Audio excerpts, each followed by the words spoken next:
When Lufan touched the crystal, a giant dragon spirit appeared before everyone. The ground shook, and the teachers thought a legendary class was being born. But when the light faded, the result left everyone speechless. Lufan had awakened the most useless profession in the world, dragon tamer. At first, everyone was silent. Then the students mocked him, saying it is the weakest class in history, a profession with no power and no future. Even the teachers couldn't hide their disappointment. Lufan was supposed to be special, the top student in his class, known for his talent and potential. But here's the catch. No one has ever seen a real dragon, let alone tamed one. And a dragon tamer without a dragon can't fight, can't level up, and can't grow stronger. It's a dead-end class, one that no one has ever succeeded with. Still, Lufan refuses to give up. After the ceremony, he studies his newly awakened super treasure map system, a strange ability that creates treasure maps leading to rare items. He decides to follow one of these maps, hoping to find something that can change his fate. Deep in the mountains, after fighting through dangerous beasts and surviving an ambush by bandits, Lufan discovers a glowing dragon egg buried under ancient stone. As he reaches for it, the egg begins to crack. A roar echoes through the valley, and a newborn black dragon bursts out. The bandits panic, and in that moment, Lufan's instincts take over. He raises his hand and activates his dragon taming skill, and against all odds, the dragon accepts him as its master. When the bandits attack again, the black dragon spreads its wings and releases a blast of dark flames, wiping them out in seconds. For the first time, Lufan feels the power of a true dragon tamer. Then, he starts thinking about giving it a name. While suggesting various names for his dragon, he notices it licking his injury. Suddenly, it pushes Lufan back. Our boy is astonished to see the dragon transform into a girl. He now understands that she can transform into a human as well. Then, he checks his status screen and concludes that he was right, that taming the dragon has indeed unlocked this skill. The first skill is Dragon Inspiration, which allows him to increase both his and his pet's strength by 30%. He can use Dragon Fang Strike to attack his opponents. Additionally, with Dragon Claw, he can transform his hand into a dragon's claw for combat. With these attributes, he realizes that he can be powerful even without summoning his dragon. He then checks his dragon's power level and concludes that even at level 1, she is stronger than any human at level 20. Besides, their blood connection directly doubles all of his attributes. That explains why he felt his strength surge after taming her. Now he smugly thinks that even the 3 strongest hidden classes have no chance against him as a dragon tamer. Even in her human form, she remains powerful. Then, he thinks about giving her a name and calls her Xiaoye, which she immediately likes. After that, he asks if she is hungry, and she nods enthusiastically. Deciding to hunt some beasts to feed her, he prepares for their next move. He thinks about the entry test for that university, where many candidates focus on leveling up outside. The top 2 universities are South Province Scholar and Dragon Kingdom, and he needs to level up in order to enter into one of them. He then orders his dragon to go to the depths of the rocky plains to hunt some tougher monsters. But before that, they spot a herd of plain hyenas at level 2 rushing toward them. He knows that he has defeated the level 10 bloodthirsty fox, but he didn't come out unscathed. While he contemplates, Xiaoye rushes toward them, which he approves because now, with his dragon taming skill and power, the rocky plains pose no danger to them. She fires a breath of lava flames at the monsters, which helps him reach level 2 and her level 3. He likes the progress, but knows he needs to hunt a bigger target to level up faster. So, he stops his pet and asks her to concentrate on another monster hiding in the shadows. That monster turns out to be a 3-skull bloodlion, a level 25 elite monster. Normally, a monster hunter team is needed to hunt this kind of beast, but he is confident in Xiaoye's skills and orders her to go ahead. The lion roars, and in the next moment, charges up its skill, summoning a massive fireball. At that moment, he asks his dragon to coordinate with him to interrupt its skill. She is ready with her fire. Then, she transforms into a dragon and uses her mighty jaw strike, grabbing one of the lion's skulls while our boy attacks it with Dragon Fang Strike. Finally, both of them defeat the lion. He is satisfied to earn a number of points, leveling up to 4 while Xiaoye reaches level 9. The next moment, he acquires his treasure map for today. Then, he asks his dragon to go treasure hunting, and she happily follows. Meanwhile, in the depths of the rocky plains, Qinqiu asks Uncle Jay about letting go of secret realms without exploring them. He answers that they need at least 5 people to activate it, and suggests sending Kyer in the city to bring more people. The said woman replies that even with her speed, it will take a whole day to get to the city.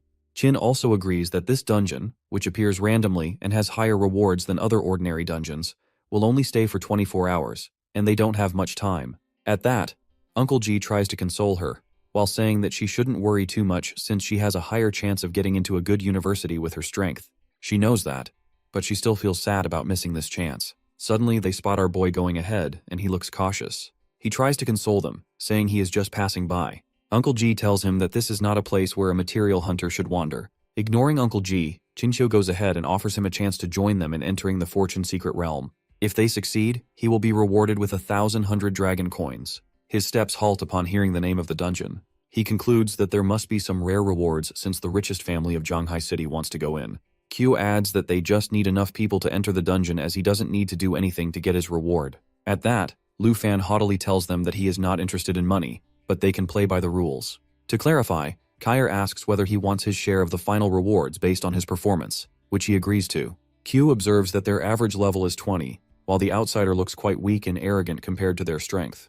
At that, she extends her hand and agrees to cooperate with him according to his rules, even offering the reward to him as well. Then they ask him to get ready. While moving ahead, he thinks that summoning Xiaoye now wouldn't be a good idea. He can summon her when he gets the secret rewards. Uncle G notices that he doesn't have any equipment. In response, he flashes his Ink Dragon Deer Sword, which he obtained after defeating a lion and acquiring an advanced treasure map. Uncle G compliments his sword and understands that he can't be a material hunter but a newly transferred student. Kyer adds that they don't need to worry, as she can subdue him if needed. After a while, they confront decayed zombies, which are countered by the team. Jia, while having a level 20 skill, charges forward to kill the zombies. Meanwhile, our boy checks their skills and levels and concludes that the team is quite reasonable, especially with Ji entering the second class.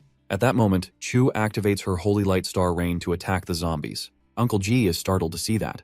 She explains that it is the specialty of her hidden class, which allows her to both heal and attack with Holy Light. However, her strength is lower than that of a typical Holy Light mage. Seeing that, our dude concludes that her magic is quite effective against the zombies. Suddenly, the elite monsters are alerted, which are bloodthirsty zombies at level 20. Uncle G immediately orders Kyer to protect Chu and Lu Fan, while he and Jia handle the front line. Ji attacks a zombie with Full Moon Slash, while Jia also slashes at one of them. But he is baffled to see his sword stuck inside the zombie's stomach. The next moment, the zombies release their corpse poisoning. This kind of poisoning requires a priest to purify it, and even Chu is unable to use holy light against it. Jia shouts for help as the zombie starts absorbing his sword. Ji immediately orders him to release his sword and asks Kyer to help with the zombie. With a flashy expression, our boy tells him not to trouble her, because he can handle it.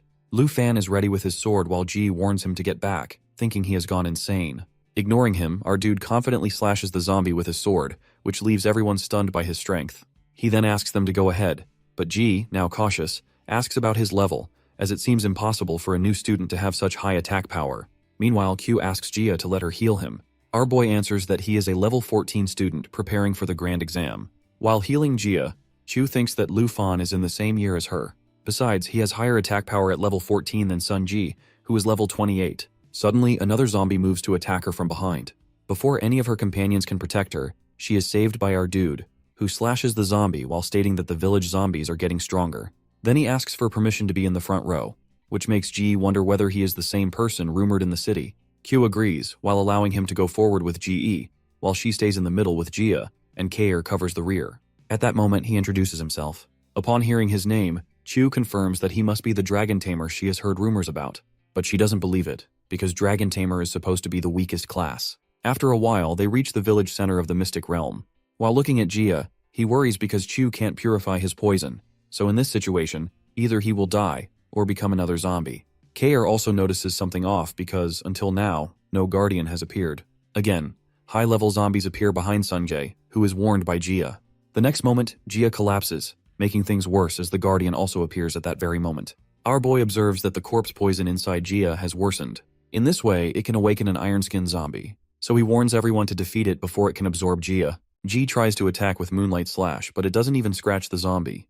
While rushing toward the iron-skinned zombie, our boy knows he can't slow down because if it keeps absorbing the corpse poison, it will get stronger. He checks an appraisal on the guardian, which makes him conclude that he needs to hit it twice, but they must do it quickly. He decides to attack with Dragon Blood Armorization. Meanwhile, the guardian is also charging its skill. Lu Fan is ready to attack and instructs Chu to work with him, while the remaining two members should protect Jia. Both of them are ready with their respective skills. After activating Dragon Blood Armorization, he uses Dragon Claw with a bonus as well, while Chu uses Holy Starlight to complement his attack. After their attack, it starts to disintegrate. Ji explains that it must be continuously absorbing fusion to increase its size. Our boy counters that it means its real body is hidden behind its enormous structure. At that, Ji concludes that he must be some professional after seeing many experts in the Qin family.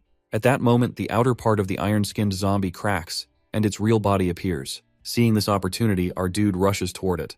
With that, he defeats the Guardian, which shocks everyone.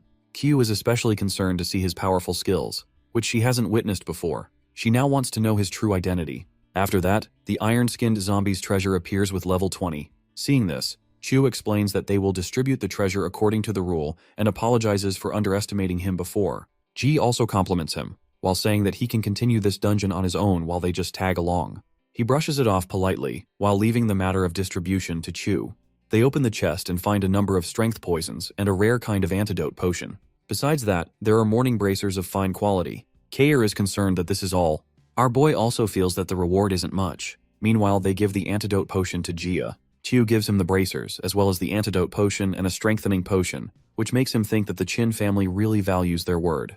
They are worried that they still don't see the portal opening after defeating the Guardian. They decide to look around first, but then our boy is stopped by them. He looks at his status screen and concludes that the iron-skinned zombie was not the main boss. Uncle G objects, while asking whether he sensed something. Q also agrees with him because she has sensed some dark presence nearby. He understands that Chu is right because the realm isn't big enough, so they must have made a mistake when they first stepped inside. Finally, the final boss appears from the lake, but our dude can't see any of its skills through his appraisal skill. Sun Ge is immediately alerted and asks everyone to take shelter behind the barricade. He faces the monster head-on, but it pushes him back. Now, one of its hands is going to attack Chu, who isn't prepared for it, and winces her eyes for the upcoming attack. But it never comes because our dude immediately scoops her up to save her from the attack. Both of them crash to the ground, and everyone gathers around them. But Kair senses that ominous presence behind them, and sees that the whole monster has emerged from the water, named the Grieving Spectre, with a level of 25. Kair states that it is the final boss. Ji offers Jia to remain behind him, but he protests that he wants to fight as well. Ji protests that he doesn't need to be stubborn, while leaving the attack to Lu Fan, who rushes toward the monster. While rushing toward the monster, he analyzes that Ji and Jia are behind, and he needs to face the monster. He concludes that there is only one way to defeat this monster: kill its main body. At that moment, the main body shouts while using corpse chi envelopment. With this, the power of everyone is decreased by 20%. Q warns Lu Fan about the iron chains used by the monster to attack him. He barely escapes from them. The monster also lashes those chains toward the other members. Looking at his team, he concludes that they might die while resisting the chains. He asks everyone to back off. He then attacks with Dragon Fang Strike. With that, his skill of Dragon Blood Armor transforms, which helps to increase the power of his Dragon Scale Sword as well as his Dragon Power. Then, with his Dragon Claw, he breaks the chain. Ji asks him to retreat as the monster is out of their league. Kyo also agrees with him, but he doesn't stop. He asks Ji to gather everyone and retreat back to the village, as the zombies are already cleared out. When asked about him, he answers that he will cover the rear until they escape. Kair encourages Chu to step ahead while Lu is covering for them. Besides, their power is already reduced by 20%. Then they understand that why they must retreat. To take advantage of the situation, he summons his dragon immediately. On the other hand, his team is baffled to see a giant dragon summoned by Lu Fan. Xiaoye immediately rushes toward the monster with a giant jaw assault attack. The next moment, she pulls the monster's real body with a chain attached to it. Everyone is stunned to see that the boss monster is dismembered in one blow by the dragon. Seeing a real dragon in front of them, Chu ponders whether the rumors in Jianghai City are truly connected to Lu Fan being a dragon tamer. The story shifts to the tale of a monster who was once a girl 300 years ago. She was raised and protected by the church. The situation worsens when the plague spreads in the city. In the pursuit of saving the people, she ends up becoming a dark witch. With her newfound power, instead of healing anyone, she brings the disease to say goodbye to their living beloved. To see that, the church accuses her of bringing the plague upon them. She tries to explain that she was just helping people, but wonders why they are doing this to her until the church people drown her in the lake. In the present time, Lu Fan's team is astonished to see that he can really summon a dragon. Then they suggest leaving the realm. While looking at the lake, our boy observes that the portal hasn't opened up, which means that the main boss is not dead yet. The next moment, the main monster emerges from the lake, asking why. It also transitions into its next phase. It warns everyone not to escape. At that, Xiao uses the immunity effect to block the monster's attack. Then she uses the Black Dragon Bloodline, which reduces the damage by 50%. The attack is directed towards Kai and Ji as well, but they dodge it just in time. She then apologizes to Chu, who apologizes in return as well. Q falls down, disappointed, as she realizes it was her insistence to come here that has trapped everyone. Lu Fan asks whether they are really going to give up. She answers that she's the only one who can use magic at this point, but she can't do much against the boss monster.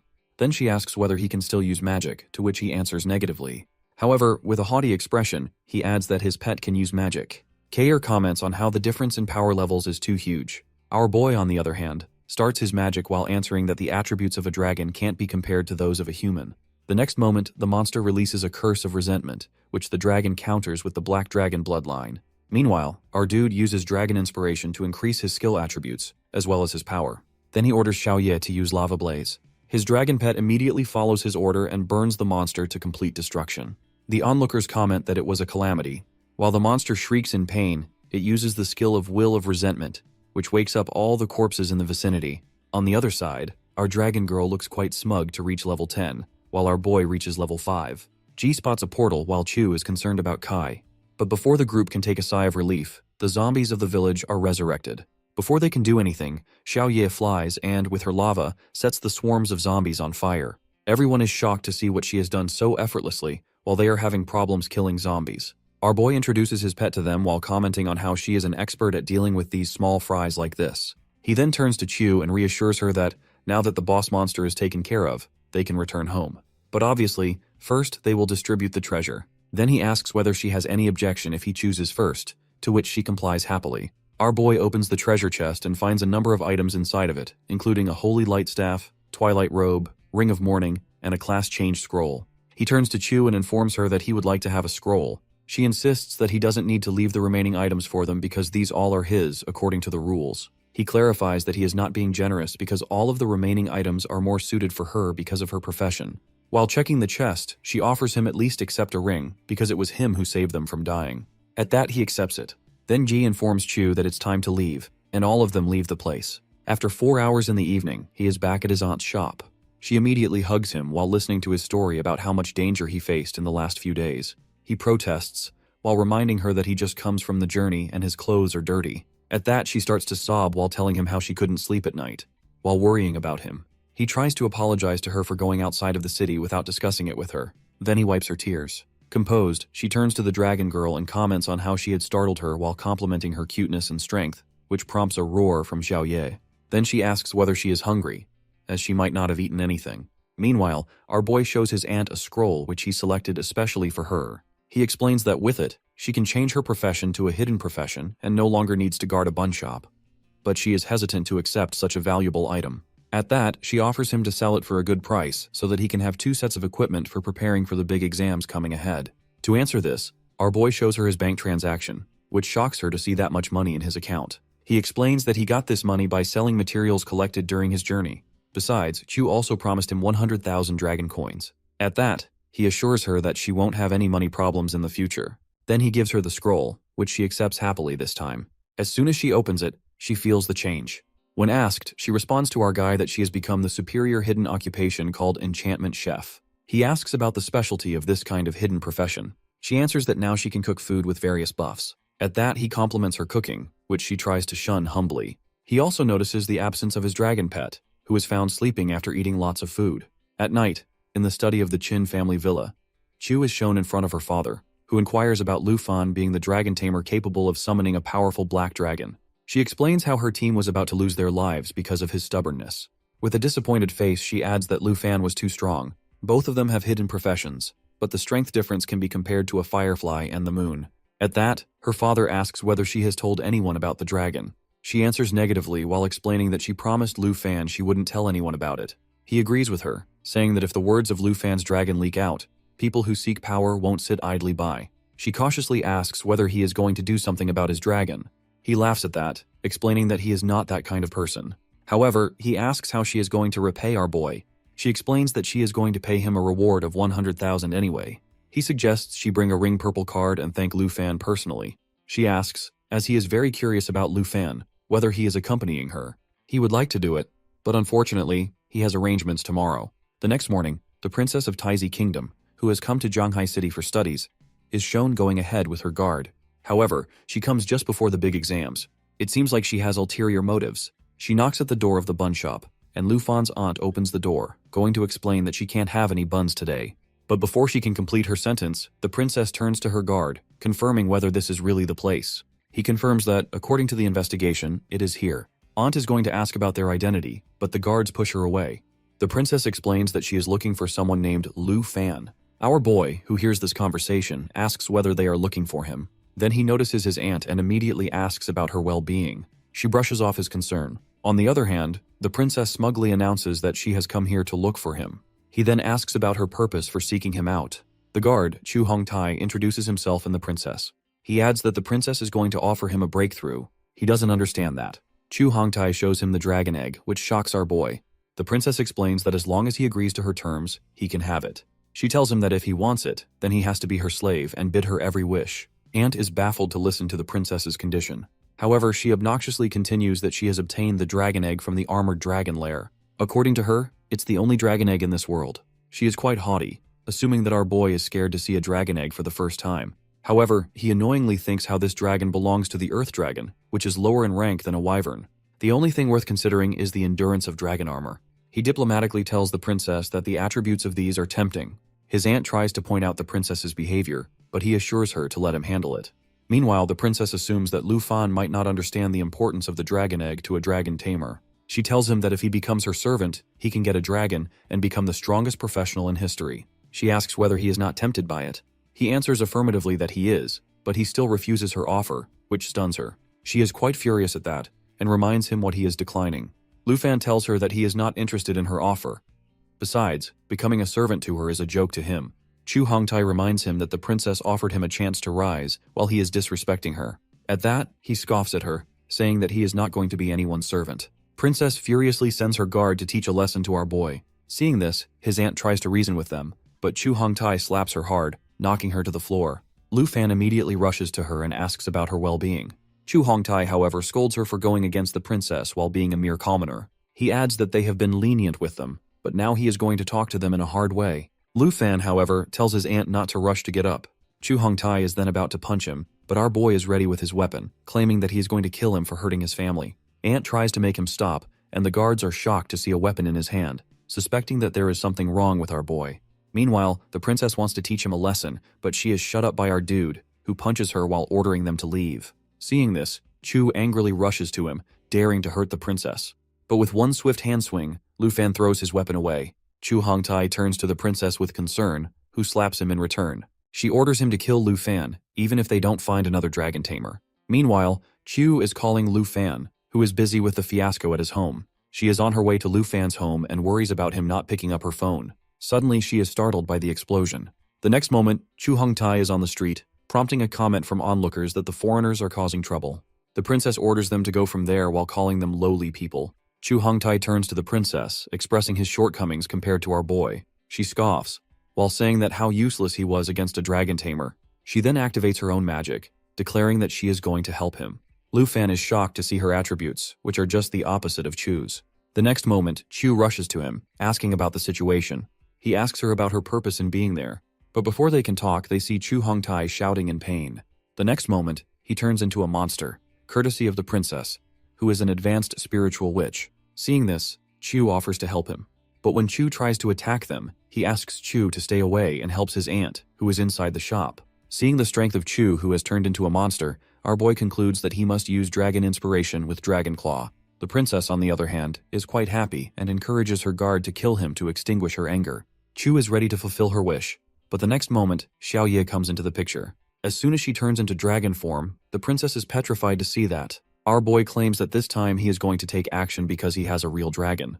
The black dragon rushes to them while simultaneously attacking Chu Hongtai and knocking the princess. She is in disbelief that the dragon is able to defeat her guard in one blow, while the said guard begs her to help him. She curses him while stating her skill charging, which is interrupted by Xiaoye's black dragon bloodline. Xiaoye then grabs Chu Hongtai with her claw, who begs her to spare him. The next moment, she claws him and throws him away. At that, Chu apologizes to the princess, who is thinking there must be other dragon eggs besides Jin family having dragon eggs. Our boy deadpans, asking won't she just kill him to vent her anger. With teary eyes, she pleads with him not to come to her. She reminds him that he is going to face consequences for attacking her guard and humiliating her. He darkly retorts that she is really trying to scare him when she sent her men to harm his family. Now he doesn't care who she is because he is going to repay her. Meanwhile, Xiaoye is charging her skill to attack the princess. Before he can attack the princess, Mr. Qin stops him. Q tries to stop him, but he comes in front of Xiaoye. Seeing this, our boy orders his pet to stop. Qin ascends from his pet and asks Lu Fan to take his dragon away because there are numerous presidents nearby. Meanwhile, he thinks about how much pressure a person feels to see a dragon closely. Q requests him to follow her father's advice and orders Xiaoye to take her back. She turns back into a human. Q asks Lu Fan to follow her while Mr. Qin turns to the princess. He politely asks about her well-being while informing her that he went to the airport to pick her up but didn't expect to find her there. Then, he informs her that his driver is taking her to the hospital. Inside Lu Fan's broken house, Chu informs them about her father knowing the princess. Aunt hopes there must be some solution to resolve the issue. However, our boy disagrees, while saying that the princess won't let go of this matter easily. Qin turns to him while apologizing for meeting him in this kind of drastic situation.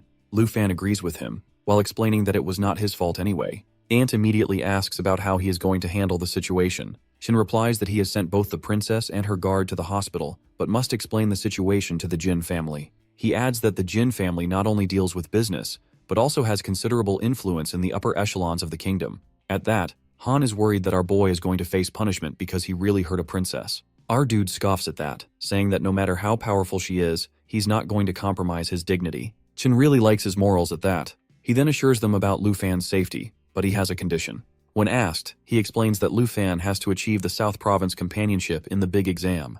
He will try to delay the princess until then. Q, however, warns him that it won't be an easy feat because there will be countless students from their province. Qin assures her that if he can do it, then he can help him. With determination in his eyes, our dude agrees to do it. Meanwhile, at the hospital, the princess is quite furious to know that Lu Fan has not been arrested yet. The person on the phone tries to reassure her that he is going to contact high-level officials in Longdu. She shouts at him, pressuring the person while telling them that it was her order. Meanwhile, at the playground of the 3rd middle school, a large swarm of students gathers before the grand exam. They discuss their levels and occupations while seeking team members. Suddenly, all of them notice Lu Fan, assuming he went home to sell buns. They pity him, while wondering how top students can become so low class that no school will want them, yet he still comes to participate in the exam. He listens to their gossip, but he's not here to deal with that. At that moment, the principal announces that the grand exam in South Province is about to start. At that, our boy realizes that the treasure maps he has received have not been used yet. As he examines them, he finds that each one is of intermediate level. He begins to wonder if the 3 maps can be combined, which could help him prepare better for the upcoming exam. Just then, his teacher arrives and asks whether he plans to participate in the grand exam trial. Lu Fan no Diaz, while explaining that his strength has increased significantly over the past few days. His teacher appreciates his determination and hands him a teleportation stone. One of the students nearby comments that the teacher believes in him because of his strong fighting spirit. The teacher then informs them that they must form teams with their classmates to enter the trial.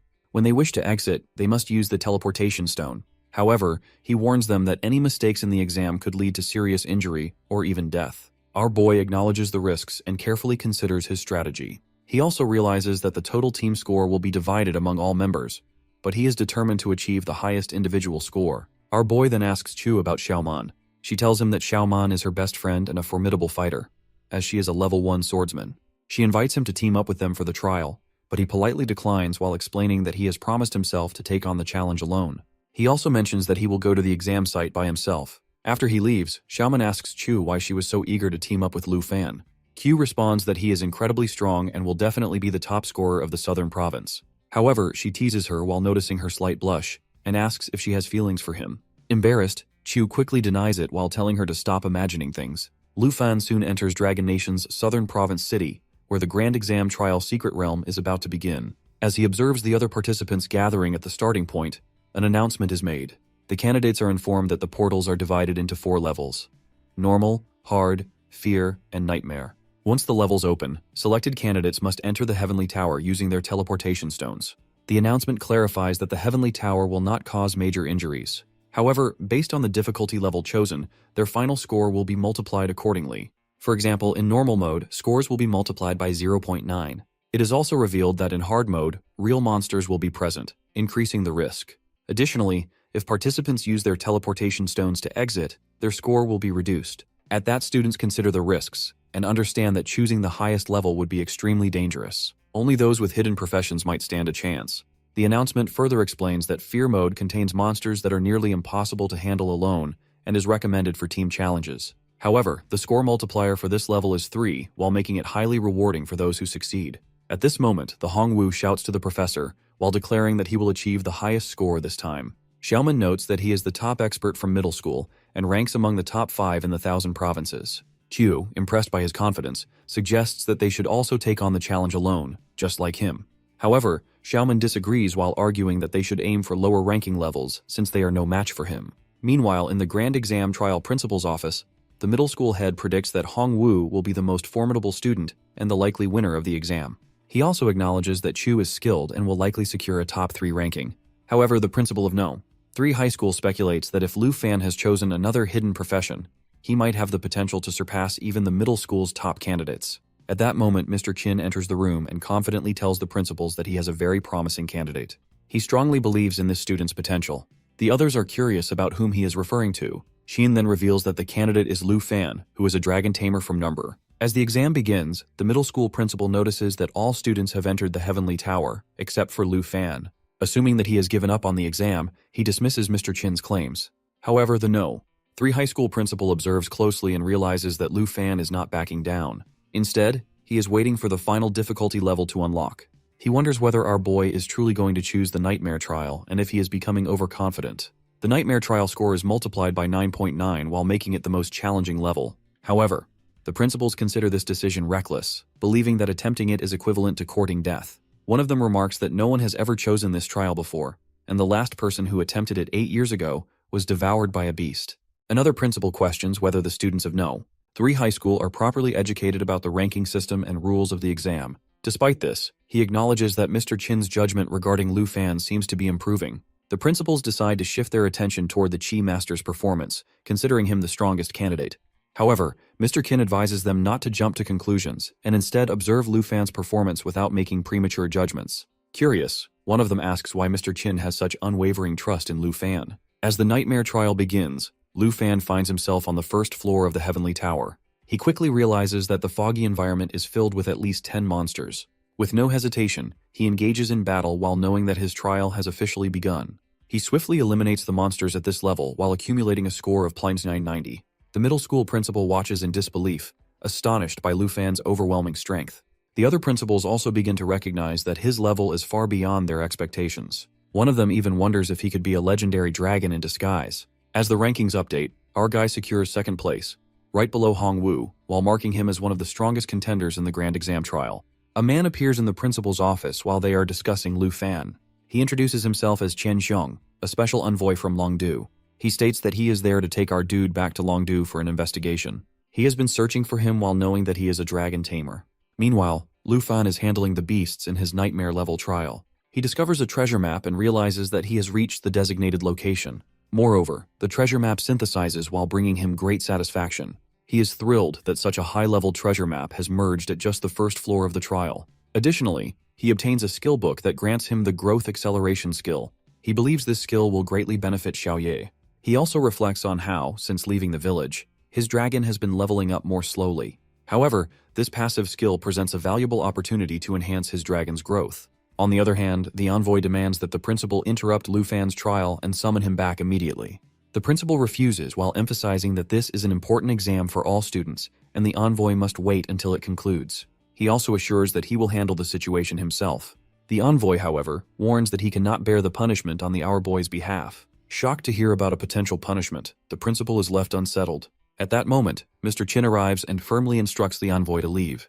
The envoy, however, warns him not to interfere in his mission. He forcefully pushes Mr. Chin back and questions why he is so determined to protect the dragon tamer. He further states that if Mr. Chin continues to obstruct him, the Jin family and Longdu family will not be pleased. He insists once more that the principal must call Lu Fan back immediately. Mr. Chin, while refusing to back down, asserts that the complex relationship between the Jin and Longdu families could have serious consequences. But now that Lu Fan's secret is exposed, nothing else matters. He remains confident that no one will be able to take our dude away today. The envoy, while growing more frustrated, demands to know what this secret is and becomes irritated by the continued defiance of his orders. Both Mr. Chin and the envoy stand face to face, their frustration evident. Mr. Chin, a level 57 knight, and the envoy, a level 57 swordsman, exchange tense words. The envoy warns that he will report all of Mr. Chin's actions to the higher authorities. As their argument escalates, the principal urges them to calm down and not disrupt the student's exam. Mr. Chin challenges the envoy while questioning whether the so-called secret would even matter to the upper ranks. The envoy, however, is also puzzled by how our boy has managed to enter the nightmare level. Meanwhile, inside the trial, Lu Fan considers how far he can progress relying solely on himself. Ultimately, he decides to summon his dragon to gain more experience. Back in the principal's office, the discussion continues about Lu Fan's choice of nightmare difficulty. The envoy remains curious about his unique abilities. Suddenly, a loud roar echoes through the air as our dude summons his dragon. Everyone turns their attention to the trial, witnessing the dragon's majestic form. Even Mr. Chin, despite having seen it before, is surprised by its presence. He finally reveals to everyone that this is Lu Fan's secret, that he has tamed a dragon while making him the first person in history to achieve such a feat. The principal and others are left in complete shock. Afterwards, he reaches the second floor of the nightmare trial and clears it with remarkable efficiency. The principal of the middle school observes his performance and finds him incomparable while realizing that no one can match his abilities. Now, he secures the top position on the ranking board with 58,000 points. As he continues, he clears each level one by one, eventually reaching the 13th floor of the nightmare trial. Once again, he successfully overcomes the challenges. The principal notices a significant change in his strength, not just because of the dragon but also due to his own abilities. He begins to believe that Lu Fan's attributes are increasing at an extraordinary rate, even without relying on his dragon. He also considers the possibility that our boy could achieve first place in the city purely through his own strength. Mr. Chin turns to the envoy and questions whether he still intends to take Lu Fan away after witnessing his performance. The envoy now realizes why Mr. Chin dares to challenge the Jin family. Mr. Chin informs him that he will personally send a video of Lu Fan's major exam to the teacher while making the envoy's presence unnecessary. He then advises him to leave. Meanwhile, our boy reaches the 20th floor, where he encounters another formidable monster named Dark Sacrifice. He recognizes that with the growth acceleration skill, his dragon will continue leveling up at an even faster rate. As the battle begins, the dragon unleashes a powerful lava blaze while its skill charges. The attack proves devastating, and the dragon successfully clears the 20th floor. As a result, the black dragon's level increases to 11, while Lu Fan's level rises to 16. On the ranking board, he now holds 90,000 points while maintaining his dominant lead on the 13th floor of the nightmare trial. Determined to push further, he sets his sights on conquering the heavenly tower alongside his dragon. After an hour, on the 50th floor of the fear trial, Chi Master stands victorious while having successfully cleared the level. However, he feels unlucky about the difficulty of the monsters he faces while believing that they should only appear around the 70th floor. The challenge proves to be overwhelming, making the battle even tougher. He initially thinks that only Chu is capable of competing with him, but then remembers that she is in a team, while meaning her points will be divided. Confident in his advantage, he assumes that the title will be his. Seeking validation, he asks the principals about his performance and urges them to contact the top academies for his admission.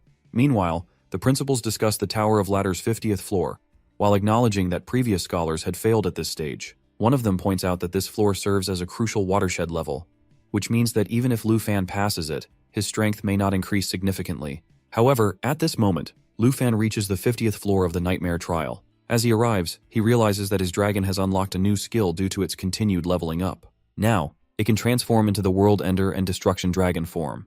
But before he can focus on this, he notices an amethyst mountain giant standing in his path. On the other hand, the principals observe the unfolding battle and note the presence of 3 nightmare bosses. They deem the fight impossible for Lu Fan. One of them predicts that this challenge will slow down his progress in the Tower of Ladder. Yet, despite this obstacle, they also acknowledge that he has already surpassed everyone in Yanghai City. One principal considers him an exceptionally promising student and secretly regrets that he does not belong to his school. Suddenly, the mountain's massive arm swings forward while delivering immense damage. At this moment, our dude realizes that the difficulty level has drastically increased compared to previous floors. He then orders his dragon to take its World Ender form. The dragon lets out a harsh roar while shaking the surroundings. The principals realize that he is preparing to face the monster head-on. As the transformation completes, the black dragon shifts into its World Ender form, while unlocking new skills called World Ending and Earth Shattering. The onlookers are shocked to see that the dragon can switch between different combat forms. Mr. Qin also finds the transformation incredible. Without hesitation, Lu Fan commands the dragon to unleash a mighty jaw assault. The principals are astonished as they witness the shattering of a level 20 boss. One of them speculates that the attack must have carried a power of more than 2,000 points to break through the mountain giant's defenses. Mr. Qin turns to the envoy while questioning whether he now feels fortunate for not attempting to take Lu Fan away. Meanwhile, the dragon releases a world-ending roar while inflicting a vulnerability effect on its enemies. Seizing the opportunity, Lu Fan prepares for the final blow. The dragon switches into its earth-shattering form, and as the attack lands, Lu Fan's level increases to 16. He finds no difficulty progressing through the trial and successfully conquers the 50th floor. Recognizing his rapid progress, he decides to focus on further improving his experience. Mr. Qin also realizes that Lu Fan has barely struggled on this floor while confirming his overwhelming strength. One of the principals asks the envoy whether in Dragon City he can determine the exact numerical value of the dragon's growing strength. The envoy replies that, based on a rough comparison, the dragon's strength attribute should be at least 2,500 points. The middle school principal questions whether this level of power is even worth mentioning anymore. As they continue observing, another principal states that since Lu Fan has cleared the 50th floor, the X+1 mode will now be applied. Mr. Chin inquires about this mode while prompting an explanation. The principal explains that the X+1 mode was established by the original designers of the trial tower. He further clarifies that once an examinee surpasses the 50th level, each subsequent floor will feature one boss encounter. This adjustment makes the trial resemble a real secret realm while significantly increasing its danger level. However, in the Nightmare level Tower of Ladder, whether it follows the standard or X+1 mode, everything is replaced by Nightmare level bosses. The principal explains that in the Nightmare mode of X+1, multiple bosses appear on each floor with significantly increased attributes. Mr. Chin finds this impressive but remains focused on Lu Fan, confident that these challenges will not be an issue for him. Lu Fan continues progressing while clearing the 60th floor, and soon after, the Black Dragon's rank increases to 13 while his own rank rises to 18. As he advances, he realizes that the difficulty level has increased significantly after the 50th floor. However, with his dragon by his side, he decides not to rely on complex strategies, and instead pushes forward with sheer strength. He then calls Xiaoye to join him. On the other hand, the principal notes that our guy has rapidly advanced from the 50th to the 70th floor in a remarkably short time. Meanwhile, the middle school principal, who initially found the ladder challenging, now sees that Lu Fan makes it seem effortless. Continuing his ascent, Lu Fan successfully clears the 76th floor. He then orders his dragon to activate the Dragon Blood Armor transformation, further increasing the Black Dragon's rank to 14, while his own rank rises to 19. In this way, he swiftly conquers the 83rd floor. The principal remarks that many scholars in the past have attempted to earn rewards by defeating the tower, but Lu Fan stands apart from them. Unlike the others, he appears capable of clearing all 100 floors. The middle school principal acknowledges that the bosses on each floor are formidable, but he emphasizes that the difficulty of the 99th floor is on an entirely different level. Just as he expresses his concern, he is shocked to see that Lu Fan has already reached the 99th floor. Upon arriving, our dude finds Regicide standing before him. He immediately recognizes this entity and realizes that it originates from an ancient secret realm. He reflects on how all the secret realms seem to be connected to real historical events. Understanding that the best strategy is to focus on a single target while controlling the others, he prepares for battle. However, as the fight begins, he quickly notices that the monster might be indestructible. Realizing that the time has come for a decisive strike, he commands Xiaoye to attack. The dragon unleashes a powerful shot, and Lu Fan praises its accuracy.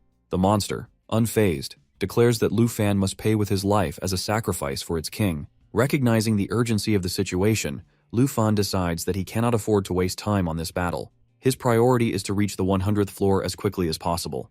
Preparing for the final push, he commands Xiaoye to get ready, and in response, the Black Dragon releases a devastating lava blaze. The dragon unleashes its lava flame while successfully clearing level 99. As a result, the Black Dragon levels up to 15 and acquires a new skill, Cataclysm. At that, our guy finds this new ability impressive and notices that his own level has increased to 20. Realizing that only the final level remains, he prepares for the ultimate challenge. Meanwhile, the principal's watch as the door to the last trial slowly opens. Mr. Qin remarks that they might be on the verge of breaking history. The principal, astonished, reflects on the 100th floor, while admitting that they never anticipated any candidate reaching this stage. Lu Fan draws his sword and steps forward. Now standing on the 100th floor of the Nightmare Trial, he surveys the scene before him. A vast Broken Kingdom secret realm unfolds, filled with eerie silence. Suddenly, more than 500 undead legions emerge from the shadows. Observing the overwhelming numbers, he recalls that Xiaoye has now unlocked its Destruction Dragon form. Additionally, the dragon has gained the Cataclysm skill, a 3-stage damage attack. He recognizes that this is the perfect moment to test these new abilities in battle.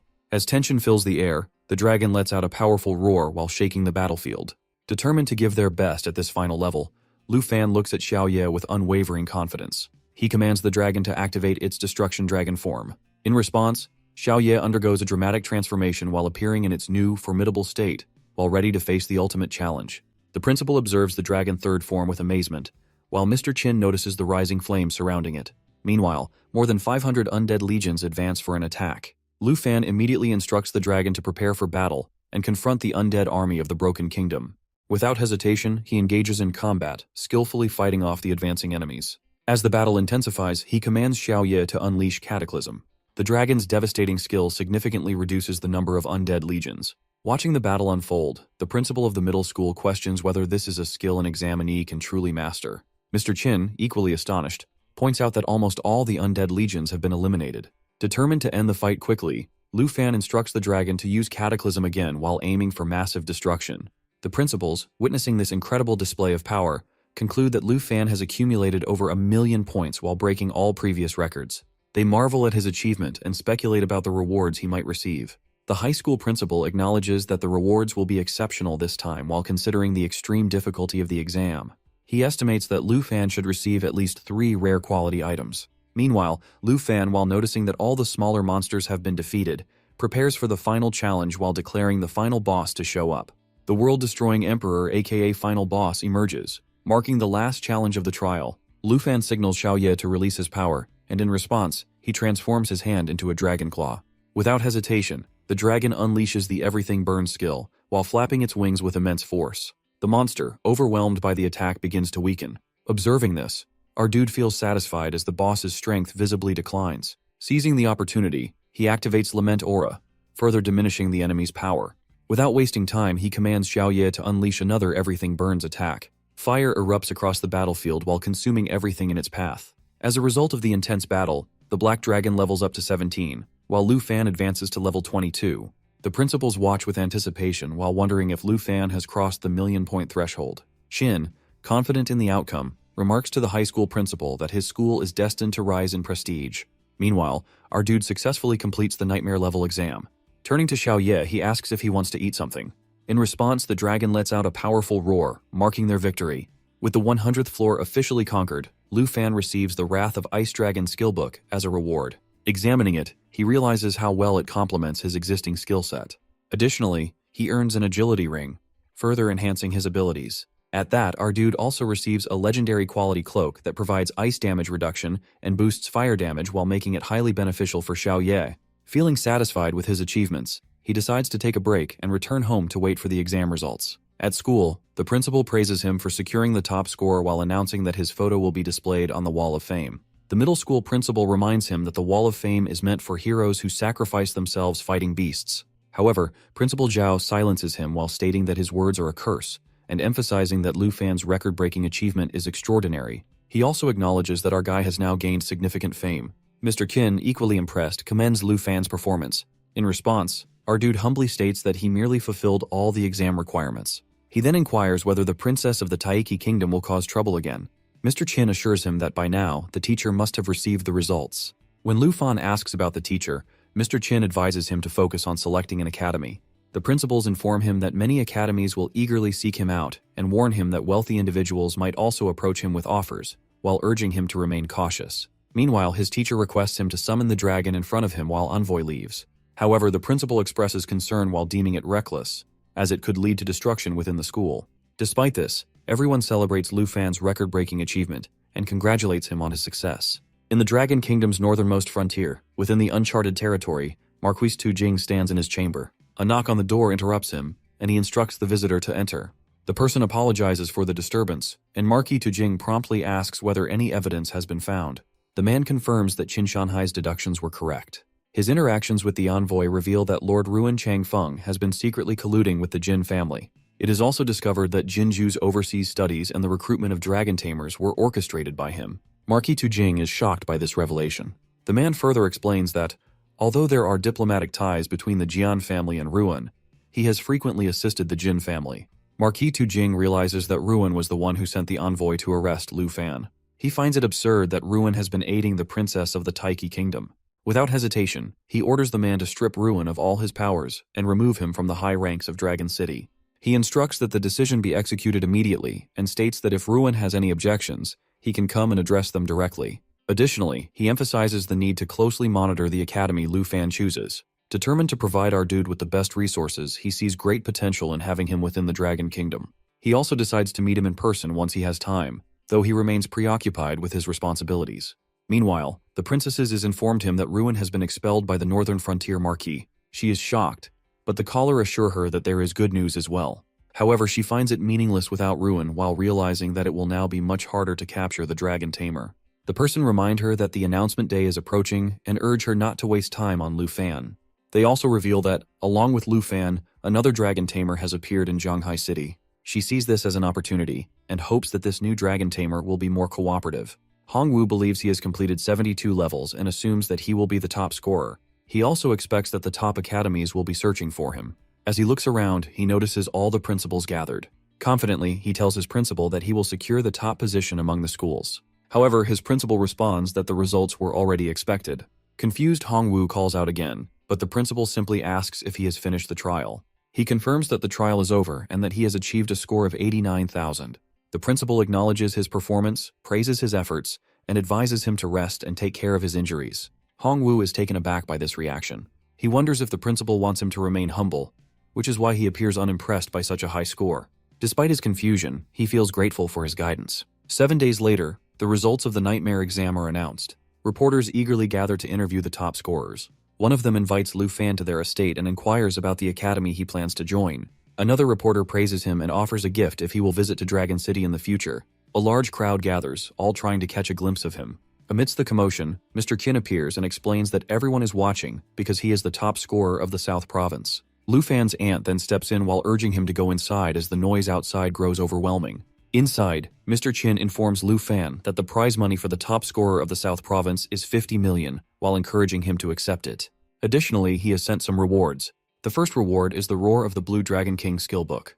The second is a Thunder Potion, and the third consists of the Green Wind Armor and Flashwing Boots. He explains that all these rewards were carefully selected by Principal Bai. Our boy realizes that with these rewards, his attributes will significantly increase. Moreover, the skill book contains a unique ability that no one else possesses. Without hesitation, he takes the box. Suddenly, Chu arrives and informs him that the heads of the top 10 academies have arrived in the city. They have all been invited to his house, and he should go meet them for an interview.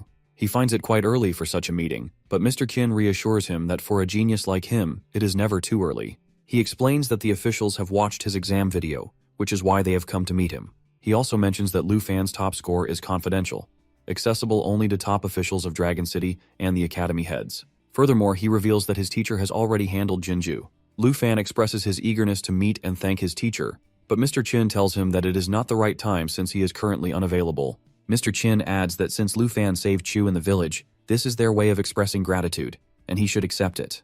Lastly, he informs him that he will be visiting Zhongshan Garden and hands him a purple card while encouraging him to take it.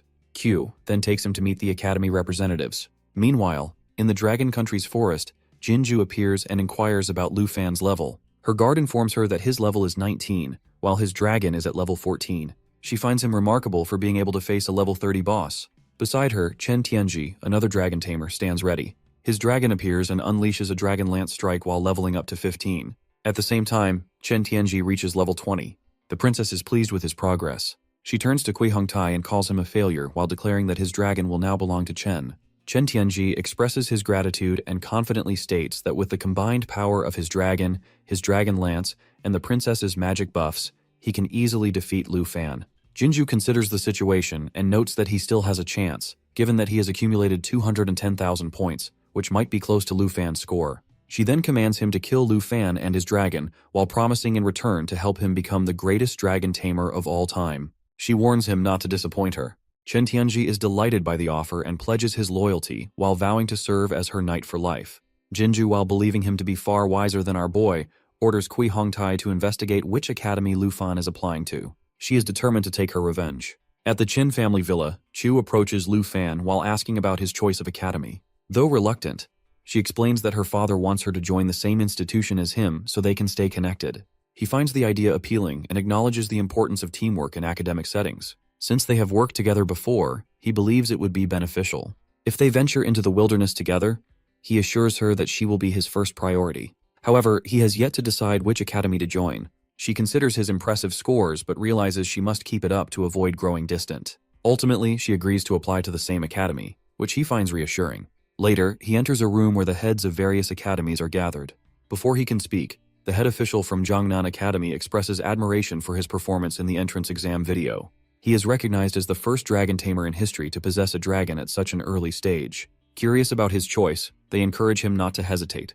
Jiangnan Academy offers a generous annual scholarship of 10 million dragon coins, along with access to valuable secret realms. Before he can respond, the head of Northern Academy interrupts while countering with an even more enticing offer: 20 million dragon coins annually and exclusive access to secret dreams. A heated argument erupts as they compete for his enrollment. Caught off guard, our boy realizes that he did not expect the selection process to unfold this way. Uncertain about his decision, he is suddenly addressed by Gu Han, who is the head of Dragon Capital Academy. She reveals that although the national trial quota has already been filled for the year, she is willing to grant him a spot.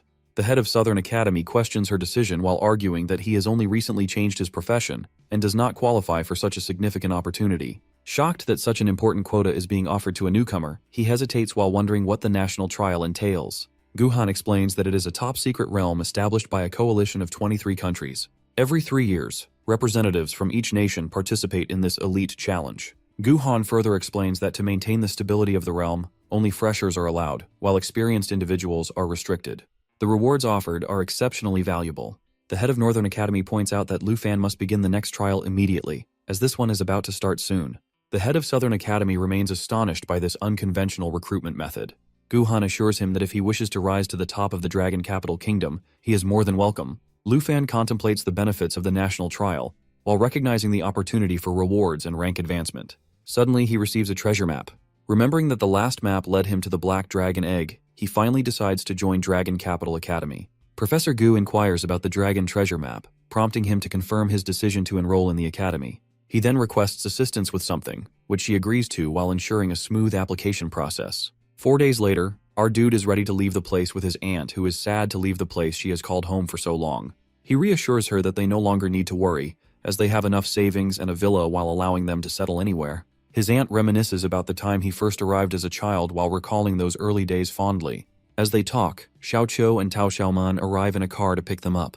Lu Fan turns to his aunt, curious whether Tao Xiaoman is also joining Dragon Capital Academy. At that moment, Tao Xiaoman realizes that Chu, who has the same grades, is applying solely to stay close to him. Our boy remembers his request to Professor Gu regarding his aunt's admission. Overwhelmed with gratitude, she expresses her appreciation, while recalling her long-held dream of attending a prestigious academy when she aspired to become a chef. Now she has the chance to start anew. She admits that she never expected him to remember her wishes. He gently reassures her while urging her not to cry. Xiaoqiu then urges Hanji to get into the car quickly, eager to set off for their new journey. They get into the plane, and Lu Fan realizes the hard work his aunt has endured and the sacrifices she made after becoming a professional chef. He also promises to give them a better life. This marks the beginning of a new chapter. Upon arriving at Dragon Capital Academy, they stand outside while his aunt looks around while appearing somewhat anxious. She remains composed, especially when selling rare recipes. As our boy observes the academy, he notices the arrival of the princess. Her guards inform her that they have reached the capital of the Dragon Kingdom.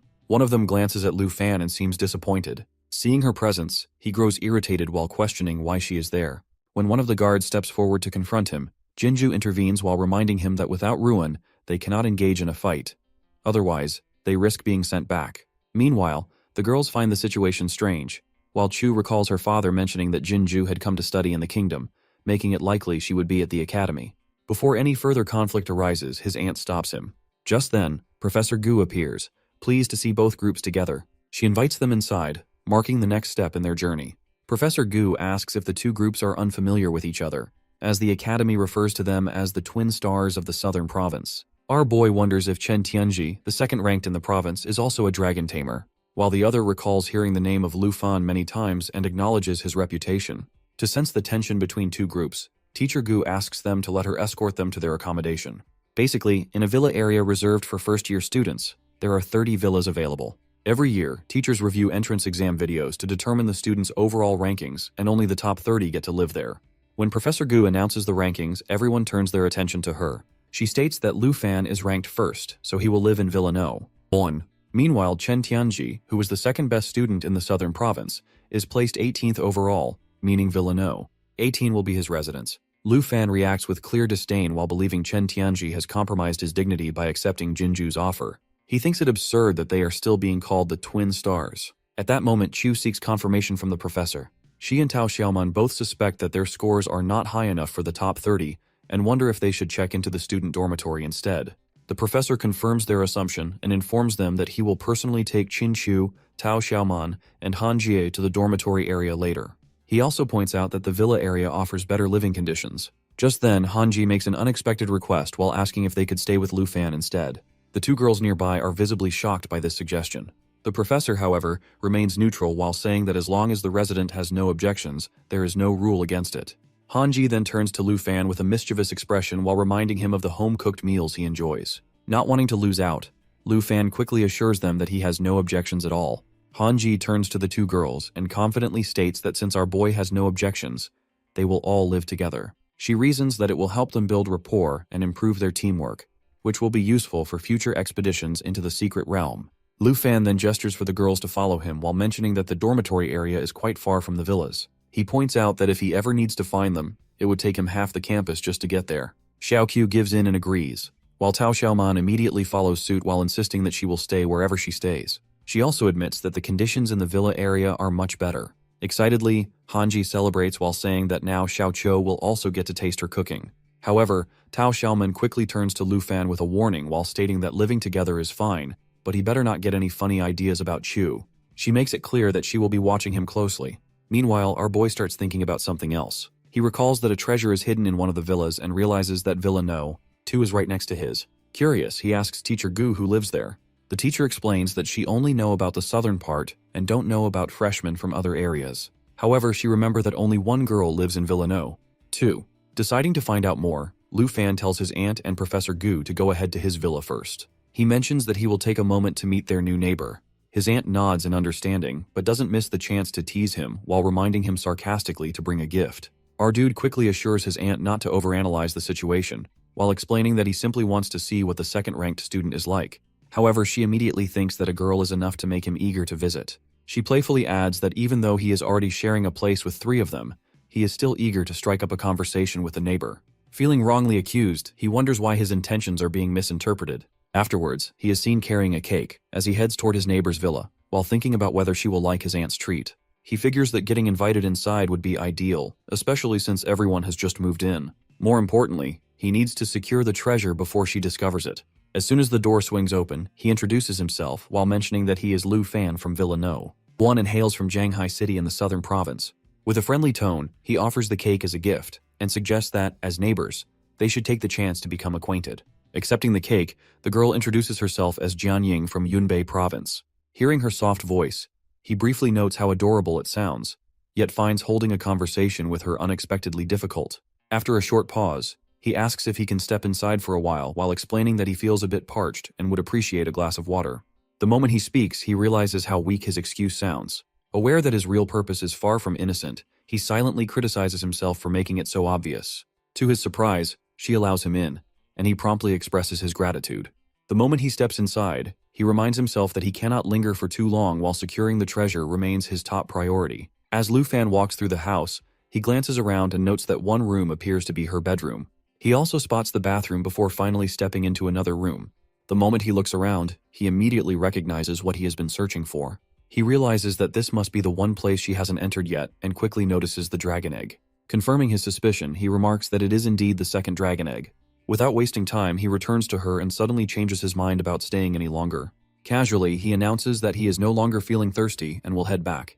Before leaving, he politely says it was nice meeting her, and reminds her that they will see each other again at the freshman entrance ceremony the next day. After he leaves, she walks into her room, assuming our boy must be a pervert. Later that night in Villa No. 1, our dude examines the jade dragon egg closely. As he observes it, he realizes that it looks exactly like the one he found when he discovered Xiaoye's egg. While thinking it over, he takes out the jade dragon and notes that it isn't a combat-type dragon. Instead, with over 600 spirit attributes, it is clearly meant for support. As he continues analyzing, a sudden thought crosses his mind. Since he and Xiaoye share a bloodline with dragons, all effects might actually be doubled. Recalling the big exam, he remembers that Xiaoye received a 30% boost from the dragon's encouragement. When she unleashed Cataclysm, her spirit attribute even surpassed 7,000. He thinks that if he adds the Jade Light, it will increase his attributes by 60% and will be approximately 12,000. Lu Fan tells the dragon that an important decision needs to be made, that is choosing a name. He suggests Xiao Fei, and the dragon agrees while saying it sounds nice. He then decides that from now on, the dragon will be Xiaoye's younger sister. The dragon lets out a loud roar, and he quickly asks them to stop while warning that they might wake everyone up. On the day of the freshman enrollment ceremony, our boy mentions that life professions and combat professions do not attend together. Xiaoqiu agrees and adds that his sister has to go to a different place for hers. Then, she suddenly remembers something and curiously asks why his room was so noisy the night before. As he starts explaining, a group of boys nearby gets distracted by the sight of 2 beautiful girls, a priest and a swordswoman. They admire their looks and whisper that they are definitely at the campus belle level. Xiaoqiu, intrigued by the conversation, comments that entering the secret realm with such beauties would make even dying worth it.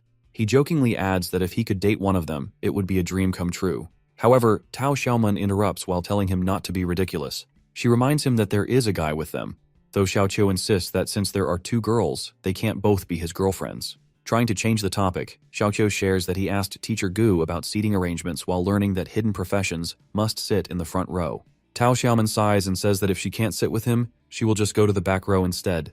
As everyone enters, the Qi Master glances at Lu Fan and pauses, feeling like he has seen him before. After a moment, he suddenly remembers and remarks that Lu Fan is the loud martial artist from the entrance exam. He remembers that. The principal turns to him and questions whether he really believes he was the top scorer. He then tells him to check the ranking and compare his score with Lu Fan's. Hearing this, he feels irritated and thinks to himself that Lu Fan has embarrassed him in front of the highly respected principal. Now that he finally sees him again, he is filled with frustration. At the same time, Tao Xiaoman quietly wonders why all the hidden professions are being placed together. She starts to realize that this arrangement means our boy will be spending time with Xiaoqiu every day from now on. As Lu Fan looks around, he notices Jian Ying and greets her. Xiaoqiu, surprised, immediately asks if they know each other. Lu Fan gives a casual reply while saying that they sort of do since she is their neighbor from Villa No 2. Hearing this, Xiaoqiu nods in understanding and realizes that Jian Ying is the one who ranked second overall, a girl who is both beautiful and strong. Meanwhile, some boys nearby chat excitedly while saying that coming to Dragon Capital Academy is amazing. Then, they point at Lu Fan, commenting that he is surrounded by beautiful girls. One of them questions what that even means, adding that just because there are many beauties around, it has nothing to do with him. Suddenly, a voice interrupts the chatter, commanding everyone to be quiet. The speaker introduces himself as Zhao Shengming, the vice principal of Dragon Capital Academy, and a professor in the Combat Academy's magic department. Without wasting time, he welcomes all the new students on behalf of the academy. He then states that he does not like unnecessary formalities or empty words. Instead, he informs them that their teachers will now distribute ID cards while he explains some school rules. He also mentions that the ID card will serve as an all-purpose credential within the academy. Zhao Shengming continues, explaining that the ID card will also store personal points, which serve as the academy's universal currency. He adds that students will need these points to access the academy's secret realms, buy weapons, potions, and other essentials. He also mentions that the initial points each student receives are based on their entrance exam scores. Hearing this, a student raises a concern, pointing out that the difficulty of entrance exams varies across different provinces. He argues that it is easier to get high scores in provinces with lower difficulty, which seems unfair. The vice principal calmly reassures him, stating that the academy has already taken this into account. He explains that entrance exam scores are adjusted using a difficulty coefficient, which is based on the varying levels of difficulty in each province's trials. He further clarifies that the harder the trial, the smaller the coefficient used to calculate the final points. To give an example, he mentions that this year's trial in the southern province was the most difficult, so their scores will be divided by the smallest coefficient of 96. As Lu Fan looks at his points, he realizes that this amount is all the funds he currently has at Dragon Capital Academy. Meanwhile, the principal addresses the students, explaining that these points are only temporary. He announces that in a month, the freshman assignment will determine their points again. He then reveals that the top 30 performers in this assignment will qualify for the blue class, which comes with many special privileges. He lists some of these benefits, such as access to closed secret realms, the ability to exchange specified skills and equipment, and the right to move into the villa area. Hearing this, Lu Fan responds with curiosity, admitting that he had never heard of the blue class before enrolling. Other students around him also express their surprise, but some get excited at the possibility of moving into the villa area. As our guy processes this information, he realizes that since he is currently in first place, he qualifies for the blue class.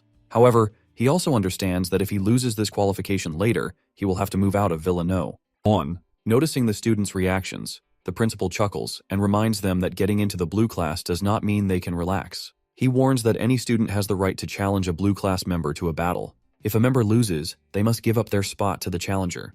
He also emphasizes that blue class members cannot refuse challenges. Then, he reveals that there are currently 30 members in the blue class, specifically the top 30 from the entrance exam. Finally, he announces that the first place student, Lu Fan, the top scorer from the southern province and a dragon tamer. Immediately, the crowd erupts in shock. Many students are stunned to hear his name, with some whispering in disbelief. One of them calls him a simp and assumes he must have a dragon to achieve such a high ranking. Another quickly warns him to lower his voice, fearing that if Lu Fan really has a dragon, they could be in trouble. Someone else speculates, noting that there are no available scores or videos of Lu Fan's entrance exam. This makes him wonder if Lu Fan is an unqualified beneficiary, someone who got into the academy through family connections. As the discussion continues, someone points out that only the second-place student from the southern province, Chen Tianji, has searchable exam results. They admire how powerful his dragon is. Meanwhile, another student turns to a girl referred to as Princess and asks when she plans to take Lu Fan down, promising to follow her orders. She remains cautious, saying that since his true strength is still unknown, there is no need to rush. Instead, she suggests testing him first. Xiaoqiu then turns to our boy and comments that the vice principal seems to be pushing him into the spotlight. She notes that by announcing his rank so openly, it feels like he is encouraging everyone to challenge him. Lu Fan responds while admitting that he didn't expect things to turn out this way. Wanting to shift focus, he suggests going to the Secret Realm Hall to check what secret realms the Academy offers. Before they can leave, the Chi Master suddenly steps forward and challenges Lu Fan to a battle. Lu Fan, caught off guard, repeats his words in surprise. The Chi Master confirms his challenge, reminding him that, according to the Vice Principal's announcement, Blue class members cannot refuse. As he prepares for the fight, the Chi Master thinks about how Lu Fan's entrance exam results and videos are missing. He assumes that if Lu Fan is truly strong, he must have passed the trial by summoning many sub-dragon species. Believing he has a good chance of winning if he targets our boy directly, he confidently places a bet of 200 points. Lu Fan, unfazed, accepts the challenge and agrees to the wager. Seeing this, Jinju excitedly comments that the fight is already starting and that since Lu Fan is the #1 dragon tamer, it should be interesting to watch. She also notes that a dragon demon's abilities seem similar to those of a summoning mage. The Chi Master steps forward, declares that they will begin on the count of 3, and then the battle officially starts. The Chi Master advances with a powerful strike while unleashing a key accumulation strike. However, he is shocked when Lu Fan counters with a second-tier mage blank skill. Lu Fan recalls hearing about the offensive and defensive abilities of Chi Masters, knowing they can also engage in close combat. Testing his opponent's strength, he questions whether that was his full power. In response, the Chi Master, on the verge of exhaustion, launches a devastating Chi rising wave while aiming to suppress him completely. His strategy focuses on preventing Lu Fan from summoning his dragon pet while closely observing his abilities. Despite this, our boy swiftly breaks through his seemingly unshakable defense. Without warning, he closes the distance and lands a powerful blow. Blood bursts from the Chi Master's mouth as he collapses to the ground. The impact of a single kick makes him realize the overwhelming strength of a blue-class warrior. Onlookers are astonished while realizing that our dude has defeated a Chi Master without even summoning his dragons. Anticipation builds as they expect him to reveal his dragon pet. Meanwhile, the defeated opponent, severely injured and bleeding, struggles to comprehend his loss. Lu Fan remarks on his lack of skill while pointing out that he fell without much effort. Coughing from the impact, the Chi Master is unable to respond.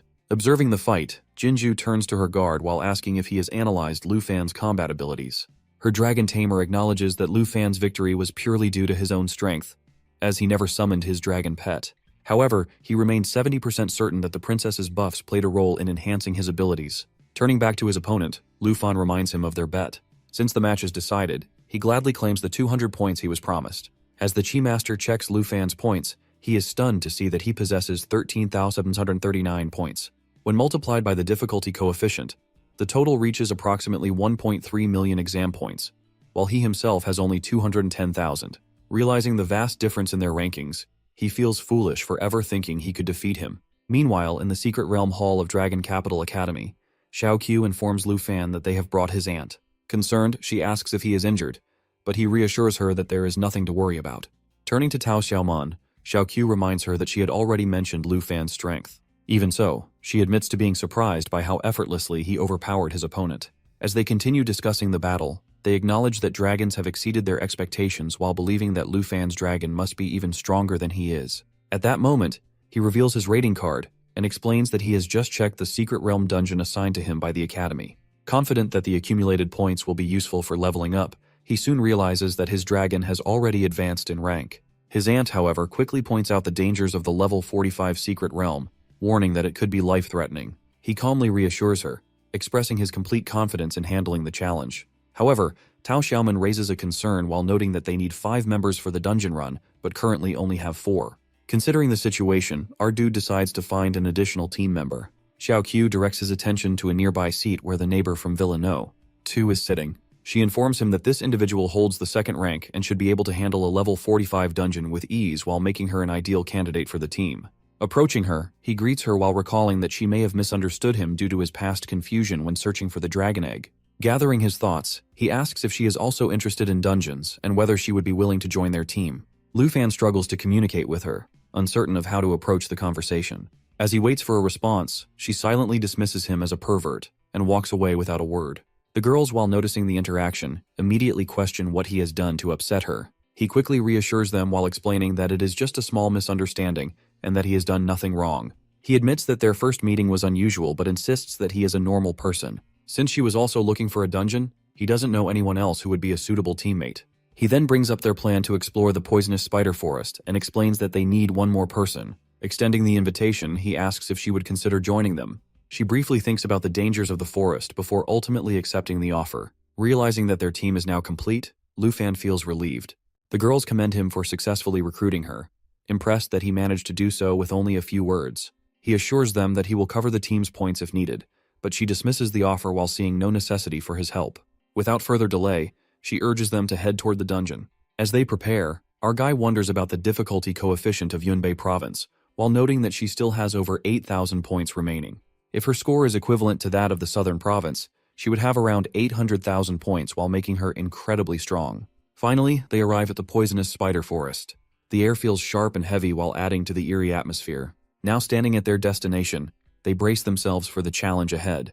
As they are going ahead in the dungeon, Tao Xiaoman turns to Lu Fan and questions his choice. She points out that this dungeon is level 45 and has a fear level difficulty. Our boy calmly explains that he spent a long time checking the dungeon hall and found no other dungeon that offers more experience at a higher level. However, Tao Xiaoman quickly clarifies that this is not what she meant, though she does not press further. Just then, Hanji excitedly interrupts while realizing something. She suggests that since they are here to level up, they should share something useful with everyone. Holding up a biscuit, she enthusiastically declares that these will help them reach the second transition level much faster. She goes on to explain that these biscuits are made from a recipe given by the life profession teacher. However, many classmates struggled to make them successfully. Luckily, the enchanter chef, who has a high success rate in adding effects, managed to succeed on the first try. Wanting others to benefit as well, she then turns to Jianying and encourages her to try the biscuits. As they walk, Jianying suddenly asks if the cake from last time was made by Han Jie. She nods and clarifies that she is referring to the pumpkin cake. Smiling, she adds that if Jianying likes it, she can always make more. Xiaoqiu then happily chimes in while praising Sister Han's cooking and calling it delicious. Since they live nearby, she warmly invites Jianying to visit any time. While they chat, Lu Fan suddenly interrupts while warning everyone to be careful because a monster has spotted them. Immediately, Tao Xiaoman rushes into battle with her dragon, but Xiaoqiu quickly tries to stop her while reminding her that all the monsters here are above level 40 and will not be easy to defeat. Han Jai then offers a solution while suggesting that he can make some food to boost their resistances. However, he first needs to gather the right ingredients. Before he can act, Lu Fan reassures everyone that it is unnecessary. He confidently tells them to focus on fighting while he handles the problem himself. Jianying watches him closely while expecting him to summon his dragon. When he finally does, Tao Xiaoman reacts in shock upon seeing it while exclaiming in surprise. Our boy casually calls the dragon by name and scolds it for sitting on his head, playfully telling Xiaofei to stop being naughty. Tao Xiaoman, still surprised, realizes that this is not the same dragon she knew about. This means Lu Fan actually has two dragons. Curious, Xiaoqiu turns to him and asks where this dragon came from while wondering why she has never seen it before. Instead of answering directly, our boy commands his dragon to use Emerald Light. As soon as the dragon releases its skill, Tao Xiaoman's injuries from the fight disappear instantly. Stunned, she stares at the dragon, unable to believe what just happened.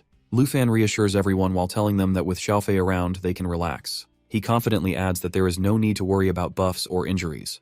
Tao Xiaoman, still amazed, lists Xiaofei's abilities, dispersing debuffs while blocking damage and boosting attributes all in one skill. She excitedly remarks that it is even better than a second-tier priest. She then marvels at how powerful dragons are while realizing that even a small one like Xiaofei can provide both protection and buffs. Before they can continue talking, Jianying urges everyone to stay focused while reminding them that they are already being targeted. Meanwhile, Lu Fan observes her in action and realizes that this is how a swordmaster fights. Seeing her movements, he acknowledges that her strength as the second-ranked student is indeed impressive. Suddenly, a monster charges toward Han Jie. Lu Fan quickly shouts for her to get down while reacting just in time to save her. As he assesses the situation, he recognizes the monster as a silver-armored spider and notes that it is immune to the armor break effect of sword shadows. Before anyone can relax, Jianying warns the group not to let their guard down. She alerts them that there is not just one silver-armored spider, there are more. And even worse, they are not alone. Black web hunters have also appeared while making the battle even more dangerous. Next moment, our dude looks at Jianying's weapons and comments that they all seem to be class-exclusive and far from ordinary. She nods and explains that a swordmaster can forge their own weapons, and each one levels up alongside them from level 1. However, she quickly reminds him that this is not the time for introductions. As Lu Fan processes this, he realizes that her class functions similarly to a dragon master. While he upgrades his dragon, she upgrades her weapons. Just then, Xiaofei lets out a loud screech. Lu Fan immediately calls out for it to use Emerald Light. Jianying feels the boost and notes that her attributes have increased by 30%. Grateful, she thanks Lu Fan. Meanwhile, he analyzes her fighting style while noting the strengths of her 3 swords. Blood-breaking sword for agile penetration, water-cold sword for magic control, and another one for blocking and high damage. Seeing how they work together, he acknowledges that the Swordmaster class is incredibly versatile. Nearby, Xiaoqiu turns to Xiaoman and tells her to focus on protecting Sister Han. Lu Fan, staying alert, reminds everyone that there are still many silver-armored spiders left. He assures them that he will keep an eye on them while urging them to hurry and locate the Black Web Hunter. He urgently shouts for everyone to be careful of Webbind while warning that if they get caught because escaping alive will be difficult. Jianying quickly moves forward to fight, but he stops her, noticing that she is already injured. He warns her not to go too deep alone. Without hesitation, he commands his dragon to hurry and heal her before chasing after her himself. Meanwhile, Tao Xiaoman reassures him that with Emerald Light, they can handle things on their end. Hearing this, Lu Fan agrees and entrusts his aunt to her. He then casts Emerald Light one more time before rushing ahead. Jianying, determined, insists that she can take down the enemy by herself. However, as soon as she is attacked, she realizes she is in trouble. At that, our boy immediately calls out to her, telling her not to get distracted and to follow his lead. As he observes the fight, he is surprised by how powerful the Black Web Hunter is. Even though it is only 1 rank higher, a single hit has severely injured it. He realizes that its attack power is as strong as his full-powered Mountain Shaker. Turning to Jianying, he urges her to attack together. She hesitates for a moment, sensing the huge gap in strength between them. However, despite that, she suddenly feels reassured with him by her side. He observes the battle's progress, and notes that defeating these monsters has already raised Xiaofei to level 3. He confidently predicts that by the time they clear the area, it should reach level 5. Jianying, while reflecting on the day, remarks that it is unusual for her to be treated as a weakling and offered help. Just then, Xiaoqiu calls out both of their names and announces that the silver-armored spiders have been dealt with. Turning to Lu Fan, Jianying acknowledges his strength. However, he responds firmly while saying that no matter how strong someone is, they should never let their teammates fight alone. His aunt then asks him why he does not apply Emerald Light to himself. Lu Fan casually replies that he does not need it. Curious, Tao Xiaoman asks if his powerful dragon can heal. In response, Xiaofei heals Xiaoqiu, who immediately feels a surge of energy. Amazed, she exclaims that she feels completely refreshed, as if she could fight all over again. Seeing this, Tao Xiaoman laughs and jokes that Lu Fan's head is glowing green. In a playful, sarcastic tone, Lu Fan tells Xiaofei not to heal this sister anymore. Meanwhile, Jianying quietly reflects on the experience, realizing that having teammates is not so bad after all. Lu Fan then points out that they have reached the end of the map. He wonders if they have finally arrived at their destination. However, Tao Xiaoman looks ahead and notices a large open area. She questions why there is still so much space left. As they continue forward, they suddenly see something in front of them. Tao Xiaoman, surprised, asks what it is. Before anyone can answer, they realize that they are standing before the lair of the Secret Realm's boss. Standing at the top of the hill, the group analyzes that absorption, regeneration, and mass frenzy are the key skills used to control the other spiders. Understanding the situation, they conclude that eliminating the smaller spiders first is necessary before facing the main threat. Q advises our boy's aunt not to look down, as it might not be suitable for someone who is not from a combat class. She explains that combat class individuals must learn to handle such sights. However, the aunt insists that since they are protecting her, she must look down and assist them. The moment she does, nausea overtakes her, and she starts vomiting. Jianying quickly refocuses the group while stating that they must eliminate the smaller creatures first if they want to reach the main spider. She recalls a strategy used by another team, where ranged fighters pull the creatures while the rest clear the area. However, she estimates that following this method would take nearly 4 days to complete. Concerned about the time, the aunt points out that their food supply may not last that long, and jokingly asks if they are willing to eat roasted spiders. Q immediately reacts with disgust. Before the discussion can continue, our boy confidently states that they do not need to follow other teams' strategies. Curious, the group asks if he has a better plan. At that moment, they notice him preparing to summon his dragon. Realizing his intentions, Jianying watches in anticipation. Lu Fan calls out Xiaoye while instructing him to take destruction dragon form. Xiaoman recognizes the creature as his fire dragon, while Jianying, witnessing the dragon for the first time, finds its presence overwhelming. As Xiaoye appears, Lu Fan commands him to handle the smaller spiders. Without hesitation, he unleashes the first cataclysm, while igniting the entire area beneath him as he flies overhead, causing massive destruction. The group stands in shock while watching the sheer power of the dragon. They had expected strength, but what they witness feels almost legendary. Even Jian Ying, who has seen many powerful dragons, finds Xiaoye's destructive force unmatched. Lu Fan instructs Xiaofei to apply buffs while prompting the dragon to let out a powerful roar. In response, Xiaofei releases an emerald light, activating dragon encouragement, which boosts attributes by 30%. As the black dragon's attributes become visible, Lu Fan turns to Xiaoman and Chu while asking if they can hold the line. Both agree, assuring him that they will protect Han. With their positions secured, he signals to Jian Ying that it is time to confront the Spider Mother. Moving swiftly towards their target, Lu Fan calls his dragon to his side. The dragon appears and unleashes Cataclysm for the second time while engulfing the battlefield in flames. In the midst of the chaos, the Jade Dragon levels up to level 4. Without hesitation, Lu Fan commands another Cataclysm while striking for the third time. Jian Ying, while witnessing the relentless assault, is astounded by the sheer intensity of 3 consecutive attacks. Standing near the dragon, she can feel the scorching heat radiating from its flames. Concerned about the others, our boy quickly checks on Chu's condition. She reassures him that they are managing well and urges him to focus on attacking the boss spider. Reassured by her words, Lu Fan and Jian Ying charge forward, ready to engage the massive spider in battle. The giant spider releases a venom spray while trapping one of the girls in a jade light. Seeing this, Lu Fan immediately instructs Xiaofei to dispel the light. As they regain focus, they notice a massive web spun by the spider. Realizing its danger, Lu Fan warns the group that anyone caught in it will become immobilized after 6 seconds. Without hesitation, he commands his jade dragon to unleash burning all things. The dragon spreads its wings wide while releasing fiery waves that scorch everything in their path, dealing immense damage. Watching the attack unfold, Jian Ying quickly recognizes the monster's resilience and its powerful abilities. She begins to understand that its disaster-inducing powers could easily destroy entire cities while finding the creature's strength both terrifying and incredible. As the battle intensifies, the Jade Dragon levels up to level 5, and the group receives Jade Blessing. Wasting no time, Lu Fan instructs Xiaofei to activate the newly acquired skill. The moment the ability is used, Xiaofei undergoes a transformation, her form now resembling Xiaoye's. With this change form, her strength also significantly increases. The dragon, now in its transformed state, appears ready to face the giant spider. As the battle intensifies, Jian Ying with our boy's dragon activate Emerald Blessing while enhancing their abilities. She throws her spear with full force but quickly realizes that the blood-breaking sword has pierced the boss effortlessly. A sudden thought crosses her mind. While the emerald light enhances the dragon's skills, it also seems to boost her own strength. Lu Fan acknowledges Xiaofei's new form while praising her for reaching level 5. Observing the battle closely, he notices that Jian Ying's attack has further increased the Jade Dragon's attributes, while making it even more powerful. A new strategy forms in his mind, and he decides to apply the same enhancement to Xiaoye.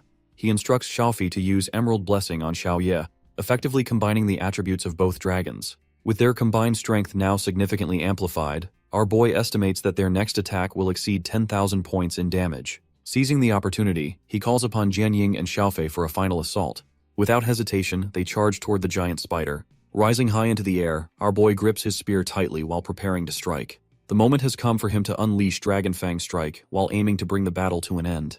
With Emerald Blessing applied, the Black Dragon levels up to 18, while the Jade Dragon reaches level 6. As the battle continues, the Jade Dragon's strength grows further while advancing to level 7. At the same time, Lu Fan's level increases to 23. During a brief moment, Jian Ying curiously asks about his score in the major exam.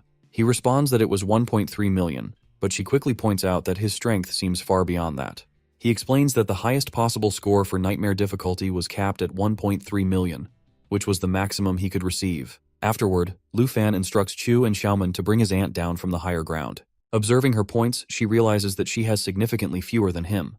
The gap in strength between them is vast and almost impossible to match. Now, with Ant's food buffs in the venomous spider forest, the entire team benefits while gaining levels and receiving valuable rewards. Excited, Xiaoman eagerly opens a reward box and is thrilled to find new equipment inside. Jian Ying, feeling an unusual sense of joy, is pleased to have formed a team. It seems to be a first-time experience for her. As the group grows closer, Chu suggests exchanging phone numbers, but Jian Ying declines while explaining that she does not use a phone. Xiaoman, however, assures her that if they enter another secret realm, they will contact her through her home. With that, the team is officially formed, and they celebrate their new bond. Lu Fan's aunt joins in, bringing a freshly prepared dish designed to boost their stamina. The aroma captivates everyone, and after eating, they immediately feel the effects. Their stamina increases significantly, and the Jade Dragon quickly levels up twice, reaching level 13. Lu Fan's level increases to 24, marking another milestone in his progress.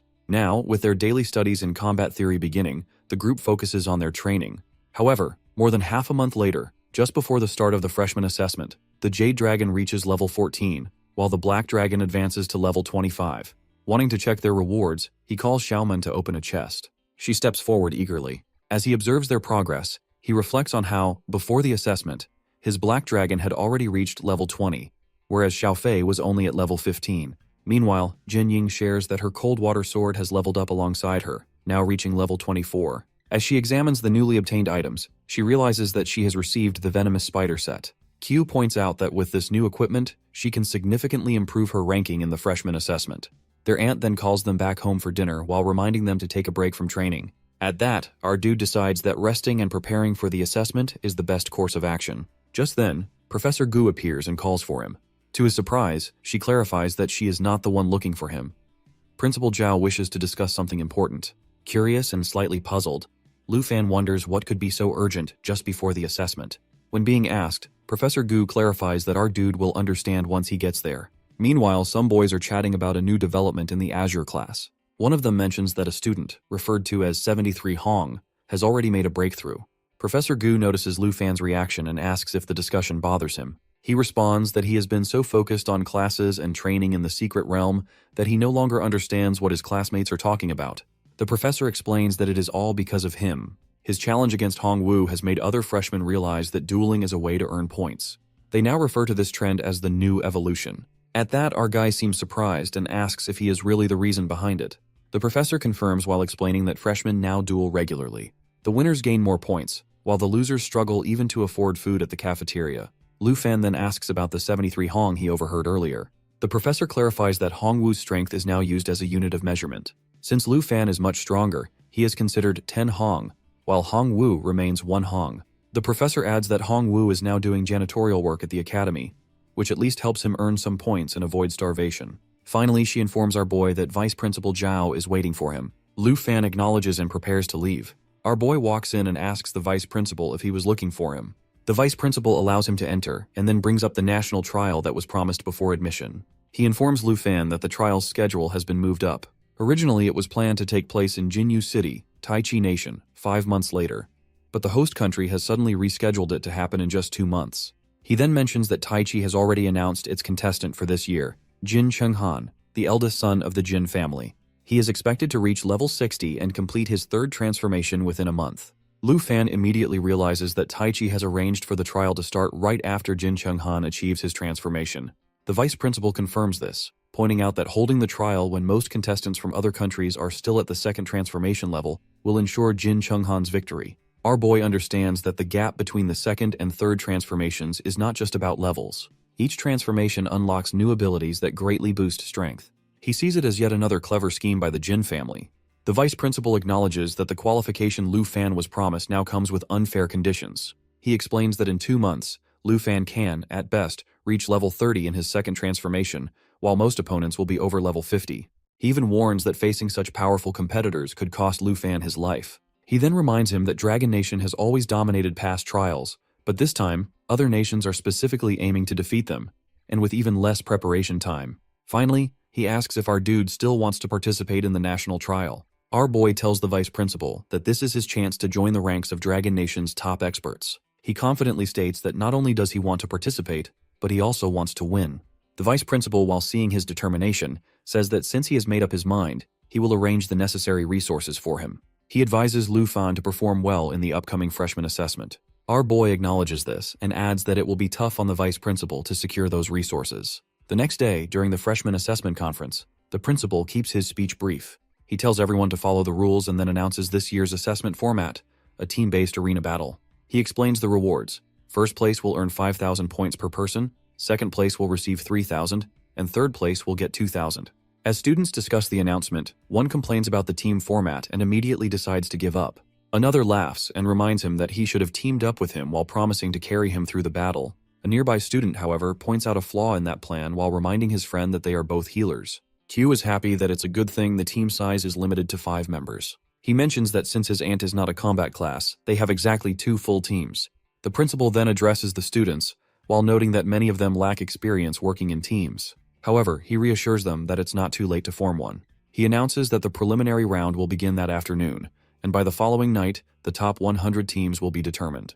He also asks if any two-person teams are interested in joining up with others. At that, one guy then approaches Jianying and introduces himself as Double Swordsman No. 7. He tells her that he has been watching her since the freshman entry ceremony and hopes she will team up with him for the assessment. Just as he is about to finish his sentence, Jianying cuts him off and refuses without hesitation. At that moment, Xiaoman arrives and cheerfully tells them to hurry up and sign up with Teacher Gu. She then notices Lu Fan's expression and asks why he looks like he is about to cry. Q explains that many students want to team up with Jianying, but he was sure she wouldn't leave their group. In the end, Lu Fan decides to team up with Chu, while Jianying partners with Xiaoman. The next day, the freshman assessment's preliminary round takes place at Dragon City Academy's arena. The matches are intense, and a princess watches with interest. She praises her guard's performance, impressed by his 28 consecutive victories. She encourages him to keep going, as a few more wins will place him in the top 16. He thanks her respectfully. She then mentions that her brother, Jin Chunghan, will be coming to see her soon. She plans to introduce her guard to him, and insists that he must reach the No. 1 position to earn a promotion. He reassures her that he will follow her orders without fail. As the next battle begins, the opponents are introduced. No. 18 Chen Tianji and Jinju versus No. 1 Lu Fan and Jianying. The princess is shocked to see both top students in the same team. She questions in disbelief how they ended up together. In a flashback, it is shown that our dude swipes his team partner from Chu to Jianying. Q is the one who suggests it, as she doesn't want to drag him down and is happy to work with her sister. Now both of them are cheering for our boy's team, who is encouraging his teammate as they aim for first place. While waiting in the arena's waiting room, Lu Fan looks at his collection of treasure maps. He notices that their quality is low, and they are scattered in distant locations, so he decides to combine them. As he watches the maps merge, he is surprised and excited by the result. Jianying notices his reaction and asks if he is okay. He exclaims in amazement while realizing that the combination actually worked. Looking at the new map, he sees a location called Flying Dragon Cemetery and realizes that he has never heard of it before. He decides to ask about it another day. Just then, an announcement calls for Team No. 18 and Team No. 1 to enter the arena. Our boy reminds Jianying that it's their turn to step onto the stage and that they cannot afford to slack off in the freshman assessment. As they walk in, the audience starts talking. Some students confidently declare that since number 1 Lu Fan and No. 2 Jianying are in the same team, victory is practically guaranteed. However, others argue that it's not certain while pointing out that Chen Tianji has already won 28 matches in a row. They also remind everyone that past champions weren't always the highest-ranked students. Jianying turns to Lu Fan and mentions that their opponent is also a dragon tamer. She then asks if he feels confident about winning. Instead of answering directly, Lu Fan smirks and suggests a bet. He proposes that if he can defeat both opponents on his own, she will have to share everything she knows about the characteristics of a swordmaster. Jianying is surprised and questions if he really means to fight without her help or even summoning his dragon pet. Lu Fan realizes she has a point and acknowledges that it makes sense. He then recalls their time in the venomous spider forest and notes that their fighting styles are quite similar. With that, the assessment officially begins. Jinju's guard steps forward, eager for the fight to begin. He accuses Jinju of always trying to outshine him and declares that from now on, there can only be one dragon tamer. Him. Meanwhile, our guy suddenly vanishes from sight, catching everyone off guard. He tells Jianying that it's already too late to stop now. As the battle begins, Chen becomes frustrated and questions why Lu Fan is neither relying on his teammate nor summoning his dragon. Lu Fan casually responds that it's just a small bet and nothing serious. He adds that he doesn't need to go all out to deal with him. Watching from the stands, the princess is furious while feeling that this is finally her opportunity to get back at Lu Fan. She recalls how he once humiliated her and vows to make him pay 10 times over. Without hesitation, she commands the armored earth dragon to attack. As the dragon lunges toward him, Lu Fan calmly observes that one of its fangs is broken while making its face look uneven. He then remarks that he will fix it. The battle intensifies, and the crowd erupts in shock as our boy stops the earth dragon's attack with just one hand. Students in the audience can't believe what they are witnessing. Some gasp and ask if that is really an earth dragon, while others remind them that, despite everything, a dragon is still far stronger than a human. They begin to wonder just how much power Lu Fan actually has, finding it hard to make sense of the situation. The princess, while noticing her guard frozen in shock, snaps at him and demands that he stop daydreaming and take our dude down immediately. He quickly regains focus and obeys her command while ordering the earth dragon to use a sweeping attack. Meanwhile, our boy's teammate analyzes the situation and realizes that both of them are dragon tamers. This means they likely don't have movement skills to dodge attacks easily. With two skills coming at him at the same time while escaping seems impossible. However, instead of panicking, he sighs and questions when they will finally use moves that actually force him to take them seriously. Meanwhile, Jianying closely observes the Earth Dragon and notes that its attributes are several times higher than those of other beasts at the same level. Yet, our guy is not only holding back the Earth Dragon, but also fighting the Dragon Tamer at the same time. Frustrated by Lu Fan's dominance, the guard angrily tells his opponent to back off, calling him trash. The princess, while watching from the stands, criticizes her guard. She points out that Lu Fan hasn't even summoned his black dragon or allowed his teammate to intervene, yet the guard is already struggling. With so many people watching, she warns that if he keeps performing poorly, she won't be able to recommend him to her brother. She then mocks him while asking if he still believes he can go to Taichi Kingdom and become the strongest dragon tamer. She tells him to stop dreaming. Meanwhile, our dude carefully observes the dragon's movements and notices something strange. He starts to suspect that Jinju is using a special skill, which is one that transforms her follower into a monster. As expected, he realizes that she has once again activated that mysterious augmentation ability. The audience watches in shock as the Earth Dragon's appearance changes while making it look like a demon straight out of hell. Some students discuss how Chen Tianji's teammate has clearly given it a buff, greatly increasing its strength. They also note that the person seems to be an exchange student from Taichi Nation, where the skills are quite unusual. Others excitedly wonder if Lu Fan will finally summon his dragon while hoping to see an intense dragon versus dragon battle. Jinhing rushes in to assist our boy, but he quickly stops her while assuring her that he can handle the fight on his own. He reminds her about their bet while insisting that she stay back. She hesitates for a moment, about to protest, but before she can say anything, the dragon launches an attack. As the fight continues, Lu Fan recognizes the enemy's skill. He recalls seeing it before, which is a painful transformation that distorts the body in exchange for increased power. Meanwhile, Jinju orders her guard to take him down, and he immediately acknowledges her command. Jinju then mocks our boy, while boldly claiming that she will take his black dragon and turn him into a loser once again. Laughing, she taunts him, daring him to summon his dragon if he doesn't want to be completely crushed. She then sarcastically reminds him that he once bragged about having high enough stats to overpower the Earth Dragon. She questions why he is struggling now. In response, Lu Fan calmly commands his dragon to use magic and attack. Suddenly, the guard shivers, feeling an unexpected chill in the air. The temperature drops drastically, and he realizes that this must be Lu Fan's dragon. He finds it far more intimidating than Chen Tianji's Earth Dragon, but quickly convinces himself that something is off. He suspects it's just an illusion, a magic trick rather than a real dragon. Now, he understands that our boy can use both physical and magical attacks. Lu Fan then turns to Jinju and acknowledges that her strange magic has indeed boosted the Earth Dragon's stats beyond his own. However, he smirks and asks about whom the higher stats alone and are enough. He then boldly declares that she is not worthy of taking his black dragon. Hearing this, Chen panics and urgently warns her to be careful. Without hesitation, he commands the armored Earth Dragon to attack once again. As Chen launches his attack, our boy takes note of his unwavering loyalty. Seeing this, he decides to counter with a powerful move.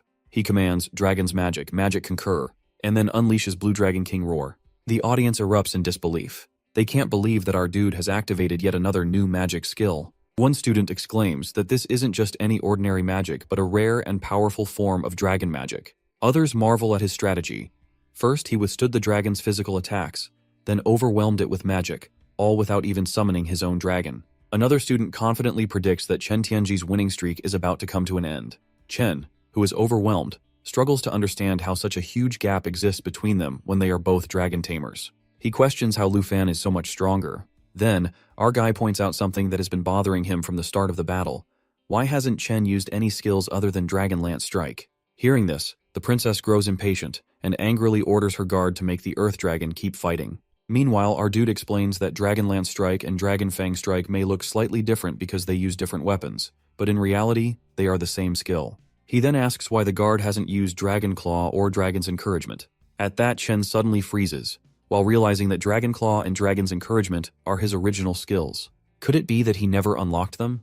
The princess, furious at his hesitation, insults him and compares him to Kui Hongtai. Our boy, however, calmly states that Chen's Earth Dragon contract must not have unlocked all his skills. He points out that the reason he hasn't used them is simple.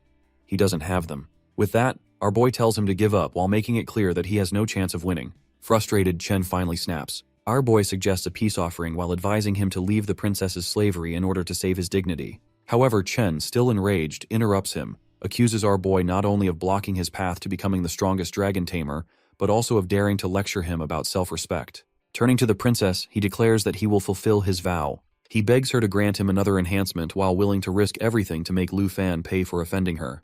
The princess laughs and agrees, while telling him that this is his last chance. He immediately acknowledges her command, determined to follow through. Lu Fan, while watching the scene unfold, questions why the guard swore loyalty to someone like Jinju, especially knowing her true nature.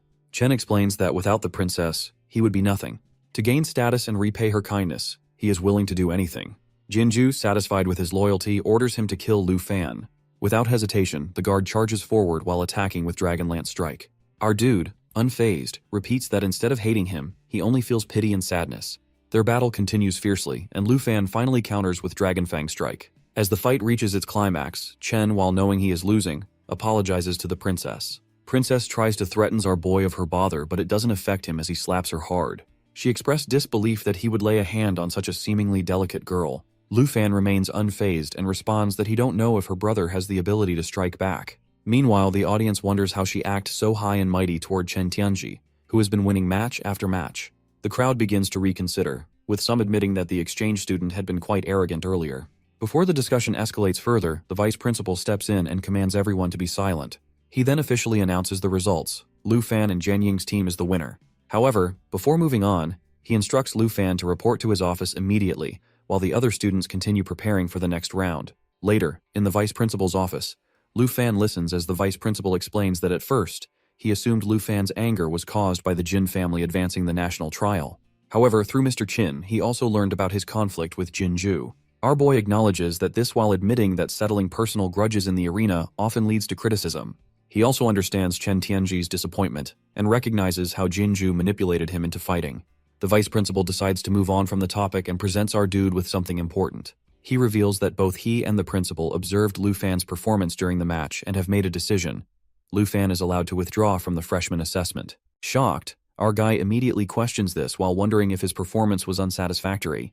The vice principal reassures him that it's the opposite.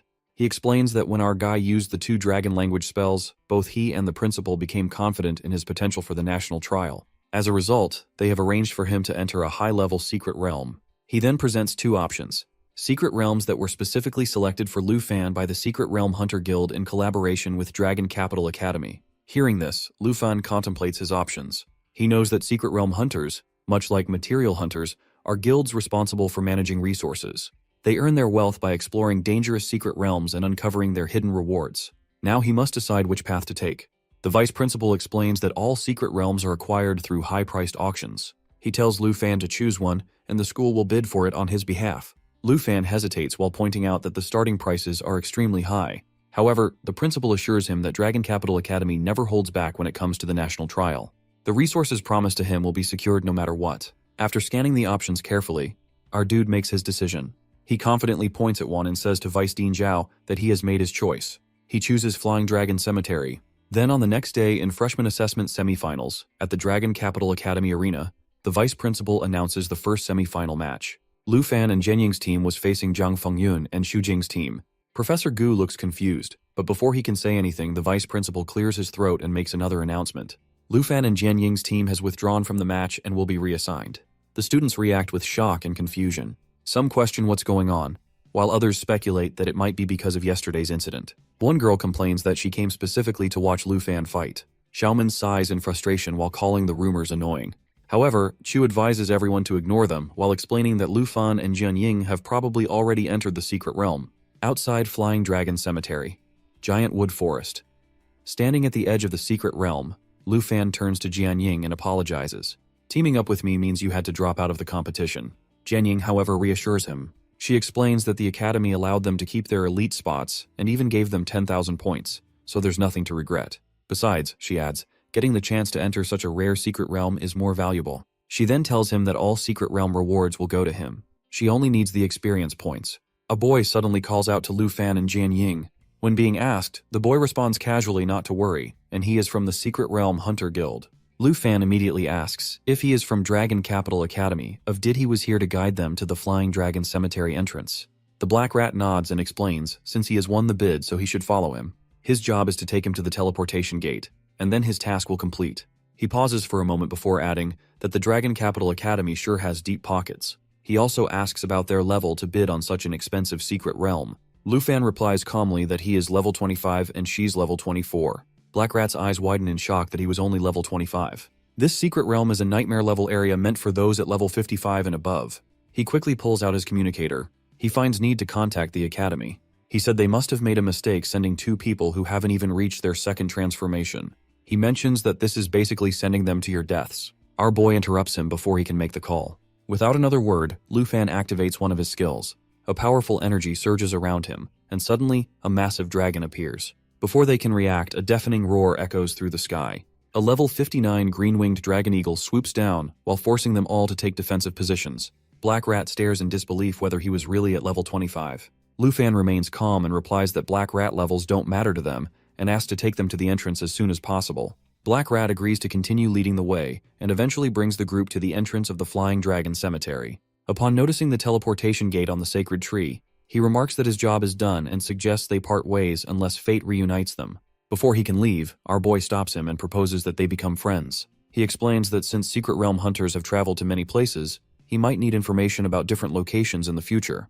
Black Rat appears confused about the kind of information Lu Fan is asking for, while prompting our dude to clarify that he is only interested in general geographic locations, not secret realms. Realizing that this does not violate any guild rules, Black Rat offers to sell location details for 100,000 dragon coins each, calling it a friendly price. Lu Fan agrees without hesitation while surprising Black Rat, who starts wondering if everyone from Longdu Academy is this wealthy. After a while, they are at their destination. Jian Ying, while growing impatient, reminds them that they should get moving. As Lu Fan looks up at the massive tree, he assumes it must be the Flying Dragon Sacred Tree that Black Rat had mentioned. He begins to suspect that the Divine Treasure Map is hidden somewhere at the top. Just then, she hears a rumbling sound and warns our dude about an earthquake. However, he quickly realizes that it is actually a horde of flying dragons approaching. Jian Ying immediately prepares for battle, and the fight begins. During the battle, Jian Ying notices a heavy broadsword lying nearby and calls out for it, though she worries that she will not reach it in time. Meanwhile, Lu Fan unleashes his Dragon Fang strike and urges her to grab his hand, reminding her to be careful since their goal is not below them. She sighs while realizing that he has saved her once again. At that moment, another rotting corpse dragon appears. Before he can say more, he notices a dragon heading straight for Xiao Ye and urgently shouts her name in alarm. Lu Fan reassures Jian Ying that Xiao Ye will be fine and tells her to keep moving forward while he takes care of the situation. However, she hesitates and warns him that the Berserk Bone Dragon is a highly dangerous subspecies. Ignoring the warning, our dude shouts for the dragon to switch to destruction form. Watching this, Jian Ying realizes that Xiao Ye has another form, which explains why our dude is so confident in her abilities. Meanwhile, the dragon calls out to Xiao Fei while asking for emerald blessings, and the dragon lets out a powerful roar. As the battle intensifies, Lu Fan urges Xiao Ye to work with him. Suddenly, a bone storm erupts while sending a whirlwind of sharp bones across the battlefield.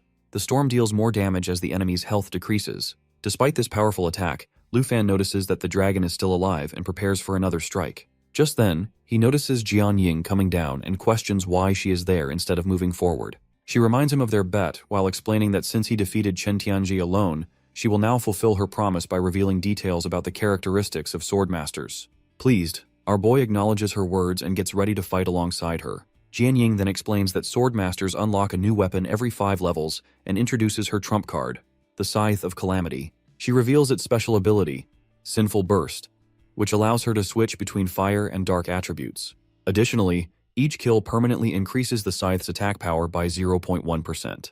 As she activates Sinful Burst, Lu Fan realizes that swordmasters don't unlock skills in the same way other classes do. Because instead of unlocking skills, swordmasters gain different weapons with special abilities.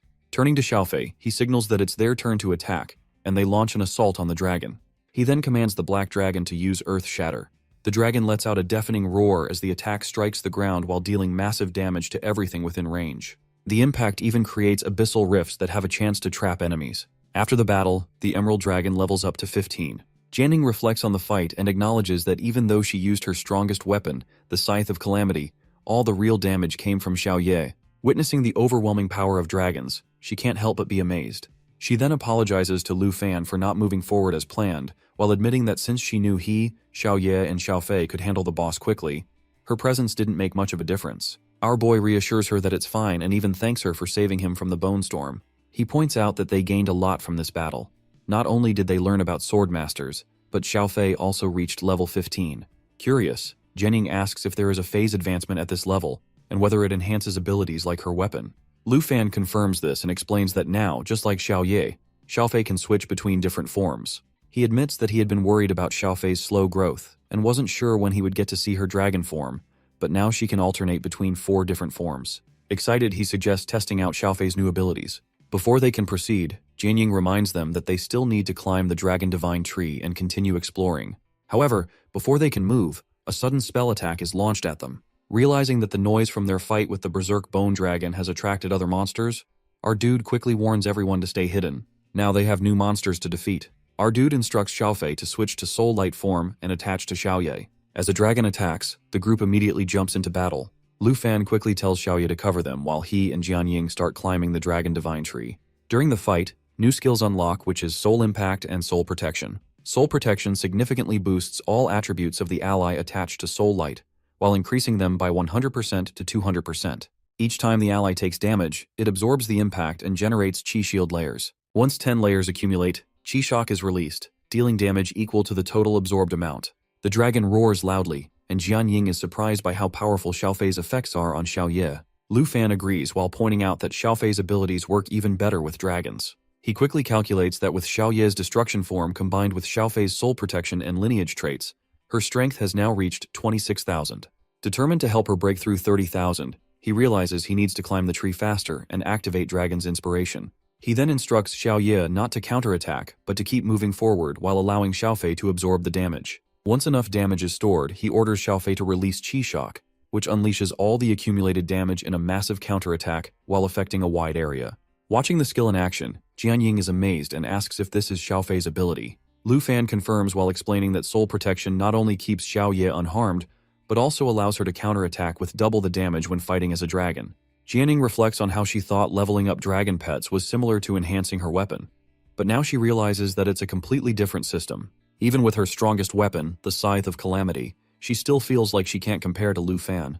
Meanwhile, our dude spots the boss up ahead and announces that they are almost there. As he gets a closer look, he identifies it as the Steel Dragon. Knowing this dragon's reputation, he immediately recognizes its strength. It is level 60 and classified as a nightmare level boss. By flapping its wings, the Steel Dragon creates a powerful storm that damages and slows down anyone caught inside. Additionally, when it thrusts at a target, it significantly reduces all incoming damage by 50%, making its defense even stronger. Just then, the dragon lets out a deafening roar. Jianying realizes that, like the Berserk Bone Dragon, this is also a dragon subspecies and urges Lu Fan to help Xiaoye. However, he calmly reassures her not to worry. Instead, he turns to Xiaofei and instructs her to prepare Soul Impact. As Soul Impact activates, it continuously channels dragon energy while charging up 1 to 2 layers per second. Once fully charged, it releases all the stored energy in a powerful attack, with a maximum capacity of 30 to 60 layers. With everything set, our boy calls out to Xiaoye while letting her know that the next move is up to her. The Steel Dragon roars once again while signaling the start of an intense battle. Jianying panics as she sees the dragon charging toward them. Though she feels small compared to a dragon tamer, she reminds herself that as a teammate she must contribute. Determined, she switches to the Dark attribute and activates Sinful Burst to fight the dragon. However, her attacks fail to do any damage. Frustrated, she curses and admits her attacks are useless. Lu Fan reassures her that it's okay, and that he understands her desire to help. He warns her to be careful before calling for Xiaofei to attach to him. With their combined strength, they launch a powerful attack on the dragon. After the intense battle, the Black Dragon reaches level 20. Excited, Lu Fan announces that it's finally over. Xiaoye has officially reached level 20. As a result, a new skill called Intimidation is unlocked. Meanwhile, Jianying levels up to 25. She marvels at how powerful Xiaofei already is at level 15, and imagines that at level 20, Xiaoye could probably defeat the Steel Dragon in a single hit. The thought is almost unbelievable to her. Our boy confidently tells Xiaoye that the Steel Dragon is nothing to her now and urges everyone to keep moving forward. However, he notices Jianying looking deep in thought and asks what's wrong. She explains that she just remembered something Xiaoman once said, that if a dragon is strong enough, even a random dog nearby could cause destruction just by rampaging alongside it. Hearing this, he comments that it's unusual for her to joke around. Jianying admits that spending so much time with them might have changed her. Our dude agrees and mentions that she has become much more talkative, which he thinks is great. He then casually compliments her, while saying that he found her voice lovely when they first met. Caught off guard, Jianying is shocked. Lu Fan smiles and adds that she's also cute, asking if no one has ever told her that before. She hesitantly replies that she rarely talks to people and doesn't have many friends. Sensing her sadness, Lu Fan quickly changes the subject while telling her not to dwell on unhappy things and urging them to continue deeper. She nods in agreement. Just then, Xiaofei and Xiaoye let out loud roars, and Lu Fan immediately tells them to stop. Unbeknownst to them, an egg is hidden nearby. After defeating the Steel Dragon, Jianying happily notes that she has reached level 25. At that, our dude immediately asks if that means she has unlocked new weapons, which she confirms, and introduces Myriad Blossoms.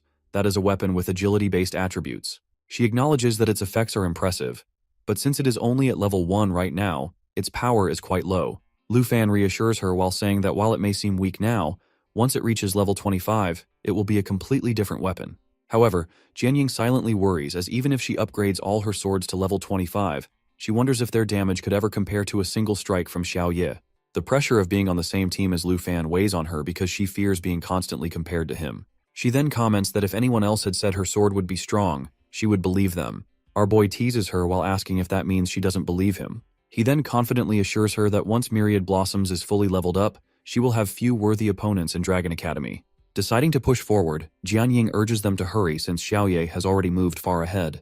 As they move forward, Lu Fan suddenly stops while noticing something strange. He questions whether the ruined site in front of them was once an adventurer's camp. Jianying looks around and while seeing old corpses concludes that the people here have been dead for a long time. Our dude carefully examines the surroundings and realizes that all the fallen adventurers were combat-class fighters who seem to have struggled at different times. This makes him suspect that there may be monsters lurking in ambush. Jianying agrees while suggesting that the area is most likely occupied by monsters and warns him to stay alert. She then asks if he is implying that this is a trap. Before he can answer, a powerful bronze dragon suddenly appears. It is level 69. At the same time, a three-headed elemental dragon emerges while confirming their fears. Lu Fan quickly realizes the danger. Facing 2 boss-level dragons at once is no small challenge. Jianying immediately notices that the 2 dragons are working together, which means that they had been lying in ambush while waiting for them at this camp.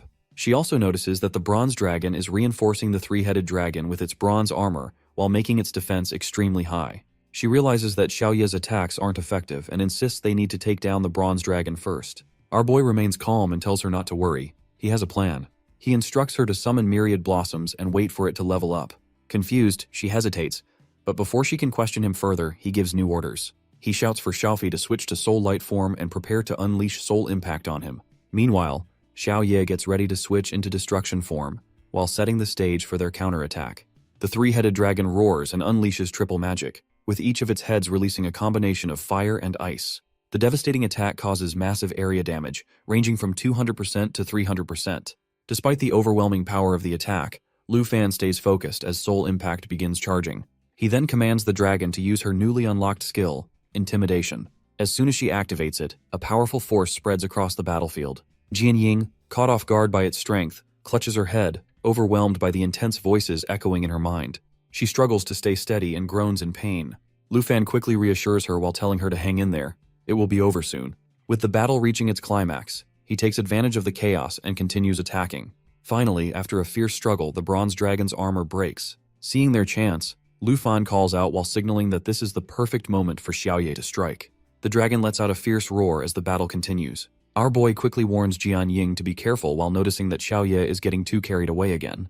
As the fight reaches its peak, the black dragon levels up to 21. Lu Fan praises their teamwork but reminds them to stay focused. He tells them not to act recklessly like Xiao Ye.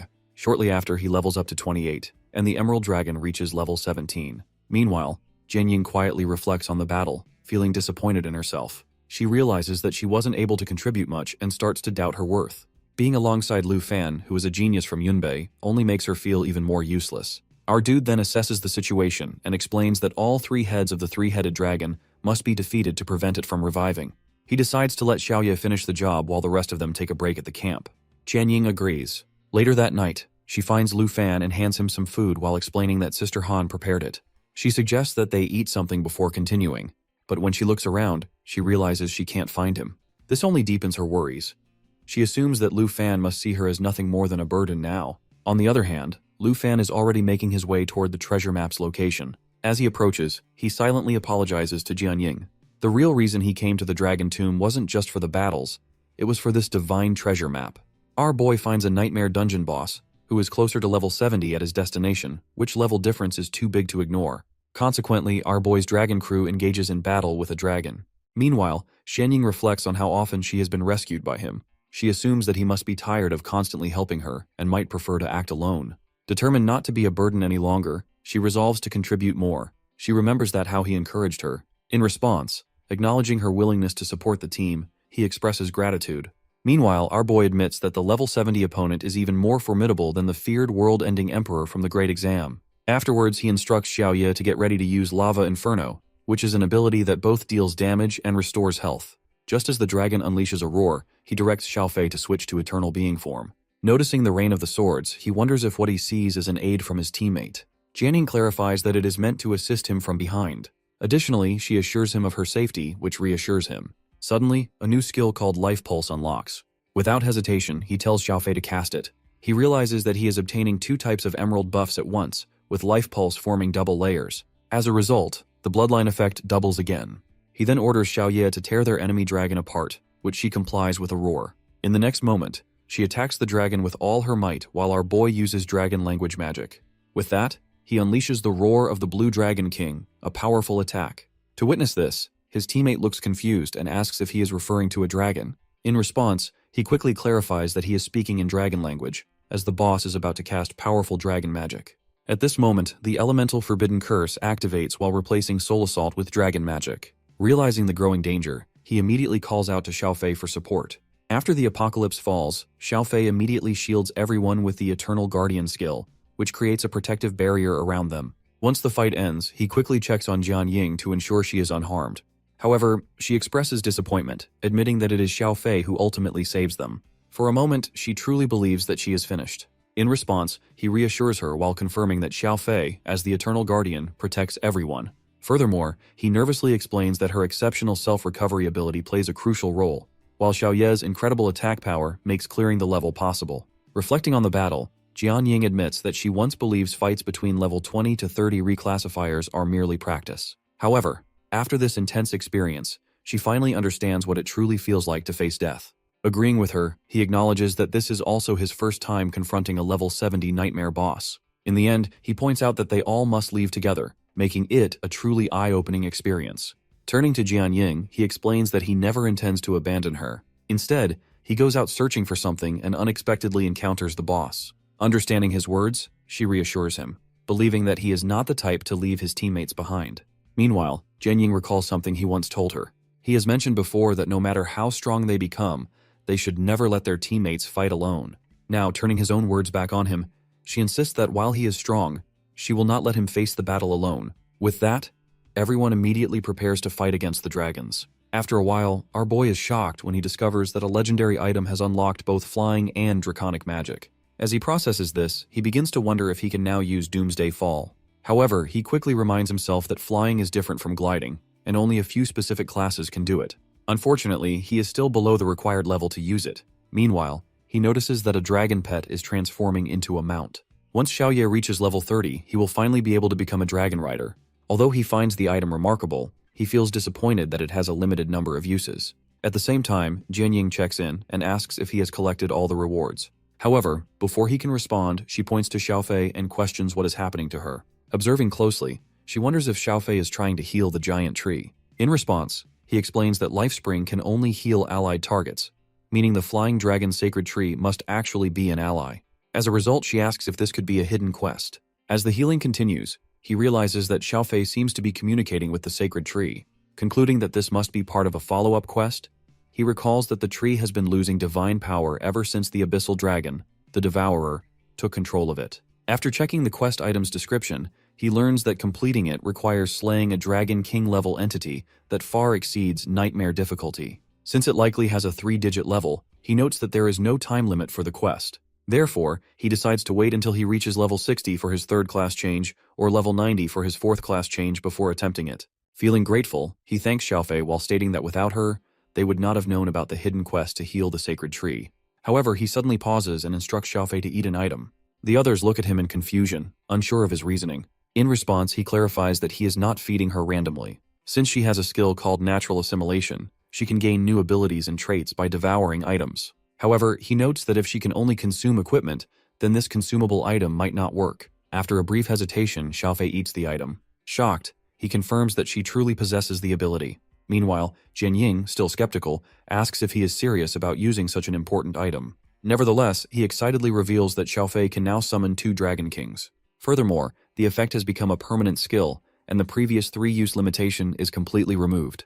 The previous boss has now become a summon. As Lu Fan observes, he notices that its size has shrunk significantly. However, he points out that Xiaofei now has her own pet. Meanwhile, she wonders if this means a dragon pet now has its own dragon pet. As she thinks about it, she finds Lu Fan increasingly unbelievable. Shortly after, she mentions that clearing such a high-level secret realm is exhausting and suggests that they should return. Additionally, she reminds him that Sister Han will be worried. In response, he tells her to go ahead, assuring her that he will catch up soon. However, he explains that he still has something important to take care of. Later, at Dragon Capital Academy's #1 villa, Lu Fan finally brings up a long overdue discussion. Since they have been living together for so long, he believes it is time to talk about it. He points out that Xiaofei gets bullied by Xiaoye every day and asks if no one wants to see her grow stronger and fight back. At this moment, he insists, is the perfect chance. However, noticing their distraction, he questions whether they are even listening. While acknowledging their excitement, he urges them to wait a moment. Afterward, he introduces their soon-to-arrive new family member, emphasizing that everyone must get along. While giving these instructions, he directs a question to the star dragon egg, referring to it as the third dragon. He playfully asks if they can guess whether it will be a brother or a sister. Although he is confused because the timing has always worked before, the situation now seems different. Meanwhile, Xiaoye reflects on her current limitations. At the moment, she only has 2 dragon pet slots, and unlocking the third requires reaching level 30 and completing his second-class change. Because of this, she realizes that everything they have done so far is in vain. Seeing the situation, Lu Fan concludes that they need to go to the poison spider forest to level up. However, he decides that they should rest for now since they will not be meeting their new family member today. Finally, as the day comes to an end, he announces that it is time for bed. Without hesitation, everyone heads off to sleep. In the morning, Xiaoman and Chu arrive at the villa, knock on the door, and call for everyone to wake up. A moment later, our boy opens the door and asks what is going on. Without delay, Chu informs him that he needs to see a post that has spread all over the school. However, he reacts with irritation, questioning why they woke him up so early just for a post. In response, she clarifies that it concerns his withdrawal from the freshman exam. She further explains that someone posted about it on the school forum yesterday, and overnight it has become the top post. As soon as he sees the post, he immediately questions the situation regarding Fengyun Pavilion. At this point, Chu provides more details while explaining that Fengyun Pavilion originally started as a 4-person team formed by students ranked number 3 to number 6. Over time, however, it has grown into a much larger group, now consisting of nearly 30 members with powerful classes. Moreover, she reveals that it is led by Jian Fengyun and Xu Jung. Hearing this, our dude acknowledges that he is officially recognized as the school's #1. However, he finds it amusing that Jian Fengyun has now become the so-called #1 in the eyes of the students. As he laughs at the situation, Xiaoman shares that Jian Fengyun made a public statement earlier that morning. According to him, in order to prove himself to his supporters, he will take control of the #1 villa after tomorrow's final. At the same time, Chu points out that winning first place in the competition grants eligibility for the national trial selection process. Clearly, she states Jian Fengyun is aiming for that opportunity. Meanwhile, Lu Fan reflects on the situation and realizes that Jian Fengyun seeks both fame and a spot in the national trial. Unfortunately for him, Lu Fan has already secured both. Soon after, Xiaoman expresses frustration while calling Jian Fengyun a clown for tarnishing Fan's name while he is away from school. She finds it ridiculous, especially since they do not even know him personally. Without hesitation, she declares that if he dares to come tomorrow, she will be fighting with her Shadow Blade form. In response, our guy acknowledges that Fengyun Pavilion is targeting him. Since that is the case, he decides to give them exactly what they want. With confidence, he announces that they will have some fun with them. He then takes the post from them and asks to borrow it for a moment. Without hesitation, he reveals his plan. He is going to respond to Fengyun Pavilion's challenge. Our boy responds to the post, which quickly catches Xu Jung's attention. Without hesitation, he rushes to Jiang Fengyun and informs him that Lu Fan has actually replied. Meanwhile, Jiang Fengyun remains focused on his hidden combat class. After finishing his fight, he instructs his teammates to heal up before turning to Xu Jung for details. Without wasting time, Xu Jung suggests that Jiang Fengyun check the post himself. As soon as he reads it, he reacts with irritation while calling Lu Fan arrogant. He finds it unbelievable that Lu Fan dares to challenge the entire Fengyun Pavilion. Therefore, he immediately orders a response while instructing his team to tell our boy to meet them in the arena after the finals tomorrow. At this point, Xu Jung hesitates and asks if he really plans to fight Lu Fan.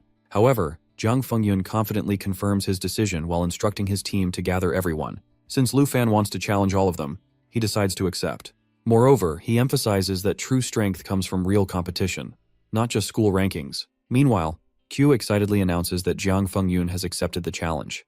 In response, Xiaoman suggests checking out Jiang Fengyun's semi-final match. However, Lu Fan dismisses the idea while admitting that he is not particularly interested in Jiang Fengyun's strength. Instead, he believes they would benefit more from leveling up in the secret realm. At this moment, Han disagrees while warning that overconfidence can lead to failure. She advises that understanding one's opponent is always beneficial. Supporting her point, Xiaoman insists that Lu Fan should at least make an appearance. She even adds that his supporters might outnumber those of Fengyun Pavilion. Additionally, Q mentions that our dude is currently the hottest topic on the campus forum. If he is caught observing Jiang Fengyun, it could easily start rumors. Hearing this, Han playfully suggests disguising him so that no one recognizes him. Without further delay, they dress our boy differently before heading to watch the match. As the event begins, Xiaoman closely watches the matches and notes that Jiang Fengyun's turn is coming up. Q agrees while pointing out that a huge crowd has gathered to watch him compete. Meanwhile, Han, now in disguise, turns to Lu Fan and asks how she looks, confidently claiming that no one will recognize her. Shortly after, the semi-finals of the freshman assessment are about to begin. However, as Han notices Lu Fan leaving, she questions why he is walking away before the match even starts. In response, he simply states that the match is not interesting and that he is stepping out for a walk. Before leaving, he instructs them to call him once it is over. Just then, an announcement echoes through the arena, officially welcoming the teams for the semi-finals. The vice principal enters the principal's office and immediately brings up a recent post on the campus forum while explaining that it has sparked widespread discussion. He mentions that the topic revolves around the challenge between Lu Fan and Jiang Fengyun. In response, the principal remains unconcerned and insists that Lu Fan can handle minor disputes among the freshmen, so there is no need to report it. However, the vice principal expresses his concerns while suggesting that the school should step in to stop the challenge. He worries that Lu Fan's overwhelming strength might cause unintended harm, especially outside school grounds. Furthermore, he reminds the principal that Chen Tianji is still recovering in the infirmary after his previous match with Lu Fan. Despite this, the principal stays calm and informs him that in just a month, the Dragon Capital's special envoy is scheduled to arrive to assess whether Lu Fan qualifies for the national trial. He reassures the vice principal that there is no need to overthink the situation. Shocked by the sudden timeline, the vice principal questions the reason behind the early inspection. In response, the principal explains that since the national trial has been moved up, the envoy's visit has also been rescheduled. Curious about our boy's preparation, the principal then asks for an update. The vice principal confidently reports that Lu Fan is about to complete his second-class change, so there is nothing to worry about. Additionally, he shares his knowledge about the previous Dragon Capital envoy, Chen Xiong, who, despite his arrogance, remains professional in his duties. He assures the principal that Chen Xiong would not intentionally create obstacles for Lu Fan. At this moment, the principal corrects him while revealing that his information is outdated. He clarifies that Chen Xiong is no longer the envoy, and that Ruan Changfeng has taken his place. Once a high-ranking official, Ruan Changfeng has faced multiple demotions while reducing him to his current role. Finding the situation intriguing, the principal then questions the vice principal's sudden silence. After a brief pause, the vice principal apologizes and acknowledges that if Ruan Changfeng is overseeing the national trial selection, Lu Fan will undoubtedly face numerous challenges. The principal firmly states that Lu Fan is his personally approved candidate for the national trial. He then asks the vice principal if he understands what needs to be done. In response, the vice principal acknowledges the directive and assures that he will gather more resources to help Lu Fan advance to his second-class change as quickly as possible, ensuring he can compensate for any level disadvantage. Shifting the conversation, he mentions that Lu Fan's battle with Jiang Fengyun is set for tomorrow, and asks if the principal plans to watch. With a smile, the principal confirms, saying he would never miss such an exciting event. Meanwhile, at the Dragon Capital Academy's Arena Points room, several students engage in battles. One of them questions how many opponents have already been defeated there. He points out that since this is only a 100-point arena, it should not be too difficult. However, another student speculates that a second-class job holder might be pretending to have a low score to deceive challengers. Soon, someone declares that this cannot be a level 29 arena and warns others not to enter, insisting that anyone who does will surely lose. Curious, some students begin to wonder about the identity of the arena master. While he looks familiar, they struggle to recognize him. At the same time, Lu Fan, deep in thought, considers that he should have gone to level up in the poison spider forest instead of spending time watching a match. Just then, he notices someone approaching and realizes it is another challenger. A girl greets him politely and asks if he has time for a match. Our guy greets the girl by calling her senior sister, and she laughs while saying her level is higher than his. However, since he is polite, she allows him to take the lead. He replies that she should go ahead, but she mischievously asks if he's sure. He thanks her while noticing she seems unusual. She then attacks him, and he comments on her strength while wondering about her level. As she strikes, he successfully avoids her attack. She acknowledges his defense while questioning why he's holding back and warning him that she'll teach him a lesson if he continues. He agrees to do his best. Meanwhile, outside the room, some students discuss how stubborn she is for choosing such a difficult arena. One student suggests they keep quiet since they can still hear the fight. Another recalls lasting only 2 minutes against her while assuming she's barely holding on. They all agree that the match will end soon. In another match, Zhang Fengyun and Xu Jing's team win. Everyone shouts the names of the winners. As Xu Jing approaches Zhang Fengyun, he mentions that a guy from Fengyun Pavilion told him Lu Fan sneaked into the audience to watch the match. Zhang Fengyun responds that Lu Fan must be trying to figure him out, and remarks that he didn't even use half his strength in the fight. He then calls out to our dude while warning him not to be arrogant for long and telling him not to back out of tomorrow's fight. Xiuman suggests they leave, asking where Lu Fan is. Ko mentions that Zhang Fengyun noticed Lu Fan watching. Han adds that Lu Fan left when he got bored, but he'll call him. Meanwhile, our dude wonders about the senior sister, thinking about how incredibly strong she is. While fighting, he reflects on how, in just 15 minutes, she went from unfamiliar to predicting his moves, impressed by her progress. He realizes that she could have easily defeated him, but feels as if she is guiding him to recognize the flaws in his fighting style. He wonders why she is helping him and who she really is. She then comments on his lack of stamina, and asks why he covers his handsome face. Han calls Lu Fan, and he apologizes to the senior sister, explaining that he needs to take the call. He tells Han that he will return shortly, thanking the senior sister for teaching him so much about close combat. Before leaving, he asks if he could get her contact information. She laughs, teasing him for asking for a girl's contact so soon after meeting. He quickly clarifies that he only wants to arrange another sparring session. She dismisses the idea of sharing her contact details, telling him to set up another point-based room like today if he wants to meet her again, and that if fate allows, she will come. As Lu Fan leaves, he continues to wonder about the senior sister, doubting that she is a student. He believes that she might be a teacher, questioning whether Longdu Academy has a teacher like her. He also realizes that she gave him points while thinking it might mean she forfeited. Lu Fan quickly leaves the place and rushes outside. Meanwhile, she is searching for her. He wonders who she is with such impressive strength. She neither takes the points nor reveals her real identity and vanishes in an instant. He questions whether she's truly from the academy or if he has met a ghost. At the same time, his 3 companions call out to him, asking where he's been. Qiu jokingly asks if Lu Fan has gotten involved with another senior. However, Lu Fan can't find her. The next day, after the freshman assessment finals at Longdu Academy Arena, people talk about the upcoming match. They wonder if the real final is going to be between Lu Fan and Zhang Fengyun. They debate whether Lu Fan is strong enough to face the entire Fengyun Pavilion, or if he's simply out of his mind. The crowd waits in anticipation for the fight. When Zhang Fengyun arrives, he asks why Lu Fan isn't there yet. He suggests that they might need to go to Villa Number 1 to bring him out themselves. Xu Jing reassures him while saying that they've agreed to this time and that they should just wait a little longer. Soon after, Lu Fan arrives, apologizing for keeping everyone waiting. He assures them it won't take much longer and that they should get started quickly since he has other things to do later. Lu Fan comes running, and others find his entrance interesting. He arrives on time and notices that everyone is present, so he suggests they go together.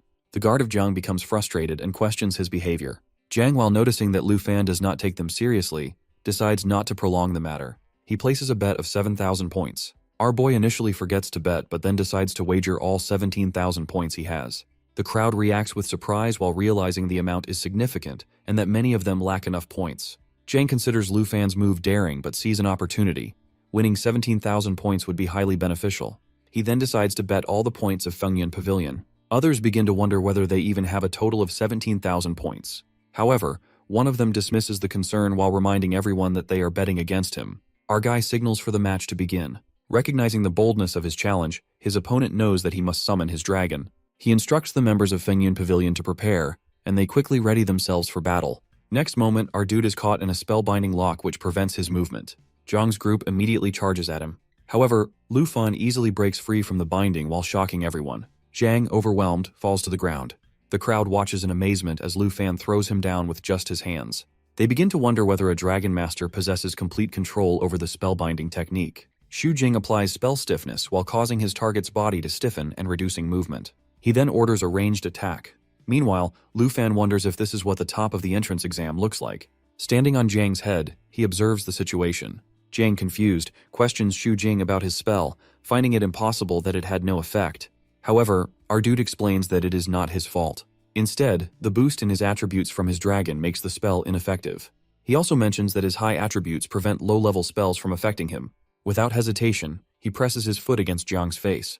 At this moment, the members of the pavilion believe that it is the end for Lu Fan, as Young is about to use his technique. Zhang executes a strong move, which even Lu Fan acknowledges as impressive. However, he decides to show something special, something he has not even revealed to Chen Tianji. As the anticipation builds, he prepares to summon his dragon. Before anyone can react, he has already summoned it.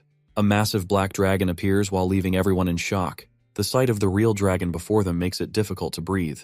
Jiang, overwhelmed, immediately notices how different it is from Chen Tianji's dragon. The sheer power and presence of the beast terrify the others while prompting them to flee.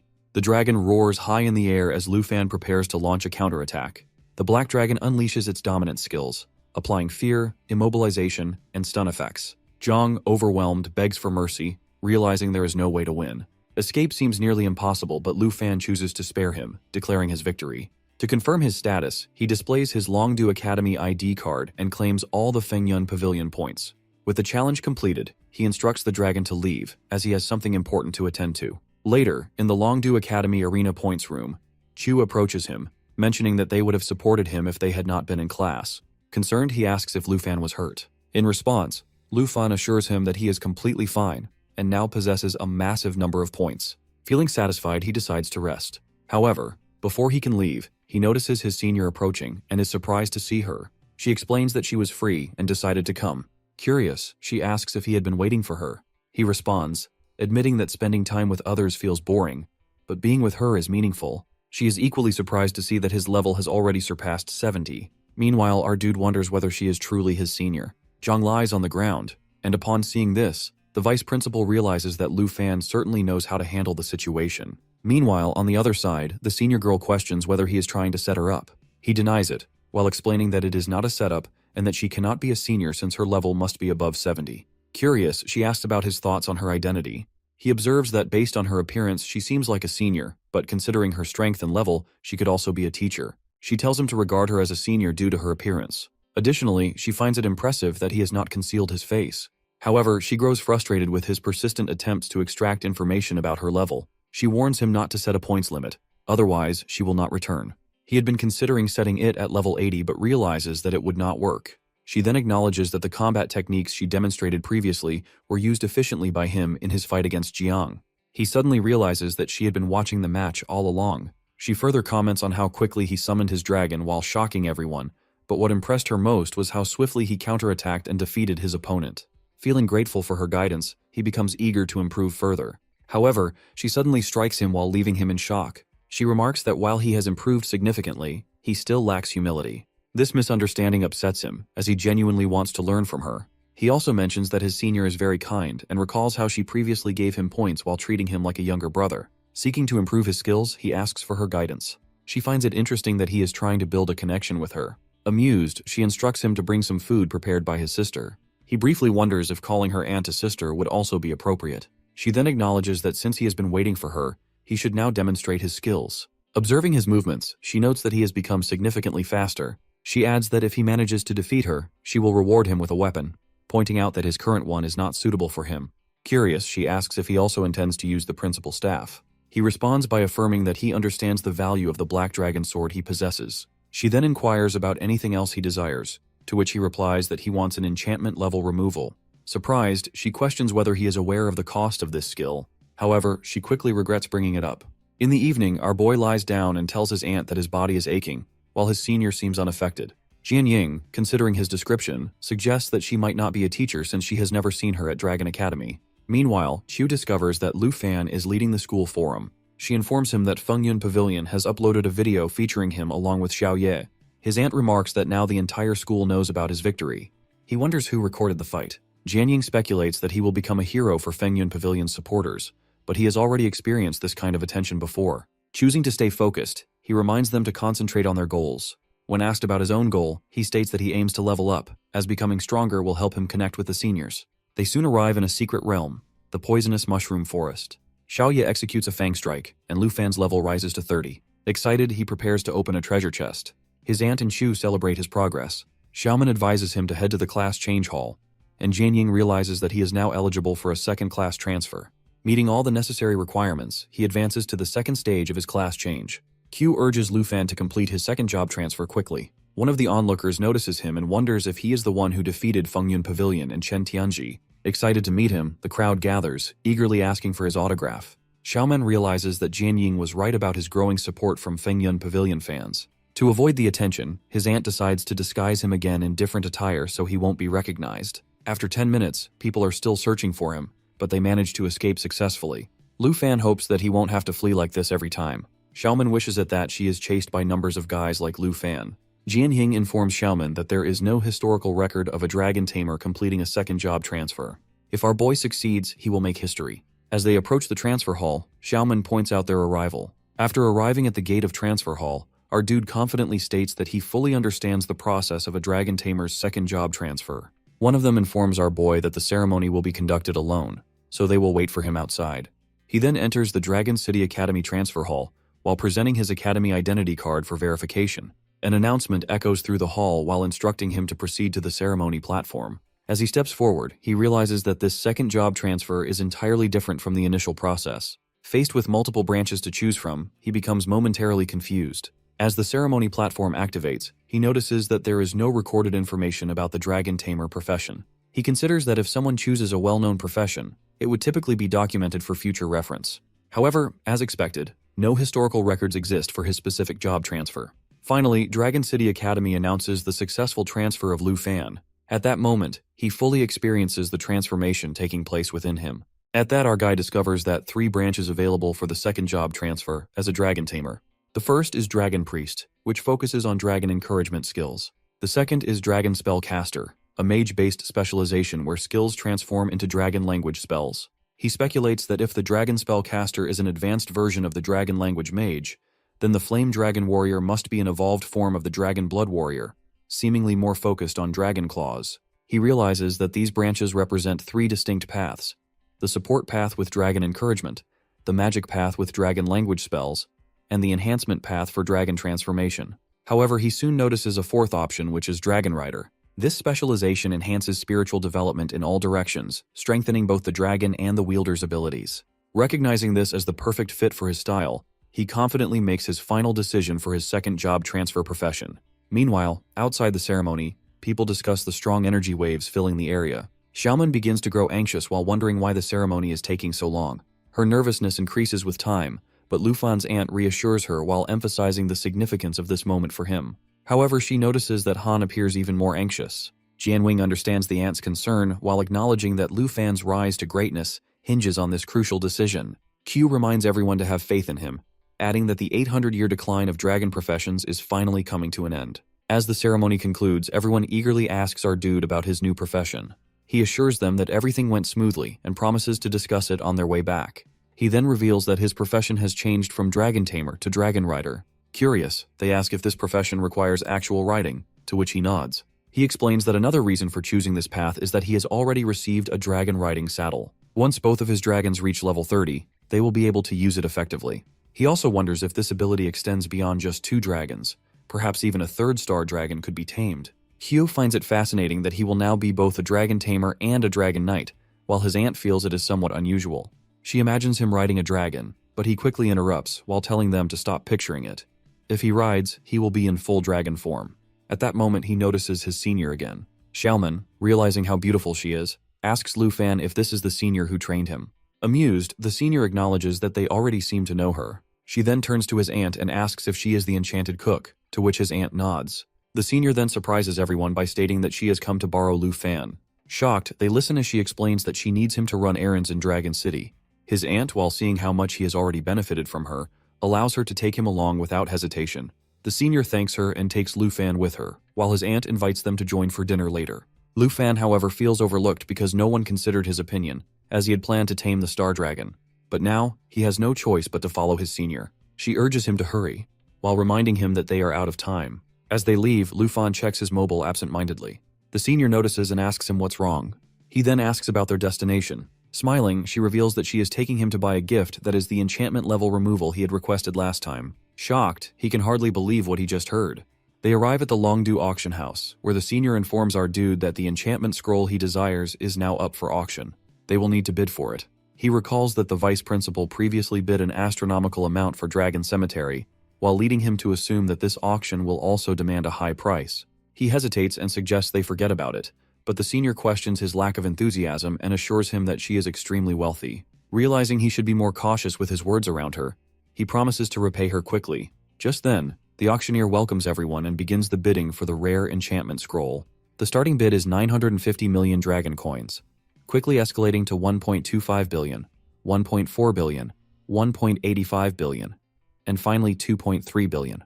The senior tells Lu Fan that they need to bid decisively. Suddenly, a 3 billion dragon coin bid is placed. Our guy is surprised to see that the bidder is Jinju and wonders why she wants the enchantment scroll.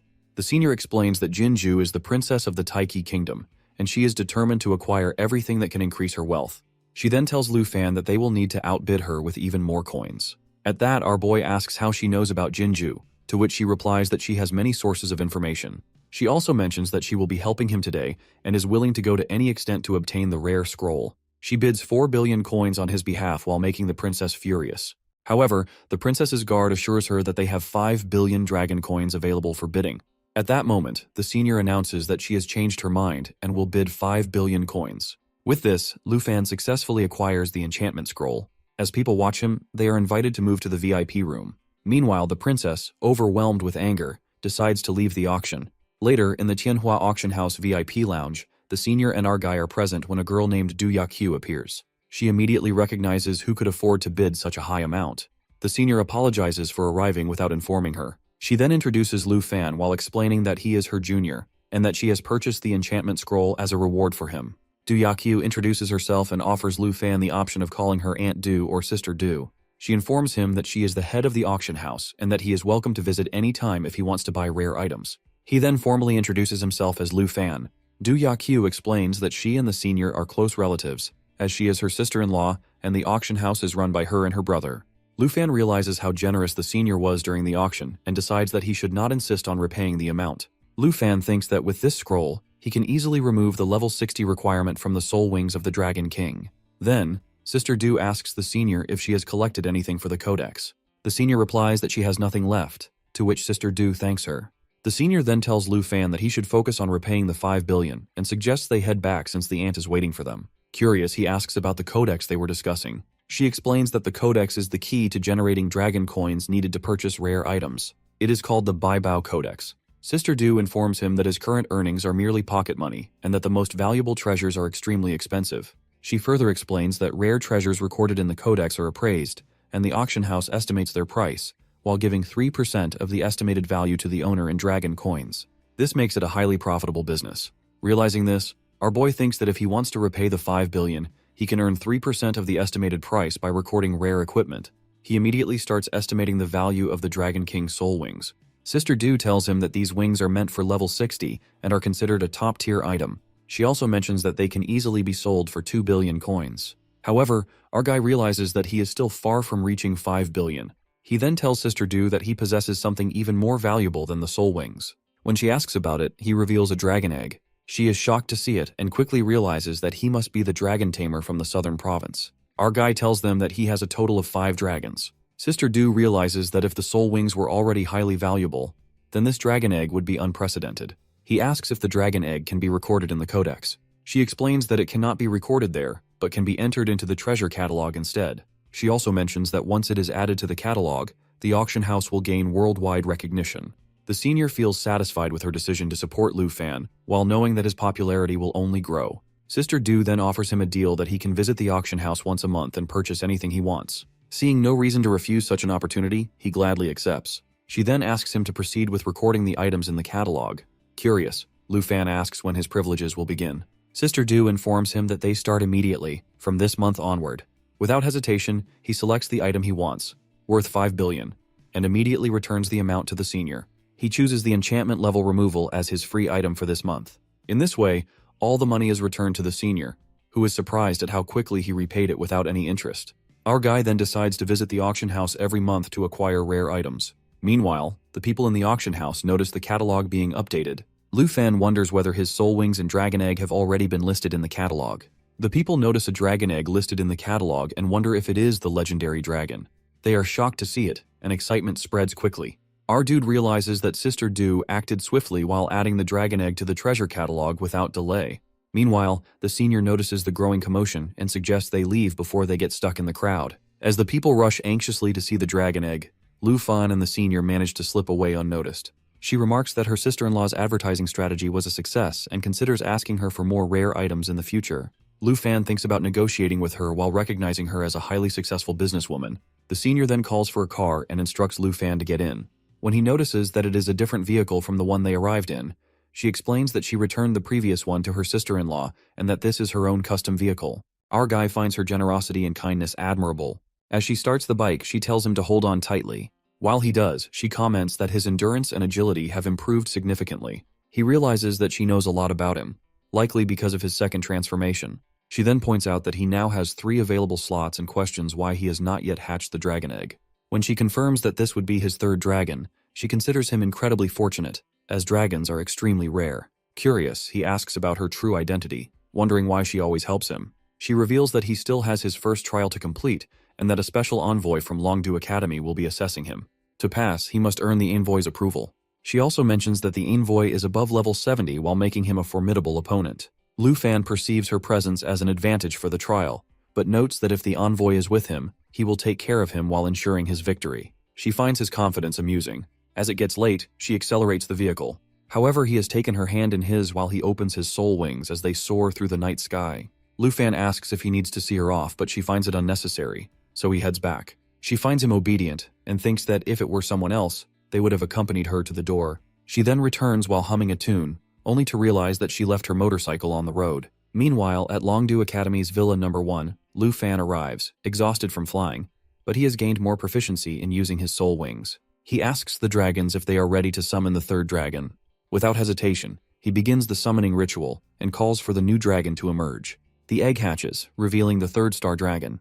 Xiaoye and Xiaofi are stunned at the sight. Lu Fan observes the juvenile form of the starry sky dragon and notes that it is a combat-type dragon. Its attributes are similar to Xiaofei's, but with greater strength than Xiaoye. He realizes that once the sky dragon reaches level 20, its strength will exceed 10,000. He also notices that its abilities and those of Xiaoye are well balanced across all attributes. Additionally, he recognizes that the star dragon's star shine scales function as a damage-absorbing skill that can both defend and attack for 60 seconds. He wonders if Star Surge will further enhance the dragon's strength. Furthermore, he realizes that the starry sky dragon possesses a magic skill, which he decides to test later. Now, it is time to name the new dragon. He names it Xingchen. Xiaoye roars in protest, prompting Lu Fan to reconsider and choose another name. As he asks the dragon for its preference, he realizes that Xiaoye cannot work well with this new dragon. Meanwhile, in Taiki Country's level 60-70 sand area, Chung Han stands with his guards. They inquire about his well-being. Chung Han states that his sister has asked him to contact her for help. One of the girls inquires whether Jinju called him from Longdu State, while another asks if she was bullied in Dragon Country. He nods while explaining that she has been calling him repeatedly while claiming that a kid has hit her more than once. One of them asks if he plans to go to Dragon Country, to which he responds that he will, but only after completing his current priority, which is the national trial. He is focused on obtaining the cursed set equipment before making his way there. In addition to helping his sister, he intends to investigate the players participating in the national trial. Determined to claim the top spot, he remains resolute in his goal, and his companions fully support him. Meanwhile, a week after acquiring the Star Dragon, Lu Fan notices that without Jinju's provocations, his life has become more peaceful. He spends his time studying with his senior sister. She mentions that if he manages to defeat her, she will take him to Tianhua House again, which excites him. Lu Fan's team continues leveling up in the Poison Spider Forest, and the dragons experience significant growth. The Emerald Dragon reaches level 22, the Starry Sky Dragon advances to level 11, and the Black Dragon increases to level 29. Meanwhile, Lu Fan himself progresses to level 32. His equipment, Sword Shadow, advances to Sword Dancer 11. Q and Xiaoman also reach level 30, finally qualifying for their second advancements. Excited about their progress, they celebrate reaching level 13, which allows them to proceed to the next round of advancements. Their aunt is deeply impressed while recognizing the difficulty of reaching level 30. Xiaoman expresses her desire to explore high-level dungeons after her advancement. Her aunt warns her of the dangers, but she insists on going with Chu. Our boy realizes that now all combat professions in their group have reached the second advancement level, while enabling them to explore areas beyond level 30 together as a team. Jianjing announces that she has chosen the Sword Dancer class. She tells Chu that she assumes Q will opt for a support role. However, Chu responds that while she had considered it, she no longer needs to since Xiaofei is with them. Instead, she selects the Holy Light Judge skill, while choosing a damage-dealing role. Her strong light attribute enhances her combat capabilities. Our boy realizes that their team now possesses a well-balanced combination of magical, physical, and support abilities. Shortly after, Xiaoman appears and Chu asks what happened. Xiaoman reveals that she has changed her class to Water Ripple Swordsman 11, granting her control over the water element. Lu Fan wonders whether hidden classes can also emerge in the second tier. He finds her abilities extraordinary, and notes that their team feels even more balanced with her inclusion. He teases Xiaoman while making her angry, but then his attention shifts as he notices the envoy approaching. The envoy is expected to arrive soon at Dragon Capital Academy's combat class hall. Professor Gu informs Lu Fan that the envoy is Ruan Changfeng, a level 76 third-tier Holy Shield Knight. She also mentions that the vice principal has certain opinions about Lu Fan, which makes him curious about what they might be. As he contemplates this, Ruan Changfeng makes his appearance. Our boy then notices another man holding a staff and asks Professor Gu about him. She explains that he is the new headmaster of Dragon Capital Academy and is an expert beyond the 4th tier. Lu Fan asks whether anyone knows about the headmaster's abilities, but Professor Gu responds that only the vice principal is aware. She explains that the headmaster never participates in events, and no one knows his exact level. She also mentions that if he is here to greet the envoy, then the envoy must be someone special. Suddenly, the envoy enters the room and asks for the headmaster. However, the vice principal steps forward and introduces himself, but the envoy is only interested in meeting the headmaster. He then inquires whether all the candidates have arrived. The vice principal informs him that only our dude has been recommended by Dragon Capital Academy. He assumes that the envoy might be displeased by this. Our dude remarks to Professor Gu that Ruan Changfeng is not an ordinary person. She agrees, while adding that it seems the headmaster values Lu Fan highly. The envoy expresses his discontent while stating that the school has already chosen a candidate for him without considering his opinion. The vice principal assures him that Dragon Capital Academy has full confidence in Lu Fan and believes he will leave a strong impression. He describes Lu Fan as a level 32 Dragon Knight, ranked number 1 in the southern province. The envoy approaches Lu Fan and questions whether he understands the efforts of the other candidates. He also asks if he can compete with experts at levels 50 or 60. Lu Fan finds the envoy's attitude suspicious and senses a hint of hostility. The envoy then declares that since Dragon Capital Academy places so much trust in Lu Fan, he intends to conduct a thorough assessment. The envoy challenges Lu Fan, which Professor Gu finds unfair. The vice principal also states that it is unreasonable for a level 32 student to compete against someone at level 76. However, the envoy explains that he is not forcing Lu Fan to enter the national trial. His mission is simply to select strong individuals capable of competing against contenders from 22 other nations. He adds that if Lu Fan cannot pass his test, he is not worthy of representing the Dragon Kingdom. Our boy realizes that he cannot match the envoy in close combat, and the current space does not allow him to summon his dragon. The envoy urges him to display his full strength and prove his capabilities. He wants to see how well Lu Fan manages his power. The spectators notice the envoy's enthusiasm and suspect he wants to move the assessment to another location. On the other hand, with his power, Headmaster transfers them to some other location. Suddenly, they vanish from the area while leaving the onlookers searching for them. Our boy soon realizes they have arrived at the Dragon Capital Academy arena, where there is ample space to summon his dragon. The envoy instructs him to stop holding back and reveal his full power. Although Lu Fan initially questions the fairness of the assessment, he decides to take advantage of the open space and summons his dragon. The dragon executes a flash leap while drawing the envoy's attention. He recognizes it as the same black dragon that the princess of the Jin family had mentioned. However, he finds the dragon's pressure ineffective against him and believes that Lu Fan possesses no real threat. Our dude on the other side warns him to stay alert as the dragon prepares to attack. The black dragon roars high in the air, and the envoy feels the intense pressure radiating from it. He misses the stun and paralysis effect but realizes that, in the end, the dragon's effect will only cause a slowdown. The vice principal recalls that this black dragon had once defeated an entire pavilion. The headmaster advises him to keep watching, as Lu Fan has more specialties to reveal. The envoy assumes that while the dragon's moves might intimidate Lu Fan's classmates, they will not work against him. However, when the fear effect takes hold, he suddenly kneels to the ground. Lu Fan sarcastically asks how the envoy plans to assess him while kneeling, which frustrates the envoy even more. Furious, he demands to know how Lu Fan dares to challenge him in such a way.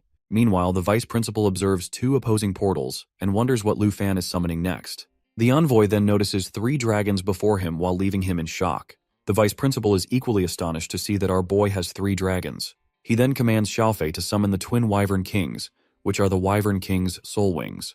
The vice principal turns to the headmaster and asks if he was aware that Lu Fan had 5 dragons. The headmaster, however, is just as surprised as everyone else. Lu Fan asks the envoy if he still believes that he is unqualified for the national trial. The envoy finds it impossible to accept being hit by our guy and considers him too young to defeat him. The headmaster remarks that no one would have imagined Ruan Changfeng, who is someone so mighty, to be in such a pitiful state. The envoy, however, convinces himself that Lu Fan is nothing without his dragons. He activates Holy Light Protection, with only 4 seconds remaining on its duration. because he sees our boy attacks nothing but a rookie move and prepares a strong blow. As 2 seconds remain, he believes that he can shatter the emerald light layer in one strike. However, despite Envoy's attack, only half of the shield breaks under the force of Holy Light Judgment. The Envoy realizes that his Holy Light protection is also nearing its end. Lu Fan wonders if the Envoy is trying to retreat again while having relied on a flawed strategy. Before the Envoy can react, Lu Fan knocks him to the ground. He taunts him, while asking where all his power has gone. To see the new attack from our MC, Envoy pleads him to hold on. As the dust settles down, the Envoy is shown defeated and coughing. During a fight between Envoy and our dude, in the beginning, apologizes to Envoy for the matter with the mount. However, Lu Fan adds while pointing out that, in the harsh competition of the national trial, killing an opponent's mount is allowed. He mentions that Yuan Changfeng seems to be testing him on how he handles the situation. At this point, the vice principal shouts that the assessment should declare him qualified. Changfeng, upset, orders him to be quiet, while stating that the decision is his once the assessment is over. The principal then agrees with Changfeng's point because he won't be able to keep fighting. Envoy, while feeling cornered, recalls that with his dragon language magic and 5 dragons, he would be a strong contender in the national trial. Meanwhile, Envoy yells that Lu Fan alone cannot defeat him, and he blames Lu Fan for his downfall. He accuses Lu Fan of causing him to be abandoned by the Jin family and the high-ups of Longdu, ruining his career while mocking him, and even killing his mount. As a result, Envoy is determined to kill Lu Fan in revenge. However, our dude, filled with high energy, warns him that losing control in battle is pointless. He refuses to attack while Envoy is in danger and offers to continue the fight if Envoy believes Lu Fan has not passed the assessment. Lu Fan also tells him that if Envoy thinks that he ruined his career with Jinju, Lu Fan is always available for revenge, but next time, he will not hold back. Envoy, exhausted, collapses. The vice principal rushes to him, promising to find a priest. In the end, the principal praises our guy, impressed by his hidden strength. He asks how much power Lu Fan used in the fight. Lu Fan replies that he used less than 1% while explaining that the dragons only moved slightly without using their skills. The principal acknowledges that choosing Lu Fan was the right decision. Finally, he reflects that the principal feels strangely familiar to him. In the extreme northern region of Dragon Country, at an uncharted area level 60, the Marquis comments that Lu Fan is indeed the Dragon Country representative. He believes Yuan Changfeng likely signed this with great regret. Then, an officer enters and is allowed in. The officer asks what orders Lord Genbi has. The Marquis replies that he needs the Griffin prepared, as he plans to go to Longdu Academy. The officer, concerned, asks if he's leaving the northern border camp while mentioning that several exploration routes have recently been attacked, with the attacks coming from a specific area. He warns the Marquis that leaving now might be dangerous. However, the Marquis interrupts while assuring that the officer that he isn't leaving for good. He tells the officer to notify the Griffin team and allow the other exploration routes to continue as usual. The Marquis adds that he will meet the Dragon Country representative and investigate the situation while planning to return in 2 days. The officer acknowledges this and understands.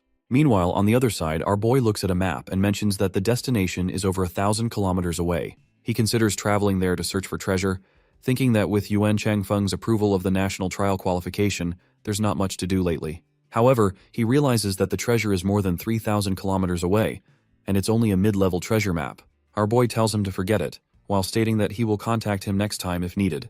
The bud offers to help by contacting a mage for teleportation, but warns that there will be an extra cost. Lu Fan, surprised, realizes that a god-level treasure map is finally within reach after so long. The boy then asks if our dude is still there. Lu Fan quickly responds and adds that he has another location to ask about, which is in the extreme northern region, Longdu Academy, Villa Number 1. Lu Fan and his friends are suddenly attacked by a person. He starts fighting with Lu Fan and his black dragon. They were continuously giving each other strong blows in return to one of the strikes. Lu Fan asks whether he wants to teleport again. While giving a strong punch, Lu Fan asks him to stop and quickly recognizes the attacker as the teacher who was with the principal that day. Meanwhile, his companions grow anxious and urge someone to call the fire department while questioning the explosion and everyone's safety. At the same time, Chu explains that they have been ambushed and that the attacker intends to eliminate them. Since he has been recognized, the enemy declares that there is no other choice but to proceed with his plan. As a result, Lu Fan realizes that the attacker is using Flame Core, a powerful fire mage skill. Knowing the enemy wants to take him down, Chu reassures Lu Fan that help is coming. Nevertheless, the attacker insists that Lu Fan cannot escape and that death is inevitable. In the meantime, Xiaofei prepares to cast Eternal Guardian to shield everyone, while the enemy laughs menacingly. The skill charges and guards all of them. Our boy, while realizing the imminent detonation of Flame Core, calls him reckless. Suddenly, a monstrous figure appears while wielding what seems to be the principal's Brahma staff. Without hesitation, the creature roars Lu Fan's name and attacks. Just then, the principal arrives, causing the attackers to vanish. Professor Gu, while standing nearby, expresses concern over the terrifying explosion and demands an explanation.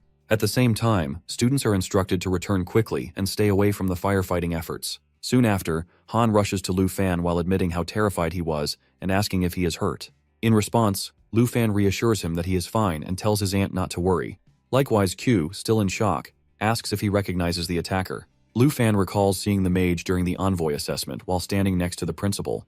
As the situation settles, the vice principal acknowledges that no one expected an assassination attempt at the school. Shockingly, he reveals that the attacker is an honorary professor at Longdu Academy. Upon hearing this, Lu Fan questions the reason behind the attack, while Han demands a thorough investigation, while emphasizing how close everyone came to death. Additionally, Chu points out that the attacker was determined to die with Lu Fan upon realizing he was still alive. Finally, the vice principal urges everyone to remain calm and take a moment to breathe. He firmly assures them that the matter will be investigated thoroughly and that they will receive a proper explanation. The next morning, in the principal's office at Longdu Academy, he expresses concern that another assassination attempt is inevitable. Moreover, he believes that the danger will be even greater this time. He points out that the honorary professor has been at the academy for many years and that those around him are deeply hidden, which unsettles him. Although he has the ability to oversee the entire school, he admits that even a slight delay on his part could lead to unimaginable consequences. At that moment, he turns to Marquis and asks if he is paying attention. However, instead of responding seriously, Marquis jokes that the office could use some alcohol, complaining that the tea is too bland. After noticing the principal's frustrated expression, he laughs and reassures him that he is listening. Furthermore, he mentions that, despite traveling all this way, he has yet to ask about the reason for his visit. In response, the principal apologizes while admitting that he has been preoccupied with Lu Fan's situation. Consequently, he shifts the conversation and inquires about Marquis's mission in the far north. Without hesitation, Marquis states that the mission is far from complete. However, since the principal and vice principal need to investigate the attack and the school is no longer a safe place for Lu Fan, he sees this as an opportunity to help lighten their burden. As a result, the principal looks confused and asks what he means. In turn, Marquis clarifies that he wants to take Lu Fan with him. He explains that even if our boy is not afraid, more trouble is bound to follow. Therefore, taking him to the far north will ensure his safety before the national trial and prevent any harm to those around him. After hearing this, the principal acknowledges that Lu Fan will be safe with Marquis. Nevertheless, he questions what Marquis stands to gain from this. In response, Marquis explains that he has been observing Lu Fan's growth for a long time and finds his progress remarkable. Since there is no need for personal mentorship, he hopes that Lu Fan can assist him in investigating a certain matter. Ultimately, the principal understands and gives his approval, but insists that Lu Fan must not be put in danger. In the end, Marquis confidently assures him, while drinking alcohol, that Lu Fan will return safely. Meanwhile, at the main gate of Longdu Academy, a car arrives. As soon as the princess steps out, she happily greets her brother while expressing relief at his arrival. Teasingly, she asks whether she or his equipment is more important. Without hesitation, he assures her that she is his priority. Since the national trial is taking place in Taiki country, he explains that proper preparation is necessary. Additionally, he adds that this is why he came to find her only after getting ready. At this point, she directly asks if he will help her get revenge. Without hesitation, he affirms that he will, while stating that anyone who upsets his sister must be taught a lesson. At Villeneuve, too in Longdu Academy, a boy asks Lu Fan if he has received something. Lu Fan replies that he has the map and promises to transfer the money immediately. The boy then mentions that Lu Fan suddenly goes offline the previous night, making it impossible to reach him. He adds that he is relieved to see Lu Fan safe, as the map is highly sensitive, and no one else dares to buy it. Since there is nothing more to discuss, Lu Fan decides to end the call. Meanwhile, Jianying notices his actions and asks if he plans to travel far. Lu Fan admits that he is concerned about a particular place, but chooses to wait for the investigation results regarding the recent attack before making any decisions.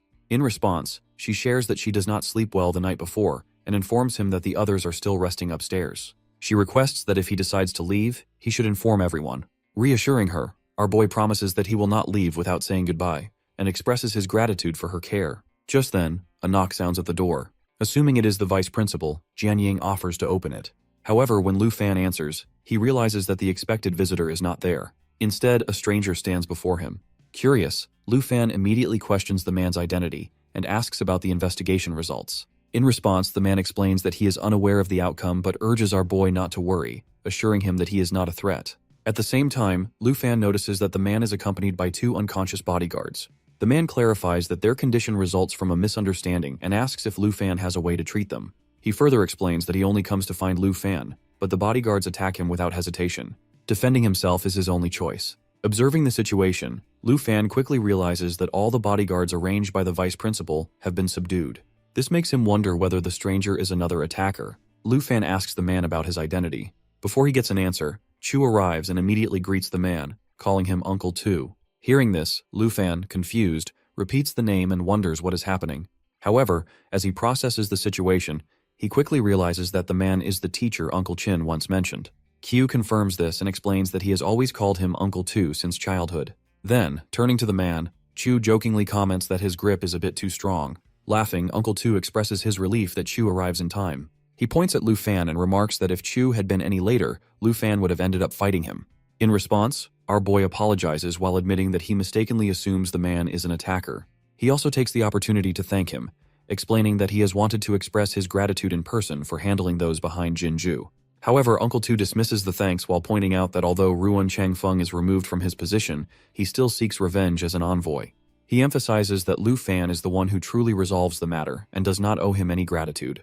At that moment, Chu expresses surprise while stating that it is unexpected for a great hero, one who once rode a griffin to confront the beast tide, to go unrecognized even by the bodyguards of Longdu Academy. Hearing this, Lu Fan is stunned and repeats the words, "facing the beast tide alone." He then recalls that while studying in Zhenghai City, the school walls were covered with portraits of heroes who lost their lives fighting ferocious beasts. Realizing the truth, he exclaims that the hero who repelled the beast tide back then turns out to be Uncle Tu.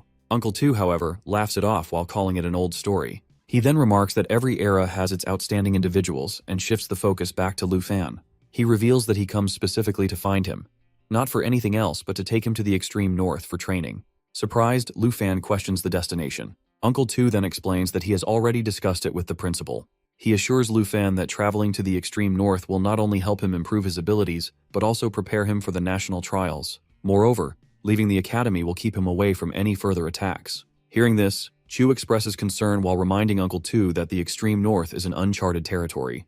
Jianying also speaks up while emphasizing that Lu Fan is now a representative of the Dragon Kingdom and cannot afford any accidents before the national trials. In response, Uncle Tu acknowledges the dangers of the region, but insists that the harsh conditions make it an ideal place to grow stronger. Additionally, he points out that leaving means those targeting Lu Fan will no longer put those around him at risk.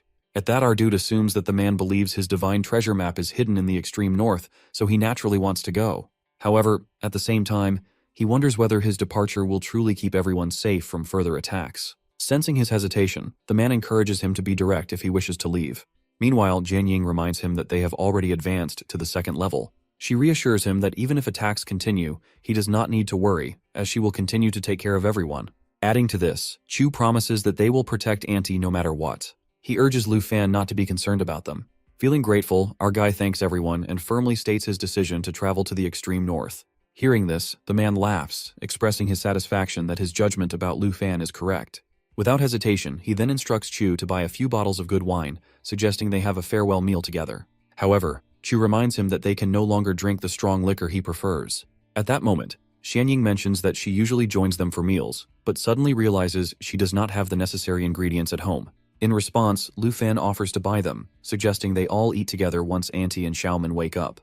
He also sees this as a good opportunity to bid farewell to his senior. Before concluding the discussion, the man instructs Chu to quickly take care of the unconscious bodyguards at the door, while emphasizing that it would not be good if anyone saw them. However, Chu explains that he has changed his role to a holy light judicator and, as a result, no longer possesses healing abilities. Lu Fan finds it hard to believe that Senior 2 is the hero who once resisted the beast tide. The thought of learning from such a legendary figure feels unreal. However, he also wonders what benefit the man would gain from taking him to the extreme north. Just then, his senior sister arrives and questions why he is still there so late. Playfully, she asks if he is waiting for her and explains that she has been quite busy over the past few days. Without wasting time, she suggests that if he still wants to practice close combat, they should begin immediately. However, Lu Fan quickly clarifies that he is not there to train but to say goodbye. Hearing this, she looks confused and asks what he means. Lu Fan then explains that he will be traveling to the extreme north and will not see her for an entire month, at least until the national trials. He adds that without their usual sparring sessions, he will likely be quite bored. In response, she calls him a fool and insists that he will learn far more by going to the extreme north than by training with her. She also warns him that the place is very dangerous, so boredom will not be a concern. Our boy acknowledges her words and mentions that he needs to return soon to say goodbye to everyone. Before he leaves, she suddenly stops him, pointing out that he is in a hurry and she does not have much to give him. Without hesitation, she hands him something and instructs him to wear it for his safety. She then encourages him to do his best in the extreme north and during the national trials. As a final request, she asks him to bring back a piece of unmelting ice when he returns. Without another word, she disappears. Looking at the item, Lu Fan realizes that it might be a strand of her hair. As he continues walking, he suddenly notices a boy following him. He starts wondering how much longer the boy intends to trail behind before the boy speaks up, admitting that he has been discovered. The boy then expresses how difficult it was to find Lu Fan. Confused, Lu Fan immediately asks for his identity and the reason for following him. In response, the boy introduces himself as Jin Chenghan, the older brother of Jinju. He explains that although Lu Fan may not know him, he has heard a lot about Lu Fan's achievements. He also mentions that his little sister has received a lot of care from our dude, so he has come specifically to express his gratitude. Lu Fan questions the boy about whether he is the top newcomer from the Taiki Kingdom. Assuming that Jinju must also be nearby, he demands that she come out. As expected, she appears and immediately expresses her irritation while questioning why he is acting so arrogantly. She then adds that she looks forward to seeing her brother teach him a lesson. Jin Chenghan, however, remains calm and states that whether he takes action depends on Lu Fan. He then offers a deal, suggesting that if Lu Fan allows Jinju to slap him a few times, they can consider the previous matter settled. In response, Lu Fan reminds Jinju that she made a similar demand before and questions whether she even informed her brother of how things ended last time. Frustrated by his words, Jinju complains to her brother while insisting that Lu Fan is still being disrespectful and that negotiating with him is pointless. She urges Jin Chenghan to take action immediately. Jin Chenghan, unimpressed by Lu Fan's attitude, warns him that he will not truly understand his situation until it is too late. Without hesitation, he begins casting his magic. Observing the spell, Lu Fan quickly recognizes it as a summoning technique, while noting that it appears just as sinister as Jinju's magic. Another boy, filled with aggression, declares that Lu Fan's end is near before launching an attack. Lu Fan immediately notices the powerful corrosive force behind the creature's ordinary strike, while leading him to conclude that avoiding direct contact should be his priority. As he observes the monster more closely, he is shocked to see that it has taken on Jin Chenghan's face. At that moment, Jin Chenghan commands the creature, Abyssal Crawler, to capture Lu Fan. The monster roars continuously as it advances toward him. Before it can reach its target, someone suddenly intervenes and saves Lu Fan. Confused by the unexpected interruption, Jinju questions what is happening. Meanwhile, the newcomer sternly reminds them that this is not Jin family territory. Recognizing the Griffin King and hearing the voice, Jin Chenghan quickly realizes who the man might be. However, before he can react, the man launches a direct attack. Alarmed, Jin Chenghan warns his sister to step back while insisting that their opponent is highly dangerous. Senior 2 continues his assault, confidently declaring that the Abyssal Crawler will not be able to protect Jin Chenghan. He asserts that nothing can escape from the Griffin King's claws before delivering a decisive blow. Watching the battle unfold, Lu Fan assumes that Senior 2 has just killed Jin Chenghan. However, 2 calmly explains that Abyssal Summoners possess a third-tier skill called Abyssal Symbiosis, which allows them to be reborn as long as their summoned beast remains alive. Realizing this, Lu Fan quickly understands that Jin Chenghan is not truly dead. At that, he warns Jin Chenghan that if he does not come out immediately, he will truly be finished once the Abyssal Crawler is destroyed. Shortly after, Jin Chenghan appears and confidently declares that he cannot be killed while emphasizing that he is the representative of the Taiki Kingdom. He reminds everyone that attacking a national representative before the trial would result in consequences from the 23 nations. Meanwhile, our boy observes the situation and realizes that Jin Chenghan has managed to revive through his summoned creature. In response, 2 acknowledges the rules, but points out that if a representative is attacked first, retaliation does not lead to punishment. Shocked by this statement, Jin Chenghan questions what he means. At that moment, Lu Fan is identified as the representative of the Dragon Kingdom. 2 then clarifies that he has no intention of being a murderer and mentions that since the Taiki Kingdom is hosting the national trial this year, he will spare Jin Chenghan's life to avoid unnecessary trouble. Understanding the situation, Jin Chenghan accepts the decision. However, he firmly warns the Jin family that he strongly dislikes them and advises them not to cross his path again. Before leaving, Jin Chenghan signals his sister to follow and then turns to Lu Fan, while reminding him that since they are both national representatives, making a move before the competition is against the rules. He then states that he will wait for Lu Fan at the national trial and sarcastically advises him to hope that no one in the Taiki Kingdom offers him support. Afterward, Lu Fan reflects on Jin Chenghan's attitude while finding it both frustrating and somewhat amusing. Despite having already experienced death once, Jin Chenghan still speaks arrogantly. The man also comments on the situation, expressing his disbelief at how even in defeat, people from the Taiki Kingdom continue to act tough. Changing the subject, he urges Lu Fan to hurry inside while mentioning that everyone has been told to stay put and is likely worried. He then remembers that Lu Fan had gone to buy ingredients and asks about them while adding that his aunt has been waiting for a long time. At that moment, Lu Fan realizes with regret that the summoned beast had ruined everything he had purchased. During the long-awaited gathering that night, everyone finally relaxes after the recent attack. As they enjoy the moment, Han reminds Lu Fan to stay safe and avoid reckless actions while assuring him that they will be fine without him. In response, our dude tells Han not to cry while promising to return in a month. Furthermore, he reminds himself that he must stay strong and have faith in his path. Since he is the main target of the attack, he cannot allow others to be put in danger because of him. Meanwhile, with only a month left until the national trial, he eagerly looks forward to uncovering the secrets hidden in the extreme north. By the following afternoon, as they travel through the icy terrain, the man advises Lu Fan to hold on and be cautious of frostbite. At the same time, Lu Fan reflects on the unexplored regions above level 60, realizing that the location of the divine treasure map lies right before him. Just then, he notices something unusual and immediately asks Senior 2 about it while pointing out an object resembling a blood moon. In response, Senior 2 explains that this phenomenon is precisely why he brought Lu Fan to the extreme north. Upon arriving at the extreme north military camp, Senior 2 introduces Lu Fan to the elite Griffin squad while explaining that these soldiers specialize in mounted combat. Moreover, he describes the ongoing exploration mission, stating that there are 114 different routes. As for their primary objective, Lu Fan has already seen it, the mysterious blood moon. Senior 2 confirms this, further explaining that they have been unable to get close to it and still do not understand its true nature. For this reason, they simply refer to it as that. However, now that Lu Fan, the legendary youth, has joined them, Senior 2 expresses confidence that their exploration efforts will finally make progress. As our boy listens, he quickly realizes that Senior 2's goal aligns perfectly with his own. Here, he not only has the chance to locate the divine treasure map, but also to train in a high-level environment. While reviewing the available routes, he identifies two that are closest to his target. Without hesitation, he asks whether he can immediately begin exploring those areas. In response, Senior 2, amused by his enthusiasm, warns him that Route 78, despite having multiple outposts, is filled with extremely dangerous beasts. Additionally, he emphasizes that if Lu Fan, who is only level 32, encounters trouble, the principal will undoubtedly hold him responsible. Determined to prove himself, Lu Fan insists that escaping danger is not his main goal. He has come here to grow stronger. He argues that if he only takes the safest paths, his journey will lose its purpose. Hearing this, Senior 2 chuckles while recalling that he was just as reckless when he was younger, always rushing headfirst into danger without a second thought.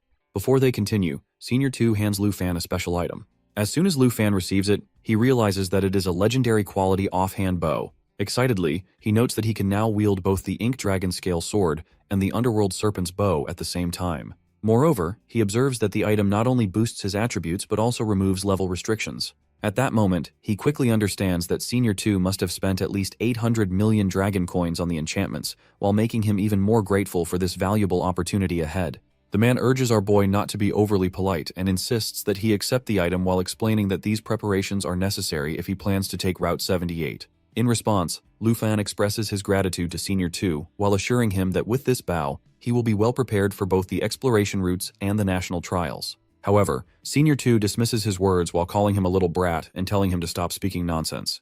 Just then, an officer arrives and reports that the military uniform has been delivered. The Marquis, also known as Senior 2, instructs Lu Fan to put it on while stating that he will take him to observe the mysterious phenomenon up close. Furthermore, he explains that if Lu Fan still insists on taking Route 78 after their return, they will set off with the team the following day. Without hesitation, Lu Fan responds with enthusiasm while expressing that he cannot wait any longer. As they prepare to leave, the Marquis questions Lu Fan about why he, as a dragon rider, is not using his dragon for travel.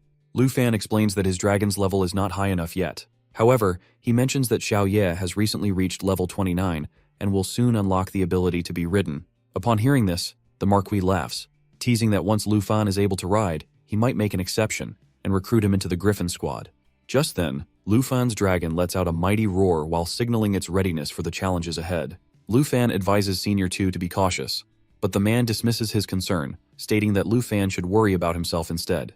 He warns him that, especially on Route 78, his reaction speed might not be enough to keep him safe. Meanwhile, Lu Fan observes that all the elite Griffin squad members are above level 70. He realizes that even though Senior 2 joked about making an exception for him, his current performance is likely not up to standard.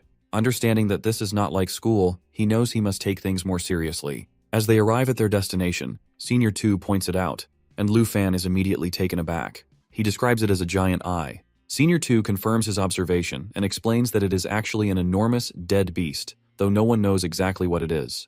While looking around, Lu Fan notices the eye and the surrounding mountains. He begins to wonder if it could be part of a dragon's head, but its immense size makes him doubt it. Since even the Griffin Squad is unable to investigate its entire body, he remains uncertain. Senior 2 acknowledges how shocking it is while admitting that when he first got close, even the Griffin King refused to approach it. He explains that the discovery happened purely by accident. Lu Fan, however, is puzzled because even the system cannot identify any details about the creature. Senior 2 then comments that there are still many areas in the world unexplored by humans, and it is up to people like him to lead the Griffin Squad in uncovering these mysteries. He recalls that when he first found the creature, it did not look the same. At that time, he had approached it while clearing a resource extraction point above the Owl Demon. Just then, Senior 2 instructs the adjutant to spread out the gathered information. However, an officer suddenly reports that the Owl Demon has escaped and asks if they should pursue it. Senior 2 immediately decides against it while ordering the entire team to descend and focus on rescuing others instead.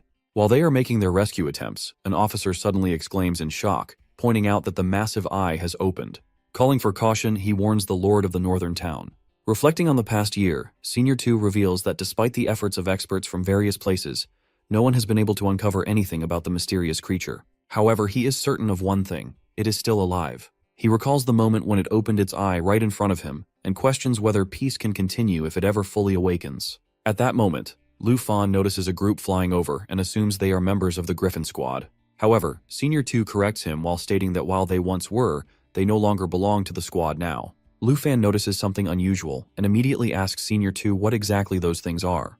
In response, the man explains that they are quite troublesome and admits that he has no desire to kill them.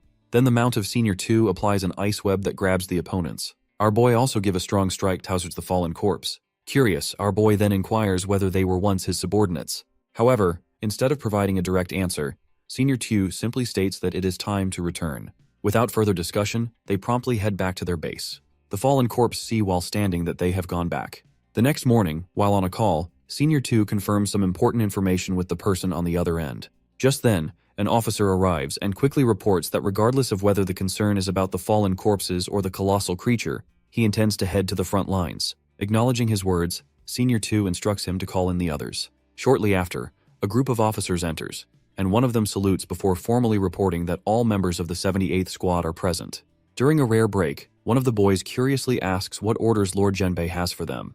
Without hesitation, Senior 2 addresses an older squad member named Lu and announces that a new team member has been assigned to them. He then introduces Lu Fan as the top student from Dragon Capital Academy. Upon hearing this, Lu Fan greets everyone and inquires about its significance. In response, a girl explains that it is a military merit badge. She further elaborates that Captain Lu earned the copper badge, which qualifies him for his rank. Additionally, she clarifies that higher-ranking officers wear silver or gold badges. Within the Griffin Squad, she notes, only 8 members hold the gold rank. Whenever Lord 2 is absent from the camp, she adds, those 8 individuals assume command. Still doubtful, Old Hu turns to Senior 2 and questions the decision to assign a college student to their squad. With clear skepticism, he sarcastically asks if this is merely an internship meant to enhance a resume. As he continues, he insists that the 78th Squad's missions are highly demanding and that they do not have the time to babysit newcomers. However, without hesitation, Senior 2 remains firm. He quickly reminds the squad that he never jokes about such matters. Moreover, he assures them that if Lu Fan encounters danger, it will be his own responsibility. Additionally, he firmly establishes that while they may be brothers in private, in the camp, he is their commanding officer. From that moment on, he declares, Lu Fan is officially a part of their squad, and they are required to treat him like any other member. Accepting the decision, Old Hu acknowledges the order. Without delay, he then instructs Shen Kai to take Lu Fan to the squad's meeting room as the mission briefing is about to begin. Meanwhile, a girl sighs in frustration, openly complaining about the added hassle. In the 78th Squad's meeting room, Old Lu informs everyone that, according to the forward station's report, a blizzard is expected to arrive in 4 days. Given this, he emphasizes that the mission must be completed within that time frame. Since traveling to and from the forward station takes 2 days, he explains that the squad will have only 2 days to explore along Route 78 once they arrive. Hearing this, Shen Kai expresses concern, pointing out that 2 days may not be enough time for a thorough exploration. However, Old Lu remains firm while stating that with the addition of a new team member, the goal is to clear 100 miles, which will be considered a successful mission. A girl in the squad, still skeptical, comments that covering such a distance is already challenging. Furthermore, she questions whether they will have to slow down because of the student's presence. Without hesitation, Old Lu dismisses the concern, reminding everyone that time waits for no one. He then instructs the squad to prepare their griffins and be ready to depart in 15 minutes. In response, the girl, clearly frustrated, complains about the strict orders and suggests that waiting until the blizzard passes would be more reasonable. However, another squad member, a boy, points out that their squad is on the front lines, meaning they do not have the luxury of waiting. Meanwhile, Old Lu turns to Lu Fan and informs him that he can keep his mount in the squad's stables, where the best feed is available. In response, Lu Fan explains that his mount is not yet at a high enough level for him to ride. Upon hearing this, the girl reacts with shock and immediately refuses to carry him while stating that it is now Captain Lu's problem. Another boy, clearly disgusted, questions how Lu Fan plans to fly with the squad. However, without hesitation, Lu Fan reassures them not to worry about carrying him. As the squad sets off on their mission, a boy marvels at Lu Fan's impressive gear, while noting that his rare equipment and Lord Tu's special arrangements suggest that his family might be part of the Dragon Capital elite.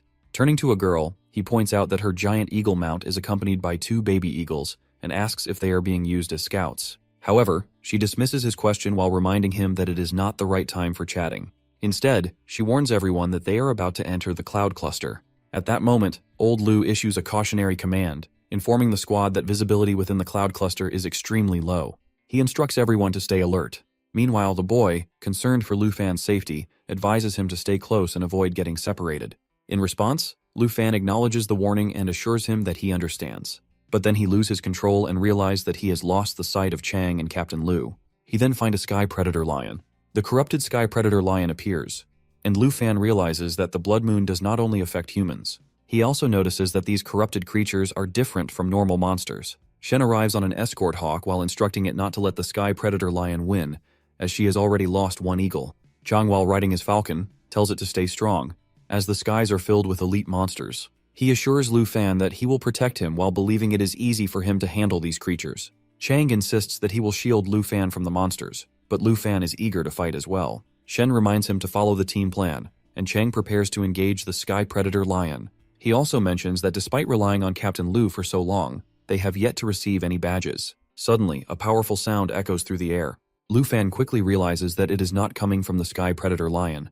As they search for the source, they discover the presence of the Heaven Devourer, a monstrous creature unlike any ordinary beast. Lu Fan is astonished by its sheer size, finding it even larger than Xiao Ye. Just then, Captain Lu arrives. Chang mentions that the Heaven Devourer has appeared while prompting Captain Lu to instruct everyone to fly higher, as the clouds are filled with corrupted birds. Lu Fan wonders if everything near the blood moon is corrupted. He also realizes that this monster is altering everything around them while making escape nearly impossible. Uncertain whether his dragon will be affected by the corruption and the blood moon, he knows it is necessary to summon it. He offers to handle the situation alone, but Captain Lu refuses while reminding him that they are close to escaping the cloud cluster. As they finally break free from the clouds, the immediate crisis is averted. Our boy questions what just happened, and Captain Lu explains that once the Heaven Devourer emerges from the clouds, it falls. Reflecting on the situation, Lu Fan acknowledges that he has learned many lessons from the veterans of the Griffin Corps, including various strategies for dealing with corrupted monsters. Captain Lu then instructs Chang and Shen to prepare for landing. Lu Fan notices the captain is in a hurry and feels guilty for not being more familiar with the northern terrain, which led to a long detour. However, Chang reassures him that everything here is unfamiliar to newcomers. Realizing that only 3.5 days remain to complete their exploratory mission, Captain Lu grows concerned that our boy is slowing them down. Shen, however, insists that there is no time for adjustments. Our boy worries about failing to complete the mission by the 4th day, but she reminds him to stay focused, emphasizing that this is a place where he must prove his worth through hard work. She also warns that the ground beneath them is highly unstable, and if it erupts, the situation will become extremely dangerous. She suggests that Lu Fan should return and monitor the logistics instead. However, he insists that Captain Lu has trained him well and asks her to trust his strength in the upcoming challenges. Captain Lu reassures them that if Senior 2 has made this decision, it will be beneficial for everyone. With that, he urges them to hurry and move forward. Shen hopes that Lu Fan does not make the situation worse, but Captain Lu assures her not to worry, and instructs Lu Fan to focus only on protecting himself. Suddenly, the falcon lets out a sharp cry while prompting Shen to recognize it as an alarm signal indicating danger. She wonders what the threat could be, but before she can react, Captain Lu orders everyone to scatter and evade. He also instructs Chang to activate the shield of protection. As the chaos unfolds, Chang realizes that he has been separated from our boy, which deeply unsettles him. Meanwhile, Lu Fan suspects that another corrupted monster may be approaching. Captain Lu quickly calls for a status report while confirming that both he and Shen are unharmed. He then asks Lu Fan to respond.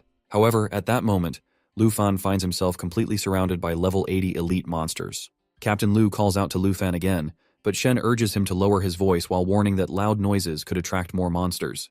The captain fears that Lu Fan may already be finished. However, as he scans the surroundings, he spots a group of 20 to 30 ice-field yetis. Realizing the overwhelming numbers, he prepares to retreat, but Shen quickly suggests using her falcon for a feint attack. Agreeing with her strategy, the captain instructs her to launch the feint while he retrieves Chang. As they move forward, Captain Lu suddenly changes the plan. He decides to engage the ice-field yetis himself, while Shen is tasked with finding Chang. Without hesitation, she heads off in search of him. Standing his ground, Captain Lu unsheathes his sword and confronts the approaching monsters. Meanwhile, Shen navigates through the horde, knowing she must expose herself to locate Chang. She blows a whistle as a signal. While the captain battles the yetis, she continues her search. On the other hand, Lu Fan has already found Chang. He checks on his condition, but before Chang can respond, Lu Fan instructs him to remain quiet and wait. He is here to rescue him. Assuring Chang that he will treat him after dealing with the 3 large monsters, Lu Fan prepares for battle. However, Chang warns that he cannot heal him, and insists that he should not fight against level 80 elite monsters. Ignoring the warning, Lu Fan activates his dragon aura and readies his sword for combat. Lu Fan delivers a powerful blow with his sword, leaving Chang in shock. He finds it impossible, but Lu Fan insists that nothing is beyond reach. He is a dragon knight and a top dragon tamer from the southern province. As he battles the beasts, he seamlessly switches between different forms. Chang is astonished to realize that Lu Fan, despite being only level 32, can fight against level 80 monsters with ease. He is about to ask something when Shen and Captain Lu arrive. Shen is horrified to see Chang's injuries, while Captain Lu is equally surprised to find Lu Fan still alive. Chang quickly informs them that Lu Fan not only found him but also healed his wounds. Suddenly, Captain Lu shouts a warning, and Lu Fan swiftly lands a powerful strike on a monster attacking from behind. Without hesitation, the captain gathers everyone and lays out a plan. Shen offers her giant eagle, stating that it can carry 2 people to safety. However, Lu Fan suggests an alternative.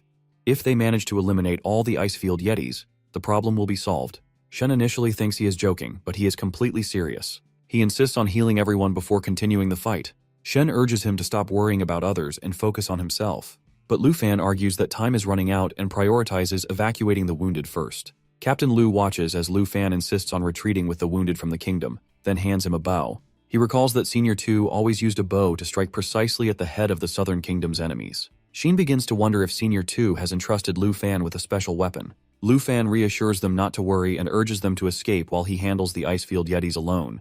Captain Lu, though concerned, tells him to be careful. Determined, Lu Fan prepares to test Senior 2's bow for the first time.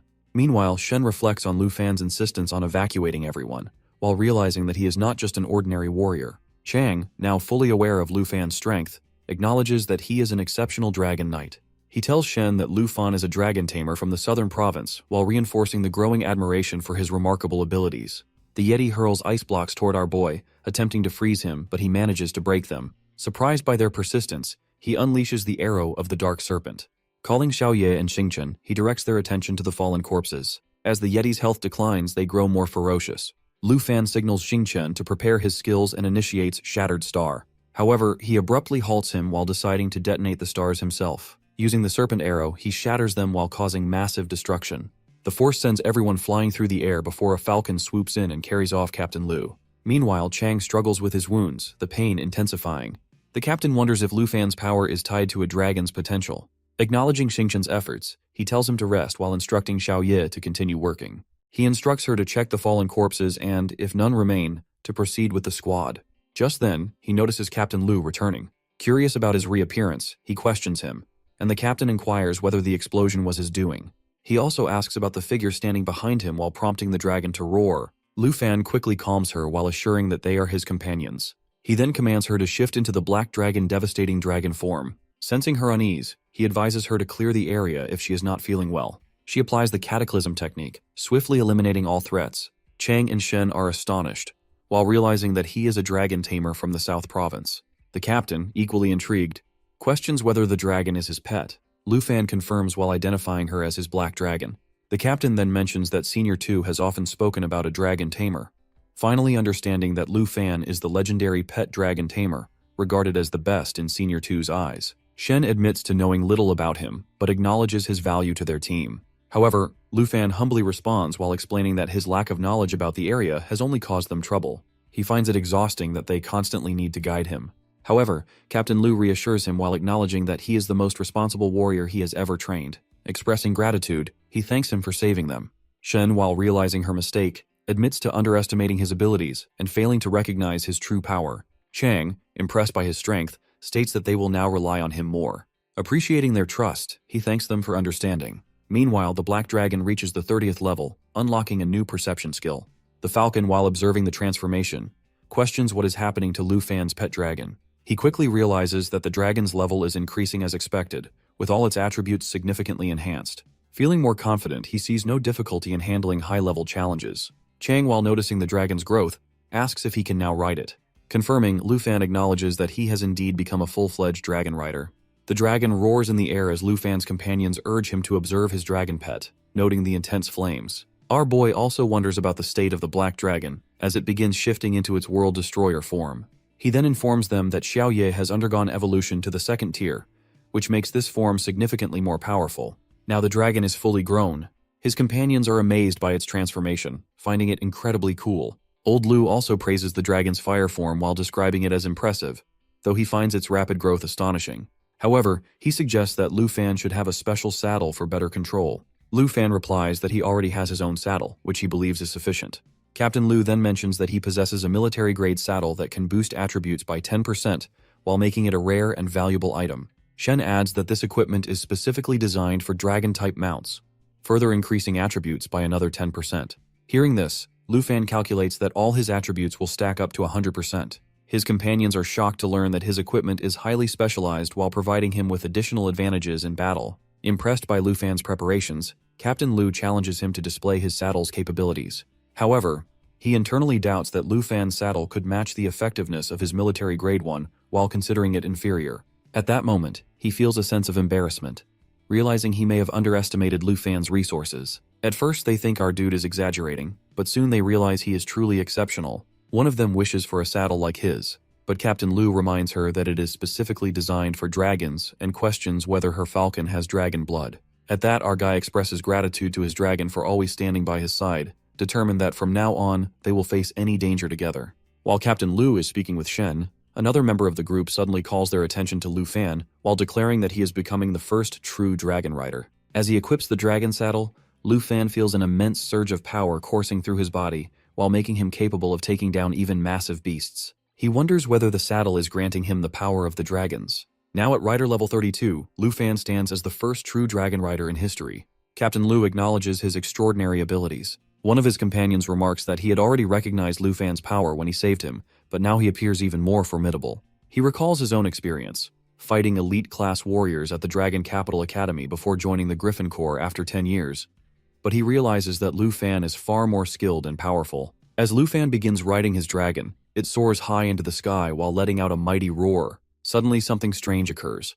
A powerful wave emitted by the dragon. Lu Fan instructs his dragon to use perception for scouting while allowing them to detect hidden enemies. His companions are astonished while realizing that Lu Fan and his dragon have successfully unveiled their stealthy foes. Suspended in the air, they spot the enemies, snow moths, known for being extremely dangerous. The snow moths are at level 86. Captain Lu acknowledges that these creatures are extremely dangerous while posing a serious threat. However, Lu Fan finds it impressive, as he has been seeking extreme danger to test his coordination in battle. He swiftly applies Sky Split with Dragon Aura, executing a powerful attack. His companions watch in disbelief as he effortlessly crushes the snow moths, creatures that have previously claimed the lives of many of their allies.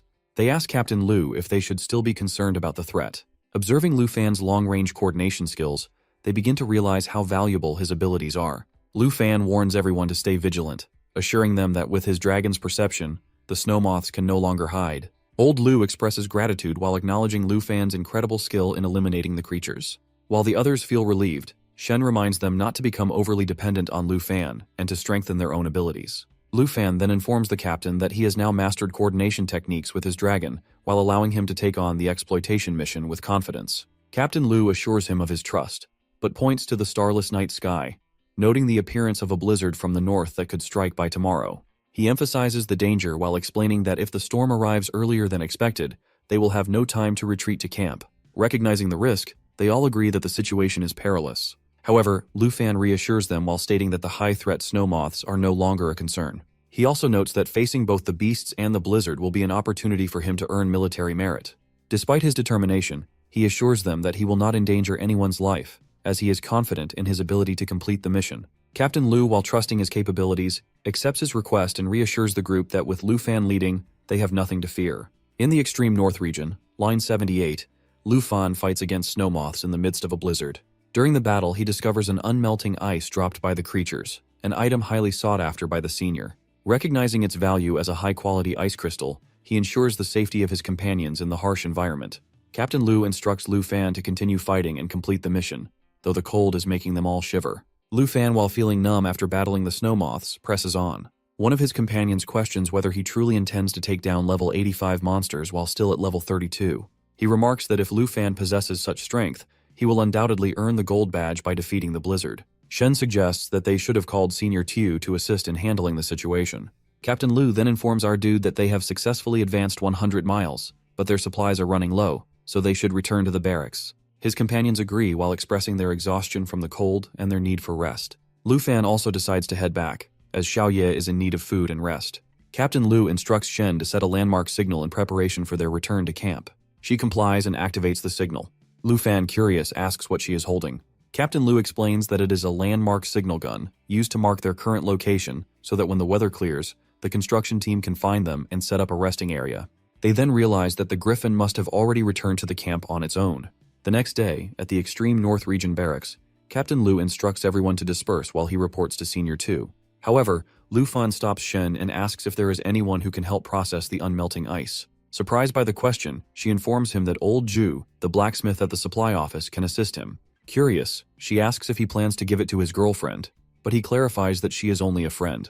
Deciding to visit the blacksmith, Lu Fan heads back to the supply office. Meanwhile, Shen realizes that she also possesses an unmelting ice necklace, which is extremely valuable to her. Upon reaching the blacksmith shop, Lu Fan speaks with old Ju, who assures him that he will craft a remarkable gift from the unmelting ice, one that any girl would cherish.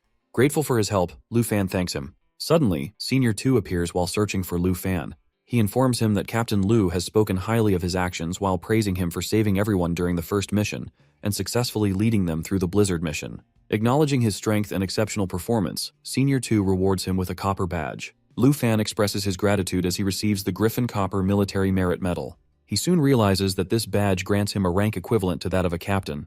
Senior Tu expresses interest in seeing Lu Fan's coordination with his dragon, as Captain Lu has praised their exceptional teamwork. Lu Fan then realizes that as they move closer to the Blood Moon, more creatures turn into undead. However, he also notices that Shen's giant eagle and his own dragon remain unaffected by this phenomenon. Senior Tu observes Lu Fan's dragon and remarks on its unique and powerful presence. He provides the dragon with plenty of meat, and Lu Fan realizes that Xiao Ye is extremely hungry. Senior Tu insists that the dragon should eat first before they proceed. Meanwhile, he shares intelligence gathered from the Star-Spangled Nation. He explains that their national trial representative, Morgan, has been tasked with exploring the mountain ruins, and his intelligence team has been tracking him closely. Senior Tu then presents photographs obtained through communication with Morgan's family while revealing a massive humanoid skeleton. Lu Fan immediately recognizes its resemblance to the giant creatures associated with the Blood Moon. However, Senior Tu points out that, in comparison, the figure in the image is minuscule, almost insignificant.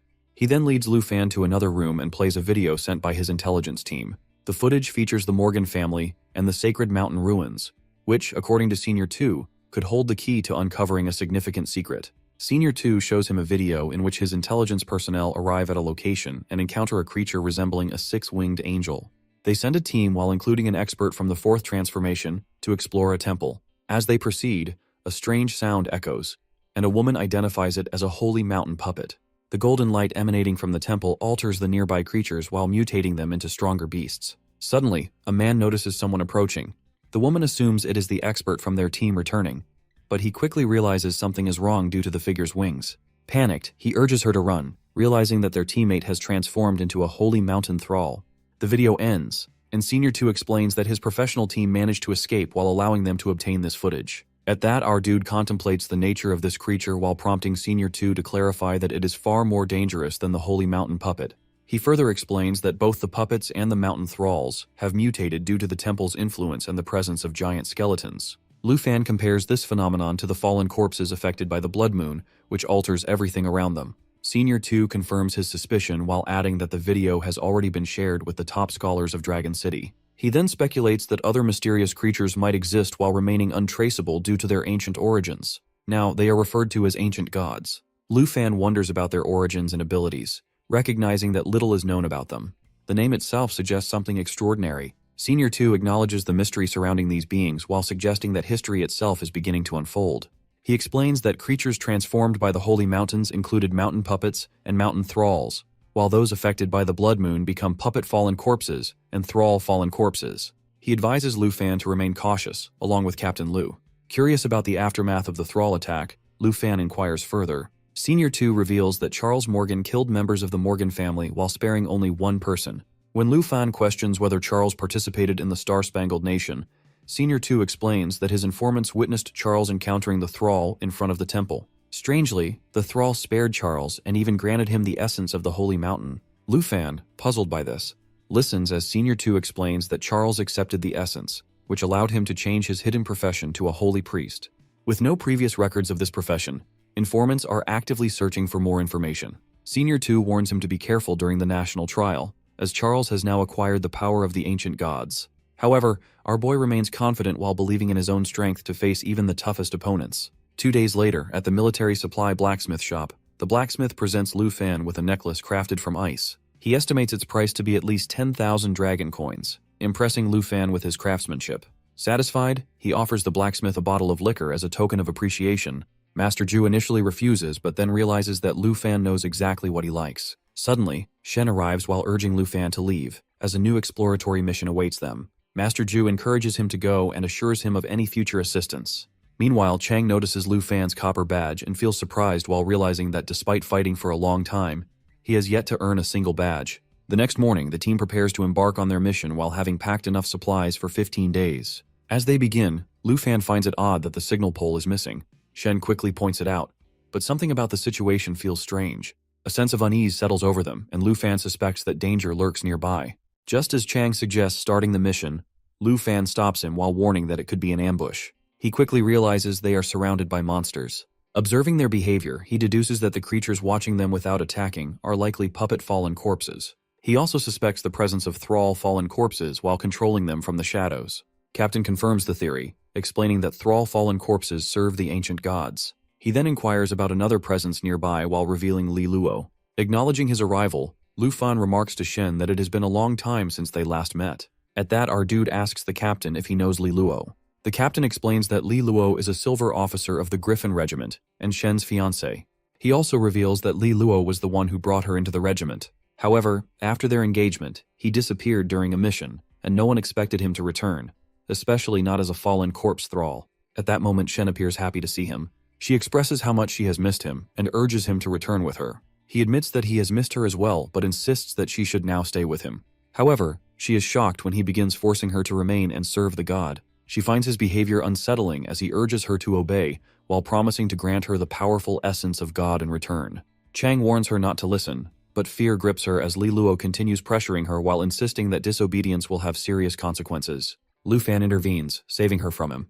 Yet he keeps demanding to know if she will stay by his side. The captain then turns to Lu Fan while stating that he cannot allow Shen to be taken away, and asking if he can eliminate the fallen corpse puppets. Meanwhile, Chang reminds them that if the signal pole is not repaired while tracking, the monsters will become impossible.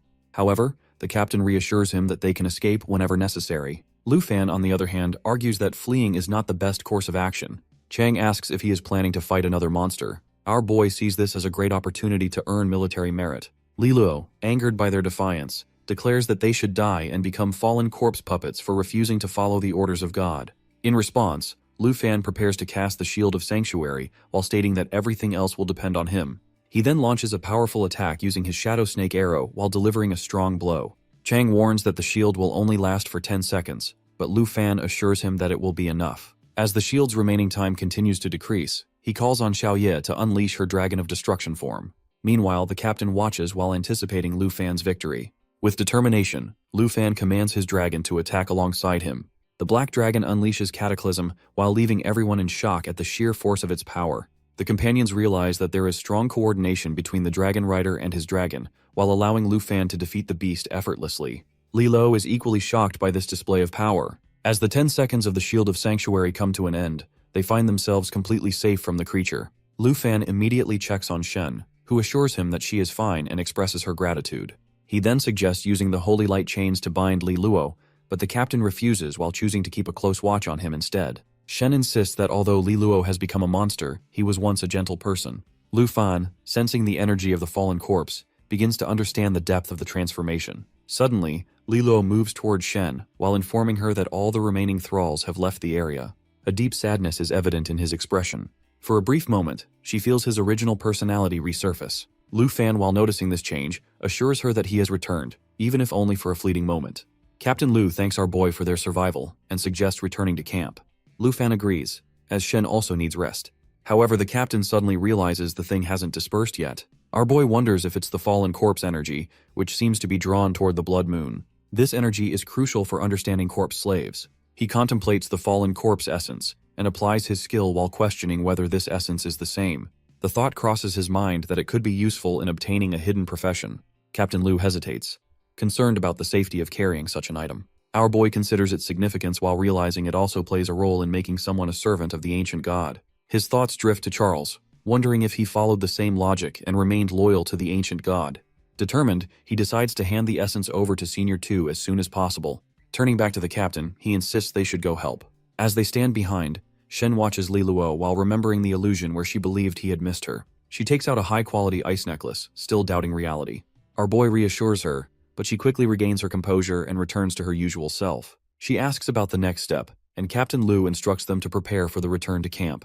That day, she realizes she must leave him forever and move forward with her life. By the next afternoon, Lu Fan shares everything with Senior 2 while explaining his hypothesis about the situation. He believes there are specific conditions for becoming a servant of the ancient god. He concludes that only Griffin Squad members and other powerful beasts can transform into corpse puppets. He also mentions that the inability of dead beings to serve the ancient god stems from their lack of intellect. Even Li Luo was controlled by the corpse essence, reinforcing his theory. From his perspective, anyone wishing to become a servant must be chosen through the ancient god's selection. Senior 2, intrigued, asks if the essence alone is enough to create a corpse slave. Our boy, while feeling uneasy, admits that only sentient beings seem capable of leaving the place, a point Li Luo also noted. Senior 2 finds the hypothesis compelling. He then recalls reports from various countries about similar strange occurrences in recent times. Senior 2 mentions that the cultists are blessed by the gods while allowing them to expand their churches effortlessly and gather more believers. He adds that if Li Luo's words are true, then the cultists might actually be followers of the servants of the ancient god. Our boy wonders if this implies that many ancient gods are yet to awaken. Curious, he asks whether their camp is the only populated area in the northern region. Senior 2, puzzled, questions his sudden interest. In response, he inquires about the members still missing from the Griffin Squad. Shocked, Senior 2 asks if he believes all of them have become fallen corpse slaves. Our boy explains that those who survived and managed to leave the place might already be considered fallen corpse slaves. A deep sense of sorrow washes over Senior 2 as he pities his lost companions. Our dude then questions whether the Griffin Squad will accept this truth and suggests using the essence to test his hypothesis. However, Senior 2 hesitates, unsure of whom they could experiment on. He points out that they cannot test it on humans.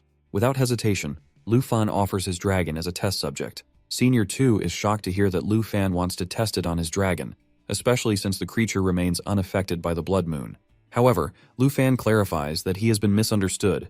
He does not intend to test on his pet dragon. Instead, he reveals that he actually has 2 pet dragons, while the others are mere summons of his main dragon. Senior 2, once again surprised, listens in disbelief. Without hesitation, Lu Fan calls Xiaofei and instructs him to summon the twin flying dragon kings. In an instant, the dragons appear while roaring as they soar through the sky. Senior 2, witnessing the scene, is astonished by the sheer presence of these summons. He quickly realizes that the dragon is remarkable, yet it remains the weakest among the 5 Lu Fan possesses. Our boy contemplates the experiment while reasoning that if this dragon turns into a fallen corpse slave, they can easily eliminate it. This makes it an ideal test subject. Senior 2 agrees and decides to proceed with the experiment. He instructs Xiaofei, who then commands the dragon to consume the essence. As he throws it towards the creature, the essence vanishes into its mouth within moments. Almost immediately, the dragon begins to transform into a fallen corpse slave.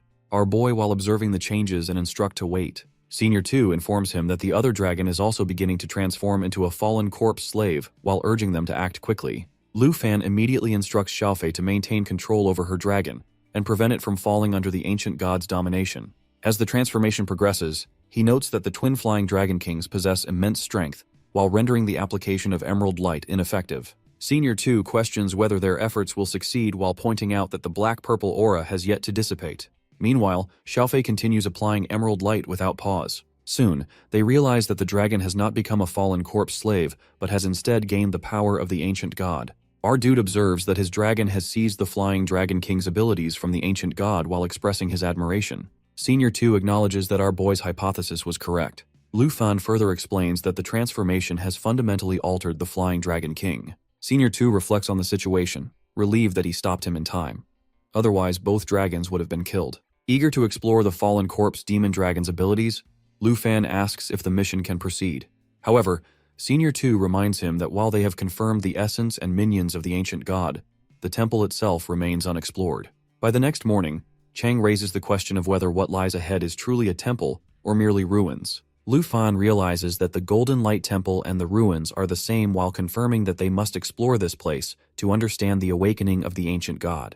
He also wonders if the divine treasure map is nearby. Meanwhile, Shen grows frustrated as she searches for anything left behind. She notes that they are close to leaving the blizzard zone and finds the landscape unexpectedly beautiful. Lu Fan also notices a vast lake stretching before them. Chang observes that the sky has cleared while suggesting they have finally left the northern region. Captain Lu decides they should settle down and rest for a while. As they take in their surroundings, they spot massive chains beneath the ice, while sparking curiosity about what they might be connected to. Lu Fan speculates whether these chains could lead them to the ruins. While examining the area, he unexpectedly discovers a dragon egg, which is now his fourth one. Lu Fan picks up the egg, but his attention quickly shifts to the spot where it was kept. Something is buried in the snow which appears to be a box. He reaches down, lifts it, and examines it closely, confirming his suspicion. When he opens the box, surprise flashes across his face. Inside, he finds the Dragon Language Echo Skillbook, classified as Epic Quality, requiring level 35 to use. Excitement builds within him, because if he masters Dragon Language magic, his power will increase by 100%. Not only this, once he conquers the Blue Dragon, his skills will rival the roar of the Blue Dragon King. With Dragonic Resonance, his Blue Dragon magic will double in strength. However, he realizes he must wait until level 35 before he can wield its power. The thought reminds him that he needs to contact Miss Du from the Tianhua auction house to use his monthly special rights and obtain a pet slot expansion scroll. While the group moves forward, Lu Fan lags behind, fixated on the egg. Shenkai and Chang Kong soon notice and come looking for him. As they approach, Lu Fan quickly hides the skill book and the egg before greeting them with a casual smile. To divert their attention, he shares a thought that has been lingering in his mind. Since they have reached the edge of the far north, there might be an unexplored region beyond the glacial lake. Captain Lu, listening carefully, agrees. He explains that even though they have crossed the snowstorm, the far north is vast, possibly stretching further inland. He mentions that the Blood Moon mountain range extends for over 1,000 miles and does not end here. Instead, this could be the tail tip of an ancient god. Chang Kong, taken aback, questions whether the ancient god's body is miles long. The group collectively turns to the vast icy landscape, trying to comprehend the captain's words. However, despite various theories, the ancient gods remain a mystery, their true forms undiscovered. What is certain, however, is that the massive chain they have seen is undeniably connected to the Blood Moon. At that, Argai contemplates whether the Blood Moon is controlled by the ancient gods, or vice versa. Seni, surprised by the thought, wonders if the ancient god is a mountain-sized entity, with its master residing at the end of the chain. Chong Kong laughs and pats Lu Fan's shoulder, reminding him that it is too early to speculate.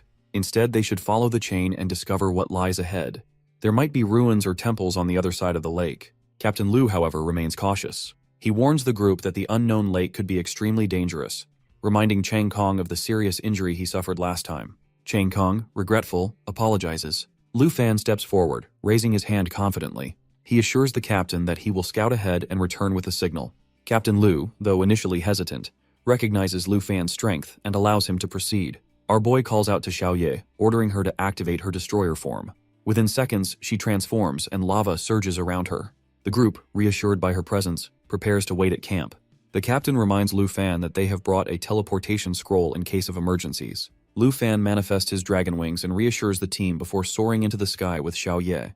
They fly continuously for 2 hours, covering vast icy terrain, However, something feels strange. Despite flying for so long, he still cannot see the end of the chain. Suddenly, the system issues a warning regarding them entering into the fallen corpse ruins realm. Our boy, startled, tries to analyze the situation. Could this realm be tied to everything they have discovered so far? What level is this fallen corpse ruins realm?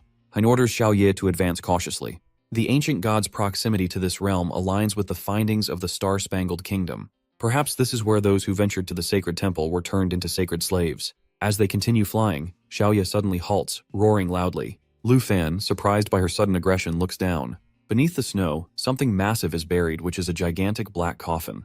The system reveals that this is one of the mysteries of the fallen corpse ruins, as enigmatic as the blood moon itself. There is no available information about it. Lu Fan inspects the area closely and notices a strange shadow moving near the coffin. A sense of unease settles over him. Xiaoye continues roaring uncontrollably, seemingly sensing imminent danger. Lu Fan attempts to calm her down but suddenly realizes that the black shadow has noticed them. Without hesitation, he orders Xiaoye to retreat toward the lake. To increase their speed, he activates the spiritual wind ring, boosting his agility by 35%. With this enhancement, he and Xiaoye manage to escape the unknown entity. Back at the camp, the group is resting, their eagles feeding nearby. Changkung notices Lu Fan approaching and rushes toward him, eager for answers. Lu Fan, visibly disturbed, delivers his report.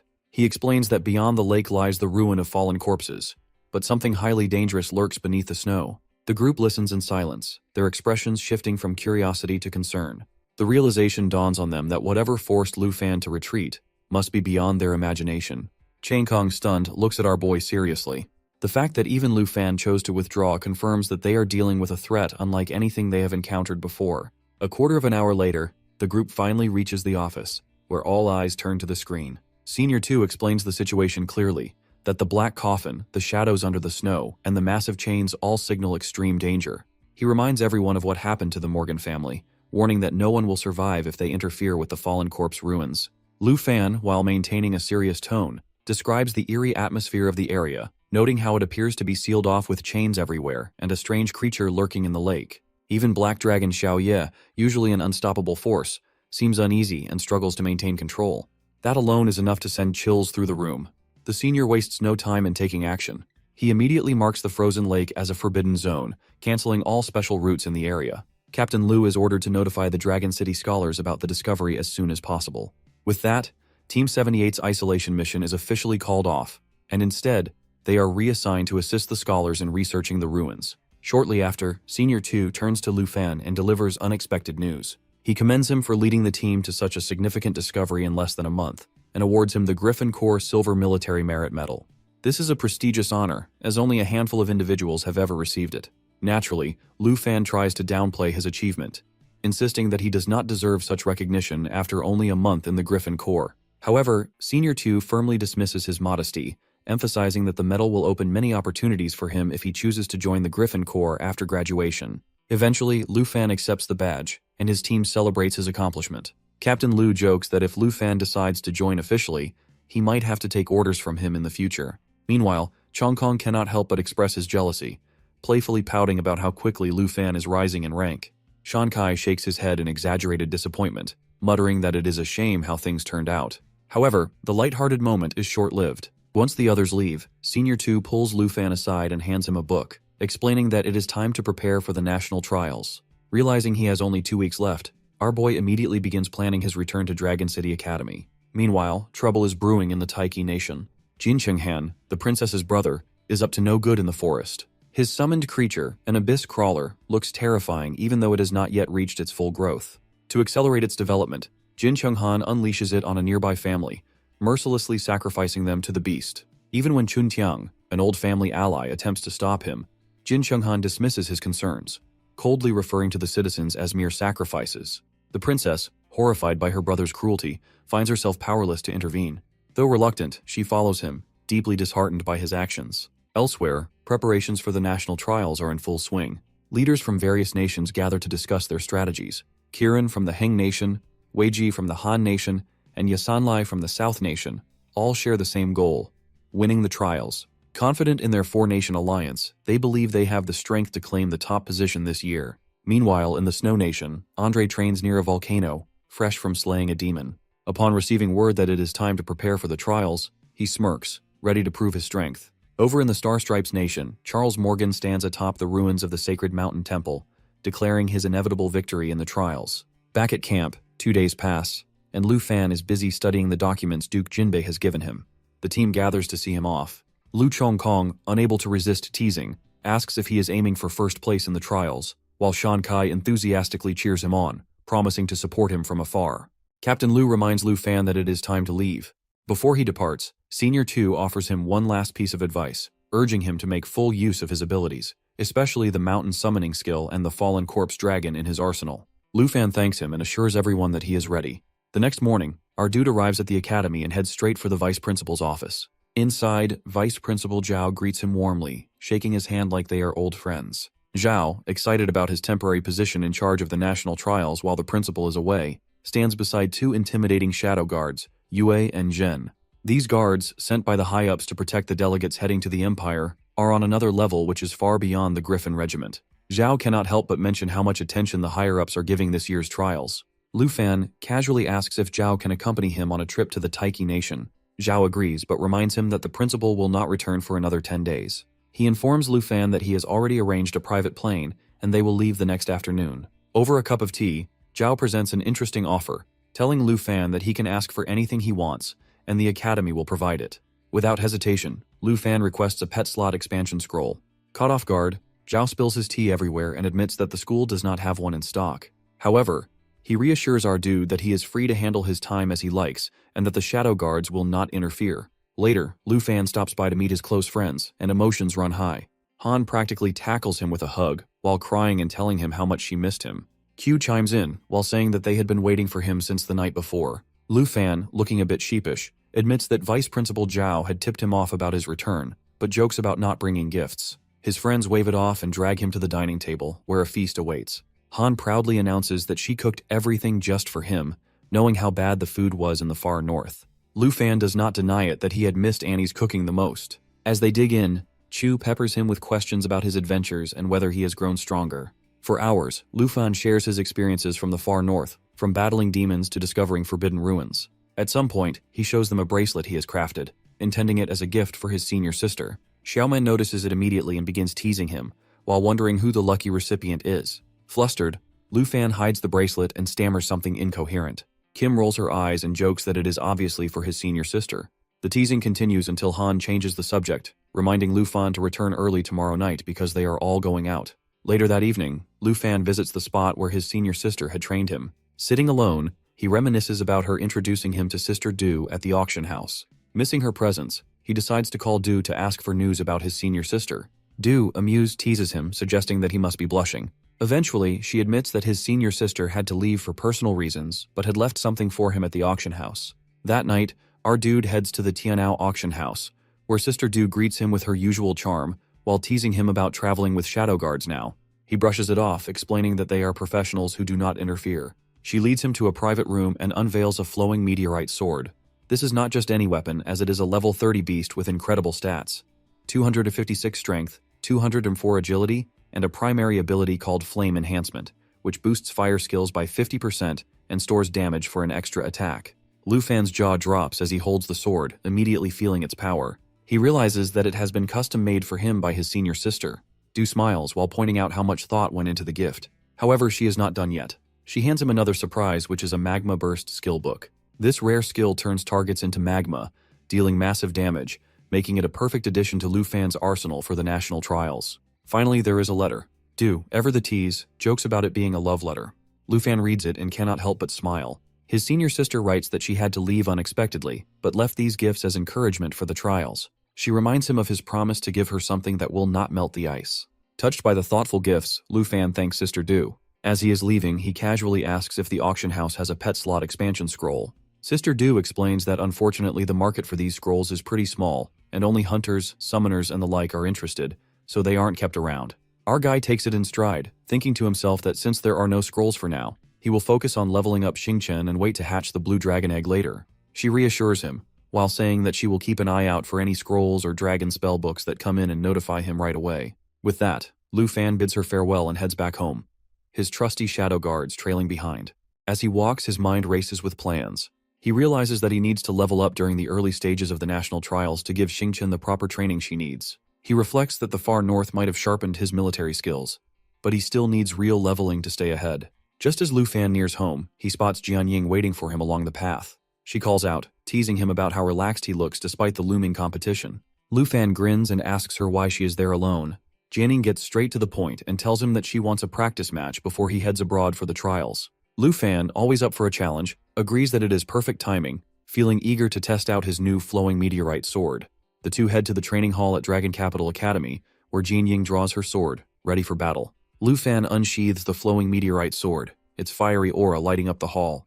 Jianying smirks and reminds him not to rely too much on new skills, wanting to see how far his training in the far north has taken him. The duel begins with Jianying launching swift attacks, but Lu Fan's new sword makes quick work of them. Its lightweight design and responsive movements amaze him. He marvels at how the sword seems to already know his next move. Activating Wicked Surge, Lu Fan adds a fiery sheath to his weapon, amplifying his power with every strike. Jianying, impressed, notes that the bonus attack power keeps stacking. Our boy thinks that the sword is incredible, and acknowledges that his big sister was right, that it is the perfect match for him. He considers that it might be time to retire his permanent dragon-scale sword. The battle rages on, with Jianying countering using Army Breaker Great Squad, but Lu Fan effortlessly deflects her strikes. She admits that she can no longer keep up with his combat skills, even as she pushes herself to the limit. Finally, Lu Fan activates Mountain Shaker, a devastating move that deals massive physical damage and reduces health. Jianying is knocked down but smiles, acknowledging Lu Fan's growth. She tells him that he is stronger than ever and expresses confidence that he will win first place in the national trials. The next morning, Lu Fan gathers with his friends and family for an emotional send-off. Sister Han fusses over him, reminding him to stay safe and eat on time. Shiman reassures him that they will always be with him in spirit, and Han Ke wishes him a smooth trip. Lu Fan waves goodbye, thanking them for their support. Vice Principal Zhao accompanies him to the airport, reminding him that the national trials are a big opportunity to prove himself and rise among the elite of Dragon Nation. Lu Fan reflects on everything and silently vows to seize this chance. At the airport, Vice Principal Zhao mentions that the Dragon Nation Overseer is already waiting for them. This sparks Lu Fan's curiosity, and he asks who the Overseer is. Zhao explains that every nation sends not just representatives, but also an Overseer to ensure the competition rules are followed. As they arrive, Lu Fan is surprised to see the Shadow Guards bowing and kneeling before the Overseer. Zhao warns him to mind his conduct and stay humble. The Overseer, exuding authority, steps forward and commands everyone to stand. His attention shifts to Lu Fan, and he acknowledges him as Dragon Nation's representative. At Jinyu City International Airport in Taiki Nation, Vice Principal Zhao is surprised to see Old Han personally welcoming them. Zhao quickly expresses his gratitude, acknowledging the rare honor. Old Han, however, humbly insists that it is a fitting gesture for state representatives. Vice Principal Zhao introduces Lu Fan as a second-tier professional from Dragon Capital Academy, highlighting his dual professions as a beast rider and tamer. Lu Fan suddenly realizes he has met Old Han before, which surprises Zhao.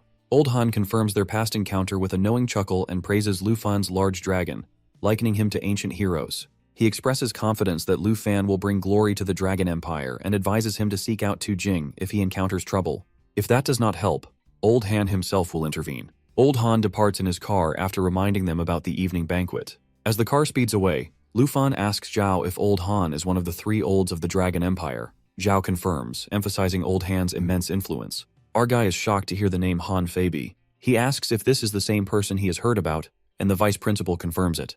They follow behind while our boy expresses that he notices Old Han's status is extremely high, yet there is no strong aura around him. He wonders why Old Han seems so ordinary. Lu Fan considers this carefully and suggests that his own rank might be too low to sense Old Han's true power. The deputy principal laughs and corrects him. Old Han is not hiding immense power. He is only a mid-tier level 40 illusionist. Compared to the greatest warriors, his strength is average. Our guy is surprised. If Old Han is not that powerful, how does he command so much authority? Zhao explains that Old Han's power comes not from physical combat, but from wisdom and influence. Despite being in his early 40s, Old Han has the ability to shape the Empire's future. Zhao elaborates that while combat strength is valued, true power can also lie in intelligence and strategy. Among the three olds, only one is known to have combat skills at the rare 5th tier. Another specializes in enhancement rather than direct fighting, but remains crucial to the Empire. Old Han exemplifies how power extends beyond physical strength. Zhao also mentions that Old Han's elite bodyguards, the 4 legendary swords, who follow him everywhere. Lu Fan is amazed by these revelations. The three olds are shrouded in mystery, their true abilities unknown, but their influence extends far beyond battlefields to wealth, strategy, and leadership. As they arrive at their destination, Lu Fan is greeted by a chaotic scene as reporters and onlookers eagerly awaiting the Dragon Nation's representative. Cameras flash and voices clamor for his attention. Vice Principal Zhao stays close, shielding him from the overwhelming crowd. Reporters bombard Lu Fan with questions about his dragon-taming abilities, his rumored feud with the Ji family, and his plans for the championship. Feeling the pressure, our dude recalls Old Han's wisdom and the responsibilities he now carries. The reporter's excitement reminds him of how much his life has changed since his days in Gan City. Vice Principal Zhao firmly announces that interviews will not take place, and bodyguards clear a path, allowing Lu Fan to enter the hotel and finally find some peace. That evening, the banquet hall buzzes with conversation as representatives arrive. Lu Fan remarks on the persistent media presence, making it difficult to even step outside. Zhao advises that staying indoors would be wiser. Lu Fan then asks about Charles, the representative from the Star-Spangled Empire. Zhao explains that their representatives always arrive at the last moment, so there is no need for concern. Lu Fan's attention shifts to Jian Qing'an, who sits quietly observing the room. Just then, Jin Zion, the overseer of the Tai Nation's national trials, approaches Old Han. Jin Zion respectfully greets Old Han with a handshake, acknowledging his presence at the trials. Whispers spread across the room as guests speculate about Old Han's identity. Some wonder if he is truly one of the legendary Three Olds, while others notice the figure standing beside him, suspecting he might be one of the Four Great Swords. One guest excitedly recalls seeing Old Han at an international conference in the Roman country, further fueling the speculation. The presence of the Dragon Nation's top figures signals that this year's trials will be intense. As Old Han moves to take his seat, Lu Fan gestures invitingly, an interaction not lost on the onlookers. The guests exchange curious glances, while whispering about Lu Fan's connections to powerful figures within the Dragon Empire. However, attention soon shifts to the banquet itself, a grand event meant to showcase the host nation's hospitality. Vice Principal Zhao leans toward Lu Fan, offering a word of advice. He should be mindful of his reactions to the food, as the Tai Nation's cuisine may not meet Dragon Nation's high standards. Our dude nods but is left both surprised and curious. When the first dishes are served, Lu Fan struggles to hide his disappointment. The food is simple and modest, far from the lavish banquets he had anticipated. He quietly wonders what kind of state banquet this could possibly be. He expected something more elaborate. Old Han notices his reaction and explains that the Taiki nation has minimal resources to spare for a banquet. Our dude is quite disappointed to see that and really misses his aunt's food. But suddenly, he realizes that he has the food made by his aunt in his luggage. Before he can do anything about it, a loud noise breaks the moment. A burly man, Andre, slams his fist onto the table, glaring at the hosts and questioning whether this is how they treat their guests. Jin Chenghan calmly tells him to starve himself if he can't appreciate the food served by them. After hearing this, Andre's aura flares violently, flames licking the air around him as he challenges Jin Chenghan to repeat himself. People around them try to calm both of them. However, Andre threatens Jin Chenghan, warning him not to show his face during the trial, which is scoffed at by the arrogant prince. Andre's companion tries to stop him, but he orders him to throw the awful food away. However, he suddenly stops as a good smell catches his attention, and he notices the food in front of Old Han. Looking at the food brought by our boy, Zhao asks why he is carrying so much of it. He nervously answers that his aunt packed it because she thinks he won't get used to Taiki Nation's food. While looking at nervous face of Andre, our dude asks him to join them. Andre can't resist any longer and eagerly accepts the offer. Lu Fan hands him a freshly steamed momo. He lifts it to his nose, inhaling the rich aroma before taking a bite. The flavors surprise him, filling him with delight as he continues eating. Lu Fan invites Elder Han and Vice Principal Zhao to join, and they accept. Elder Han, curious about the enthusiasm, takes a bite and acknowledges the taste with a nod. Jin Chenghan watches the scene with growing irritation to see that Andre, furious moments ago, is now happily eating, and others are drawn in by the aroma. The sight frustrates him. Lu Fan's cooking is overshadowing the carefully prepared Taiki Kingdom state banquet, and he can't ignore it. His clenched fists betray his frustration. Vice Principal Zhao enjoys the food, praising Lu Fan's aunt for her skills. Jin Chenghan's anger deepens at the unexpected attention given to Lu Fan's side. Sensing Jin's rising frustration, Jian Ziyan places a hand on his shoulder, urging him to remain composed. To shift attention, Jian Ziyan stands and commands the room's focus. A beep from the sound system interrupts the atmosphere, silencing conversations. The room turns its attention to the screen as a detailed map and the rules for the national trials appear. The map displays 9 regions, each filled with fierce beasts. It is the largest trial area in history, with Taiki Nation selecting locations across the globe. Beasts range from levels 50 to 80, with points awarded based on strength and rarity. The new addition of mission points introduces further complexity. Participants can take on special missions for additional rewards, but each mission is assigned randomly and must be completed before accepting another. Lu Fan analyzes the map carefully. While the missions provide an opportunity for more points, they also create a dangerous situation where participants may eliminate each other to gain an advantage. The competition has shifted from a test of skill to a struggle for survival. Old Han, sitting nearby, processes the implications. A participant raises a question about a peculiar skull symbol marked on the map. Jian Zian explains its significance as the Dark Towers, a new challenge in the trials. The screen shifts, displaying the ominous structure towering over the map. The Dark Towers imprison ancient armies of beasts, with a powerful commander at their core, the Demon of the Nine Realms. The revelation unsettles the room. Jian Zian emphasizes the severity of the challenge, revealing that this demon is the same entity that nearly destroyed Taiki Nation 50 years ago. Gasps ripple through the crowd as the weight of the information sinks in. Lu Fan's mind races. The idea that a being from decades past still instills such fear is unsettling. Vice Principal Zhao elaborates, explaining that the demon was an unimaginably powerful entity that pushed Taiki Nation to the brink of destruction. It took 5 fourth-stage experts to seal it away, and they are now revered as national heroes. A participant asks whether the demon has been weakened for the trial, as is typical in such challenges. Jian Zian's response sends a shockwave through the room. The demon remains at full strength, which makes it the most dangerous trial in history. A participant is recalling the devastation from decades ago. If the demon and its army escape the test area, the consequences could be catastrophic. Andre, visibly shaken, mentally calculates the odds. At level 60, it would take at least a team of 10 strong individuals to face the demon. But with 23 representatives competing and scheming against each other, forming such a team seems nearly impossible. Breaking the tension, Lu Fan raises his hand and asks whether defeating the Demon of the Nine Realms would yield a significant number of points. The room falls silent. Some glance at him in disbelief, while others wonder if he truly understands the magnitude of the task.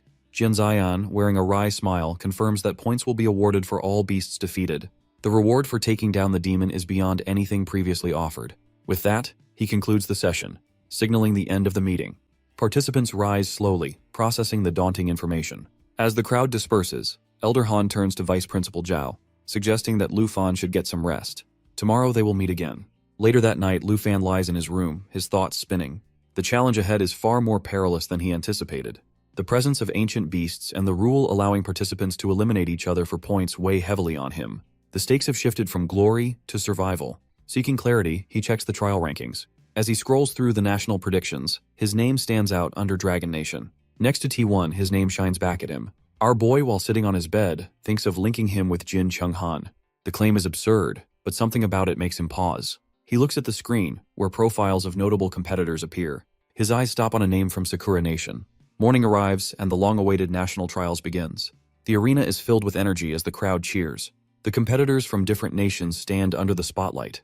The Secret Realm's teleportation gate activates. Waves of energy surge while surrounding the participants. As the process begins, Lu Fan stays calm, focused on his goal. If he lands in the highest-ranking tower, he will gain an advantage. The teleportation ends, and Lu Fan finds himself in a vast frozen landscape. Snow crunches under his boots as he looks around. He recognizes the northern extreme.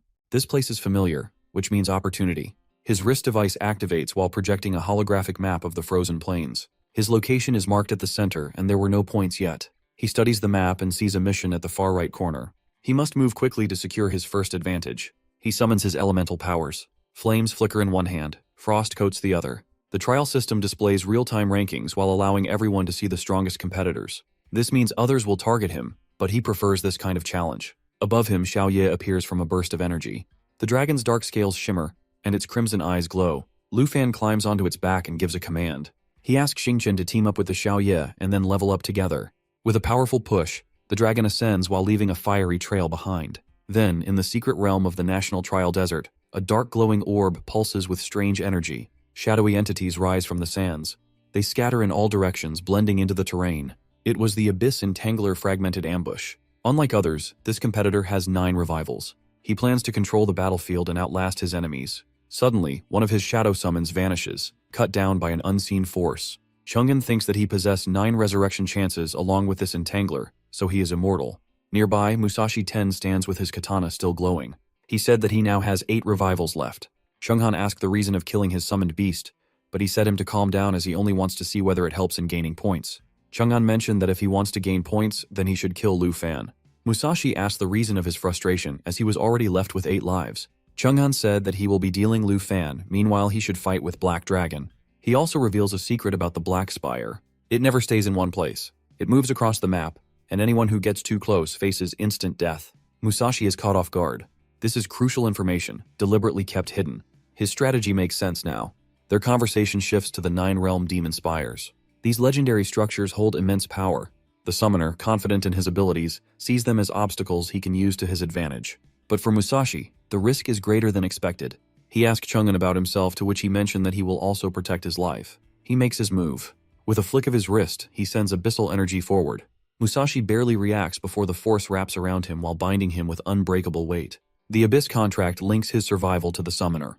Chung'an told him from now on Musashi can also resurrect after his death because they are bound by the contract. He says to him that if he will die, then Musashi will also die. Musashi accuses Chung'an of holding back and not trusting him despite their alliance. He insists that he has no intention of betraying him. Jin Cheng'an dismisses Musashi's words and says that working with Taiki Nation is the best choice.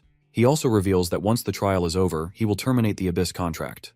Determined not to be left behind, Musashi hurries after him and suggests they track down Lu Fan together. Jin Cheng'an remains calm and explains his plan that rather than acting immediately, they will let the Demon of the Nine Realms eliminate most of the other delegates. Only when the competition is thinned out will they strike against Lu Fan, while ensuring they expend minimal effort. As they continue, Musashi notices a mission point and suggests accepting it. Jin Cheng'an warns him that it is a trap. He explains that Jin Zion has deliberately marked those locations, so that once someone accepts a mission, they are blocked from taking any others. Musashi, confused, asks what makes it a trap. Jin Cheng'an responds with a sharp look while stating that he will understand soon enough because it is impossible to complete. Meanwhile, overseers monitor the trial through screens. Jin Zion, amused, leans back and mocks the situation as he reviews the rankings. He notes that the major nations that are Dragon Nation, Star Nation, and Snow Nation are absent from the top ranks. Another overseer, curious, asks for clarification. Jin Zion points to the screen while highlighting Dragon Nation's representative, Lu Fan, who was hyped as a Tier 1 contestant, but is currently ranked last with only 257 points. The overseer is surprised by the low ranking, but Jin Zion chuckles while suggesting that Lu Fan's reputation was exaggerated because of his dragon pet. Elder Han, while sipping his tea, does not correct them while knowing that underestimating Lu Fan will only make his eventual rise more dramatic. Meanwhile, our guy is wandering through a hidden area while growing frustrated as he sees his score still stuck at 257 points. He wonders where the Dark Tower is. Despite searching for a long time, he finds no trace of it. Suddenly, a deep, ominous sound echoes. A powerful, lion-like monster appears before him that is identified by the system as a sky-hunting flying lion, level 60. Though defeating it would yield some points, Lu Fan quickly assesses the situation. Compared to the zombies from Fallen Clouds, this beast is weaker and not worth his time. The best way to climb the rankings, he realizes, is to accept missions and defeat powerful bosses. He commands Xiao Ye to follow him. Soon, he spots a mission point marked on his map inside a cave.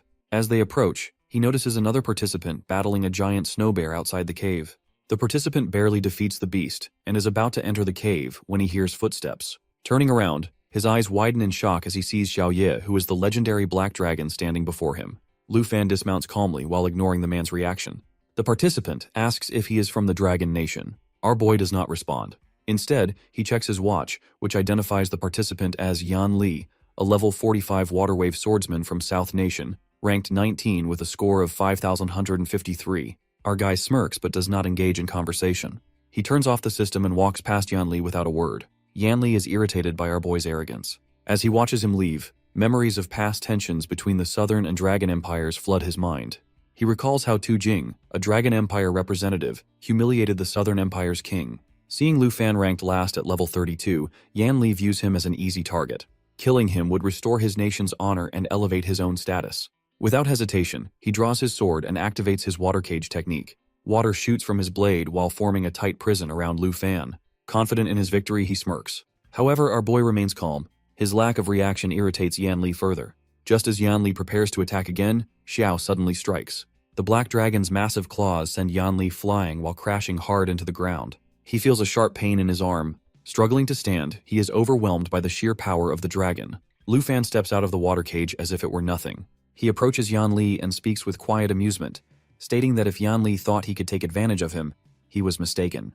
Defeating him would not be worth the effort. Yan Li is stunned. He wonders that how could someone ranked so low be so powerful. Yan Li thinks even if he cannot reach the top ranks while killing Lu Fan would still bring him honor. But before he can act, Xiao Ye roars, her powerful voice shaking the air. He advises Yan Li not to rush things while declaring that the mission is his. A notification pops up on his screen that indicated mission accepted, and his current task is to defeat the epic boss that is Demon of the Nine Realms. Lu Fan does not attack the boy while leaving him surprised. Suddenly, a monster appears in the sky while charging towards our boy. As it nears, Xiaoye reacts instantly while pushing it away. The impact causes the ice to break while making the boy slip and fall. He panics upon recognizing the monster as the boss of the Guardian mission. The monster, identified by the system as the Icefield Yeti King at level 75, stands up and roars, and killing it grants 245 points. The boy sits on a rock while believing our guy is doomed and that he can stay in heaven. However, the monster shifts its focus to him while stepping closer and breaking the ice and causing him to fall. He is terrified as the monster glares at him while realizing he is in grave danger. A sudden red aura diverts the monster's attention. It roars and turns toward Xiaoye, who launches a deadly attack while making it bleed green. The monster retaliates while capturing Xiaoye in its claws. Our guy swiftly unleashes Break Sky, a powerful Dragon Kai move, while delivering 2 consecutive attacks and claw strikes. The monster collapses. Landing on the ground, our guy remarks that despite its size, the monster lacks power. Xiaoye roars behind him, and Lu Fan is surprised while realizing the fallen creature has no remaining strength. The system updates his points, adding 257 to the 245 earned from the kill. Meanwhile, the boy, while seeing the shattered rock beside him, realizes our guy is far stronger than he imagined. If Lu Fan's attack had hit him, he would have been finished. As our boy approaches, his glowing eyes strike fear into the boy, who assumes his end is near. Panicked, he pleads for mercy, but Lu Fan simply walks away. The boy, stunned, realizes he has been spared. A mysterious light appears next to him while signaling the activation of the Epic 9 World Master mission. He is shocked while questioning how such a mission exists. He speculates that our boy spared him because killing him wouldn't yield many points. However, he now fears whether our guy will accept the 9 World Demon mission. Elsewhere, Vice Principal Zhao and others were troubled and outraged by the unexpected mission. He argues that if the mission card is stuck and cannot be submitted, Lu Fan will be unable to claim rewards. When an official asks him to calm down, Zhao angrily grabs his neck while demanding an appeal to cancel the mission. The official remains unbothered while smirking as he asserts that Zhao lacks the authority to intervene. If he continues, he will be asked to leave. Elder Han intervenes while advising Zhao to remain calm. Zhao is shocked that the overseer is indifferent. The overseer, while sipping his coffee, states that an appeal will not resolve the matter. He implies that the Taiki nation deliberately arranged this situation to favor their representatives while obstructing others, a practice rooted in corruption. Zhao, growing serious, urges Elder Han to support our boy as a military inspector. However, Elder Han explains that in the face of absolute power, resistance is futile. Instead, he trusts that the mission aligns with Lu Fan's objectives and believes in his ability to handle it. Vice Principal, though skeptical, acknowledges Elder Han's experience. His attention shifts back to the screen, where he is shocked to see our guy entering the secret area to hunt the magicians of the 9 worlds. The system alerts Lu Fan of the approaching Tower of Darkness, but he remains unfazed while grinning as he embraces the mission. Without hesitation, he begins slaughtering demons, with Xiaoye roaring beside him. As soon as our guy enters the secret area, countless demon armies awaken and charge toward him, their screams echoing through the air. The system alerts him that these demonic beasts, known as killer bats, are level 60, and each kill will grant 84 points. Observing them with a smirk, he dismisses the so-called precious mountain of Ruan Changfeng as nothing more than an opportunity for free experience and points. Sensing the threat, Star Dragon growls and immediately commands Xing Chen to transform into her destroyer form. Without hesitation, she undergoes the transformation, her strength surging to 10,470, agility to 9,943, and stamina to 10,474. With ruthless efficiency, she begins slaughtering the demons. While watching the battle, Lu Fan quickly warns Xing Chen to stay alert to the ground, where another wave of creatures, known as Bodon, is emerging. These monsters, each worth 127 points, crawl forward, ready to attack. Fully prepared, he moves into action, determined to annihilate them all. Meanwhile, Xiaoye enters her destructive form, lava erupting around her. She channels dragon energy into her attacks, striking from a distance and wiping out numerous enemies instantly. Advancing further, she unleashes Lava Inferno, spreading flames continuously to deal massive damage. However, the intense energy consumption forces her to pause for recovery. Looking skyward, our guy notices another swarm of monsters descending. Recognizing the escalating threat, he decides to eliminate them more efficiently. Channeling Dragon's inspiration, he summons a bright light in his hand, boosting all attributes and attack power by 30% for himself and his companions. Xiaoye, empowered by the energy surge, roars as her lava aura intensifies, raising her strength to 6,661 and agility to 12,260. With his divine bow drawn, our guy signals Xiaoye to unleash destruction. Star Dragon wastes no time, launching into the battle. Above the battlefield, Xiaoye soars, triggering massive explosions that engulf the area in flames. Seizing the moment, Lu Fan fires a charged snake arrow, while activating the Shadow Serpent ability, which is a high-damage attack that stores energy before releasing it with devastating force. Xiaoye moves toward a chained stone, gathering energy for another assault. At the same time, our boy unleashes Cataclysm, sending a powerful wave toward the enemy, burning them to ashes. As new monsters charge toward him, he briefly loses focus, but Xiaoye immediately counters by extending a wave of lava flames, incinerating the approaching threats. The Catalyst Snake follows up with another explosive arrow, marking the battlefield with heavy destruction. The attack amplifies damage by 500%, leveraging the Blood Dragon's mental power. Within minutes, the battlefield is reduced to smoldering ruins, with not a single demon left standing. The system registers Lu Fan's success, while awarding him 20,758 points and increasing his rank by 1%, bringing him to level 24. As he scans the battlefield, the system confirms that Star Dragon Xingchen has also leveled up to 12, while Lu Fan himself reaches level 33. Spectators watching from a distance react in shock, murmuring about his unexpected dominance. With his points surpassing all others, he now holds the highest rank. Meanwhile, Charles and Andre, having received the same mission, find their points stagnating. Vice Principal Zhao, realizing Elder Han's insight was correct, finally acknowledges that defeating the Nine Realms demon was never a reckless move, but a well-calculated strategy. Elder Han, watching the unfolding events, remarks on Lu Fan's yet-to-be-summoned dragons, hinting at even greater power. Vice Principal Zhao, caught off guard, contemplates ordering tea, but is reminded by Elder Han that celebrations should wait until the Nine Realms demon is truly defeated.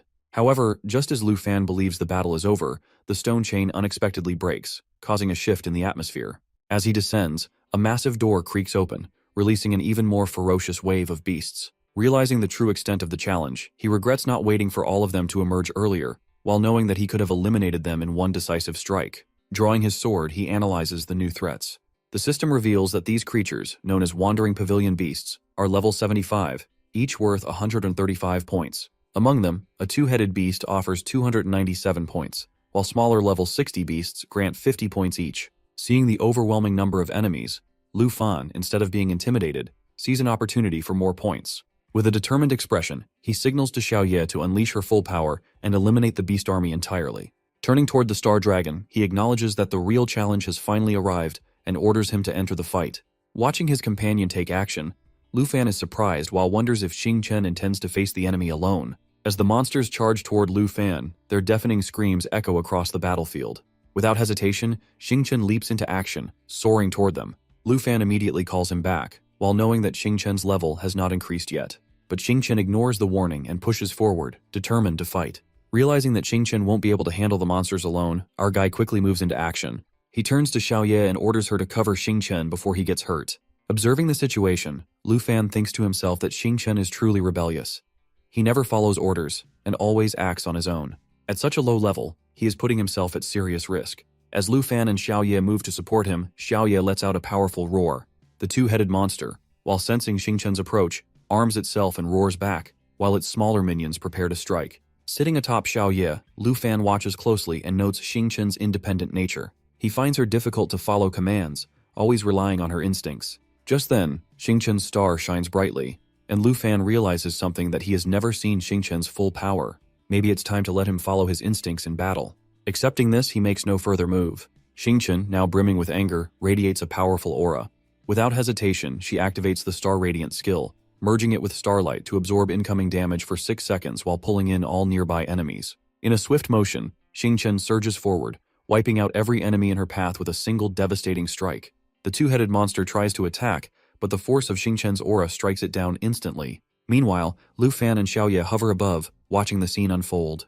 Seeing Xingchen's overwhelming strength, Lu Fan smirks and tells Xiaoye to hold back.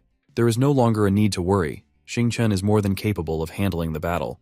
The two-headed monster launches another attack, but Xingchen needs no instructions. She fights on her own terms, mastering her abilities effortlessly. With precise skill, he eliminates enemies one by one, his Star Radiant ability absorbing every nearby opponent. The battlefield erupts into chaos as monsters scatter in all directions. Even the two-headed beast struggles to withstand the onslaught. At that moment, Xingchen activates Star Shudder, summoning a star and crushing it to unleash widespread destruction.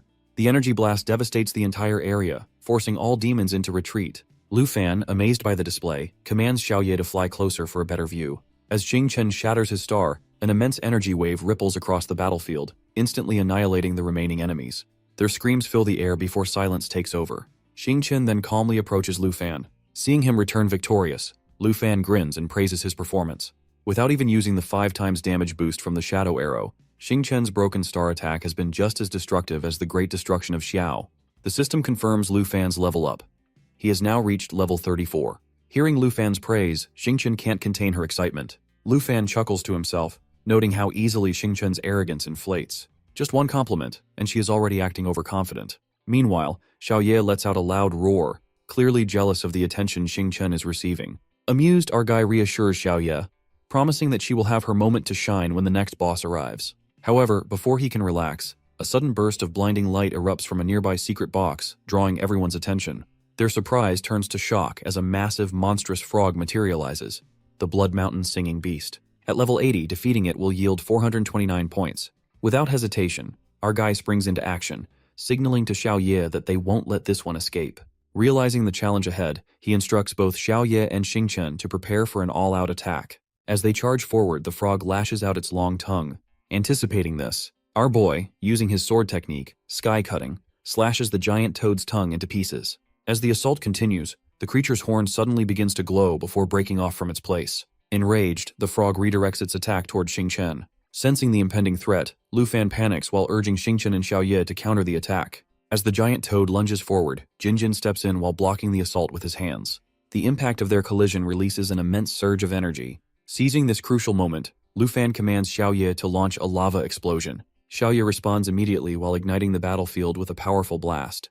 The system indicates that the core ability of the lava explosion target area is to release flames over a designated region while creating a molten bridge.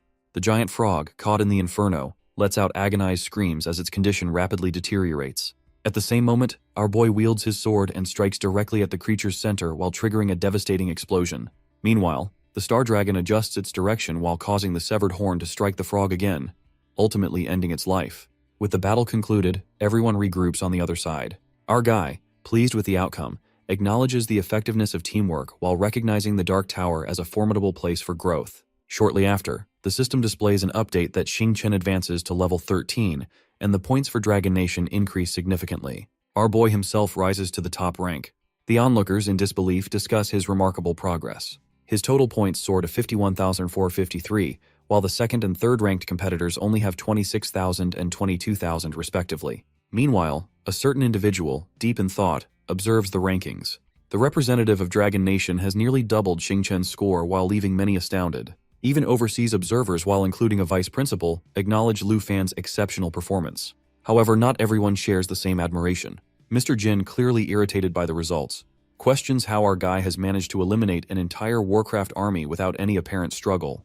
Realizing that Lu Fan has now surpassed Cheng Han, he immediately calls upon several officials while demanding an urgent verification of the data from the Dark Tower. Convinced that Lu Fan must have exploited a loophole, he orders his subordinates to report any irregularities. Despite his frustration, he remains firm in his belief that only the supreme national hero of Taiki Nation can defeat the demon of the 9 realms. Determined to put an end to Lu Fan's progress, he resolves to strip him of his qualifications as soon as he finds any evidence of misconduct. The officers return after their inspection, reporting that the system is functioning normally, with no weaknesses in the Darkspire section. Hearing this, Jin's anger flares. He grabs their collars, shouting in frustration, questioning if they even understand what they are saying.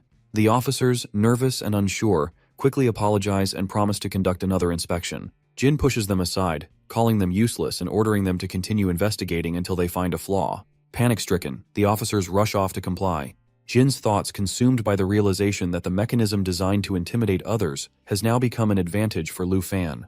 The monsters, meant to instill fear, are nothing more than stepping stones for him. Unwilling to let this continue, Jin storms toward the overseer's room, determined to manually adjust the demon's stats to force Lu Fan into retreat.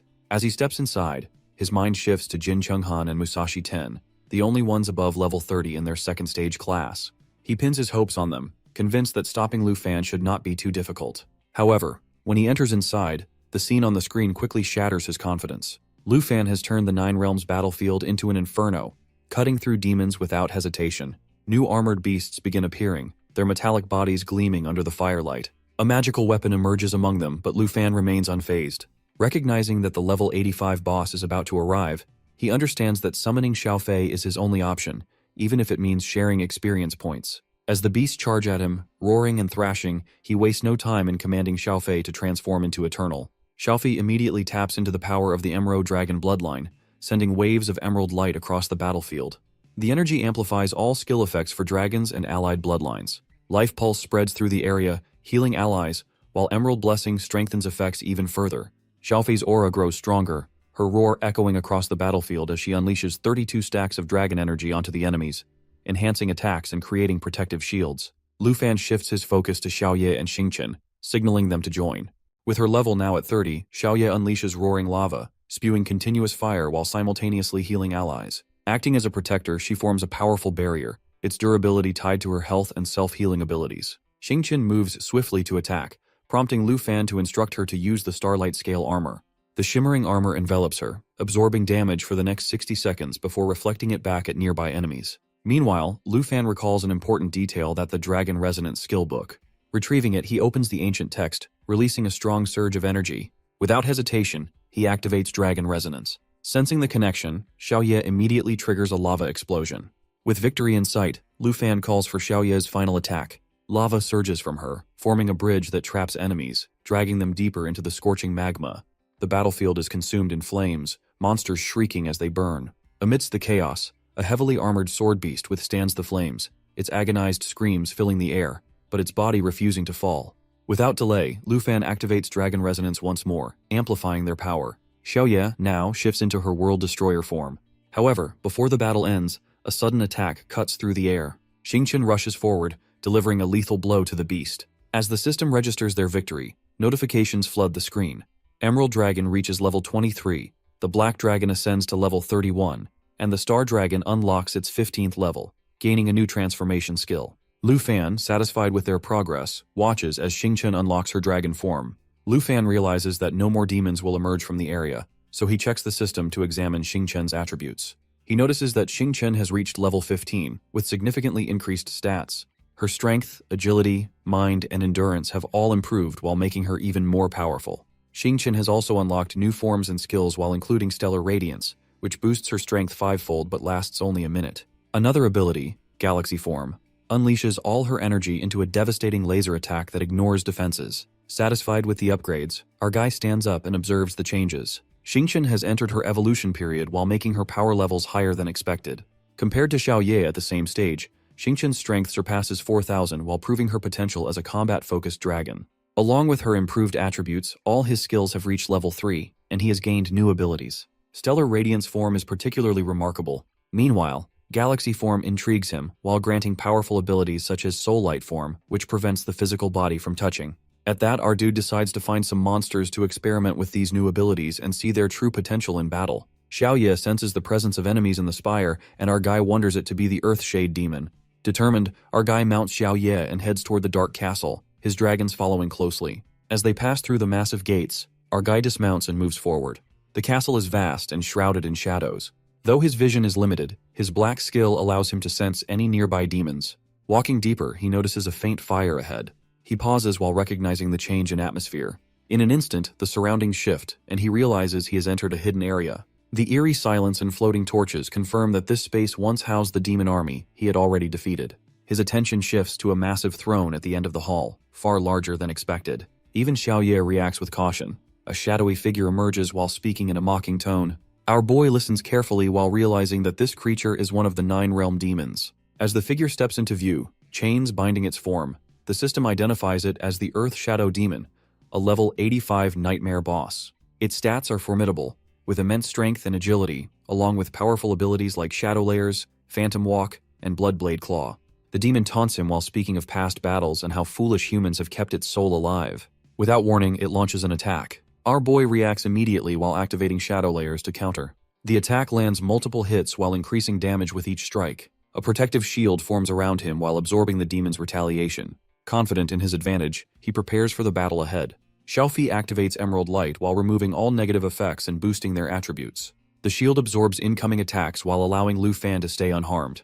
Without hesitation, he calls upon the twin fallen core dragon, while using the dragon bone flute to summon them. As the twin dragons appear, their roars shake the battlefield. Lu Fan grips his sword, ready for the fight. He also asks whether he has prepared his last words. I ask Shoya to apply lava flame. The flames flicker in air. Our boy realizes that the Earthshade energy is unable to be attacked. The opponent also finds him reckless and weak. Lu Fan thinks that Xiao Ye can only detect stealth and camouflage while Earthshade Demon stealth is undetectable. The opponent dragon says to Xiao Ye to prepare for her death. He also realized that the passive energy will not work. Then our boy was determined and commands Xingqian to come out. Xingqian comes and rise high in the sky. The opponent becomes terrified with the mere existence of this dragon. Lu Fan asks the monster whether he is ready with his last words. The demonic hell demon uses Shadow Walk to move instantly while combining it with Fiendish Shadow Strike, a deadly combo that deals multiple hits. If not for Xiaofei's Jade Shield, which negates damage, Xiao Ye could have been seriously injured. If they were on the same level, our guy's pet dragons, even the Fallen Corpse Magic Dragon, could easily defeat the demon. However, due to the huge level gap, he must be cautious. The demonic hell demon targets the support first, its form turning ethereal as it attempts another Shadow Walk attack on Xiao Ye. Lu Fan, determined to protect her, immediately orders Xiaofei to transform into soul light form. His body turns transparent while becoming invulnerable just as the demon attacks. Xiao Ye hovers above them while activating Soul Aegis and Dragon Kai Impact. These skills increase Lu Fan and Xiao Ye's attributes by 30%, while also stacking defensive and offensive power. Our boy's strength rises above 150,000, and 2 types of Dragon Kai swirl around him. The attack energy, linked to Xiao Ye's boosted mana, is strong enough to devastate enemies. The demonic hell demon, while seeing this power, grows desperate. It roars in frustration while questioning why dragons would serve a human. Furious, it slashes at the dragon Xiao Ye energy while trying to destroy it. Lu Fan responds by enchanting his bow with the Shatterstar skill, while charging a powerful serpent's hidden arrow for 3 seconds before releasing it. Stepping out of the dust, it looks battered yet furious, its black energy surging again. Our guy, unimpressed, sees this as a disadvantage of high-intelligence demons that they overthink. He warns the demon to focus on its own survival. At that moment, 2 Fallen Corpse Magic Dragons descend while having unlocked their full power. Their bodies burn with blue-black flames as they fold their wings while preparing for an apocalyptic collision attack. The demon, while unwilling to back down, braces itself for the impact. A massive explosion erupts as the dragons and the demon collide. Lu Fan commands Shohi to stop for a moment. He then prepares another attack while using Snake Shadow Arrow. The demonic hell demon retaliates with Blood Claw power while increasing its strength by 200% for 2 seconds. However, as soon as its buff ends, Lu Fan counters immediately. He releases arrows while activating Energy Shockwave. Xingqian also stops retreating while gathering star energy in his dragon claws, while his starry armor flows around him. Our boy switches to a physical fight while wielding his flaming meteor sword while keeping his bow ready. Xiao Ye, now in World Destroyer form, radiates terrifying black dragon pressure. The battle shakes the entire Dark Castle. Flames and destruction spread as the 2 sides clash. Meanwhile, in the Jinyu City Arena Supervisory Room, including Elder Han and Vice Principal Zhao, are stunned. Elder Han, who has faced countless assassins, has never seen such a fierce battle. He recognizes Lu Fan's combat genius. Despite his young age, our guy's battle sense is already at an elite level. The fight drags on for nearly an hour. However, it fails to land a serious hit on Lu Fan's dragons, thanks to Xiao Ye's defenses. Finally, our boy spots an opening and orders his dragons to unleash their strongest attacks. Shatterstar, 5 Elements Dragon Incantation, and Magma Burst strike the demon simultaneously while triggering Dragon Gauge Resonance. The sheer power overwhelms the demon while shattering its ghostly armor and energy defenses. At this moment, our guy reminds the demon that his 2 dragons have been missing for a while. Suddenly, their eyes glow and they attack in unison. The devastating impact is too much for the demon to withstand. With a final reluctant roar, its body shatters and 10 of its fangs break. The Dark Castle remains engulfed in flames. The once mighty king of the 9 realms lies battered, his hands severed, and his shackles broken. Racked with pain, he struggles to comprehend his defeat. He refused to accept that he has fallen to a mere human once again. Desperation takes hold as he activates Shadow Walk while merging into the Earth's shadow energy to evade detection. Lu Fan reacts swiftly while unleashing a relentless shower of arrows from his divine bow while disrupting the demon's escape. Confusion spreads across the battlefield as the Earth Shadow Demon finds himself trapped. Lu Fan and his dragons remain vigilant while sensing the final moments of the battle approaching. With precise control, our boy activates the power of his Blackhead Festival while sending 100 magical arrows soaring through the air. Each strike inflicts devastating damage while leaving the demon in disbelief. The realization of his impending demise weighs heavily on him. Once a ruler of the Dark Lands, he now finds himself broken and powerless before a human. One of his eyes glows intensely, his claws sharpen, and a chilling energy spreads across the battlefield. Our guy, wary of this unexpected change, activates his system to analyze the phenomenon. The readings confirm the emergence of a second form that is the Earth Shadow Demon is evolving. His level skyrockets beyond recognition, and his attributes multiplying at an unnatural rate. The battlefield shifts as his newfound power threatens to overturn the tide of battle. At the Dragon Capital Academy, Vice Principal Zhao monitors the unfolding events, his concern growing as the demon's power levels spiral out of control. The figures displayed on the screen continue to rise while surpassing all limits. Urgency fills the air as he suggests intervening to extract Lu Fan from the battlefield before it is too late. Old Han, seated beside him, his belief in Lu Fan unwavering. He reminds Zhao of their earlier promise, that is to trust Lu Fan's abilities. Despite the rising danger, Old Han remains confident that Lu Fan will prevail. Zai hesitates but ultimately places his faith in Lu Fan. Not known to them, President Jin observes in silence while harboring sinister intentions. Having secretly manipulated the officials into amplifying the Nine-World Wizard's power, he revels in the impending chaos. While others debate Lu Fan's survival, Jin knows that the battle has already been tipped in the demon's favor. On the battlefield, our boy recognizes the urgency of the situation. He cannot allow the demon's stats to increase any further. Determined to put an end to the battle, he summons the twin fallen dragons, their forms manifesting with a surge of celestial energy. The sky darkens as the dragons roar in unison, their power resonating across the land. Our guy takes his position atop his black dragon and issues the command to activate the world-destructive roar. The battlefield trembles as Xiao Ye unleashes the devastating attack while sending shockwaves rippling through the land. Despite the immense force, the demon endures, his arrogance unwavering. Determined to end the battle decisively, our dude unlocks dragon language magic while replacing his previous abilities with forbidden spells of immense power. A golden circle forms around his sword, while a purple aura engulfs his dragons. The forbidden dragon spell is unleashed. Agony consumes the Earth Shadow demon as his form begins to unravel. Desperate to reclaim dominance, the demon gathers his remaining strength. However, an unseen force takes hold of him while restraining his movements. Confusion fills his expression as he struggles against the invisible power. Lu Fan, while recognizing the final opportunity to end the battle, activates the Star Dragon form. A radiant light envelops the battlefield as the Star Dragon takes flight, its presence dominating the skies. The transformation brings forth unparalleled power. Lu Fan's attributes soar to new heights, and the system notifies the activation of Starlight form for a limited time. Without hesitation, he commands the execution of Starfall Burin, a concentrated beam of celestial energy. The attack tears through the demon's form while bypassing all defenses. His limbs disintegrate, his body dissolves, and the final remnants of his existence vanish into the air. The battlefield falls into an eerie silence. The dark castle, once a symbol of terror, now stands in ruins. The flames dim while leaving behind the remnants of destruction. Lu Fan and his dragons remain motionless, surveying the aftermath. A sense of unease lingers as the ground beneath them trembles.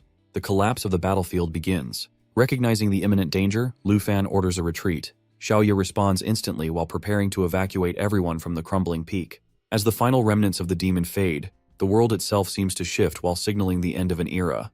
The rocks crack and shatter. Our boy, while sensing the danger, swiftly flies into the air with his dragons. As he ascends, the system updates reveal that the Emerald Dragon has reached level 24, the Star Dragon has advanced to level 16, and the Black Dragon Xiao Ye has increased to level 32. Our dude himself reaches level 36. He is pleased while realizing that despite the explosion, the vast space in the Dark Castle allowed him to escape unscathed. The battle has been long, but with the Earth Demon finally defeated, he feels the leveling up was well worth it. Lu Fan checks his points, recalling that he previously had 4,597, 920. Now, his points have increased significantly while confirming that he has reached rank 1 in the system. The system also announces the successful completion of his mission, that the 9 Regions demon has been slain. Looking at his updated score, he is thrilled to see his total surpassing 500,000 points while allowing him to relax without worry. In the monitoring room, no one expected the 9 Regions demon to be defeated, especially with Lu Fan's level increasing so rapidly.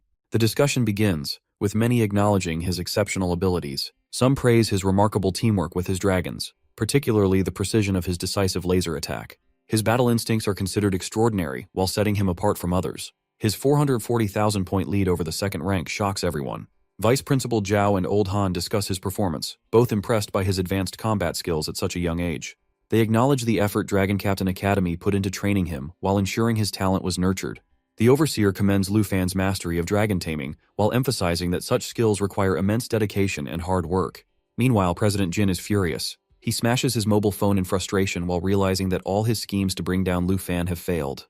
Despite Taiki Nation securing second place, they are trailing Dragon Nation by 400,000 points. He cannot comprehend how this happened. As he angrily paces, Vice Principal Zhao and the Overseer notice his reaction, but dismiss it while continuing their conversation. The Overseer suggests leaving Jin to his anger while they focus on celebrating Lu Fan's achievement. Jin storms out, still enraged by our boy's success. His officer cautiously approaches and asks if he is all right, but Jin, still seething, grabs the officer's collar and demands answers. He questions whether the Earth Demon's stats were truly set to maximum. The officer, visibly nervous, confirms that they were, yet Lu Fan still managed to defeat it. Jin is shocked while realizing that Lu Fan must have discovered a weakness in the Earth Demon and used it to his advantage. At the same time, Vice Principal Zhao and the Overseer continue discussing Lu Fan's victory over tea. Jin, still suspicious, decides to eavesdrop while believing that a conspiracy is unfolding. He remains hidden while straining to hear their conversation. Suddenly, a glowing sword appears while flying rapidly toward him. Jin barely moves in time to avoid being impaled. Looking closely, he realizes it is a level 90 Dark Knight Reaper sword. He begins sweating while recognizing the danger. The sword was merely a warning, while meaning the Overseer's special bodyguard is nearby and ready to strike. Understanding the risk, Jin immediately retreats while knowing that if he continues spying, he may not escape next time. 10 minutes later, the Overseer and Vice Principal Zhao inspect the hole in the wall left by the sword attack. They confirm that someone had been attempting to listen in on their conversation. The Overseer, unimpressed, dismisses the matter, more interested in returning to watch Lu Fan's performance. Jin returns to his office, still furious. His officers greet him while handing him a replacement phone, as he had shattered his previous one in anger. He checks his messages and finds multiple alerts demanding evidence that Lu Fan cheated. His allies urge him to find proof to disqualify Dragon Nation from the competition. Determined, Jin focuses on the leaderboard while needing to confirm Lu Fan's point increase. As he approaches the board, he is shocked to see Lu Fan's points rising at an unnatural rate. The total now stands at 529,035. Doubt creeps into his mind that could Lu Fan be exploiting a loophole. The more he thinks about it, the more convinced he becomes. If Lu Fan is indeed cheating, this would be the perfect opportunity to eliminate him. Just as he starts gathering evidence, something unexpected happens. The Earth Demon revives. Jin watches in horror as the demon, instead of fighting Lu Fan, begins slaughtering its own kind. The defeated demons contribute points to Lu Fan, while causing his total to increase every minute. Our boy, now resting after the long battle, observes the situation calmly. After an hour, Xiao Ye emerges from the top of the tower where he had been resting while reflecting on his past battles. He finds relief in finally defeating the Earth Demon while gaining experience and increasing his strength. While resting, he realizes that his spirit dragon is more than just a pet, that it is a true companion. Over countless battles, his dragon has grown powerful. As he moves near the mysterious tower, a sudden shock shakes the ground, and a giant claw bursts from the foundation. Unfazed, Lu Fan calmly assigns his allies to handle the situation. He recalls the origins of his black dragon that is formed from the twin dragon kings who fell in battle but avoided becoming mere slaves to corruption. His past conversations with Senior 2 come to mind, where he learned to distinguish between fallen corpse slaves and fallen corpse puppets. Our boy recognizes that his dragons have reached their peak as fallen beings, but signs of underground demonic entities indicate new challenges. Smirking at the opportunity, he strategizes his next move. Meanwhile, two fallen demon dragons emerge while radiating immense power. He analyzes their abilities and determines that despite their strength, they lack the ability to control undead creatures. Suddenly, his emerald green dragon undergoes an unexpected transformation while exuding a bright green glow.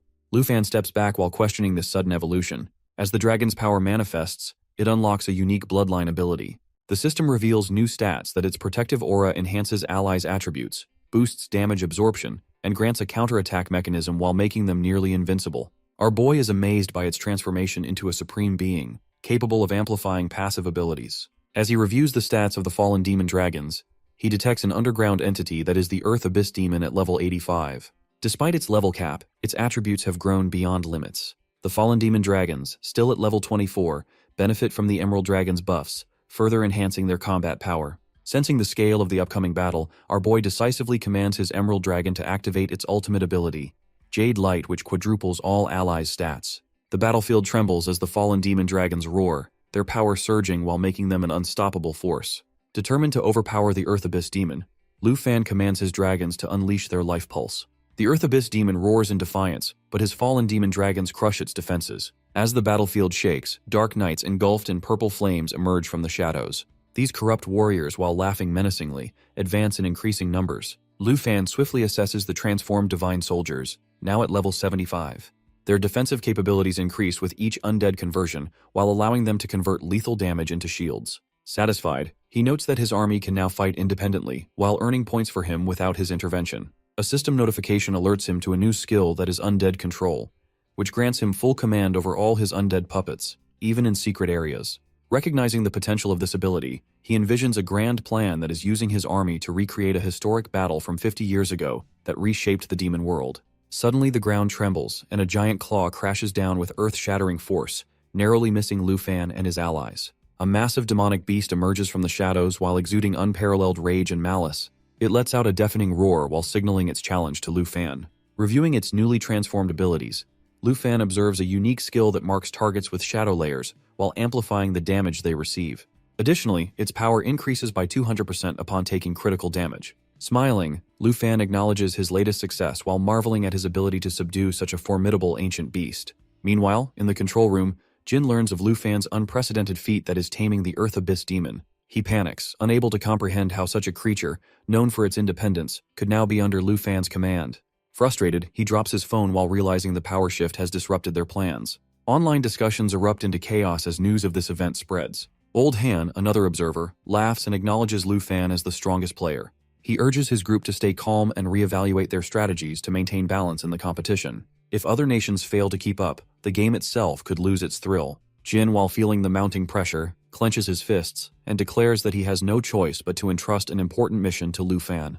Back on the battlefield, Lu Fan relaxes while knowing his strategy is a success. He commands his Emerald Dragon to summon the fallen demon dragons, who, in turn, control the Earth Abyss demon and deploy more celestial troops. As his comrades rest beside him, the system continuously updates their increasing points. Our guy acknowledges the complexity of his layered strategy, but is satisfied with its effectiveness in maximizing their gains. His moment of peace is interrupted by an incoming system notification. Ranked number 1, Lu Fan realizes an even greater challenge awaits him.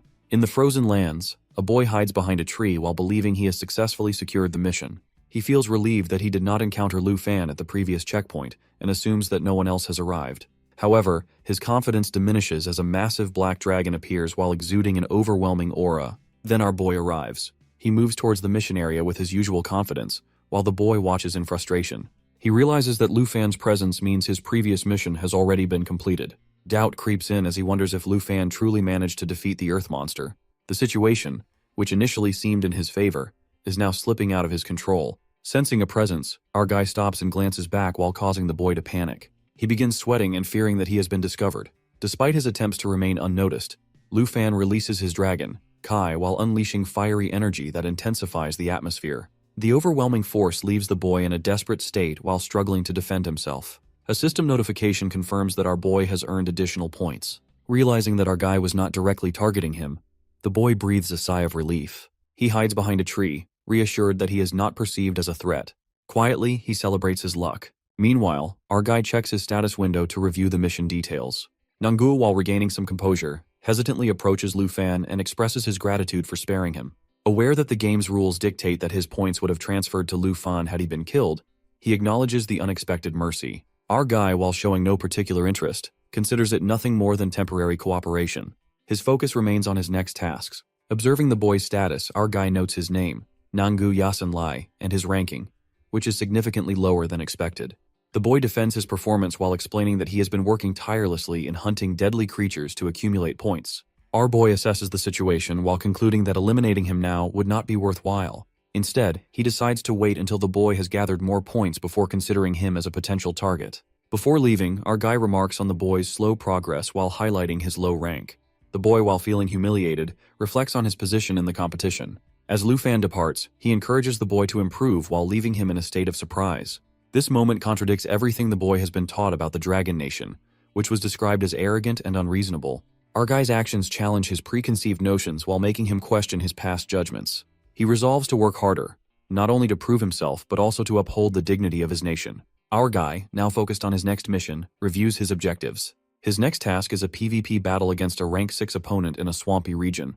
He wonders whether it is Charles or Kim Swang-han. Confident in his abilities, he does not concern himself with identifying his opponent while believing he will complete the mission regardless of who stands in his way. With a determined expression, he commands Xiao Ye to set course for the swamp.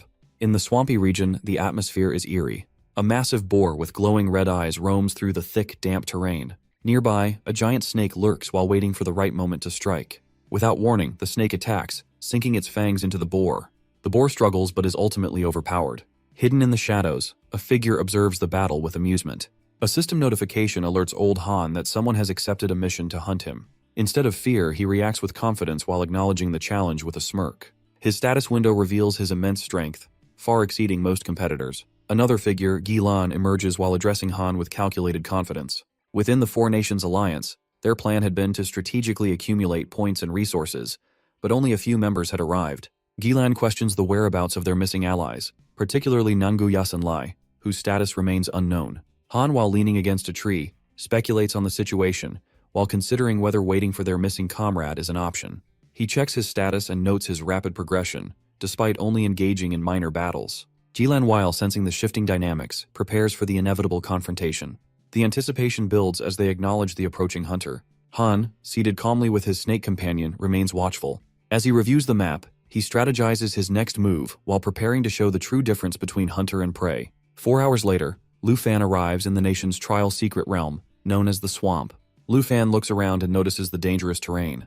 The ground is uneven, the air is filled with toxic insects, and there are no escape routes without flying. He knows moving forward will be difficult. As he walks deeper into the swamp, he notices there are no powerful beasts. Only small creatures move around. Suddenly, Xiaoye moves closer. He places his hand on the dragon's head while activating perception skill. A red aura spreads across the swamp, breaking through the mist. Hidden dangers appear. The dragon finds multiple presences nearby. Lu Fan moves forward and soon senses 3 enemies hiding in the fog. He raises his hand and channels his dragon energy. Fiery orange flames spiral around him, growing stronger. The flames light up the area. He unleashes a powerful attack, burning away the fog while revealing his enemy, which turns out to be a serpent, emerges from the swamp. The heat from the flames scorches the area. Then he finds a participant, Glan, sitting on top of the serpent. He watches Lu Fan with amusement and remarks on how quickly our boy discovered him. On the other hand, our guy remains calm and comments that there are few places to hide, so finding his opponent was not difficult. He also expresses his disappointment over finding him because his target is neither Kim Sung-han nor Charles. Glan smirks as he checks Lu Fan's status and comments that while Han is a high-level expert, Ku Fan is nothing but the lowest-ranking dragon representative. Then he sees on his screen that Lu Fan is the Dragon Nation representative, ranked first with 551,292 points. The enemy is shocked. Just a day ago, the Dragon Nation's representative was at the bottom of the rankings. The sudden rise in rank seems impossible, but soon his shock turns into amusement. He sees Lu Fan as a high-level target despite his strength. Green energy surrounds his weapon as he prepares to attack. He mocks Lu Fan and questions how a hunter could have such a high bounty. However, our guy remains calm. The enemy launches a powerful green energy attack while commenting to have our guys pointed. Our guy reacts quickly while dodging with incredible speed. The enemy's attack crashes into the ground. A wave of green energy explodes outward. Xiaoye roars in response to Lu Fan's command, while summoning a huge orb of molten energy. The enemy does not look worried. He orders the serpent to attack while consoling it that Xiaoye is nothing but a low-level dragon. Then the serpent attacks our dude with poison serpent spray, which tackles with lava flames. Lu Fan remains alert. His glowing blade is ready. He scans the battlefield as Glan and his serpent have retreated, but 2 more enemies have not yet revealed themselves. Behind, our boy's Bach new enemy rushes forward, spinning chains. The metallic links cut through the air at high speed as they fly toward our boy. However, he deflects the chains with his blazing sword. Next moment, Xiaoye intervenes as her massive claw crashes down the enemy. It aims directly at the chain-wielding participant.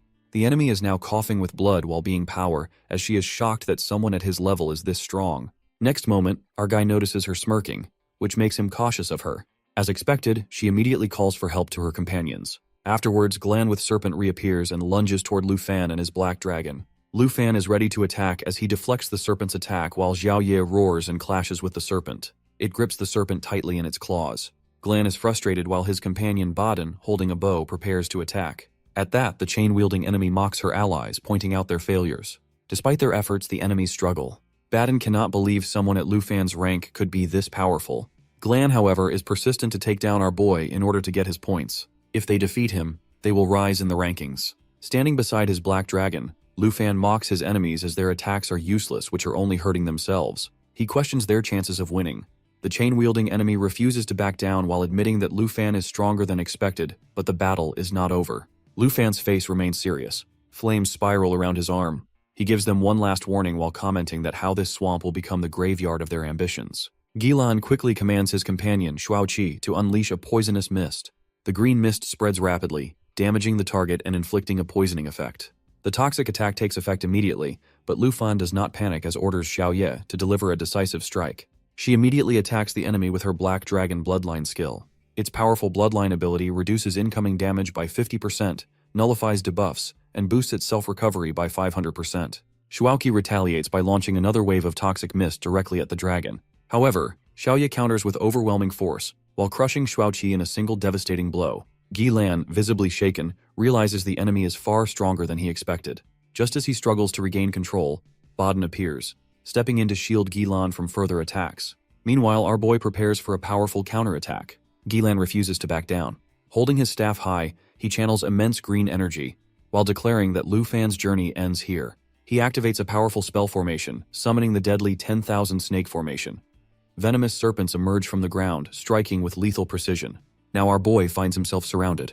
Despite the overwhelming attack, Lu Fan fights back, as launches rapid strikes with his blade, slashing through wave after wave of serpents. He quickly realizes the nature of Gilan's ability. It does not just summon snakes but endlessly regenerates them, making them nearly indestructible. Gilan, confident in his formation, taunts Lu Fan, stating there is no escape. He orders his ally to focus on taking down the Black Dragon. The man asks him whether the snakes will going to attack them. As the battle intensifies, the girl also joins the fight as she urges her companion to attack without hesitation.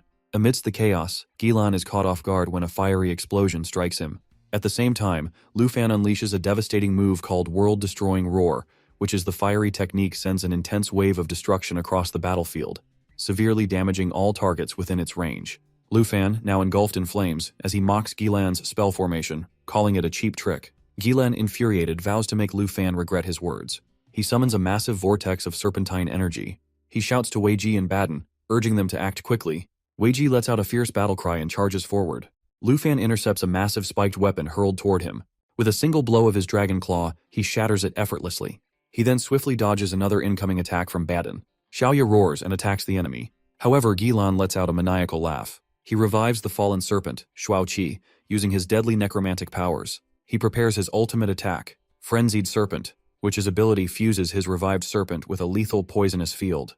Shuaoqi, now a monstrous fusion of undead energy and venom, roars with renewed vigor. At that, our boy quickly assesses the danger as he realizes that Gilan's abilities are designed to make his creatures nearly unkillable. Even when cut down, the massive serpent splits into two smaller versions. Then he calls Xiaoye to his side, while strategizing for a counterattack. The Black Dragon is engulfed in the 10,000 serpent venom. The battlefield is overwhelmed with toxic mist as Wei Ji even struggles to withstand the poison as she curses Gilan, questioning why even their allies are being affected. Standing atop the swirling venom, Gilan mocks his enemies. He acknowledges that the Black Dragon might have some immunity, but he confidently declares that no human, not even Lu Fan, can survive its deadly effects. As the venom's power grows, Wei Ji succumbs to its effects. She desperately calls for an antidote. Gilan watches coldly, unfazed by her suffering as he assumes that Lu Fan will soon meet the same fate. But suddenly Wei Ji experiences a miraculous recovery. A surge of energy envelops her, neutralizing the poison. She breathes freely once more. A rare bloodline ability grants her temporary immunity to toxins. Gilan, watching the turn of events, smirks. He mockingly apologizes for not granting his allies immunity beforehand. He promises to do so in the future and jokingly offers Lu Fan's 10,000 points as compensation for the inconvenience. Despite his confident facade, Gilan knows the stakes are high. He orders Wei Ji and Ban to confirm whether Lu Fan has succumbed to the venom. However, before they can move, Lu Fan interrupts. Gilan and the others freeze in shock. Lu Fan, riding atop the Black Dragon, taunts him as he questions the strength of Gilan's so-called venom. The dragon's bloodline resilience has reduced all damage by 50%, making the poison ineffective. Gilan finally realizes the truth. Lu Fan has been immune all along. His core strategy has completely failed. Panic sets in as he orders Wei Ji and Baden to eliminate Lu Fan at all costs. To incentivize them, he promises an additional reward of 20,000 points each. Wei Ji grips her spiked weapon, frustration evident on her face. She looks at her injured teammates and mutters that none of them are useful. Realizing everything depends on her, she urges Baden to cooperate. Suddenly, a fiery blast erupts behind her, catching her off guard. From a distance, Lu Fan watches the scene unfold, wondering if the attacker is an ally. Wei Ji, alarmed, questions if it could be Yasenlai. Next moment, a man clad in burning armor steps forward, laughing mockingly as he confidently declares that they are being defeated by only one person. Meanwhile, Lu Fan, sitting atop his dragon, reassures Xiaoye to remain calm as he recognizes that this person is none other than Andre. Both of them are catching up while Wei Ji is on the defensive. The two discuss how Wei Ji is a girl and indeed a very strong one, which makes her quite mad. Then Andre declares that he is going to deal with her while he can handle Glan. Our boy is about to say that there is no need for it. Lu Fan, unfazed, casually brushes off the suggestion, showing no interest in stepping in. Meanwhile, Wei Ji's anger intensifies. Her aura shifts and golden energy surrounds her. Her hair rises and her glowing yellow eyes shine with power. Next moment, she transforms into a massive bear, crackling with electricity, emerges from within her. Weiji charges at Andre, determined to make them pay for underestimating her. Andre raises his weapon, blocking her attack. He calls for our boy to protect himself, insisting that he will handle the fight alone. The battlefield grows more chaotic as Weiji, in her beast form, continues her assault. Lu Fan, watching from above, remarks that this battle feels more like a contest for points than a real fight. He notes that summoning allies like the giant bear might be unnecessary. He leaps onto his dragon, commanding it to take flight.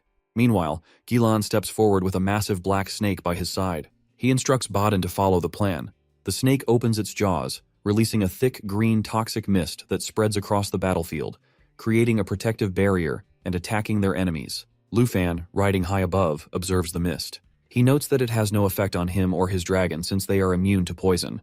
Another snake with glowing green eyes slithers toward him from behind, signaling a coordinated attack. Recognizing the danger, Lu Fan activates a powerful skill as his sword ignites, and he strikes with precise, avoid/attacks at the approaching snake and cutting it in two. Then he asks his pet to turn back. Confidently, Gilan declares that Xiaoqi to be immortal as he shouts for it to revive. Green mist thickens as venomous creatures multiply. Lu Fan orders Xiaoqi to transform into its destruction dragon form and burn the enemies. Flames engulf the battlefield as Xiaoqi undergoes as it unleashes a deafening roar and a powerful lava flame. The attack scorches everything, restoring the dragon's vitality while devastating its enemies. Gilan, now desperate, urges his serpents to hold their ground, but it's no use. Meanwhile, Baden summons an electrifying power, his arms crackling with purple lightning. He impatiently orders his ally to complete their charge. Lu Fan's dragon continues its fiery rampage. The enemy retaliates with a dark vortex skill. Smirking, he releases Evil Thunder Eye, sending waves of destruction towards our guy. Despite the overwhelming attack, our boy raises his hand and channels dragon language magic, while summoning a bright sphere of electric energy. His opponent, however, is shocked, as he recognizes the rare ability and shouts in disbelief. Lu Fan's dragon, now infused with lightning, roars and releases powerful bolts across the battlefield. The enemies struggle to withstand the relentless assault.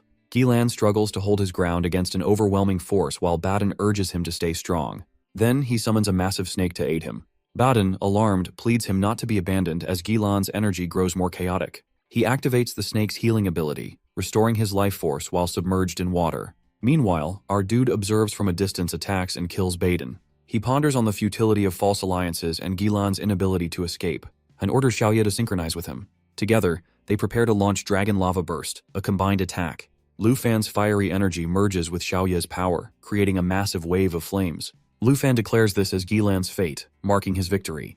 As the battle concludes, a system notification confirms another defeat, as Gilan also died. He calmly sits among the battlefield ruins, watching his score update.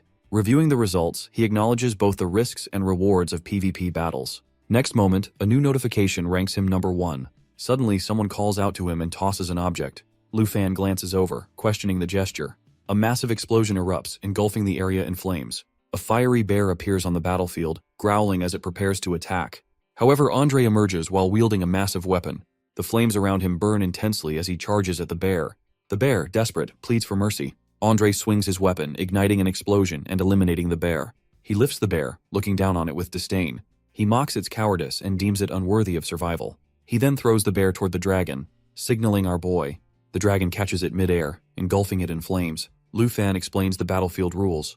Only the one landing the final blow claims the points. Striking his opponent, he unleashes a fiery explosion. He remarks on the necessity of taking opportunities without hesitation. Andre approaches the dragon, while admitting that he underestimated the fight. Lu Fan responds sarcastically, thanking him for the assistance. Andre about free help and laughs about providing a feast for the dragon. Then he nervously asks if Lu Fan has more Dragon Kingdom delicacies. Later, they gather in a peaceful forest, sharing a meal.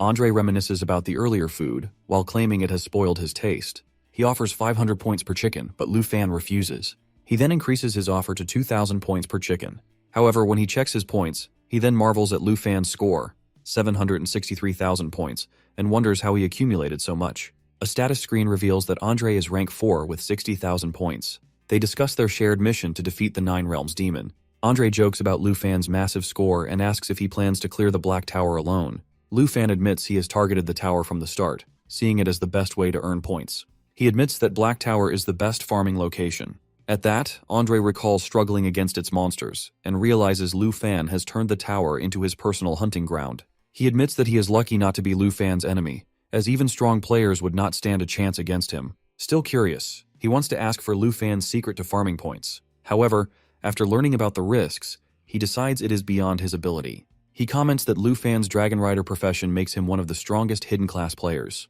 He also nervously remarks on the dragon's aggressiveness, causing her to react in mock frustration. Lu Fan then asks if Andre has attempted the Black Tower mission before. Andre admits he barely survived and reveals that as long as the mission is tied to him, he cannot accept any other tasks. Lu Fan suggests collaborating, while believing teamwork is the best strategy. Andre hesitates but considers the plan. He glances at Lu Fan's dragon, wary of its presence. As the dragon takes off, Lu Fan remains silent, hiding the fact that he had recently eaten some of Xiao Ye's provisions. The ominous energy of the Black Tower looms ahead. Undead bats, serpents, and other high-level monsters await them. Andre grips his massive axe, looks at Lu Fan, and asks about their next move. Lu Fan tells him to focus on his own tasks. Standing on top of his dragon, Lu Fan smirks and reminds that they will handle their own duties. Carrion eagles and demon creatures rush forward, while our boy asks his companion whether he can manage these creatures with his abilities. Andre looks up at Lu Fan and confirms that he can manage these low-level monsters despite their numbers. Our guy confidently nods. His hand glows with blue energy as he summons a water-based spirit. He announces that he will enter the core area to defeat the inside monsters himself. Andre is shocked and questions if Lu Fan is serious. Lu Fan commands Kenshin to activate Starlight mode. At that, she transforms into a huge starry dragon, surrounded by glowing blue energy. Lightning crackles around the dragon. At that, our guy decides not to wait for monsters to attack and instead take the fight to them and finish them in one go. Then Xingqian opens a teleportation rift that will stay active for 60 seconds. Lu Fan tells Andre to guard the outside while he clears the monsters inside. Andre, however, watches in awe as Lu Fan enters the rift while our boy having another dragon. Inside the Dark Tower, Lu Fan smirks and jokes that the welcome party is too grand to see that monster in front of him. Numbers of deep digger moths, crypt devourer worms, numbers of other demons and beasts are ready to pounce on our boy. Deeper inside, a massive earth demon at level 85 appears as well. Its voice echoes, warning Lu Fan of his doom. Lu Fan, unfazed, smirks and mocks the demon whether he is going to welcome him. With that, his emerald dragon appears beside Lu Fan, glowing with divine energy. He calls it a gift for the earth demon. Lu Fan activates Spirit Shelter, creating a green shield that doubles all attributes and absorbs damage. Our guy rides Xingqian, while Xiaofei flies above. The battlefield erupts with Dragon's Roar. Both dragons cut through the enemies. With 5 seconds left in Starlight mode, Lu Fan decides to end the fight quickly, and uses Cut the Sky skill to attack the enemy. Xingqian unleashes Great Calamity, which is an attack that burns everything in its path. With that, Star Crushing skill follows ordered by our guy, which creates a 500-meter wide crater. Not only this, Xingqian also fires green energy blasts, absorbing damage and sending it back with Air Shock skill. With 5 seconds left in Starlight mode, the Xingqian charges Star Destruction Light. A brilliant blue beam tears through the battlefield. The system shows the attack's power increase as damage rises significantly. With that, the battlefield is clear. Lu Fan smiles, knowing he is close to leveling up. But suddenly, a new enemy appears, which is the Holy Corpse Demon Dragon. At level 24 can resurrect fallen enemies and use powerful magic attacks. Lu Fan orders the Xiaofei to summon Fallen Dragon. Green energy surrounds it as it transforms. Meanwhile, Xingqian shifts into Starfall mode with Celestial Power, which wipes out enemy waves. Our boy watches his dragons level up at incredible speed as he is going to collect the points. A new enemy, the Abyss Moth at level 75, appears and gathers a huge green energy sphere and attack with it. However, Xingqian counters it immediately by opening a black hole, which nullifies the attack. Next moment, several black holes appear around the dragon, pulling in foes. As the battle ends, Lu Fan stands atop his victorious dragons, shocked to see that there are no enemy remains. However, he doesn't know that a new enemy named as Spatial Breath Shadow appears behind him as the fight is far from over. As the Deathbind's body collapses to the ground, the air grows heavy and the earth trembles. It binds enemies with its body and limbs, rendering them immobile. As the monster prepares to activate its skill, Spatial Break Shadow, its claw glows with dark energy, ready to strike. However, before it can react, a powerful punch lands squarely on its face. Spatial Break Shadow stands frozen, demanding an explanation for why he helped a human. Next moment, with the help of Phantom Walk skill, the monster's claw glows ominously as it prepares to grab him. Spatial Break Shadow tries to flee, but the monster's attack is too fast.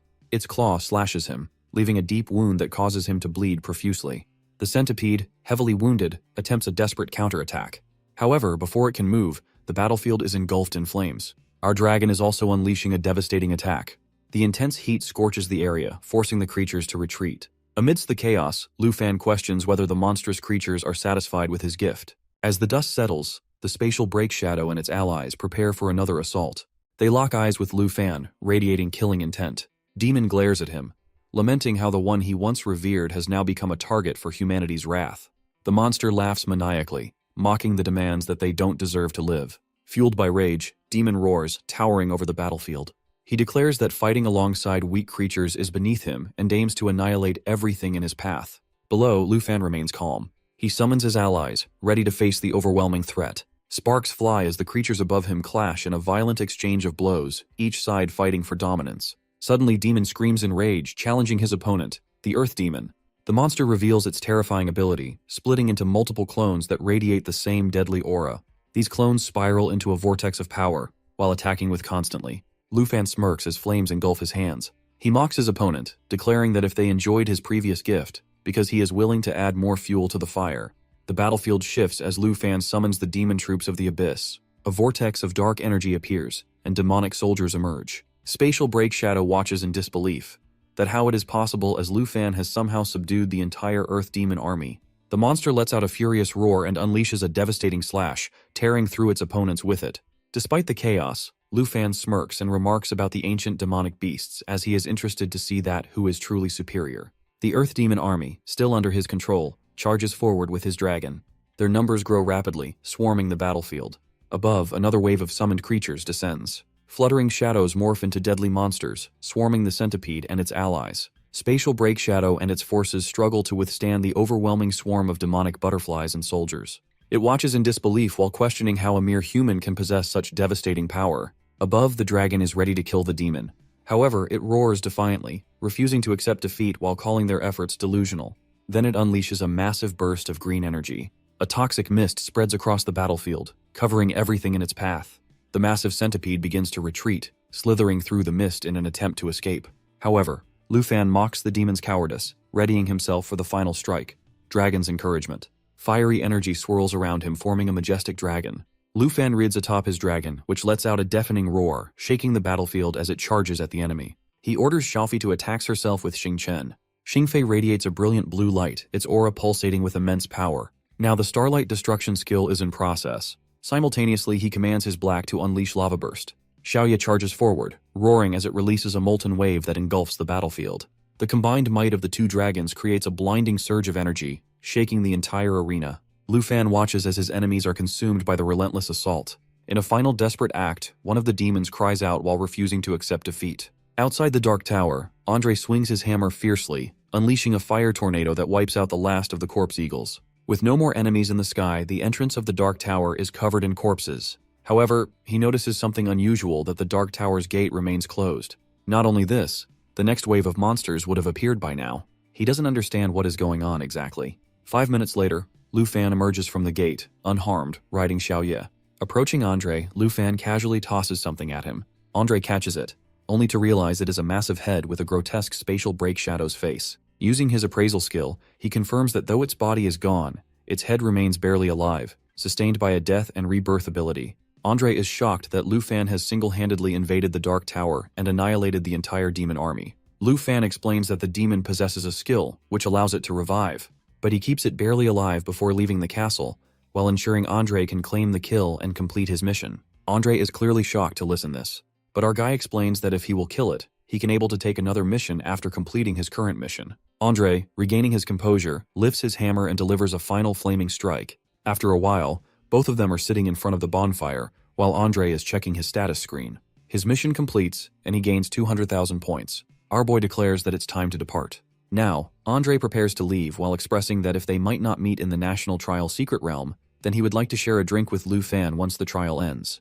Then both of them promise to each other's. Then Andre decides to give our boy some of his points. When asked, he explains that he has not only eaten his food, but also that Lu Fan helped him complete his mission. Though the points don't mean much to him, he wants him to accept them as a courtesy. Lu Fan finally accepts his points. Then Andre asks about his reason for wasting time in this trial when he is already so strong. Our dude replies that it is because there are many candidates with different hidden professions from different countries, so it is a great opportunity for him to widen his knowledge. Besides, he is confident as hell that he will be the winner. Andre quips that he can't fall behind, so it's better for him to take some missions and restock his points. Then, spreading his flame wings, he flies away, disappearing into the distance. Lu Fan, impressed by Andre's character, hopes to not to face him in future encounters in PvP mission.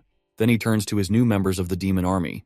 Meanwhile, at the nation's trial room, representative of Snow Nation comments on Andre's impressive performance in securing second position. After seeing this, people discuss how defeating the Nine Realms demon is not an impossible task. However, another person disagrees, arguing that Andre was only able to do it because of Lu Fan's help. Someone else agrees, adding that other candidates wouldn't be able to accomplish the same feat. The Snow Nation representative then thanks Old Han for this achievement. Old Han responds that Andre is someone truly deserving of such a feat. Meanwhile, President Jin grows jealous of the exchange, grumbling about Andre surpassing Chung Han. If the Star Nations push forward, Taiki Nation will drop to 4th position. Deciding to consider another method, he looks at his phone. Before he can act, his assistant interrupts him, asking him to come with him for something urgent. At first, he tries to dismiss him, but he stops when the assistant informs him that the scroll has been made. President Jin grins upon hearing this, realizing he can now implement his last method. On the 3rd day of the nation trial, Jin arrives and inquires about its completion. The guards greet him respectfully and express their gratitude. He presents an item while explaining that it is an urgent, one-time use tool. Although it may have flaws, experts have verified its functionality. He then states that Lu Fan has been under surveillance, but no suspicious behavior has been detected. Frustrated, Jin criticizes their incompetence while insisting that Lu Fan can no longer be caught in the act. With no other option, he must proceed with the ultimate strategy. He instructs the guards to prevent anyone from approaching while he enters the hidden realm, while intending to use the scroll personally to convey a message. The guards, concerned, warn that the scroll is still in its testing phase. Exposure to a live transmission could lead to serious complications. However, Jin reassures them that he has already informed the chief controller and director while ensuring that no visuals of the desert terrain will be displayed. Before departing, he orders them to secure the area while emphasizing that if this operation is uncovered, Tichi Nation's honor will suffer greatly. As a final directive, he instructs them to activate the ultimate mission immediately while stressing the urgency since Lu Fan is already investigating the new Nine Realms demon tasks. Meanwhile, within the Nation Trial secret realm, our boy notes that the Earth Demon is in the desert this time, while eliminating the need to search for the Dark Spire. He understands that the competition is going to be rare due to the high points as per the rules of the competition. He reflects on his 3 missions, all centered around defeating realm demons, while recognizing a clear pattern in their arrangement. Suspecting a larger scheme, he orders Xiao Ye to head toward the Dark Spire. She too begins to question whether these assignments have been deliberately arranged. Lu Fan further contemplates the Taiki Nation's competition, convinced that it is filled with hidden agendas. Wasting no time, he informs Xiaofei and Xingqian that their break is over and commands them to activate the Star Shuttle. A notification appears telling that the remaining time for the Star Shuttle is 59 seconds. The dragons immediately respond while roaring loudly as they obey. Deep inside the Dark Spire, the enemy dragons take notice of Lu Fan's arrival, while mocking him and declaring that he has come to meet his doom. Unfazed, he acknowledges the intrusion but confidently asserts that he is the one who will die. Without hesitation, he orders his dragons to eliminate them, while emphasizing that he has no time to waste. Meanwhile, a tribal warrior desperately pleads with Musashi Ten while begging for his life. He promises to do anything, offering to transfer all his points and withdraw from the match immediately. Unmoved, Musashi Ten dismisses his plea while finding it uninteresting. He remarks that killing him would achieve the same result while still granting him the points. With a cruel smirk, he orders Andre to lick his shoe and loudly insult the people of Miko Nation. Andre hesitates for a long moment before reluctantly obeying.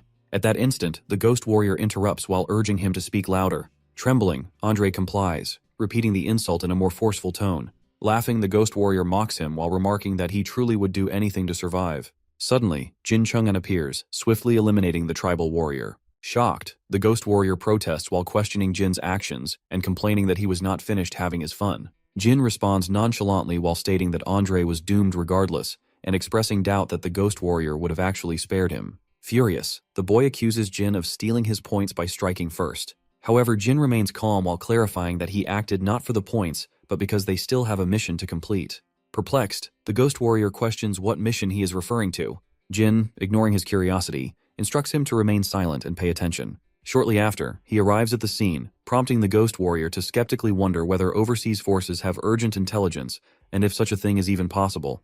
The Earthblood demon launches a powerful strike toward our guy while unleashing a Thunderclaw attack. Alongside this demon dragon, the Earth Fiend demon also takes charge. Lu Fan quickly assesses the situation while realizing that these 2 Nine-Realm demons possess immense strength. However, if all of them attack simultaneously, the battle could turn in his favor. He also considers that the Taiki Kingdom could never have anticipated their own schemes backfiring, ultimately benefiting him. As the demons continue their relentless assault, he contemplates releasing his demon army while recognizing the chaos it would create in Taiki. Meanwhile, Musashi urges Jin Chunghan to stop, noticing he is faltering, but he sharply tells her to remain silent. She presses him for an explanation, questioning why they are not heading toward the location of the ultimate mission. Chunghan, however, admits that he does not yet know its exact location. During this time, he encounters Mr. Jin, who immediately instructs him to leave. Chunghan hesitates while wondering if the Taiki Kingdom is being shameless, and whether the points they have accumulated are fraudulent.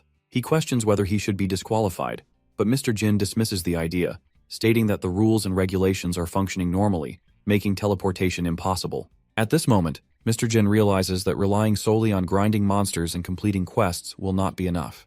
To maximize their points, they must understand the Dragon Nation's techniques for farming the Dark Spire. He tells Chunghan that he too is capable of this strategy, but ultimately decides to leave, as the teleportation area is becoming increasingly unstable. Before departing, he reminds Chunghan that the ultimate mission has been activated and instructs him to proceed with full dedication. Chunghan then states that the ultimate mission is to target Charles Xian. He emphasizes that they should not waste time on Lu Fan, but instead focus on locating the Dark Spire and formulating a strategy to defeat the 9 realm demons. He realizes that the ultimate mission is only effective when used against the strongest contender. Musashi Ten, while acknowledging his logic, tells him to take charge. However, he notices Chunghan reacting defensively to just a few words. Ignoring the tension, Chunghan urges him to look ahead. In the distance, an army of heavenly demon soldiers stands ready.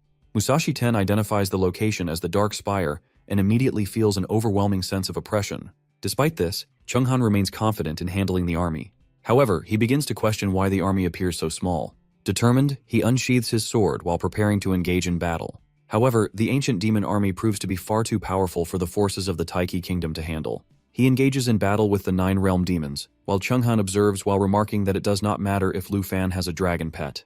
He asserts that if Lu Fan relies solely on his own strength, he cannot possibly clear the Dark Spire. Confidently, he claims that he can achieve the same results as Lu Fan. As the fight continues, he notices that despite clearing the monsters, their points remain unchanged.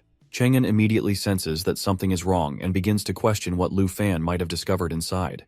Determined to uncover the truth, they venture deeper into the Dark Spire. To their surprise, they find no monsters within. Chang'an wonders whether the area has already been cleared. Just as Musashi Ten questions who might be present, their answer comes into view. 3 of the 9 realm demons stand waiting for them. 3 demons stand before them, their presence creating an overwhelming pressure. Musashi feels the intensity of their aura while struggling to remain composed. However, Chunghan senses something unusual, his instincts warning him of an underlying threat. Meanwhile, Lu Fan observes the scene, surprised that they have managed to find this place. He, equally shocked, realizes that he has arrived at the same location. However, our boy remains unfazed, his focus solely on them. As he takes in the situation, he reflects on his growth. With the fallen corpse puppets he has gathered, his skills have significantly improved. He now understands that he can command hunts far beyond the reach of the Dark Spire. Additionally, he is well aware that each demon has the ability to control an entire army, while allowing even the smallest soldiers to venture out in defense of the Dark Spire. Musashi Ten, filled with confidence, questions Lu Fan's purpose, implying that his presence will only lead to his downfall. Turning to Chung'an, she urges him to eliminate Lu Fan quickly and secure more points. However, Chung'an intervenes, refusing to let him be taken down so easily. Unlike the others, he stands against the idea. As he assesses the situation, he acknowledges that dealing with a dragon tamer is far simpler than facing the formidable 9 realm demons. At the same time, he speculates that our boy has already devised a strategy to achieve victory without engaging in direct combat. The opponent realized the mere fact that he has entered the Dark Spire alone suggests a carefully planned approach. Lu Fan, while growing frustrated, listens to their discussion unfolding right in front of him. The casual way in which they speak about him fuels his anger while making it clear that he will not stand idly by. Chung'an, determined to uncover the truth, demands to know the secret of the Dark Spire. However, his companion dismisses his curiosity while urging him not to waste time and to seize Lu Fan immediately. Meanwhile, Lu Fan challenges their assumptions while questioning whether they truly believe he relies on a mere bug to expand the Dark Spire. Chung'an, still seeking answers, inquires about the method to accumulate such a high number of points. Musashi Ten, while growing impatient, accuses him of deceiving everyone by pretending he can clear the spire's area alone. Lu Fan remains composed while insisting that there is nothing extraordinary about his achievements. However, Chung'an, unconvinced, shifts his focus to the 3 9 realm demons standing behind him. It is at this moment that he notices something unusual. The demons remain completely silent. A sudden realization strikes him as he begins to suspect that they might be under Lu Fan's control. Yet, the thought seems impossible while leaving him more confused than before. Lu Fan, unfazed by their skepticism, directs his attention to the head of the Taki kingdom, while suggesting that if a farming method truly existed, the kingdom would have already been aware of it. Chunghan, taken aback, suddenly understands that Lu Fan has uncovered their manipulation of the trial. Musashi Ten, while unwilling to waste any more time, prepares for a direct attack. However, Lu Fan, sensing their disbelief, decides that words alone will not convince them. Realizing he must prove his strength, he prepares to demonstrate his true power. Musashi, still unable to accept the possibility, finds it impossible to believe that Lu Fan could command the 9-realm demons.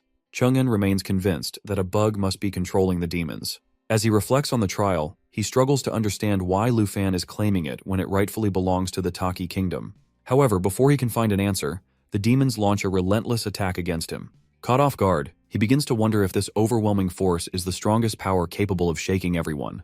At that moment, he also realizes that the Abyssal Entangler is far too weak to withstand even a single blow. Faced with the grim reality of his situation, he quickly decides to retreat while unwilling to risk his life any further.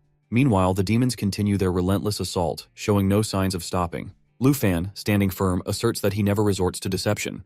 He takes pride in his hard work, explaining that he has spent significant effort hunting down beasts and transforming them into puppets. Musashi, on the other hand, refuses to accept his fate.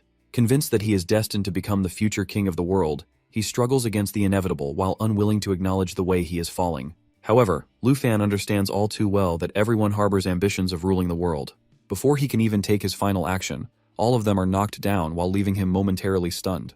As he surveys the aftermath, he finds it odd that his points have not increased. The realization quickly dawns on him that both Chunghan and Musashi possess the ability to revive using their summoned beasts. In the National Trial Secret Realm, 10,000 miles away from the Sand Desert, Chunghan and Musashi remain in hibernation as their revival process begins. As they regain consciousness, both are initially surprised by their resurrection.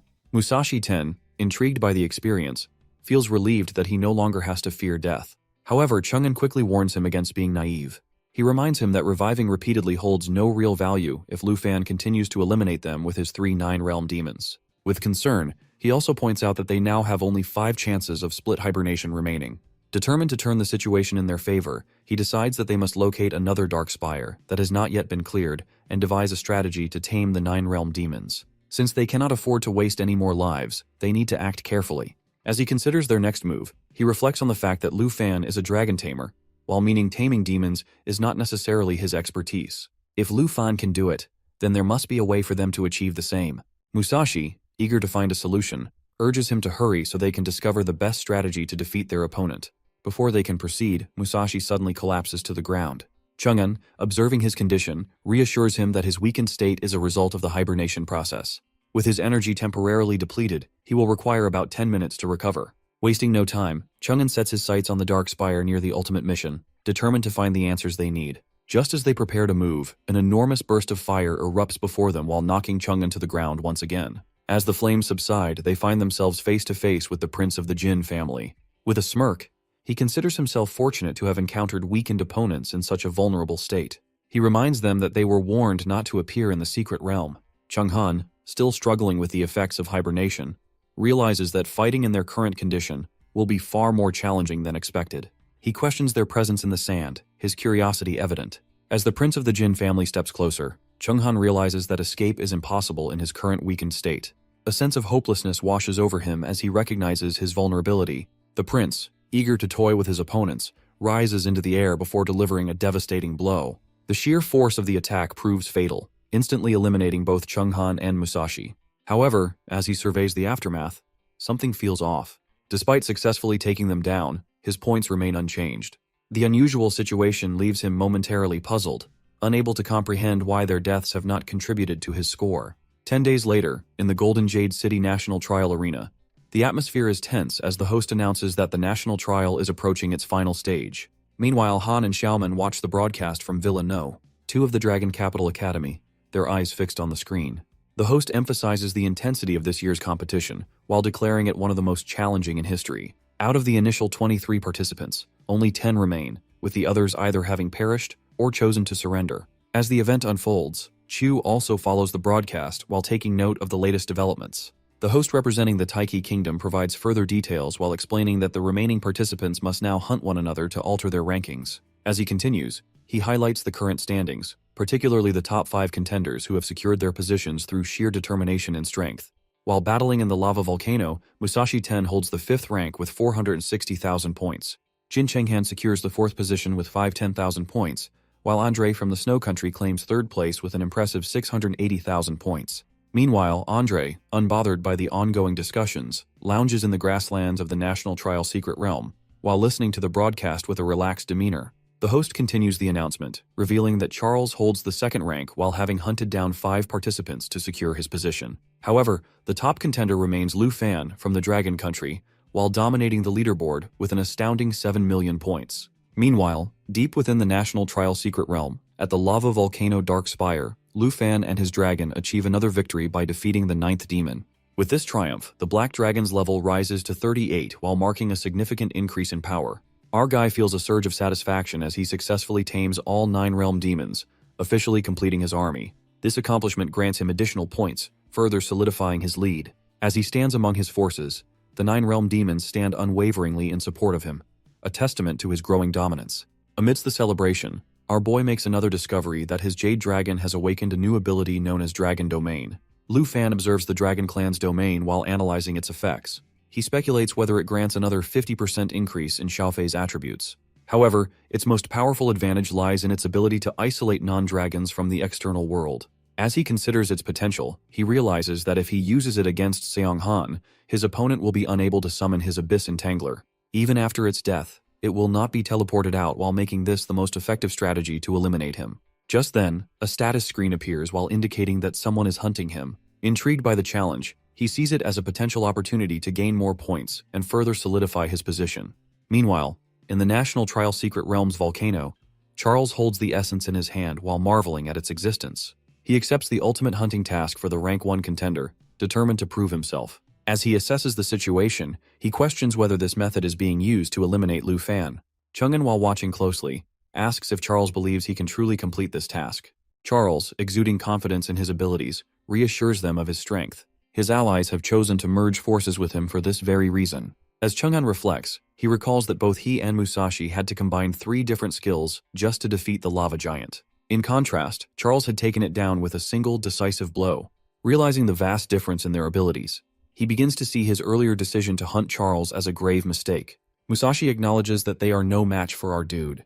Chang'an also agrees, while realizing that even if all 3 of them joined forces, they still would not be able to defeat him. Charles, however, is taken aback upon hearing that Lu Fan has subdued the 9 realm demons. This was a task he had also intended to accomplish. He dismisses Lu Fan's success while claiming that it is not a result of his own abilities, but rather an exploitation of external powers. Chang'an, curious about this statement, begins to wonder what these other powers could be. Sensing his intrigue, Charles seizes the moment and asks if he has always wanted to uncover Lu Fan's strategy for controlling the demons and accumulating more points. Without waiting for an answer, he confidently states that he will reveal the secret in 3 minutes. Meanwhile, in the National Trial Arena Management Center, officials engage in a serious discussion.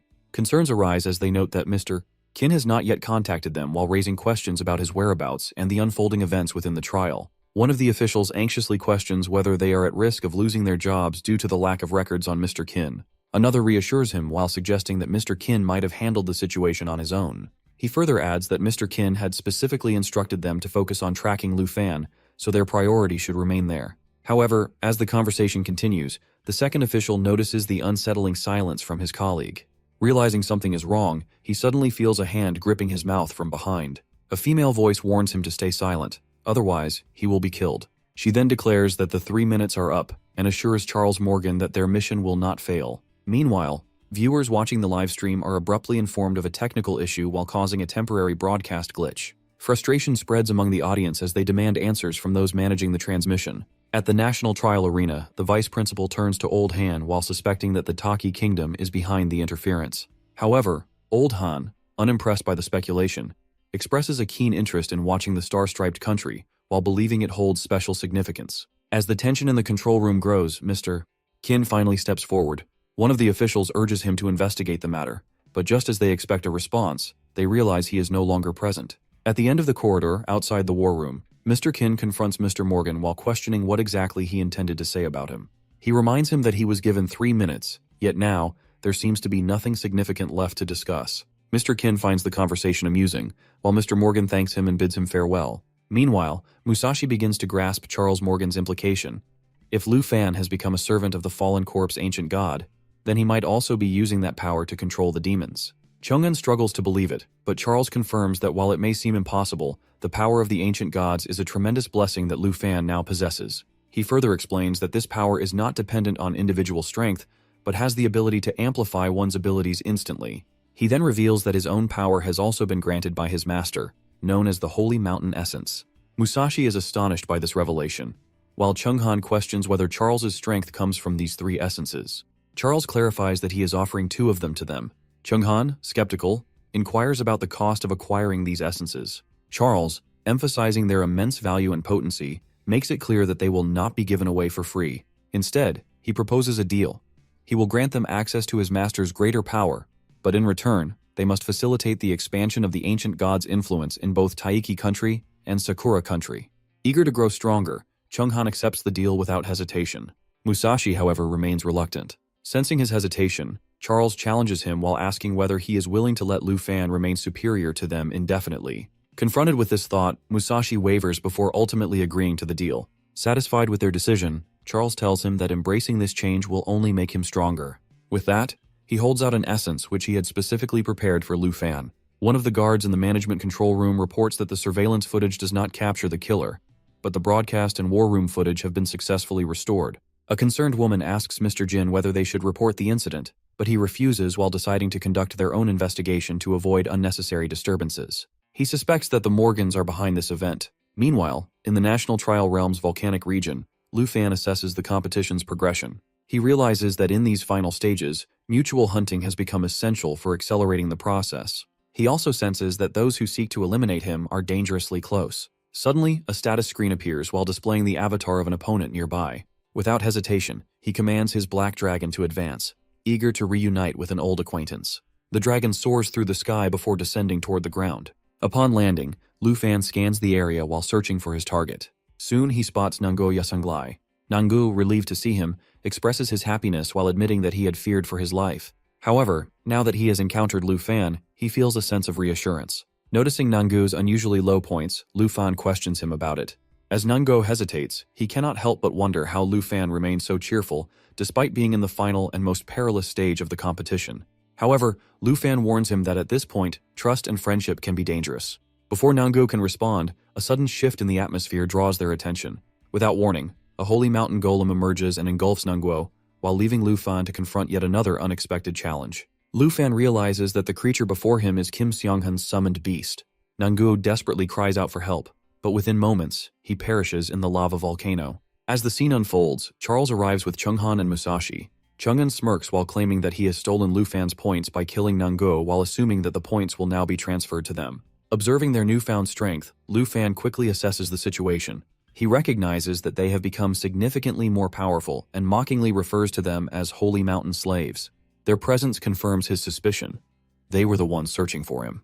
Charles, while standing confidently, acknowledges that Chang'an and Musashi have grasped the power of control. However, instead of attacking immediately, he offers Lu Fan an opportunity. He explains that he could easily hand him over to his master in exchange for the supreme Holy Mountain essence. Lu Fan, while analyzing the situation, realizes that this energy closely resembles the fallen corpse essence he once used to transform Musashi and Chang'an. Charles continues while offering Lu Fan a choice. If he joins them, there will be no fight, and he will be granted the essence's power. However, Lu Fan scoffs at the proposal while dismissing it as a joke. He coldly points out that despite all their supposed power, they have only managed to reach the level of his pet dragon's summoned creatures. With negotiations now impossible, the battle is inevitable. Charles grants Chang'an and Musashi the chance to eliminate Lu Fan. Both, driven by their newfound strength, step forward, prepared to fight. Musashi, fueled by anger, launches himself into the air, eager to settle past grudges. Without hesitation, he unleashes a powerful attack aiming to strike Lu Fan down. Lu Fan, unfazed, counters with an equally strong blow while mocking their lack of dignity. The battle intensifies as Musashi relentlessly swings his sword, each strike aimed at overpowering Lu Fan. However, Lu Fan remains steadfast, prepared to face them head-on in this decisive confrontation. Musashi raises his sword while delivering a powerful strike toward Lu Fan. With unwavering confidence, he declares that Lu Fan will surely meet his end at his hands. He also taunts him, suggesting that joining the Holy Mountain's ranks would be a wiser choice. Charles steps forward while reinforcing the ultimatum.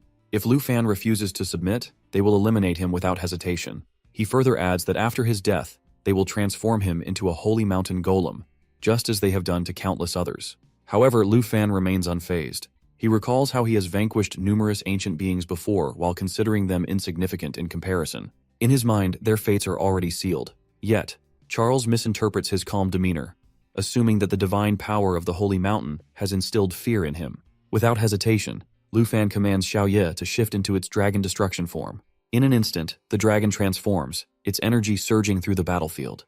Musashi, undeterred, soars high into the air while meeting the dragon's fiery breath head-on.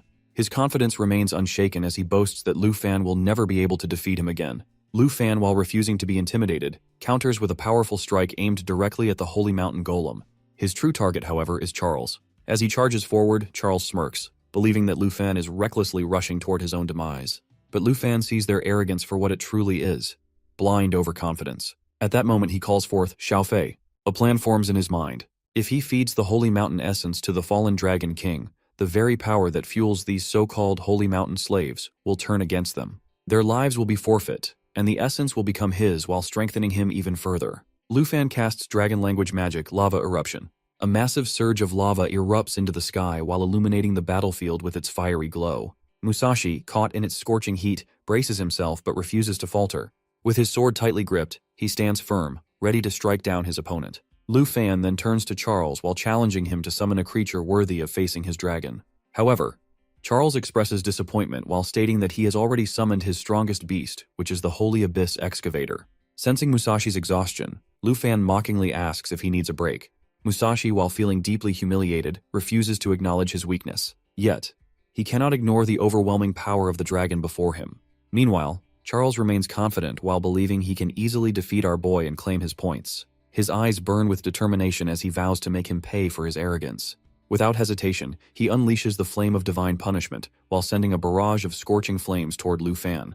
In response, Lu Fan dismisses Charles's power while remarking that even his master is not as formidable as he claims. Charles, infuriated by the insult, seethes with frustration. Determined to prove his superiority, he decides to unveil the true strength of the ancient gods. Realizing that Charles is gathering immense energy, Lu Fan wastes no time. Seizing the moment, he launches a powerful strike while aiming to disrupt Charles before he can unleash his full power. At that, our guy realizes that the projection from the ancient god is far more powerful than his 9-realm demons. Determined to counter it, he commands his dragon to activate dragon encouragement while enhancing all its attributes. Xiaoye lets out a thunderous roar while surging forward with renewed strength. Without hesitation, Lu Fan instructs his dragon to unleash lava eruption. In response, the black dragon casts a massive wave of molten lava while sending it soaring into the sky. Seizing the moment, Lu Fan charges fiercely toward the ancient god's projection summoned by Charles. Meanwhile, Charles acknowledges that the ancient god's projection holds greater power than Lu Fan's dragon. However, before he can act, the black dragon shifts into its world-ender form while radiating an aura of destruction. As the battle intensifies, Lu Fan swiftly draws his serpent arrow and strikes at Musashi with full force. Observing the fight, Charles deduces that without his dragon, Lu Fan's strength would diminish significantly. If they could separate him from his dragon, his power would wane. Sensing their intentions, Lu Fan taunts them while questioning whether they truly believe they can trap him so easily. Charles hesitates momentarily but quickly dismisses it while claiming that mere bluffing will not secure Lu Fan's victory. Their confidence is quickly shattered when Lu Fan suddenly summons an army of demonic beasts. Musashi's eyes widen in shock as he recognizes the 9-realm demons standing before him. Smirking, Lu Fan reveals that he had anticipated their strategy all along and only feigned vulnerability to lure them in. Despite this, Charles remains steadfast, scoffing at the idea that Lu Fan could defeat them using mere fallen corpse puppets. However, our guy counters with a confident smirk while declaring that he will not rely on just a few. He will unleash all his beasts in battle. Chunghan watches in shock as Lu Fan summons all 9-realm demons in an instant. Charles also realizes how quickly Lu Fan has mobilized his forces. Smirking, Lu Fan challenges them while asking who they think will emerge victorious. However, Charles remains unfazed while asserting that no matter how many corpse puppets Lu Fan summons, he can never defeat the Holy Mountain slaves. Determined to prove his strength, Charles unveils the divine sanctuary, and consumed by rage, unleashes the divine flame of retribution. Flames surge into the air as the demons charge forward. Unimpressed, Charles dismisses the demons as insignificant and mocks our guy while questioning whether he truly believes this strategy will work. Musashi, however, interjects while declaring that after being baptized by the Holy Mountain essence, they are no longer as weak as before. In response, Lu Fan's emerald dragon soars into the sky while radiating power. Smirking, Lu Fan challenges them again while questioning whether they believe buffs alone make them invincible. He then asserts that his Emerald Dragon possesses far greater strength than all of them combined. The Emerald Dragon releases a brilliant emerald light, while Lu Fan activates the Pulse of Life. Xiaofei spreads the emerald light throughout the battlefield while enhancing their allies. At the same time, the Black Dragon roars while signaling the demons to attack. Without hesitation, the Black Dragon lunges at the enemies while delivering a devastating jaw strike. Charles watches in disbelief as the ancient god's projection, empowered by his own strength, is obliterated. Lu Fan smirks and taunts them, urging them to focus as the real battle is only just beginning. Without hesitation, he activates the Dragon Domain, instantly increasing all his dragon's attributes by 50%. The opponents stare in shock, unable to comprehend how a level 30 Dragon Tamer could wield such a powerful domain skill. Musashi finds it incomprehensible, while Charles, though momentarily shaken, insists that the domain is meaningless, while claiming he can easily destroy Lu Fan's strength with the divine flame of retribution. He casts the flames high into the air while attempting to burn everything in his path. However, Lu Fan stands firm with his dragons, completely unaffected. Charles soon realizes to his horror that even with a 500% damage boost, his attack has been drastically weakened. Musashi also notices his power fading, and Chunghan suddenly loses his connection with his beast. It takes them a moment to understand what is happening, which is not that they are getting weaker, but rather, Lu Fan's beasts are growing stronger with every passing second due to the Dragon Domain. As the battle intensifies, Lu Fan observes that his opponents will not fall so easily. Desperate, Charles makes one final offer while urging our guy to surrender and serve the ancient god. However, it becomes clear that our boy is completely beyond his control. Charles prepares to strike, convinced that Lu Fan's death will serve a greater purpose, just like his holy mountain puppet. Determined, he unleashes the endless holy light while flooding the battlefield with overwhelming energy. The sheer force of the attack distorts the air while causing immense destruction. Spectators watch anxiously, and the vice principal wonders whether our boy will be able to withstand such an attack. However, Charles is soon met with disbelief as Lu Fan effortlessly activates the Eternal Guard skill. It seems impossible to him that our guy could survive a direct hit from the ancient god's essence. Stunned, Charles struggles to comprehend how his attack has failed. Lu Fan, unfazed, calmly states that if this was Charles's final strike, then it is time for him to demonstrate his own. Without hesitation, he activates Intimidation, while allowing the Black Dragon to unleash a suffocating, oppressive aura. The dragon roars fiercely while sending powerful shockwaves through the battlefield. The overwhelming sound leaves the opponents struggling, their ears ringing as they desperately try to block it out. Chunghan, still determined, attempts to form a contract with the Abyss, while seeking a way to turn the tide. However, before he can act, Musashi is struck down. Our dude attack proves fatal.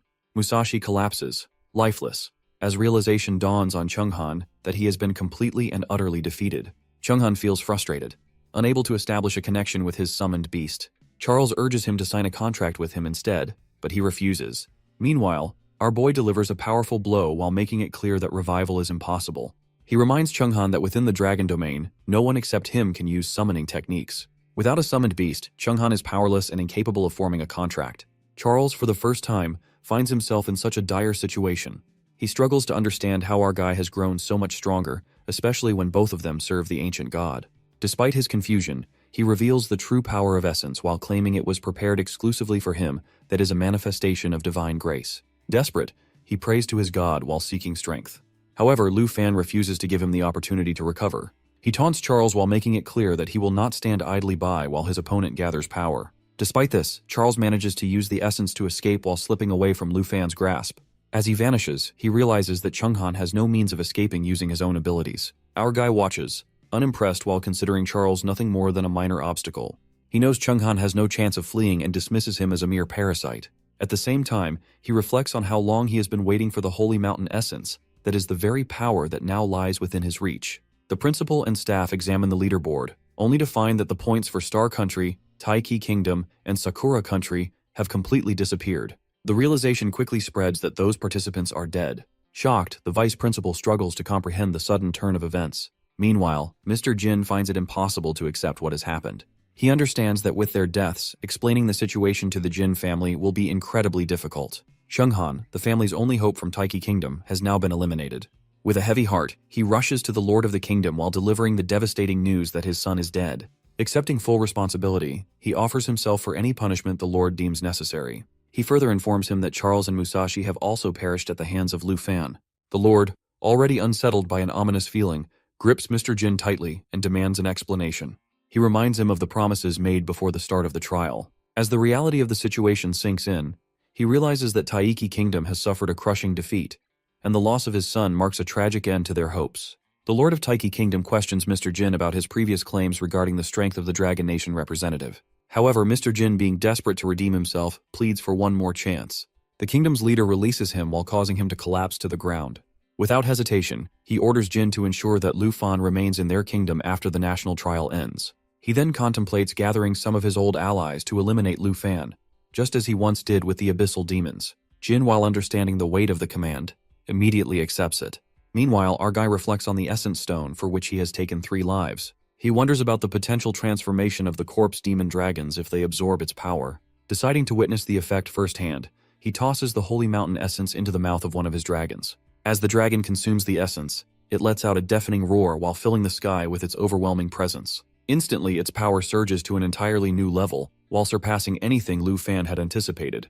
At the secret realm of the lava volcano, our boy's twin dragons are blessed with 2 skills, Holy Light Gate and Holy Light Blessing, which come with their second evaluation. Overall, Holy Light Blessing increases their stats by 30%, boosting attributes and healing effects, enough to stand against a small army. With Holy Light Gate, he no longer needs Xiaofei in his presence to summon realm demons, as he can now send them away wherever he wants. Looking at his dragons, he wonders whether they will evolve further, curious about their final form. At that moment, he receives a notification asking if he wants to end the trial. He evaluates the situation. Only 6 candidates remain, and Andre has already voted in favor. It's clear no one wants to fight with our hero. Informing his dragons, he casts his vote in favor as well. With his vote, the trial officially ends, and the candidates are promised rewards based on their points. Immediately, a number of treasure boxes appear in front of him, waiting to be claimed as he prepares to leave the realm. Lu Fan is excited to see what kind of rewards are waiting for him from a trial that attracted 23 countries to participate. His first reward is a level 90 5-piece set, which takes the form of a belt with a built-in skill. When he wears all 5 pieces, he can transform into a Golden Dragon King, and 3 additional skills are unlocked. His next reward is a level 40 skill book that allows him to copy the dragon language, saving him time from having to learn it manually. The last reward leaves him confused. It is a random expansion pack that grants 3 scrolls of rare or higher quality. He decides to check the expansion pack. The first scroll is an epic quality summon slot expansion scroll, which can be used to expand his pet slots. The second scroll is a quality enhancement scroll, allowing him to upgrade the quality of his equipment by 1 tier. He is glad to receive these scrolls, which are so rare they are almost impossible to find even at the Tianhua auction. Finally, he prepares to use the summon slot scroll to make space for his blue dragon egg. With the level removal skill, he is able to use the belt, despite it being level 90. Now he is curious about the third scroll, which can upgrade the quality of his weapon.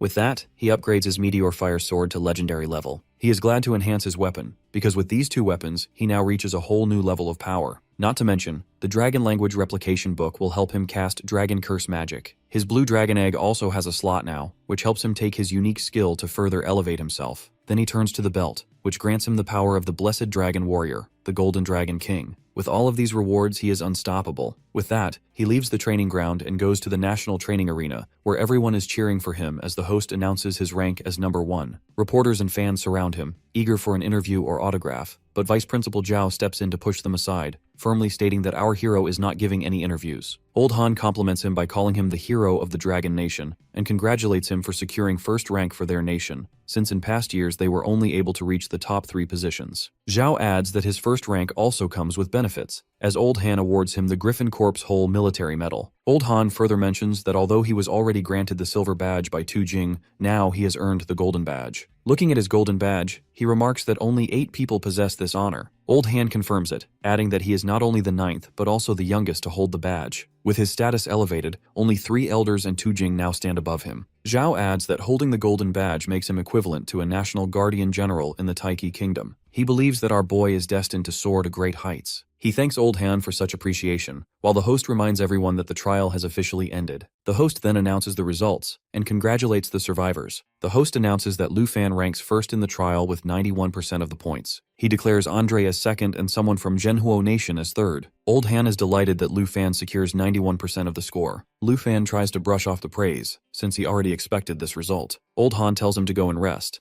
but before leaving, he informs him that they will depart for Dragon Nation tomorrow, where he will also receive national-level rewards presented by the three elders. Lu Fan is taken aback by this. Jay reassures him that he deserves it, as he has truly outdone himself. Now, in his VIP hotel room, he looks at the golden badge that elevates his status so high that only Tu Jing is superior to him. His expression turns satisfied as he realizes that, with this badge, he holds enough power to make Ruin kneel and apologize. But he reminds himself that it is not the time to indulge in the glory of his golden badge. Instead, he focuses on the event he has been waiting for so long. He opens the slot expansion scroll, which he is going to use to hatch the blue dragon egg. Everyone gathers around the egg to welcome their new family member. He applies the dragon taming technique on the blue dragon egg. Finally, the egg hatches, and they are taken aback to see that this time it is a male dragon, which makes our boy very happy. Looking at his new pet, he hopes that it will grow into a gorgeous dragon in the future. Not to mention, its stats clearly mark it as a top-level lightning magic damage dealer. Lu Fan already plans to use it alongside his Blue Dragon King's roar, but his happiness dims when the blue dragon suddenly bites his hand. His aggravation spreads to the other dragons as well, creating a small chaos. Checking its stats, he hopes this new dragon won't be as rebellious as Xingqian. However, its quality is far higher, as it comes with 2 lightning-based dragon languages. Its control skill affects the entire attacking area, almost identical to the Blue Dragon King's roar. Another skill, Heaven's Punishment Tribulation, is powerful enough to handle resilient enemies who won't even have the chance to dodge it. Its Thunder Spring skill allows the blue dragon to cast abilities continuously without tiring. After understanding its skills, he feels ready to name it. Just then, the blue dragon tries to attack Xingqian, who retaliates in return. Seeing them fight, he immediately reprimands them, especially Xingqian, telling her to control herself, as he is about to name their new companion. Now that things settle down, the hardest part arrives, which is naming the baby blue dragon. Based on its skill and color, he first decides to name it Little Blue, but the dragon clearly dislikes it. He agrees, realizing that once it becomes legendary, such a name won't suit it anyway. Considering its fiery nature, he finally names it Ah Bao, which the dragon accepts happily. But just as Lu Fan finalizes the name, he gets bitten again by his new dragon, who then roars defiantly at its seniors. Lu Fan, meanwhile, finds his hands full with temperamental dragons like Xingqian and now Ah Bao. At that moment, he receives his routine treasure map, which shocks him because it is a gold tier 1. Meanwhile, at the western border of Dragon Nation, in the Ye family manor, Ye is quite happy to see that Lu Fan is the champion of the national trial. She is glad that she had given him the weapon that allowed him to withstand even the most formidable enemies. Her thoughts are suddenly cut short by a furious cough. She looks down at her hand, stained with blood, and thinks of the Huang family, who are using vicious methods against her. The next moment, she is informed of a visit from the Huang family. She asks the maid about their purpose, and the maid replies that, as usual, they come for Yunqi Mountain. Yi protests, saying that Yunqi Mountain belongs to her family. The maid agrees, adding that the Huang family vultures always come trying to claim their assets under the excuse of collecting debts, taking advantage of the Ye family being left without a leader. Yi cannot believe that a noble family like the Huangs would stoop so low. She then asks if they have received any reply from the Drago family, but the maid answers negatively. Furious, Ye feels betrayed that everyone is so ungrateful to them. In her anger, she starts coughing blood again, which raises concern from her maids. She brushes off their worry and instead determines to meet the Huang family herself, to see just how low they can truly stoop. At the same time, our boy is on board a plane, looking at his laptop screen for information regarding the Sea of Death, his national reward now displayed. Seeing it, he thinks the timing couldn't be more perfect. A little while ago, at Junyu Cherry International Airport, he had been presented with his national rewards, allowing him to select secret 10 realm resources out of 460 options. Old Han reminded him that these 460 secret realms were collected by Dragon Nation from all over the world,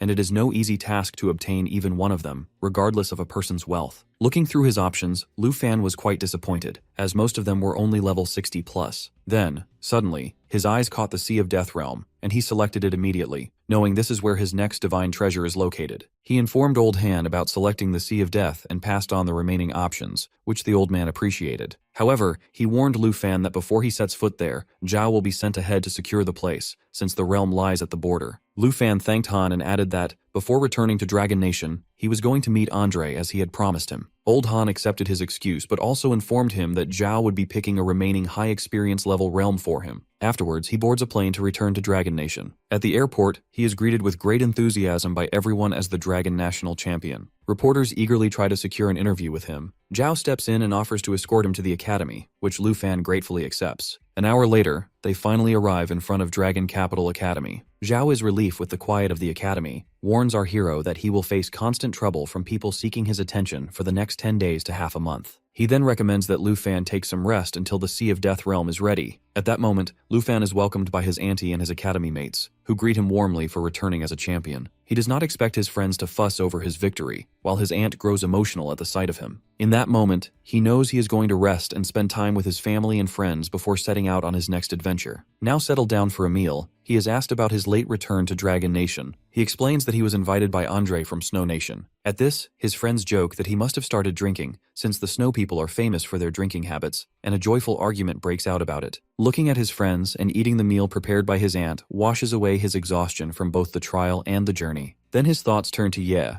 and he wonders whether she knows about his achievement. At that moment, in the Jin residence reception hall, Lord Jin is informed by his subordinate about our boy's next quest to the Sea of Death. Lord Jin is quite pleased to hear this, since the Sea of Death is located at the border of Dragon Nation and Taiji Nation. He immediately orders his subordinate to mobilize the Godslayer Legion and the War God Legion to the station. The manager is taken aback, shocked to see him deploying two of their nation's strongest great legions. Lord Jin, furious at his protest, lashes him with his dark whip power to teach him a lesson, reminding him that in avenging his son, he will go so far as to use the full power of the nation. The subordinate, writhing in pain, finally understands. Lord Jin declares that he will personally lead the four guardian heroes in order to eliminate our boy. Morning breaks as Lu Fan steps out of the teleportation portal with his four companions, arriving at the entrance of the Sea of Death dungeon deep within the Divine Bones forest. Taozi marvels at the moment, hardly able to believe to face a national-level dungeon. Kwai gives all the credits to Lu Fan leading them here. Auntie, in her usual way, wonders about ingredients here that she could use for cooking. Our boy, however, focuses only on the thrill of meeting his fifth dragon. A nearby camp draws his eyes, the Taiji Nation's flag fluttering above it. Suspicion rises in him about being stationed here. A calm voice answers, explaining that their forces have begun building teleportation arrays and placing border guards, though their presence remains small for now. From the portal, Teacher Gu reveals herself. Surprised, Lu Fan asks why she has come. She explains that the Academy feared unexpected dangers, so she was sent to assist if needed. He admires the Academy's foresight, while Auntie warmly thanks her for looking after him. Quietly, Taozi murmurs about the comparison among the top students. Teacher Gu leads them toward the dungeon's entrance, encouraging them to enjoy their hard-earned reward. Lu Fan steps forward with a smile, only for a towering skeleton monster to block the gate. It was unexpected for Lu Fan to face a guardian at the entrance. Before he can move, Taozi steps up confidently, insisting they will deal with it themselves. The monster's identity is a tyrant's minion, adhesive type, level 65 elite monster with a spirit bone skill. Concern stirs in Lu Fan, but his friend assures him that their growth over the past 2 months has prepared them. Her blade swings with precision as she activates Water Split, 4 streams of water forming into chains that bind the monster, slowing its movements and draining its strength. Jianying strikes next, channeling Frost Sword to pierce the frozen enemy. Q follows with Starry Annihilation, her weapon spiraling through the air as holy light bursts out. Their timing is flawless, and our dude cannot help but admire the synergy they have built. Auntie remarks that the widening gap between them and Lu Fan had forced them to train every day without rest. Taozi wonders if their teamwork now feels worthy in his eyes, and Jianying confirms they are ready to stand beside him without dragging him down. He praises them openly, amazed that a group barely over level 30 managed to crush a level 65 elite monster,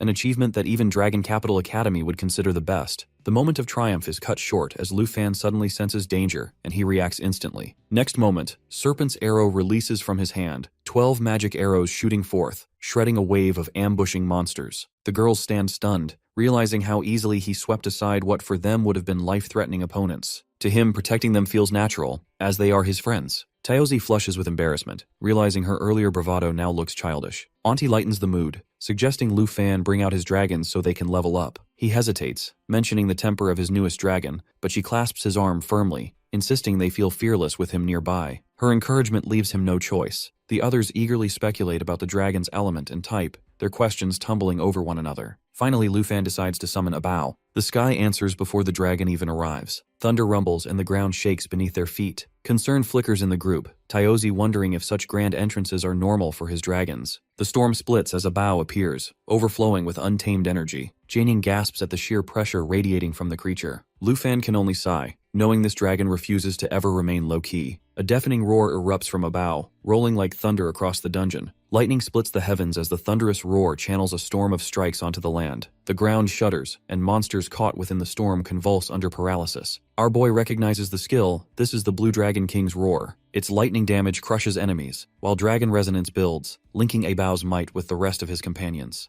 At that moment, a bow levels up to 2, which is a proof of its overwhelming potential. The next step is to unlock the tyrant's retreat and uncover the treasure, and he must gather map fragments hidden within this deadly dungeon. Lu Fan holds a glowing fragment in his hand when Auntie wonders aloud if they really need to search for the treasure. Jianying understands that only by gathering 500 fragments will the treasure's location be revealed. Taozi groans in frustration at such an overwhelming number. The system confirms the rule, and Taozi draws her sword with fiery spirit, urging everyone to start exploring the desert. Lu Fan steadies her enthusiasm, reminding the group that rushing ahead is dangerous as the desert hides countless traps. Auntie asks if he has a plan, and he explains that a scout must lead the way. He activates natural assimilation, summoning the fallen corpse Holy Dragon. The sky trembles as Xiaofei descends with a roar, her presence followed by an army of level 75 Heavenly Diamond soldiers. Each of these corpse puppets carries terrifying skills: corpse tide, survival from death, and despair. The sight leaves the group stunned. Taozi is unable to grasp that he can summon such creatures outside their dungeon. The others are also overwhelmed by his impossible strength. The dragon informs Lu Fan that she can open the Holy Light Gate. He explains that this gate allows her and her corpse puppets to teleport anywhere, unrestricted by distance, terrain, or dimension. Jianying observes that such a power even surpasses the hidden class necromancer's abilities. Taozi blurts out if he just pulled out the entire 9 Realms demon city. Our dude calmly remarks that he would never waste such powerful forces. A giant roar shakes the desert as Earth Berserker approaches, frightening the girls. Lu Fan only smiles and lets his army clear the way. The tyrant's servant skeleton strikes with nether bone slash, while Lu Fan's Earth Berserkers respond with desert spider assault, spraying poison across the battlefield. A storm of combat erupts as huge beasts clash with smaller ones, their roars shaking the sands. The noise rattles the group, leaving the girls frozen in awe. Taozi reflects on her past 2 months of training, hard work that once filled her with pride, now paling before Lu Fan's effortless domination of entire dungeons. As the dust settles, the system congratulates our boy. The fragments align with the coordinates of the Divine Treasure Map, confirming the quest's completion. He opens the treasure chest, expecting a dragon egg, but instead finds the will of the Blazing Dragon Warrior. This artifact requires no growth period, and it is battle-ready from the start, a treasure of the highest tier. He discovers another reward, the Shadow Dragon King's contract blueprint, a divine artifact in itself. Xiaofei appears at that moment, and Lu Fan considers the possibility of using natural assimilation on the blueprint. If successful, Fei would transform into a permanent summon, much like the fallen corpse Holy Dragon, rivaling even a dragon egg. The system then prompts him to confirm if the quest is complete, now that all fragments have been collected. Lu Fan accepts without hesitation, surprised at how quickly this stage ended. Far across the dungeon, another scene unfolds. Guards attempt to block an approaching force, warning that the secret realm is already occupied. Their words barely finish before a knight strikes down the soldier in cold blood. Chaos breaks loose as the guards raise an alarm, shouting for defense against enemy attack. Teacher Gu witnesses the sudden massacre, shock and worry freezing her in place. A dying soldier collapses into her arms, whispering his last words that the attackers belong to Taiji Nation,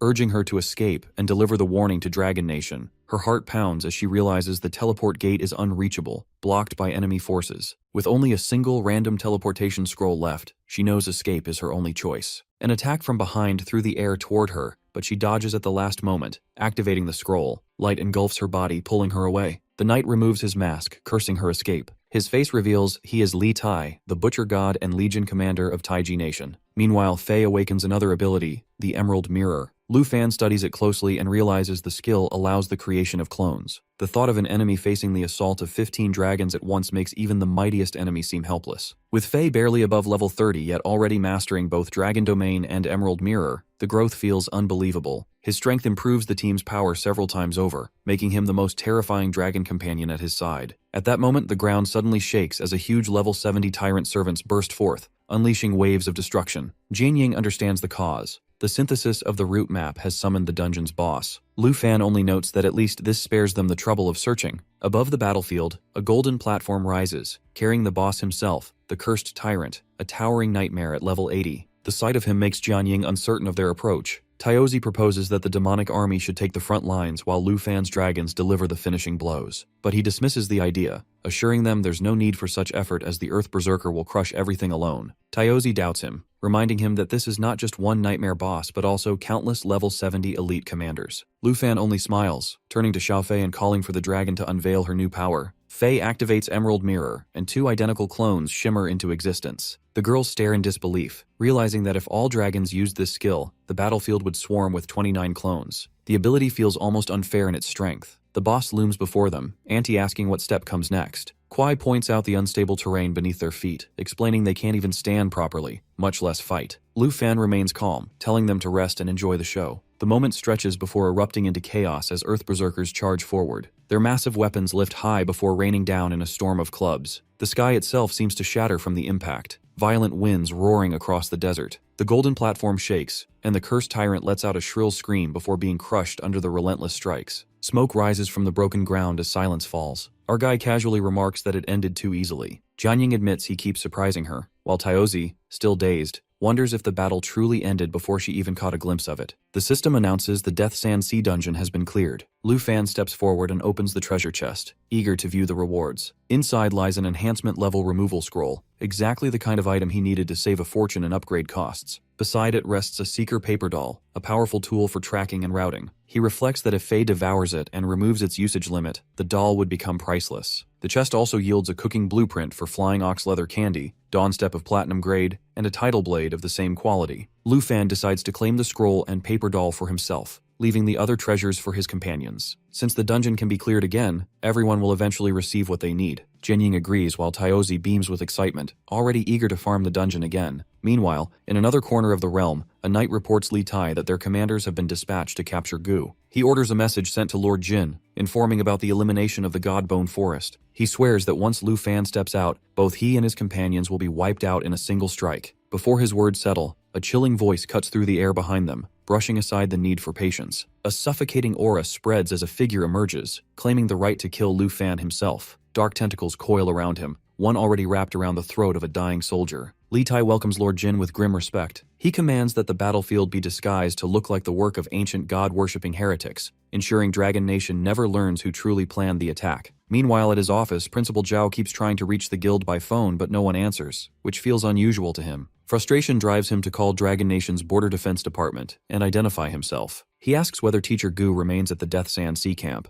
The reply that the camp has already been attacked freezes him. The officer explains that heretics launched the assault. Further details are that Taiji Nation reports that over the past 6 months, heretic groups from several countries have ambushed Dragon Nation camps with no survivors. The man on the line urges calm and insists the Border Defense Department has the situation under control, advising him to relieve students and staff until the verification. Somewhere else at Jin Mansion, the manager lounges with his feet on the table, wondering why Dragon Nation doubts Taiji's word. He rises and orders a message sent. The Death Sand Sea sits so remote that any rescue would take 10 to 15 days. A subordinate arrives and delivers 2 urgent letters, one from Han Feibai and one from Tu Jing. He opens them with a measured frown. She informs that Han Feibai blames Taiji Nation for neglecting the heretic attacks and declares that Tu Jing has already been sent out. The Griffin Squad now gathers at the border. The letter disguises the move as peacekeeping, but Manager understands the hidden message clearly, that any attempt to stop them means war. She reminds him that the Griffin Squad is not an enemy they can deal with easily. Determined, Jin insists Lord Jin's plan must not falter. He sends Li Tai of the Godslayer Legion to deliver a message to the National Guardian Hero, and orders the Godkiller Legion to block the Griffin Squad at the border. The command is ruthless that Lu Fan must be killed before Dragon Nation receives proof. If he dies, the blame will fall on the heretics, leaving no trail behind. Failure cannot be allowed. Meanwhile, in the dungeon,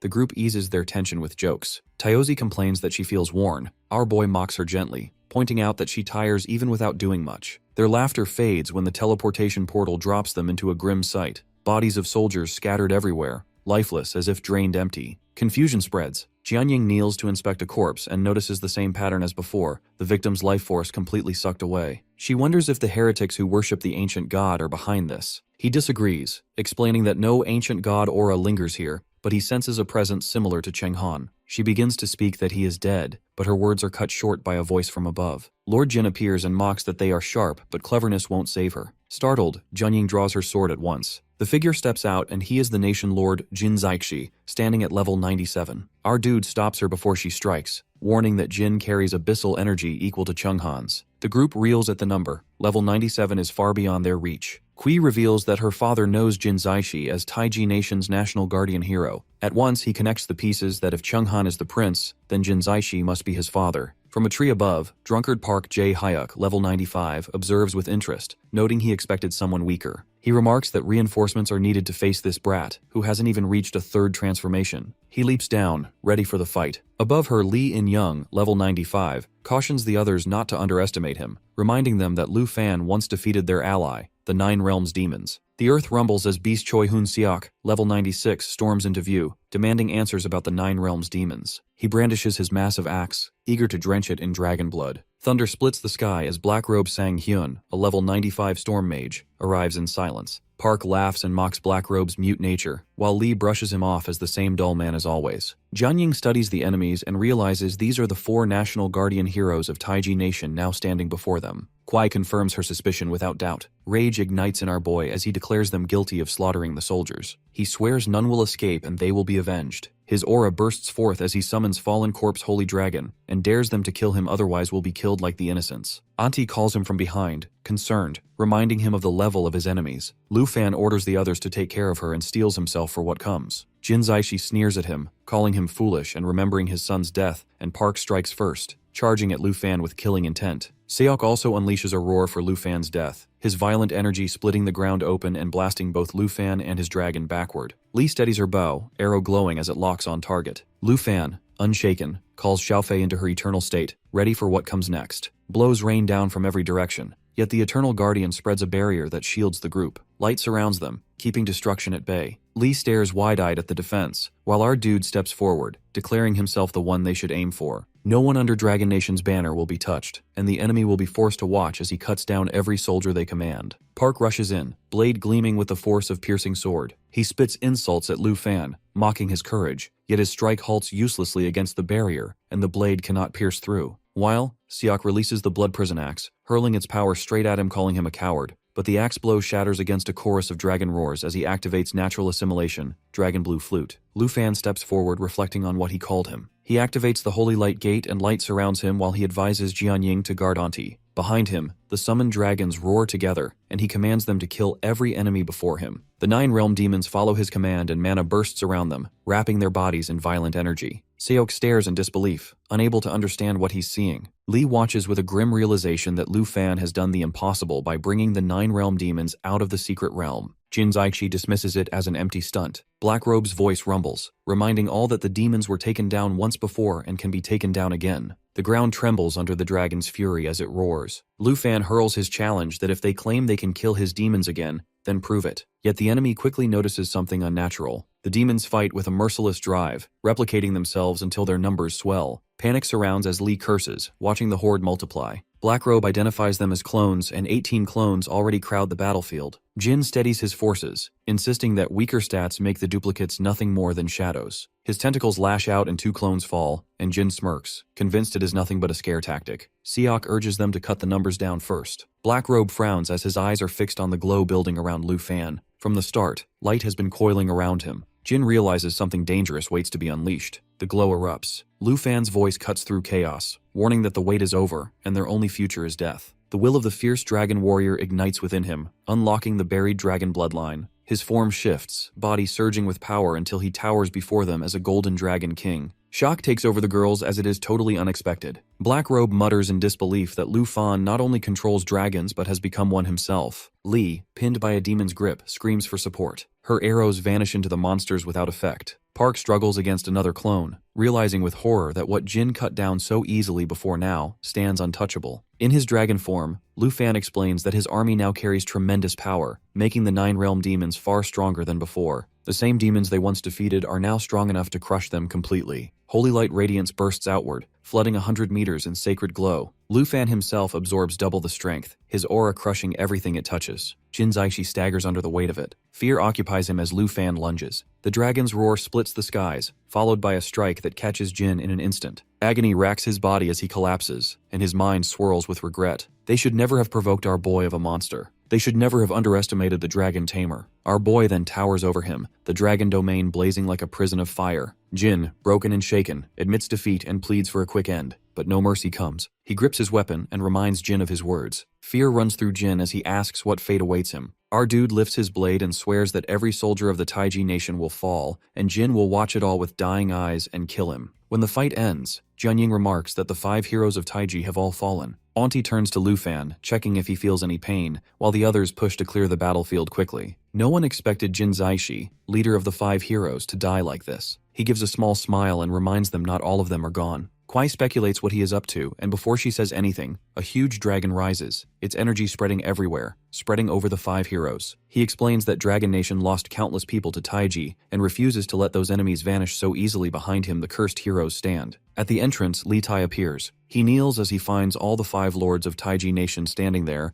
and reports that Jin Zion has already warned Dragon Nation of the destroyed teleportation array. Han Feibai, Marquis Zhenbei, and Tu Jing have already sent troops to the border. Silence follows, and Li Tai assumes he is late. He believes his lord has already taken down Lu Fan. Just then, a voice suddenly tears through the silence, questioning Li Tai's audacity to raise arms against Dragon Nation. It's none other than our boy, leaving him in shock that he still breathes. Panic drives him to command an attack, yet before blades can swing, a violent surge of energy slams him across the ground. The force does not belong to the enemy, it comes from his own lord. Soldiers rush forward to steady him, only to collapse under the same crushing weight. Shaken, Li Tai stares upward, unable to grasp why his lord attacks him. Lu Fan answers, showing his face, revealing that the lords he trusted becomes his puppet. Fury ignites and Li Tai throws himself forward, screaming that striking a lord seals one's death. He brushes him aside, claiming his lord did not endure 2 moves. Seok's corpse lurches into battle, and our guy sneers at Li Tai's fading strength. Li Tai roars back that pain or death makes no difference anymore. Another blast hurls him into the air, locking him in his lord's grip.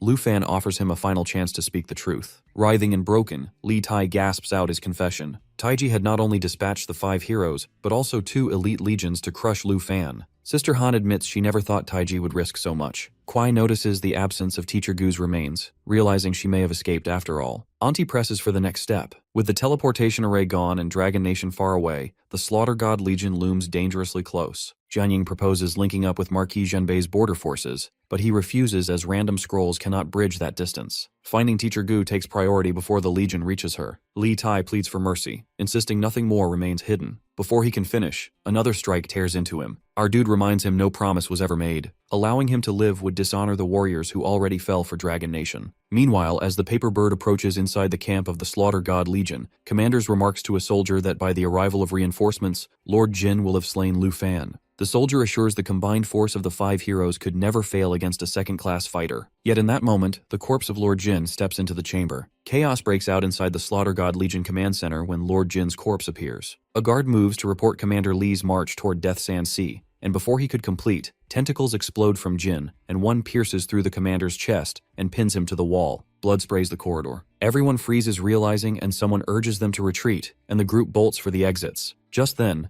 tentacle lash and one wraps around a fleeing soldier and drags him down with a scream. They gather at the entrance, but a soldier from behind urges them to run instead of blocking the way. Before the words finish, his arm is severed in a sudden strike. Panic rises as they rush forward, yet the moment they reach the entrance, their eyes widen. Standing before them are the 9 demon realms, filled with countless demons waiting in formation. The guards turn only to witness Lord Jin tearing through their comrades like a beast, cutting them down one after another. When the slaughter ends, he steps out of the building with a sharp gaze, and behind him stand ranks of demons. At the Jin residence in Taiji Nation, Jin tries to reach someone by call, but no one answers. The call finally connects to the Slaughter God Legion Command Center. He identifies himself as Jin Zion and orders his men to move to the Death Sand Sea at once, telling them to join Li Tai and have him report back immediately. The officer on the other side begins to share troubling news about the 9 demons, but his words break off mid-sentence. The call cuts abruptly, making him realize that something is wrong. He decides to send people to investigate without delay. His subordinate rushes in with grim news. The Extermination God Legion has failed to hold Dragon Nation, and one of their strongest experts is breaking through, heading straight for the Divine Bone Forest. The report leaves Jin shaken as the danger grows heavier with every moment. At the Dragon Nation border, warships hover over the mountains, while Taiji guards block the way. Griffin Squad 78 prepares to charge with arrows drawn. Their old commander announces that they have orders to pass through and investigate the cult attack on Dragon Nation's camp.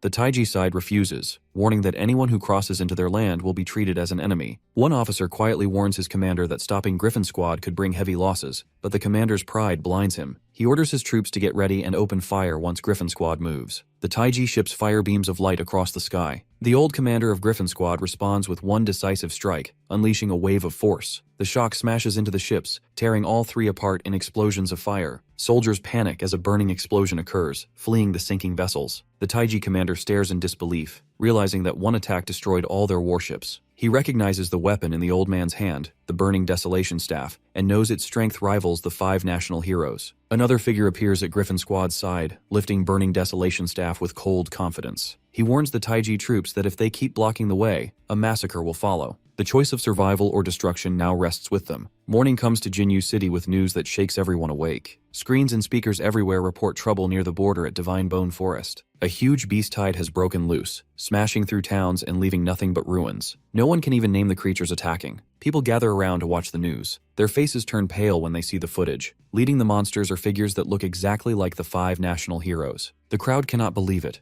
remembering the 9 Realms incident when those same heroes fought and destroyed such creatures. Now the footage shows them standing on the enemy's side. The Jin residence reacts quickly. Lockdown orders spread across the land, cutting off the attacked areas. But instead of feeling safe, people panic. The thought that their heroes might have turned against them is too much to accept. Crowds soon fill the streets outside government buildings, demanding answers. Everyone points at the broadcasts, insisting the heroes in the footage are not just lookalikes. Their moves, their fighting style, it all matches perfectly. Word reaches Tianshu City. The 3 great legions are ordered to gather and march toward the crisis. Officials tell people to stay calm and not spread rumors, but the people are already too angry to listen. The protests grow fierce, demanding an explanation. The crowd gathers outside the Jin residence. Guards push back, but the crowd refuses to stop. An officer pleads for patience, reminding them that no proof exists of betrayal yet, but no one believes him. Their fury only grows and they keep asking for an apology from Jin's family. Far away in the broken remains of Southwest Town, a lone figure steps. Even here, the reports reach him about the gathering outside the Jin residence and that 10,000 are already dead, border posts falling silent, armies moving, civilians fleeing. He keeps still until an explosion nearby breaks his focus. From the smoke, 9 demons appear, their voices booming as they declare loyalty to their master. The figure understands at once. These events connect to Lu Fan. If the companion still follows orders, then Lu Fan must be alive. But safety for one boy means nothing if the whole Taiji nation is in danger. The Jin family are only pawns, while true rulers hide in the shadows. With a burst of power, the figure sends energy into the sky, deciding he can't let this destruction continue. His mind lingers on Lu Fan. Our boy is treading a risky path. If the hidden powers notice him now, his strength may not be enough to survive, even with dragon allies. Back in the Jin residence, Jin looks down from his window at the waves of protesters shouting below. Their anger is loud enough to cut through the glass. The subordinate reports that unrest spreads fast, both in the streets and online.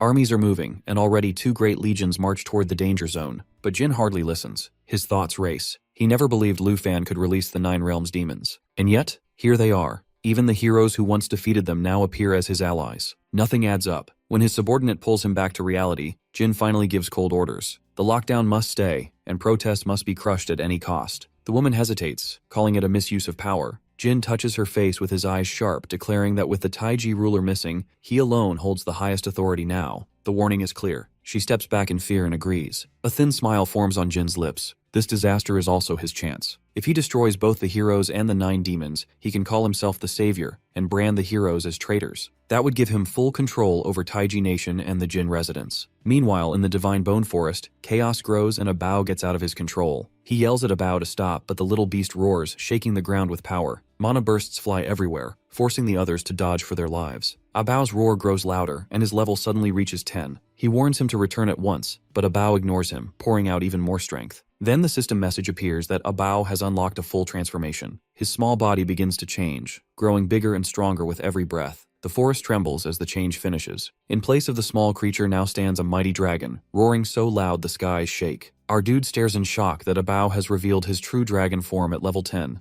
Just like Xiaoye once did. Abao finishes his transformation, turning into a massive blue dragon. His strength rises to level 10, and the pressure around him makes everyone step back. Kui admits that even after seeing such things before, a dragon's transformation still feels overwhelming. Lu Fan notices that both Abao and Xiaoye unlock their true forms only at level 10. Abao, however, has only one dragon form, and that makes his spirit 5 times stronger than others. This form gives him access to powerful skills like Thunder Apocalypse and Jumping Thunder. Reading these abilities, Lu Fan feels his power matches Xingqian's deadly techniques. Abao's name seems to fit perfectly. He assumes that Abao's only dragon form revolves around the Thunder Orb, and this orb will keep growing stronger with each battle. But before he can think further, he notices something wrong with Xiaoye. A blinding flash suddenly crashes down from the sky, and with it appears a Divine Bone Revenant at level 75. Jiang prepares to charge, but Lu Fan stops her, wanting Abao and Xiaoye to face it. Xiaoye rushes forward, but the Revenant counters instantly with a roar filled with red lightning, wiping out nearby skeletons. The girls warn everyone to keep their distance, recognizing the force of heaven's punishment in its power. Jiang realizes it is red electricity. Lu Fan agrees, noticing it matches Abao's Crimson Orb, which boosts his skills by half. Each spell Abao casts releases even more destructive energy. Our dude calls Abao back, sensing the danger, but Abao ignores him and triggers Heaven Punishment Calamity. Lightning crashes down, frying skeletons everywhere. Sister Han jumps in fear, while Auntie and Kui watch with nervousness. A sudden bolt heads straight for Kui, but Lu Fan pulls her to safety just in time. She blushes as he holds her close, embarrassed by the moment. Auntie thinks Abao is losing control, but Han argues he is only flexing his new strength. Our dude admits that Abao's impulsiveness is slowing down their search for Teacher Gu. Suddenly trees start shaking as something enormous stirs in the forest. Scattered revenant bones pull together, forming a massive bone dragon with hollow eyes glowing in menace. Our boy urges Abao to fall back, but the dragon refuses, too proud to retreat. The bone dragon rises into the air, releasing a surge of mana so powerful that even Abao falters. Lu Fan realizes they have ventured too far into the heart of the divine bone forest, a place ruled by the deadliest creatures. He keeps Kui close, apologizing when she asks him to leave her. Xiaoye calls Abao back again, but the dragon stands firm, eager to fight. Jiang senses the creature's power surpasses even the berserk bone dragon they faced before. He concludes this must be the true ruler of the forest and regrets not realizing it earlier. He decides they cannot afford another clash. Finding Teacher Gu must come first. He activates natural assimilation, and the glowing paper rises, pointing toward their teacher's location. But the direction it reveals leads straight to the bone dragons, leaving him confused. Just then, a flock of dragons sweeps across the sky, rushing toward the massive bony dragon. But it lets out a thunderous roar, and it alone wipes them out. Lu Fan watches in confusion, wondering what the creatures is up to, while Kui finds the sight breathtaking. Taozi admits she never thought she would live long enough to witness a real dragon migration. The roars echo together, and Lu Fan begins to wonder what kind of force drives these dragons to keep coming, no matter the danger. Their journey carries them to a towering black mountain, where countless dragons gather before landing on the ground. At the same time, the guiding paper flutters toward the same dark peak, making everyone uneasy about what secrets might be hidden inside. Jianying notices the paper stop at the base of the mountain, assuming Teacher Gu might be trapped within. Taozi studies the scene carefully, pointing out the dragons seem to be inside the mountain. Lu Fan moves ahead, signaling others to step back, planning to carve open a way himself. Taozi reminds him not to harm Teacher Gu in the process. Power gathers as his arm twists into a dragon claw, and he releases a surge of energy that tears forward. The blast shakes the ground, but it also rouses the dragons resting nearby. One after another, they lift into the air, their wings blotting out the sky. Fear spreads through the group as they wonder how to face so many at once. Lu Fan reminds them that these beasts aren't just enemies. They hold great value for their growth and leaves the battle to Xiaoye and Abao. Abao shoots upward in the shape of a blue dragon, while Xiaoye activates the crimson orb and unleashes a stream of fire from her mouth. Their cries echo through the sky, answered by thunderous roars from the revenant dragons. Then, a voice breaks through the noise, but only inside Lu Fan's mind. It commands him to stop. He quickly realizes no one else can hear it. The voice says the others are unworthy of such words. The presence feels strangely familiar, reminding him of the coffin buried deep in the frozen northern lands. He suspects it belongs to the ancient god of the divine bone. The god questions him whether he is tied to the Revenant or the second mountain. Lu Fan considers giving his name first, but the voice cuts in, warning him instead. If he holds such ties, he must leave now. Do so, and he will be spared. But if he disturbs this place again, there will be no mercy. Our boy remembers the second mountain god striking at him even after recognizing the Revenant's power. It proves the gods stand as enemies, not allies. This one may be weakened and stalling, but the threat of an ancient god remains real. The voice grows harsher, demanding his choice. But he's concerned as Teacher Gu is still inside and leaving would mean abandoning her to death. He orders Xiaoye to raise the Eternal Guardian. She shifts into her jade dragon form, casting a glowing barrier that shields the entire group. He warns them to stay inside no matter what happens. Auntie asks in fear what he intends to do. He tells her that something terrifying is about to awaken. He raises his arm toward the teleportation array, summoning the star dragon. It bursts forth with a roar that shakes the heavens. The ancient god's voice hisses, asking if this is truly his choice. The ground rumbles with a violent quake and the girls are scared. The divine being laughs coldly, declaring they will all become divine bone puppets. From the mountain's shadows, a monstrous figure steps out, a divine bone clone, level 90, bearing nightmare tier strength. Taozi is stunned by its size, and our boy realizes this is only a clone, not the god's real body. Yet even the clone speaks with disdain, declaring they will soon be reduced to dust. Before them, the corridor itself forms, pressing heavily against Xiaoye's barrier. At that moment, the star dragon shines with blinding light. Its body reshapes, energy bursting outward as it takes on the figure of a young girl. He stares in disbelief, questioning why Xingqian chooses now of all times to awaken a new form. Lu Fan reflects how he had gotten up Xingqian would ever be able to hold a human form. Kuai and Tarozi are also amazed by this form. Their moment is cut short when an ancient god starts, calling them ants and preparing to strike. Thunder's favor answers the threat instantly. Xingqian reacts with a fierce assault, blending thunderbolts, fire, and blue soul energy into one attack. Thunder Favor, Crimson Jade, and Star Crush merge together, exploding with unstoppable force. At the same time, Xiaoye summons Roaring Thunder, filling the battlefield with raging streams of lightning and pouring molten lava at their enemy. The ancient god only laughs, unimpressed. He mocks their power as weak and useless, leaving the group shaken. Lu Fan orders Xiaoye to use Emerald Mirror, but the skill falters and refuses to respond. The ancient god sneers, preaching that mortal tricks are worthless against divine power. Refusing to bow, Lu Fan calls on bone reconstruction, his body shifting into dragon form. The will of the fiery dragon warrior ignites, and he takes the shape of the golden dragon king. Energy roars around him as he mocks the ancient god for lacking a true body, existing only as a broken soul fragment. Beside him, his black dragon turns into destruction dragon mode, while the star dragon rises into galaxy form. Together, they challenge God's hunger for a dragon body, promising to show him what real dragon power looks like. The ancient god's fury rises. He warns them to bring divine punishment, vowing to repay their defiance with blood. Eternal Corridor erupts, creating huge tornadoes that stretch across the battlefield, pulling everything toward destruction. A bow answers with a burst of power, striking without hesitation. The Star Dragon slams down with Star Crush, while the Destruction Dragon beats its wings, releasing 5 violent tornadoes. Firestorms blaze and thunder tears through the battlefield, shaking even the dragons. Lu Fan pushes forward, declaring that owning a dragon body is useless without dragon strength. He coils himself around the ancient god, provoking rage at such disrespect toward a god. Bones crack under the strain until the deity roars, condemning him to the abyss. Bone reconstruction activates again, repairing the divine clone with nearby bones. Lu Fan realizes that this god can rebuild himself endlessly, so long as bones surround him. Without delay, he commands Xiaoye to release Dragon Domain. The air shifts as the dragon realm expands, boosting every ally with dragon blood. The god scoffs, claiming that all skills fade before his domain. But the dragons roar in unison. Dragon language reproduction, lava burst, and dragon language resonance combine into a massive fireball that swallows the ancient god whole. Flames scorch his form, yet he only laughs, boasting that his body means nothing since bones cover the world. He warns them that he can regenerate forever, but asks if they can withstand such endless punishment. With a roar, the god unleashes soul return to the abyss. The ground trembles as countless runes awaken, spawning whirling soul cyclones that close in on Lu Fan. He quickly summons the external guardian to shield himself. In that instant, the black dragon strikes from behind. With overwhelming fury, it activates 330 million heavenly thunderworld destruction. A storm of unimaginable force crashes down, obliterating the ancient god's body completely. Yet from the ruins, a hollow voice lingers, vowing to return one day with a complete form and take revenge. The system chimes with level increases. Star Dragon climbs to level 30, Blue Dragon to 11, Emerald Dragon to 38, Black Dragon to 40, and our boy to 44. He reflects that Abao's new skill holds terrifying strength. Later, the paper doll guides them through a land of bones and endless skeletons. There, among the remains, they finally find Teacher Gu, unconscious, but alive. Worry spreads through the group as Lu Fan lifts Teacher Gu's unconscious body into his arms, and he realizes she is in a coma. He explains Xiaoye isn't able to wake her up, so she must be watched carefully, while others also regret not being able to help. While this happens, Lu Fan notices Abao rummaging through piles of broken bones and asks what he's looking for. Abao pulls out a crystal. The moment Lu Fan sees it, his eyes light up. It's a divine bone crystal, carrying the essence of the ancient god.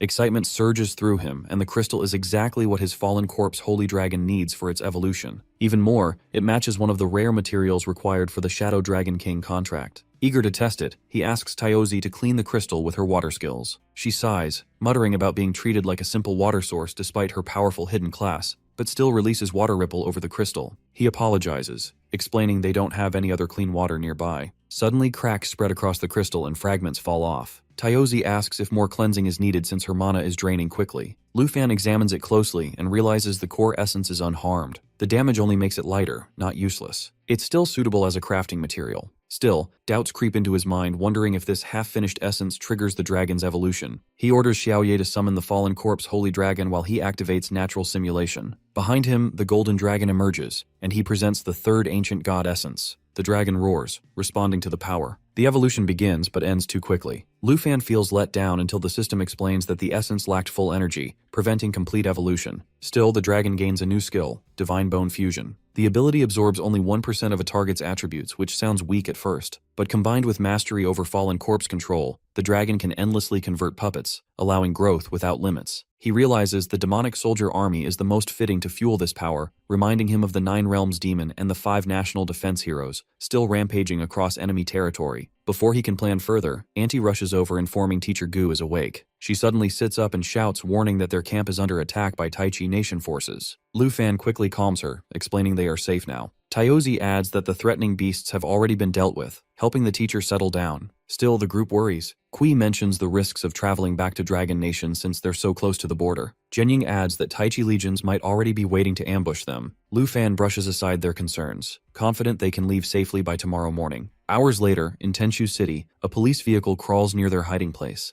The group ducks behind a wall until Lu Fan with his face covered signals it's safe. When they step out, they find themselves across from a couple's hotel. The women stare in confusion at the choice of destination. Lu Fan explains that due to the lockdown, only this place remains open. Kui's gaze shifts to walls decorated with bold images, making her embarrassed. Tyozi admits their journey was quick, and Kui agrees, reflecting on the flight and riding the bone dragon like a plane excitedly. While Kui is still concerned, Lu Fan quietly reflects on the bone clone's growing strength. The fallen corpse holy dragon, through divine bone fusion, has absorbed every demonic soldier while still keeping control of essential bodies. It retains all old skills, but now its size is large enough to carry 20 passengers with ease. In the reception, Auntie asks about room arrangements. The receptionist studies them and comments on his boldness for walking in with so many women. He books 3 rooms with a checkout planned for the next evening. But as the employee glances at him, the news broadcast behind him, the Jin government has issued an official wanted order for Lu Fan, declaring him responsible for recent terrorist attacks. Slowly, the staff looks at our hero standing before him and doubts whether he has seen him somewhere. The news broadcast rolls on, reporting that Tenshu City is under martial law. The receptionist watches the news and then hands over the keys to the group. As they head to their rooms, he hands over the keys to Jianying. She asks if he plans to leave, and he explains he intends to observe the activities of the Jin family. Teacher Gu reassures everyone that her health is stable, dismissing their constant worry. Tyozi teases Kuai by pointing at the bold wall art, leaving her red-faced. Before leaving, Lu Fan tells Jianying he will return by morning at the latest, entrusting everyone's safety to her for the night. Jianying accepts without hesitation. While he leaves, the receptionist watches from behind, quietly envious of him. That night outside the Jin residence, the guards discuss shocking news that the 5 national defense heroes have defected, and reinforcements are being rushed to Divine Valley Forest. Some feel lucky to be guarding the mansion instead of marching to certain death on the front lines. Their sense of safety vanishes when a sudden explosion shatters a nearby building. Chaos spreads fast. Word comes that 9 Realms demons are appearing across Tenshu City, scattering troops everywhere. The defenders freeze in fear as the streets erupt into panic. From the ruins, a giant demon rises, roaring destruction.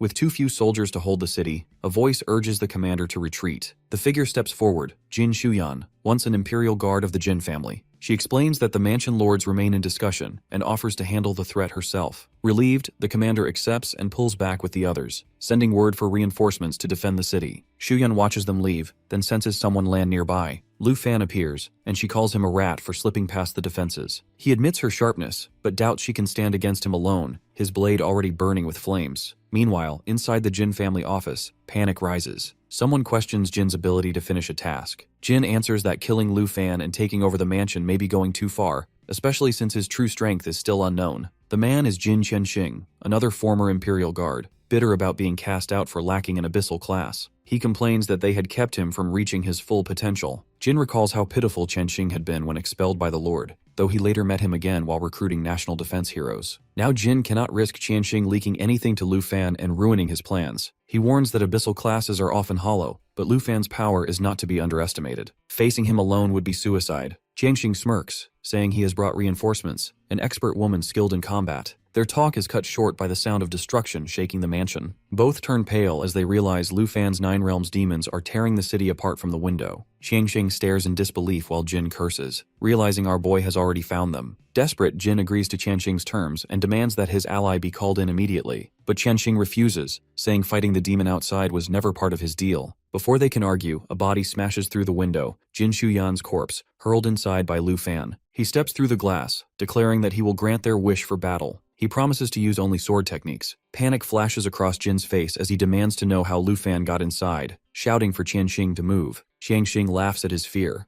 mocking him for trembling despite being the strongest Imperial Guard. Our dude calls him another Jin family pawn and smiles, eager for the fight. Power surges from him, his sword glowing with the might of an ancient god's body. Outside, the bone clone fallen corpse rises to level 90, roaring so loud the ground trembles. The pressure alone leaves both men shaking. Lu Fan's eyes lock on Qianxing, one flash of his ice blade, and Qianxing drops dead instantly. Blood drips from Jin's mouth as he staggers, furious that everything he built is crumbling. Refusing to die here, he pulls out an epic-grade teleport scroll, his last chance to escape. But before he can use it, our guy strikes. His final sword slash falls with precision meant only for Jin's defeat. Lu Fan finishes his mission, his summoned creatures still standing at his back. Facing Lord Jin, he makes it clear that the destruction of the mansion is done. Everyone from the Jin family is gone except for one, Jinju. He vows to end her life once he uncovers her hiding place, and he keeps Lord Jin in his zombie form so the citizens rushing in will see their so-called hero broken. High above the city, his bone clone spreads ruin at his command. Just then, a burst of fire erupts before him. A voice cuts behind him telling him to stop.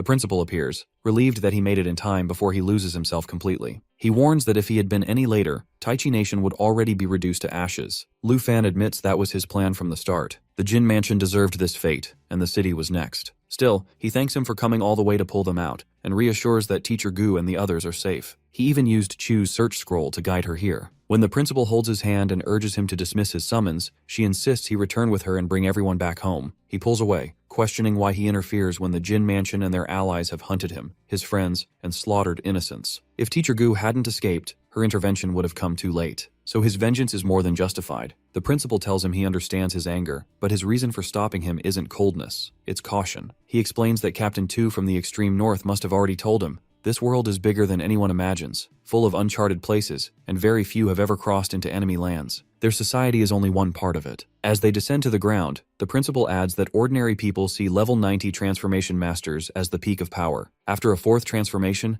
every step forward becomes brutally hard, and reaching level 100 is rare. But there are stronger beings, 5th transformation masters at level 120. Some of them live quietly within Taichi Nation. The truth stuns Lu Fan. 4th transformation masters no longer threaten him, but if 5th transformation masters back the Jin family, he can't take them head on. He'll need another approach. The principal warns him not to even think of targeting them. These masters never show themselves, never claim a nation, and pull strings from the shadows. Taichi Nation is just convenient for them to use, and Lord Jin himself is proof of their control. Our dude realizes that Jin Mansion is nothing but a puppet. Destroying the nation further would only invite the wrath of these rulers. The principal confirms it. By tearing apart Jin Mansion's intelligence network, he's already achieved his purpose. Going further would spark a conflict even Dragon Nation's 3 elders couldn't balance. Accepting this, Lu Fan recalls all his demons. With one motion, he raises his fist and activates Fallen Corpse manipulation, declaring that since the Jin Mansion is finished and he asked for it, he will spare Taichi Nation. The principal calls his Griffin Corpse to carry them and suggests they return with the others. Just then, Lu Fan hands her an unmelting ice necklace, reminding him it was the gift he promised. The principal looks puzzled and he teases her, while identifying her as elder sister. If she refuses it, he'll give it to Aunt instead. She clutches the necklace, warning him not to dare give it away. Her hood drops as she admits family matters delayed her, then demands how he saw through her. He answers that it was her scent. She scoffs, calls him shameless, but he brushes it off as nothing more than detection and vows to handle him once they return. When he suggests moving on, she notices couples nearby. He quickly explains they're only resting at the hotel. She lets it slide, deciding they'll return home first. Principals always know how to deal with unruly students. At Dragon Nation's western border Long Family, word spreads that the Griffin Corps ended the conflicts and the Academy's principal personally rescued the stranded teachers and students. Surprise follows, as a figure declares assuming Yewuxian was tied up with reinforcements. The Huang family's rigid ways are mocked, and the Long family sees opportunity. He orders for teleport scrolls are prepared as the man declares he will go to Dragon City and his subordinates agreeing without hesitation. Everyone finally returns to the Dragon Academy villa. Taozi seems the happiest to be back, which earns her a quip from Kui that she is getting lazy ever since joining Lu Fan's team. She protests, saying she helped with the repair of the teleportation gate alongside the Griffin Corps. Jianying teases back that it was only because she was eager to come home, which Kui quickly agrees with, while Taozi complains that Jianying is also spoiled by everyone's influence. At that point, Auntie reminds them of Ye's presence. Ye asks them to keep her position as principal a secret, something only Teacher Gu has recently discovered. Both girls furiously promise to keep it hidden.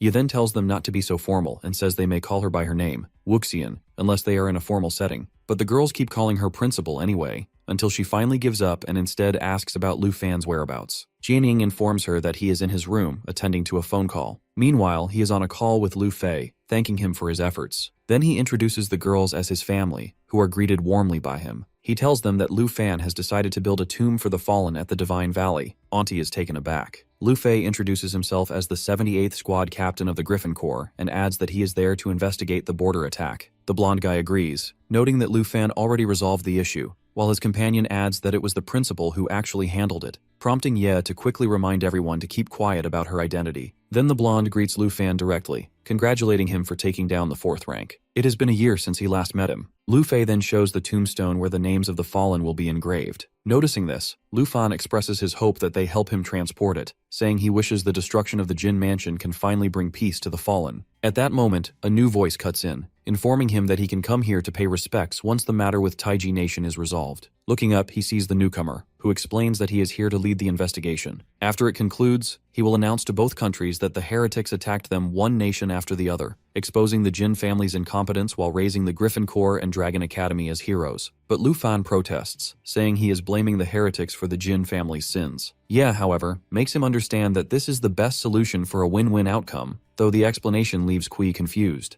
The leader agrees with Ye that this is the best way. He won't be blamed for the Jin family's fall, and the heretics will also act desperately in their favor. Our guy finally understands. With that, the leader salutes him and ends the call. Seeing this, Ye immediately understands that Lu Fan must have a golden badge now. Then Auntie asks everyone to have a meal, which brightens everyone's face. He asks Ye about her thoughts, and she answers that she is only thinking about how ambitious he has become. At that moment, the bell rings, and he asks Junying to let him go, as he is already embarrassed by Ye. When he opens the door, he is surprised to see Andre, who is welcomed warmly by our boy. As soon as Andre enters, he is greeted by the smell of Auntie's cooking. Then the meal is served, which makes him salivate. He immediately digs in, prompting Ye to comment that every international student is a fan of her cooking. He corrects her, saying he is not a random student as he has specifically come to invite our boy to Snow Country, which confuses his friend. Then his friend shows him the Shadow Island breath, which is polluted by shadow power. He understands that after getting the ancient god crystal, they need to collect 3 more materials to form the Shadow Dragon King contract, and among those 3 items, the Shadow Island breath is also included. Andre explains that his family is tasked to go to Shadow Island and destroy the Shadow Spring in the center for a good reward. However, it is not an easy task, as the place is surrounded by black fog and formidable monsters. He barely escapes with this material. Even so, they still need to complete the mission, and he invites our dude for help,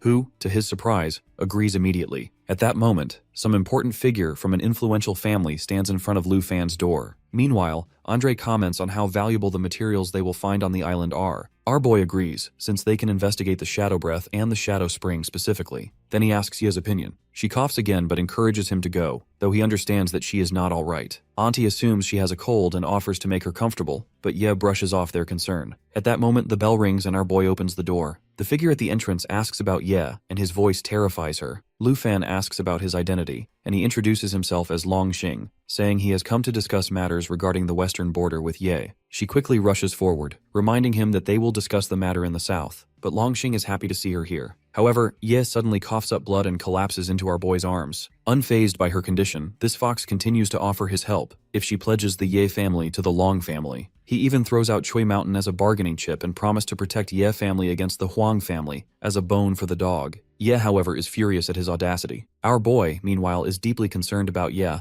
but she brushes it aside, saying it is just an old injury. At that, Longxing comments that it was caused by the Huangs and cannot be healed within a month. Slyly, he again emphasizes that she should pledge her loyalty to the Long family, since she cannot fight against both the Huangs and the Longs in her condition. But our boy firmly answers that she will never do it. Long is furious that Ye seeks help from Lu Fan despite his hero status in the nation. He tells our boy that as a commoner, he cannot possibly understand Western families' politics, but Lu Fan insists he won't back away because Ye has always helped him. Long readies himself to fight Lu Fan, adding that earning a title doesn't make him untouchable. Lu Fan, confident, answers that he can defeat him. Meanwhile, the girls and Andre offer their help so Lu Fan doesn't have to dirty his hands. He waves them off, calling his Xiaoye forward and saying this fight will be a message to the Western families. Long scoffs and points dozens of swords at him. He reminds Long that he is already breaching their contract, which was set to expire in a month. Xiaoye lunges to attack Long in response, but Lu Fan warns her not to. They can't damage Villa number 2 while Villa 1 is still under repair. Long, though fallen, is ready with another attack, claiming he only wanted to teach Lu Fan a lesson, but now he changes his mind. Our boy, Smug, thinks the same as he shifts his dragon into its black dragon form, unleashing the World Destroyer ability. Long, staring at the overwhelming power of his opponent's dragon, becomes determined to earn the title of Dragon Slayer to raise his family's status. But Lu Fan orders his dragon to release her pressure, and the crushing force stuns the enemy. Long doesn't understand why his body trembles or why he can't attack. Still, he clings to his family's pride, refusing to kneel before such mighty power. He hurls dozens of swords toward Xiao Ye, but none of them touch her, leaving his face pale. Lu Fan taunts him darkly, saying this is the difference in their power. The next moment, Xiao Ye shrieks and slashes at the sly fox with her claw. Lu Fan warns him to stay quiet,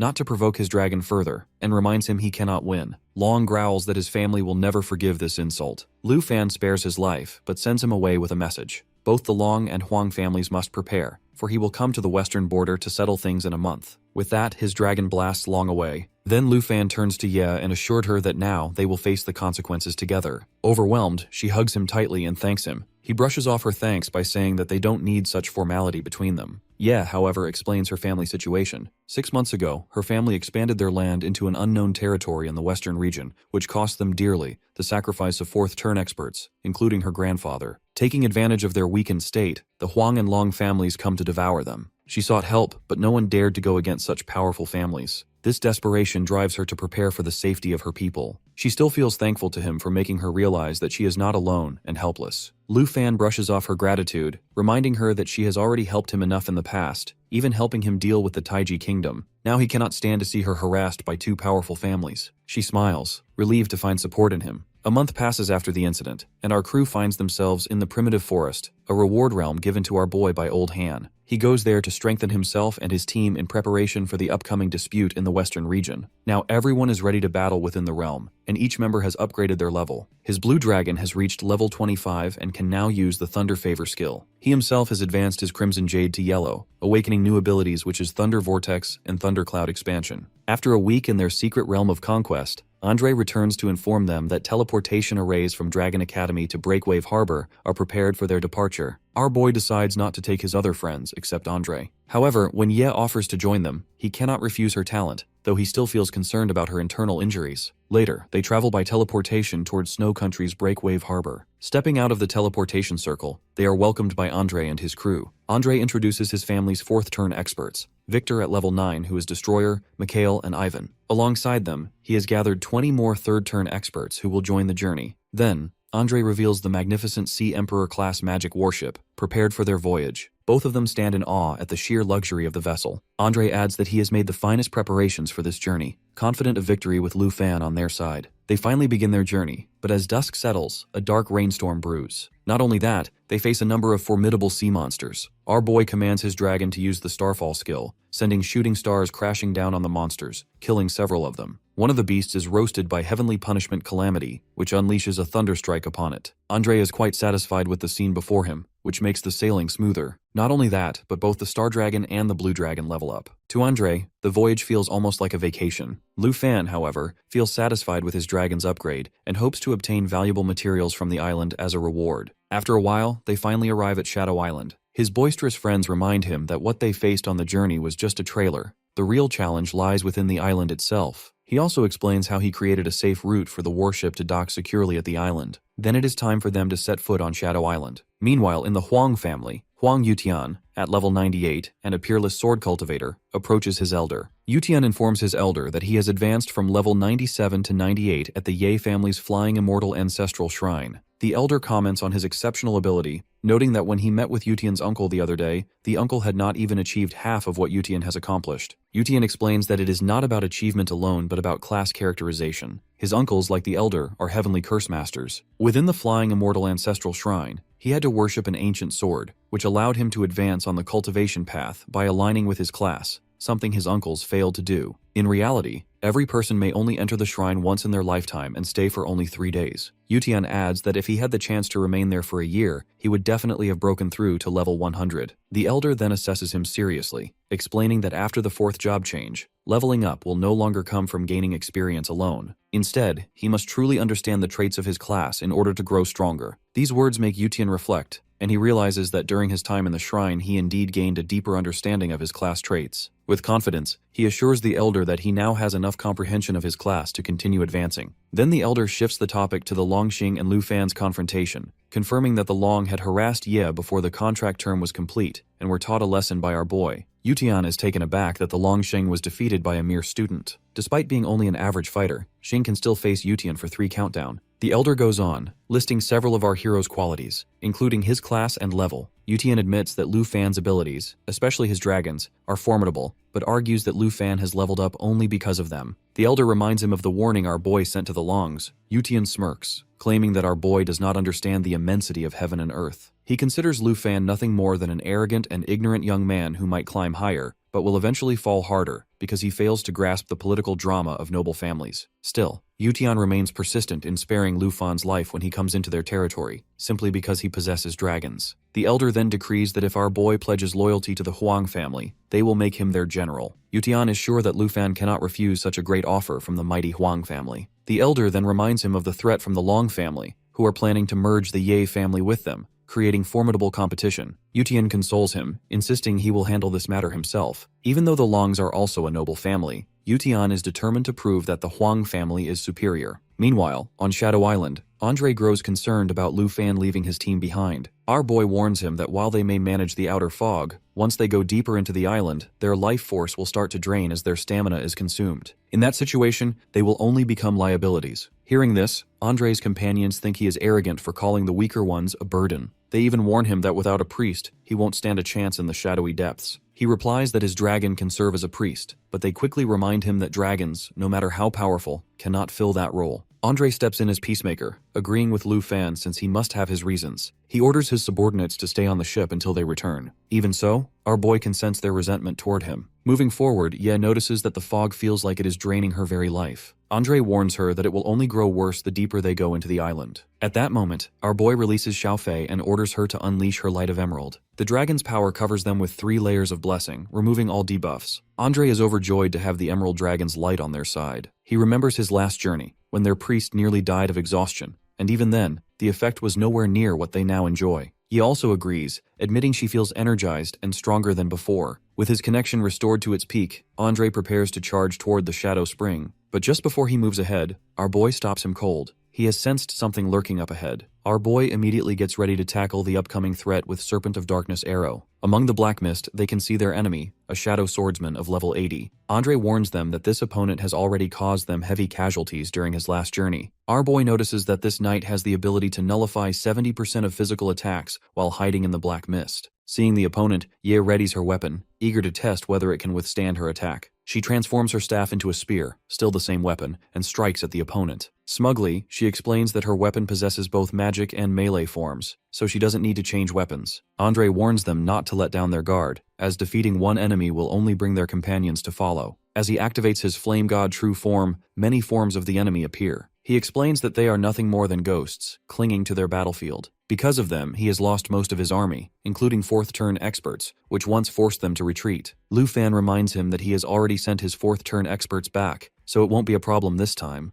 Andre, however, is not convinced, because last time their healers were also exhausted to death, and he barely escaped from the brink of death. Calmly, our boy asks him to relax, assuring him that he is here this time. He then asks Xiaofei to summon Corpse Fall Holy Dragon. Andre is shocked to see the Emerald Dragon summoning her own pet. Without wasting time, our boy orders his dragon to use Light of Emerald and Emerald Blessing. Just as she is about to activate these skills, he uses Dragon Inspiration to boost both her and his attributes and attack by 30%. He then tells Ye to let him handle it, since she is already injured, while his dragons follow him closely. Andre also insists on helping, doubting that he intends to fight with only 2 dragons. But he firmly declares that 2 are sufficient. With that, he charges at his enemy, sword in hand. The next moment, he is ambushed within the mist. Andre quickly warns that this enemy has the ability to strike from the shadows, and especially cautions him to watch out for the scythe, which can drain his very life force. Suddenly, the scythe is thrown toward Ye, and our boy immediately warns her. Calmly, she blocks with her weapon, declaring that the enemy underestimates her power. She charges at the opponent with her weapon, and with one shot, she has defeated it. Witnessing this, she stands in awe of the true power of the dragon. She is amazed to see that normally it takes her 2 strikes to kill a level 85 monster,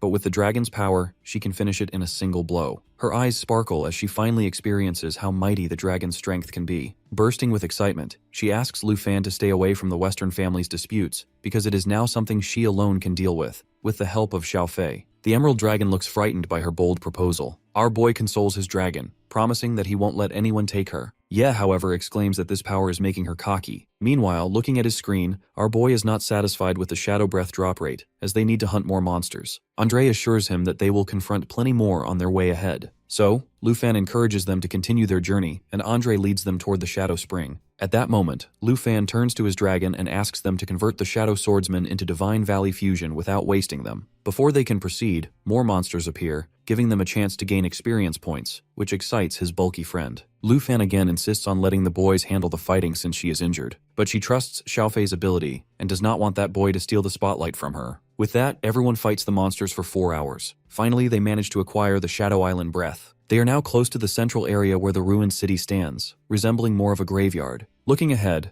Andre is in awe of the sheer vastness of this ancient city. Lu Fan agrees, saying that this area is equal in size to Shanghai City. Looking around, Ye notices no sign of life. Andre agrees, remarking that they are greeted only by graves at the city gate. He checks the map again and confirms that the Shadow Spring is indeed inside the ruined city. Our boy, however, senses something wrong. The next moment, he sees a fireball targeting Ye. He immediately saves her with the help of his dragon, who blocks the magical fire attack rushing toward them. Andre doesn't understand what is happening. Lu Fan explains that there must be monsters hidden from their eyes, and he suspects they are numerous. He immediately activates Xiaoye's scout ability. With Xiaoye's roar, countless monsters of level 95 Shadow Death Singers are revealed. Seeing their numbers, Ye assumes there must be thousands of them. Xiaofei roars as well, while Andre consoles Ye, assuring her that with their boy and his dragon, defeating these monsters will be a piece of cake. The next moment, the ground begins to shake, and our boy notices something moving beneath them. Yi suspects it must be the boss. He again uses Xiaoye's ability to reveal this underground monster, suspecting that it is of a lower level than the Shadow Death Singers. But he has no knowledge of the monster's abilities, which worries his bulky friend, since it can easily ambush them. To handle this, Ye suggests that he clear out the sky mobs while she and Andre keep guard for the boss monster. He agrees with her, reasoning that to move forward safely, they first need to eliminate the Shadow Death Singers. Both Ye and Andre ready their skills and move ahead. Meanwhile, Xiaofi signals him about something, and he notices a sealed letter inside a cracked tombstone. Opening it, he discovers a hidden quest requiring him to hunt down the underground boss monster. He thanks his Emerald Dragon for finding yet another hidden quest for him.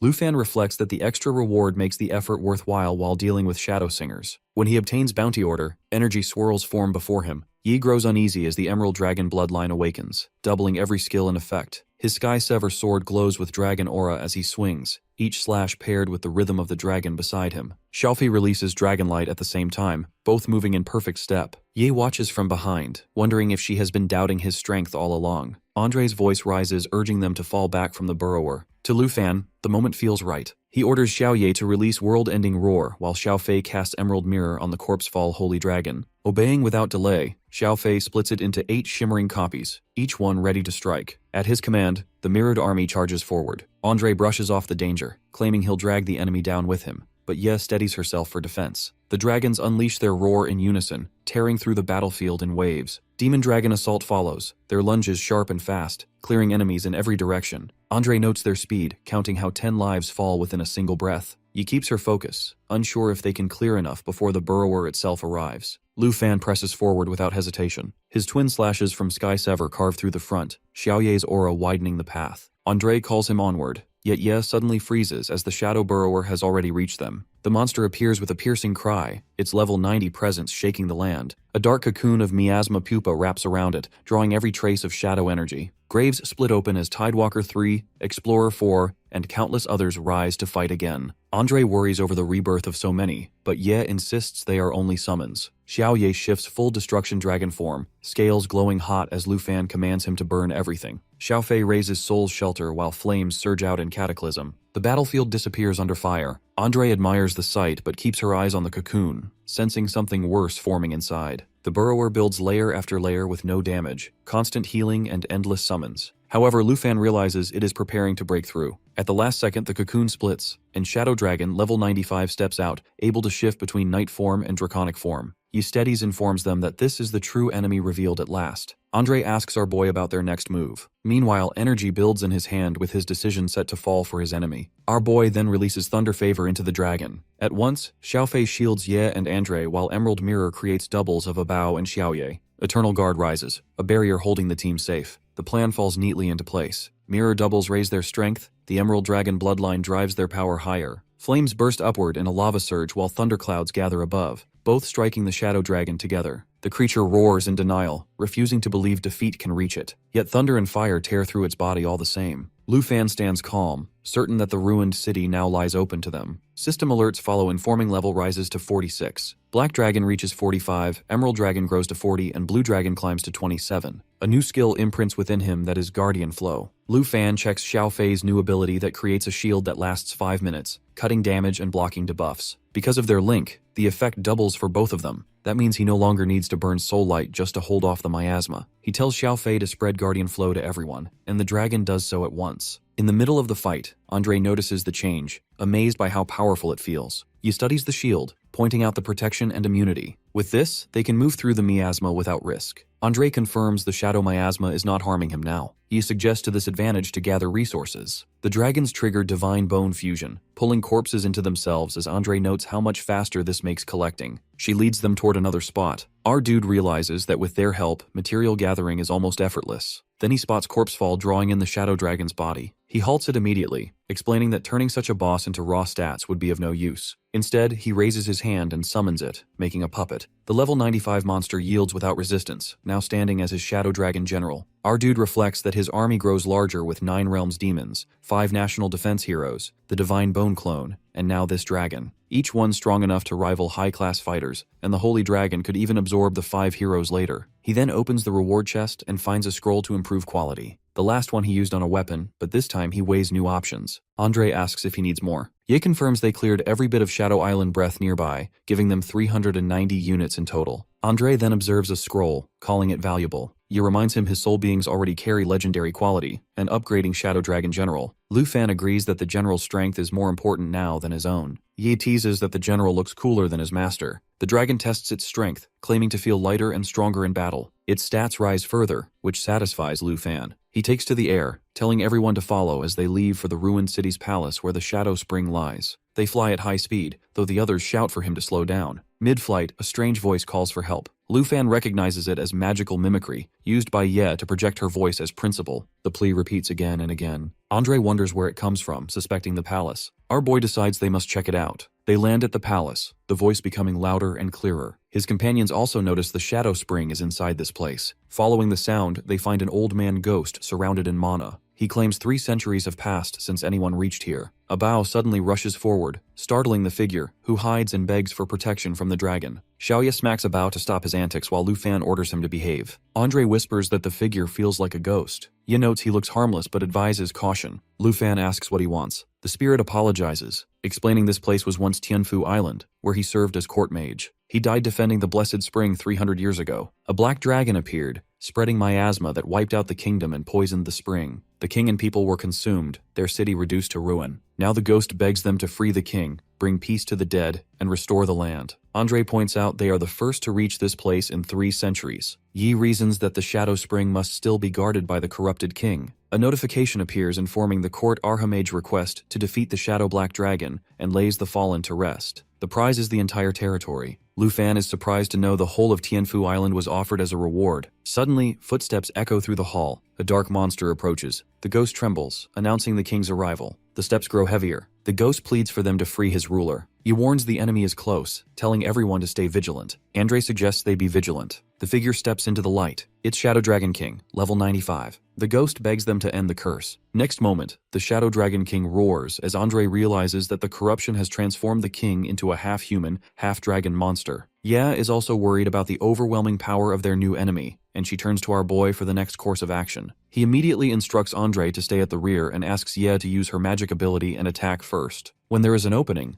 Andre can take the opportunity to search for the Shadow Spring. Andre is ready with his Flame God's true form, protecting their backs in a way he has never done before. Ye is ready as well. Together, they prepare to advance with Xiaoye, whom he orders to use Destruction Dragon form. The Shadow Dragon King roars again and unleashes the death sentence skill against them, forcing him to wield his great sword. The skill prevents enemies from dodging the target for 90 seconds. However, our boy protects himself and his dragon with Xiaofei's with Light Guardian, which shields them. Then he turns to his black dragon, who is charging the Lava Burst skill. After a moment, Xiaoye hurls a massive lava burst, but the boss monster deflects it with his sword, a defense so extraordinary that Ye immediately notices it. Then our boy orders his blue dragon to get ready while Ye uses her imprison skill to freeze the enemy. Abao bursts with thunder fury, while our boy activates the bright yellow jade to increase his blue dragon's power to 100%. Meanwhile, the enemy prepares his own skill such as 3.3 million heavenly thunder destruction, which creates a raging thunderstorm around him. Our boy also readies his sword, the Sky Sever, now burning with black dragon aura, as he slashes toward the boss monster. On the other hand, the King of Shadow transforms into miasma to avoid detection when attacking.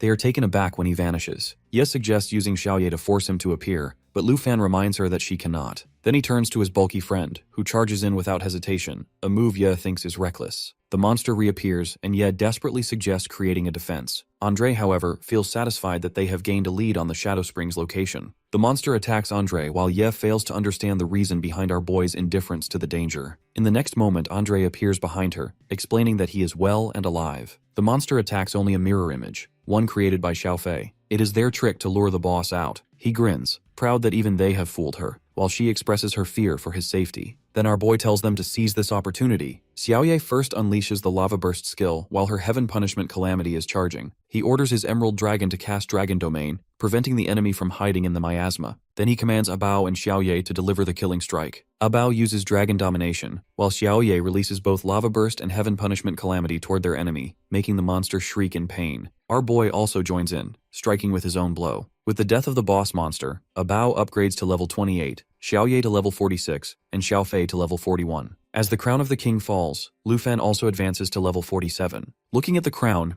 our boy wonders whether the jewel holds the Shadow Glare Stone. While he has completed the Shadow Dragon King contract, the court Archmage's request also updates. After defeating the Shadow King, he now needs to bring peace to the dead. Inspecting the crown, he notices the Shadow Glare Stone, which is the source of its corruption. Breaking the crown, he is satisfied that he will gain some extra dragon coins by selling the surplus material from it. Now he collects his targeted material, excluding the Shadow Spring, after gathering 3 Shadow Glare Stones. With the help of the Great Sword of the Shadow King, which is entrusted to our boy, he brings peace to the land's dead. The court mage is quite happy to learn that his people are finally at rest, and that his homeland is regaining its lost glory. With that, our boy completes his quest. Not only this, the court mage also grants Tianfu Island to him, making him its new owner. The companions of Andre notice the thunderstorm ceasing and guess that Andre and our boy have succeeded in their mission. At that moment, he receives congratulations from Ye, who compliments him on having earned his own territory. Looking at his screen, he feels satisfied to see that this territory not only provides steady income, but also hosts wild monsters, giving him opportunities to raise his experience points. Furthermore, after purifying the Shadow Island, the fog and thunderstorm vanish. This allows him to trade resources and accept commissions to clear wild monsters. He can even come here for cave exploration. On top of that, he now has the ability to summon fog and thunderstorms again if he doesn't want outsiders to find this place. Now they arrive at the Shadow Spring.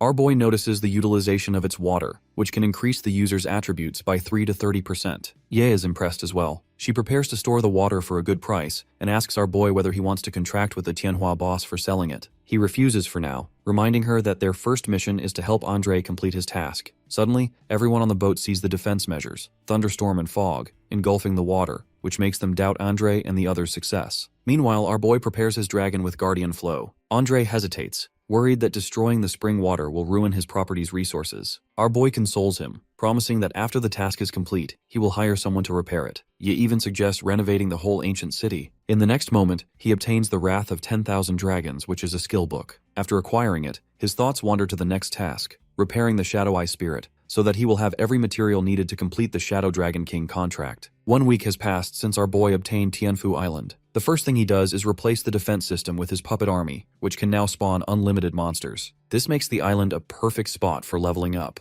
Then he installs a teleportation gate inside his villa number 2, so that his remaining friends can also come to the island. Now they are enjoying themselves there on vacation. Meanwhile, he waits for the reconstruction of the Shadow Spring so he can collect Shadow Spring water. One day, he heads to the hot water bath when Ye also joins him, complaining that he didn't tell her about it. Then she slips and falls into him. He is flushed by her proximity, which she uses to tease him even more. Finally, after not bothering him further, she relays the message that the repair of the Shadow Spring water has been completed. Later, when he is collecting the water with a satisfied expression, Ye grows curious about what kind of creation he is working on. Meanwhile, his system crafts a Shadow Dragon King contract diagram and asks for his permission, which he grants. Then he receives a crafted summon scroll, which he gives to Xiaofei to consume. He calls him crazy, but he explains that usually a scroll has limited usage. However, once Xiaofei consumes it, she can use it unlimited times as her ability. With that, she activates her natural assimilation ability, which will allow her to contract with the Shadow Dragon King and summon it as well. Then he asks Xiaofei to demonstrate her skill, but even after 5 minutes, nothing happens. Looking at his screen, he realizes that the overwhelming strength of the Dragon King has become its loophole. Ye, impatient for results, asks what is happening, so he orders his dragon to release stealth. At that moment, the Shadow Dragon appears, leaving her in awe of him for obtaining another dragon, one that can disappear at will. He remarks that this is no ordinary dragon and encourages her to check its stats if she wants. Later, they spot a Shadow Dragon General, a dragon boss second only to the Shadow Dragon King.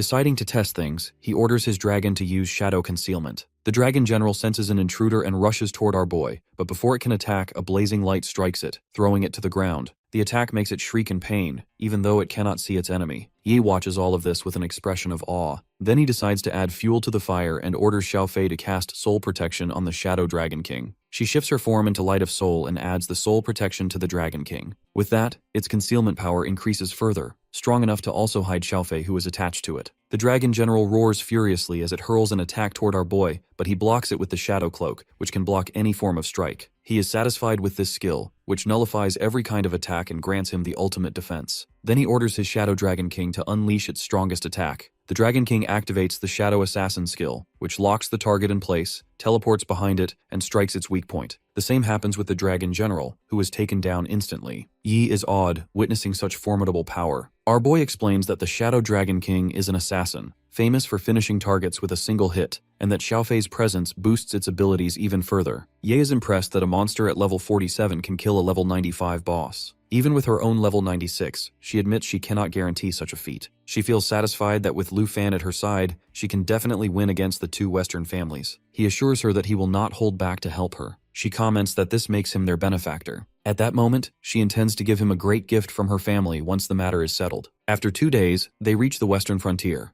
Looking around the Western territory, our boy admits its enthralling beauty, which must be the reason noble families choose to settle there. He explains that this is indeed the case, because noble families are important to the Dragon Kingdom. They are granted Western regions, which are rich in resources. The government doesn't even establish cities here to avoid disturbing the nobles. She adds that the Western frontier belongs to lower-level nobles like her family, along with the Long and Huang families, while the deeper regions are occupied by higher nobles. However, even these higher nobles consider fourth-tier experts as the lowest level. Listening to this, he realizes his obliviousness to such political drama and understands that in their eyes, he must be nothing more than an ant. Still, he feels a surge of anticipation at the thought of finally meeting them. Yi then announces that they have arrived and steps down at her residence. Before even entering her home, she warns him to consider whether he is truly ready to endure the drama inside. If he regrets it, he still has the chance to turn back. He replies that the only ones who will regret are the Huang and Long families. Encouraged by his resolve, she tells him to follow her as she begins giving him a tour of her childhood home. At that moment, in the Huang family martial arts arena, Yutian is practicing against his elder. The elder praises him, saying that even with all his stabilization over a month, he is still behind. However, the elder believes that Yutian has already reached a tier higher than where he currently stands, and he hopes this young man will surpass his strength within half a year. He even daydreams that with Yutian's power, the family might climb high enough to challenge even the noble families. Meanwhile, they must also secure enough resources to surpass the Ning family. Hearing this, Yutian promises to work harder. Then the elder informs him about Lu Fan and Ye's arrival at Bone Dragon.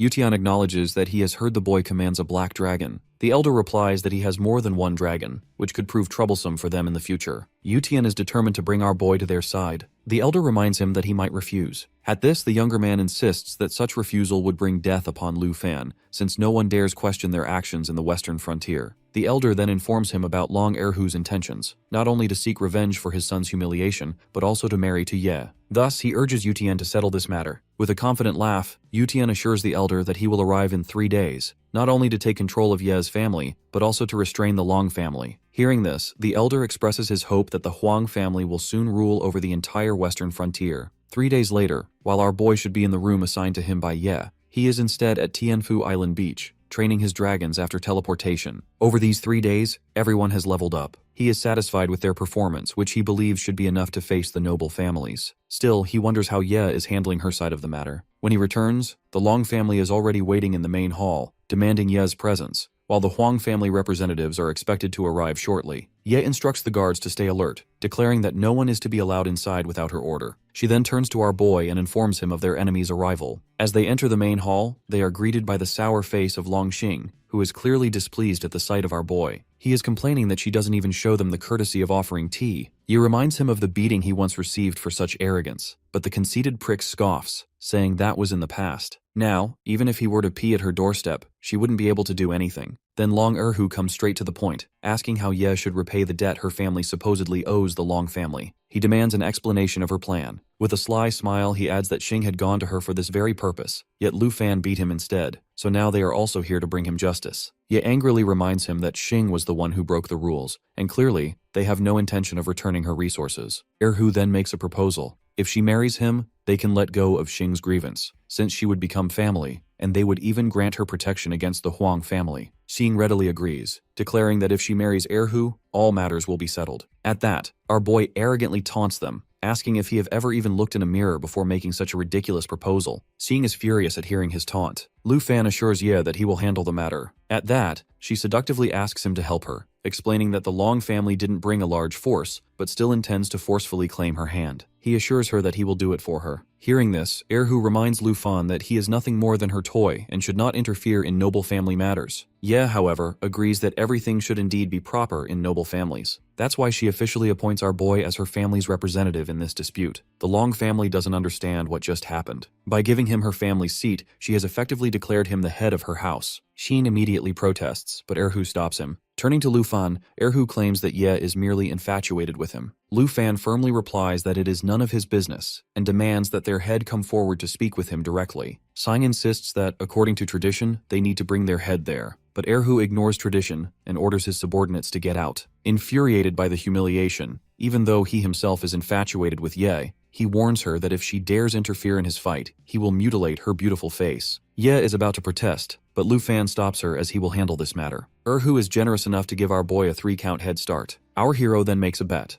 If he is able to remain alive during the head start, he will claim Yi family's head seat as well as control of the western frontier. Xing warns his brother about Xiaoya. He furiously reminds everyone that he is a 4th-tier expert with 20,000 defense and is confident in his skill. That's why he proposes a wager. If he survives the count, all resources owned by the Long family, Cloud Edge Mountain included, will transfer to Ye's family, and they will leave Ye in peace. Then our boy starts to count. When he reaches 2, he still doesn't bother to move from his spot. Erhu braces himself, confident that after taking 1 dragon strike he can eliminate our guy. Then our boy counts to 1. Everyone waits for a mighty attack, but nothing happens. Xing bursts into laughter, mocking him and challenging him to rescue Ye's family from trouble. Suddenly he turns to his brother, only to see Erhu frozen in place. Lu Fan mocks that he is too scared to move. He doesn't understand, but he calmly consoles her. Xing tries to move Erhu, but the next moment Erhu collapses. Lu Fan declares that the battle is already won. Immediately, everyone begins shouting about Erhu's death. Sang is terrified, struggling to comprehend how our boy defeated his brother without even moving an inch. Meanwhile, the Long family's retainers are furious over Erhu's death and prepare to take revenge. Xing tries to stop them, but they refuse to listen,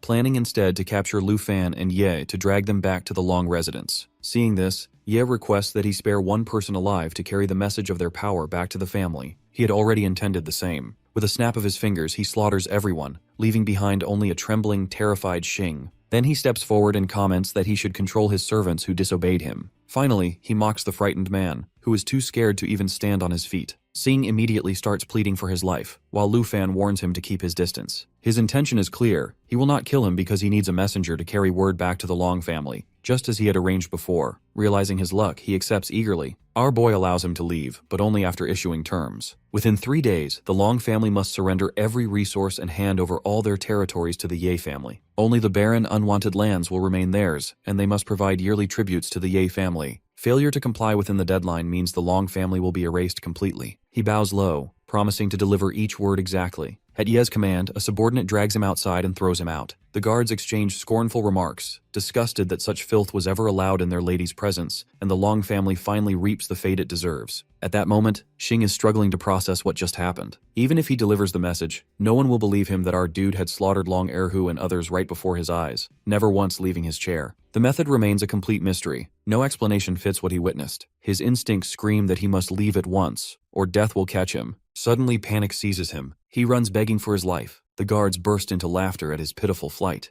As he runs, he remarks catching something just behind him. It was our boy's shadow concealment technique, the art of slipping through spaces unseen. It has been there all along, watching. 30 minutes later, at the western frontier, a group of riders soars on mechanical bird mounts. Among them sits Huang Yutian, ranked 4th among sword cultivators. His subordinate brings grim news that the family's ancestor discovered that the Longs dispatched dozens of 3rd-tier servants earlier today. Doubts rise if the young master handles matters alone. Huang dismisses the worry. Servants at levels 60 or 70 pose no threat. Yet another subordinate points ahead as someone approaches at full speed. It is none other than Xing, running wild. Huang's group laughs at Xing's desperate escape, certain his family troubles broke him. Yutian mocks him, saying his strength never matches his level and he is nothing compared to their young master. He waves aside their distraction, pressing them onward. They must reach the Ye family at full speed. Still, the image of Longxing in this state leaves him uneasy. He admits to a foreboding sense that this mission will not be easy. An hour later, outside the Ye family courtyard, guards spot the approaching force. Recognizing the Huang family, one guard warns his partner not to let them through and rushes to inform Miss Ye. Yutian brushes them off with arrogance, claiming he will see her himself. In one swift strike, he cuts a guard down and enters. The surviving guard flees inside, screaming for Ye and warning of murder. Yutian calls the retreating man noisy and raises his hand to end him. Before he can strike, a surge of energy cuts across his path. Ye herself has arrived. She condemns his audacity of slaughtering members of a noble family. Since he struck first, there will be no discussion. Her voice rings with finality. Any offender will be killed without mercy. Fire mark of the 7th layer ignites at her command. Yutian answers with his white jade sword, scoffing at her defiance. He recalls how he injured her before, doubting her strength. This time he promises to break her properly. His sword crashes against her flames. He follows with a command for his men to attack. The Huang family surges forward, only to be interrupted by a sudden blast. Long Erhu appears out of nowhere, his strike shaking the courtyard. The explosion leaves the attackers stunned. All eyes widen to see him, and Lu Fan sits at ease, smiling faintly, while Long Erhu's corpse, still pulsing with level 98 strength, slams into the Huang forces at his command. Panic spreads through their ranks. Yutian demands answers about Erhu turning against them, but Lu Fan remains calm, completing the synthesis of a god-level treasure map. Above, Ye glances at our dude, remarking that the Huang family has come prepared to deal with them. Lu Fan replies with ease, assuring her she need not move a finger. Huang is nothing worth her effort. Huang's pride burns. He summons the peerless 9 swords, his blade splitting into 9 identical copies. The swords streak toward Lu Fan in a storm of killing intent. Lu Fan answers with the Shadow Dragon King.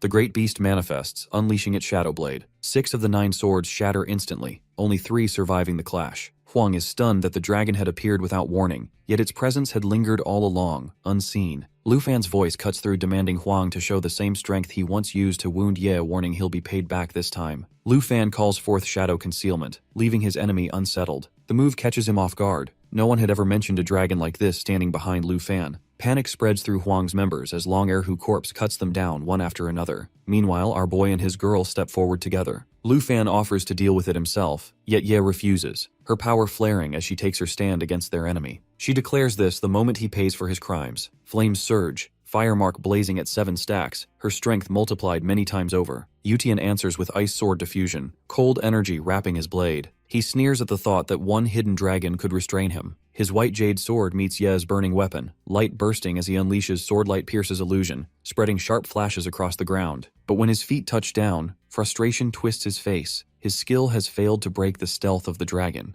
Our boy appears behind him, clapping, amused. The trick was clever, but useless against his dragon. Yutian turns on him, anger boiling over, hurling his attack toward Lu Fan. He blocks his path, fire lashing out. She demands whether he ever thought about crossing the line when he stole their lands and left her broken and bleeding. Only the Huang family doesn't have the right to do as they please. She strikes with burning force, knocking him hard to the ground. Blood spills from his mouth. Stunned, he cannot believe she made him bleed. Ye's eyes burn brighter. She will not stop until he lies dead. He curses under his breath. If not for that cursed dragon, none of this would have happened. Rage drives him. If he must fall, he will drag them all with him. His first sword array slash explodes into life. He recognizes the same blade storm that nearly killed her once before. Lu Fan narrows his eyes, realizing something feels wrong. Next moment, Yutian body shakes. He isn't aiming only at Ye, he's baiting Lu Fan. Yi braces, vowing she will end it herself this time. Our guy shifts the trap back on him, ordering the Shadow Dragon King forward. His enemy seizes the chance, binding the dragon with blood sword shackles for 30 seconds. He laughs that he had guessed correctly. By attacking Ye, he forced Lu Fan to act. Mounting his mechanical bird, he prepares to retreat. But before he can escape, his mount is struck down. He crashes hard to the ground.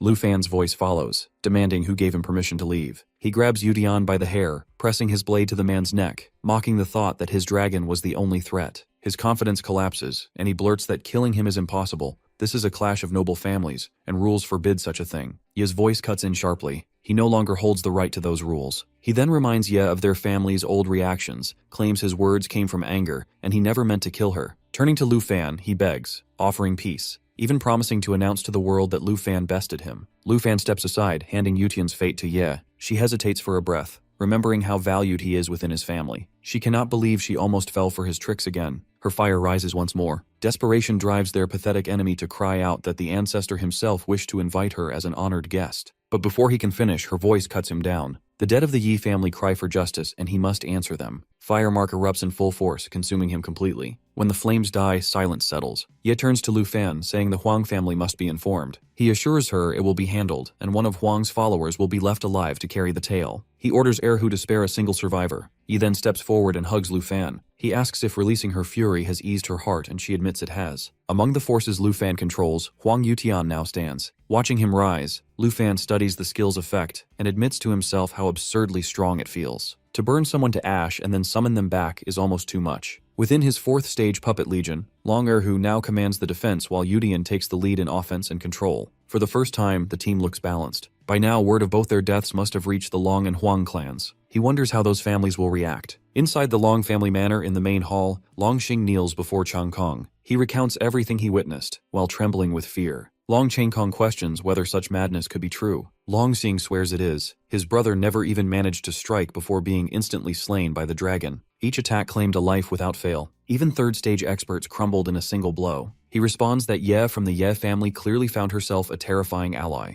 A guard steps forward, reminding the clan head of the real issue. With the 2nd master dead, they now face the demand delivered through Long Xing. Within 3 days, they need to hand over all lands and resources. The question is cut short by a thunderous explosion above. At that moment, Huang Elder descends into their hall. His eyes burn as he calls out Long Changkong's name, demanding answers. Changkong's face hardens. Huang loses to the Ye family and then comes here, seeking to stir another war. But old Huang roars that the Longs colluded with the Ye. Long Erhu killed his grandson Yutian, and now the debt must be paid. Long Xing stares in disbelief. He had seen Erhu cut down by Lu Fan's dragon with his own eyes. It was Ye who sided with Lu Fan to finish him, not Erhu. Old Huang steps closer, demanding proof. If Long Xing dares to lie, he'll regret being born. Shaking, Long Xing insists he speaks the truth. Chang Kong raises his hand, warning Huang to mind himself. This is still the Long household. The truth is clear. Erhu died. If he appeared alive, then someone must be using necromancy. Lu Fan let Long Xing return on purpose, carrying the warning. In 3 days, the Long clan must submit. Their power swells as both leaders call on their energy. Old Huang reveals he too got the same message about handing over everything to them in 3 days. He is shocked at the growth of the Ye clan in 2 months. Chang Kong responds about the Ye family's grown arrogance, and they will pay for it. He reminds him of the true threat as Lu Fan wields not one, but the powerful beasts. One hides like an assassin, striking unseen, while the other crushes foes head-on with raw might. Old Huang responds that a tamer is still a summoner, so it means cut down the master and the beasts vanish. Still, the Long Dragon is not so easily cornered. Chang Kong assures him there is no need for concern because their clan holds the Sun Arrow user, so they can lock onto the dragon's position wherever it hides. Old Huang responds with a grim smile that the Ye family thinks he is enough to overturn centuries of power, then they will learn otherwise. He admits he once considered inviting Lu Fan into the Huang clan, but after this, those thoughts are gone. That evening, outside the Ye manor, the ground starts to shake. Guards steady themselves, wondering if an earthquake has struck, but then they spot a beast tide rushing straight toward them. Alarm bells ring as they shout for their lady, warning her of the danger. Dinner at the Ye manor is quiet until the ground begins to rumble as if the earth shakes. Before they can react, a guard bursts in, face pale with fear, informing about a beast tide heading straight for them. Ye is concerned, while our boy suggests they check the situation outside. Outside, chaos unfolds as a dark mass of beasts charges forward, and among them appear Old Huang and Long Changkong. Huang's voice roars across the battlefield, accusing them of murdering Long Xing yet still daring to demand the Huang clan's submission. Chang Kong steps forward, reminding them how Long and Ye once shared ties. That goodwill is now burned away and blood has been spilled, and today the Ye clan pays the price. He raises his hand, ordering his beast to crush the manor and erase all within. The beast lets out a terrifying growl. The Ye guards rush forward with trembling blades, only to discover enemies pressing from every side. They strike, but at the final moment a barrier rises, catching the assault which left shocked both comrades. Because such a strike should shatter even the strongest treasures, yet it holds firm. At the center stands Lu Fan, calm within the storm. His technique, External Ward, has wrapped them all in its protection. He looks at the attackers as though they are children who failed to listen. He understands that 4 transitions passed, yet still they chose this path, so today's slaughter belongs to them. Ye steps forward, pointing out that Long and Huang have joined hands to strike as one. Chang Kong's eyes fix on Lu Fan, realizing this must be the dragon tamer whispered about across the land. Lu Fan admits it without concern. The revelation makes Chang Kong sneer. Dragons or not, no upstart can stand against the might of 2 ancient clans. Today they will prove what true nobility means. Lu Fan studies the Sea of Beasts, dismissing them as little more than fodder. Numbers alone cannot topple the Ye clan. With a simple gesture, he summons his dragons. One after another, wings fill the sky, scales glinting in the firelight. Enemies are in disbelief that there are rare dragons swarm around one man.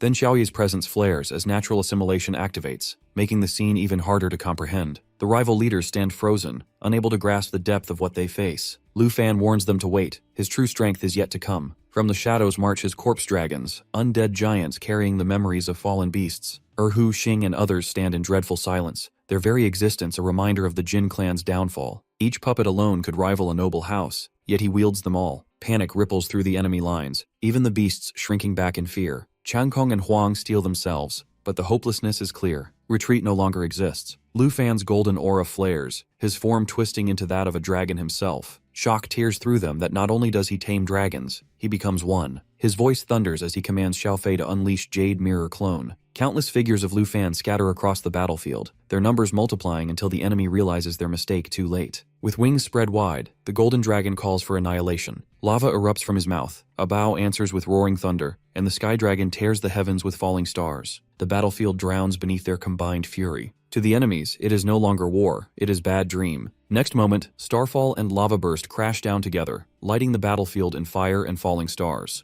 The first strike wipes out countless enemies, leaving even the boldest stunned. Huang's voice cuts through the chaos, calling on Changkong to stop holding back. Guarding against each other at this stage means nothing. If they don't unleash everything now, both clans will be erased. Changkong's knows Huang hides his true strength. His curse power runs far deeper than what he shows. Today demands no holding back. The two strike a deal on the spot, fight with full force, determined to wipe out the Ye, then divide the spoils after. For 3 months their clans will truce, but the Ye family's legacy ends tonight. Huang's aura surges heavy as his curse spreads outward, a suffocating grip that can freeze even those on his level for 10 whole seconds. As the talismans flare, he declares the moment has come to kill him. Changkong answers with action. Red flames coil around him as his beasts howl in frenzy. A blazing sphere of fire forms above, swelling larger until it tears through the air and slams toward Lu Fan's golden dragon form. The blast engulfs him. From behind the barrier, Ye screams Lu Fan's name in fear. Changkong smirks coldly, convinced it is over. He taunts that a shape-shifted dragon can't survive the combined might of 2 clan leaders. But then golden eyes open, and Changkong's smirk fades into shock as Lu Fan's voice rolls across the battlefield, informing that it was only a Jade Mirror clone, nothing more. Rage boils in Changkong. Now that the real form appears before him, he charges again. But the result is the same. Lu Fan's body remains untouched while Changkong staggers back, struck down by the counter. Breathless, he stumbles, realizing his energy is gone. Just one clone drained everything from him.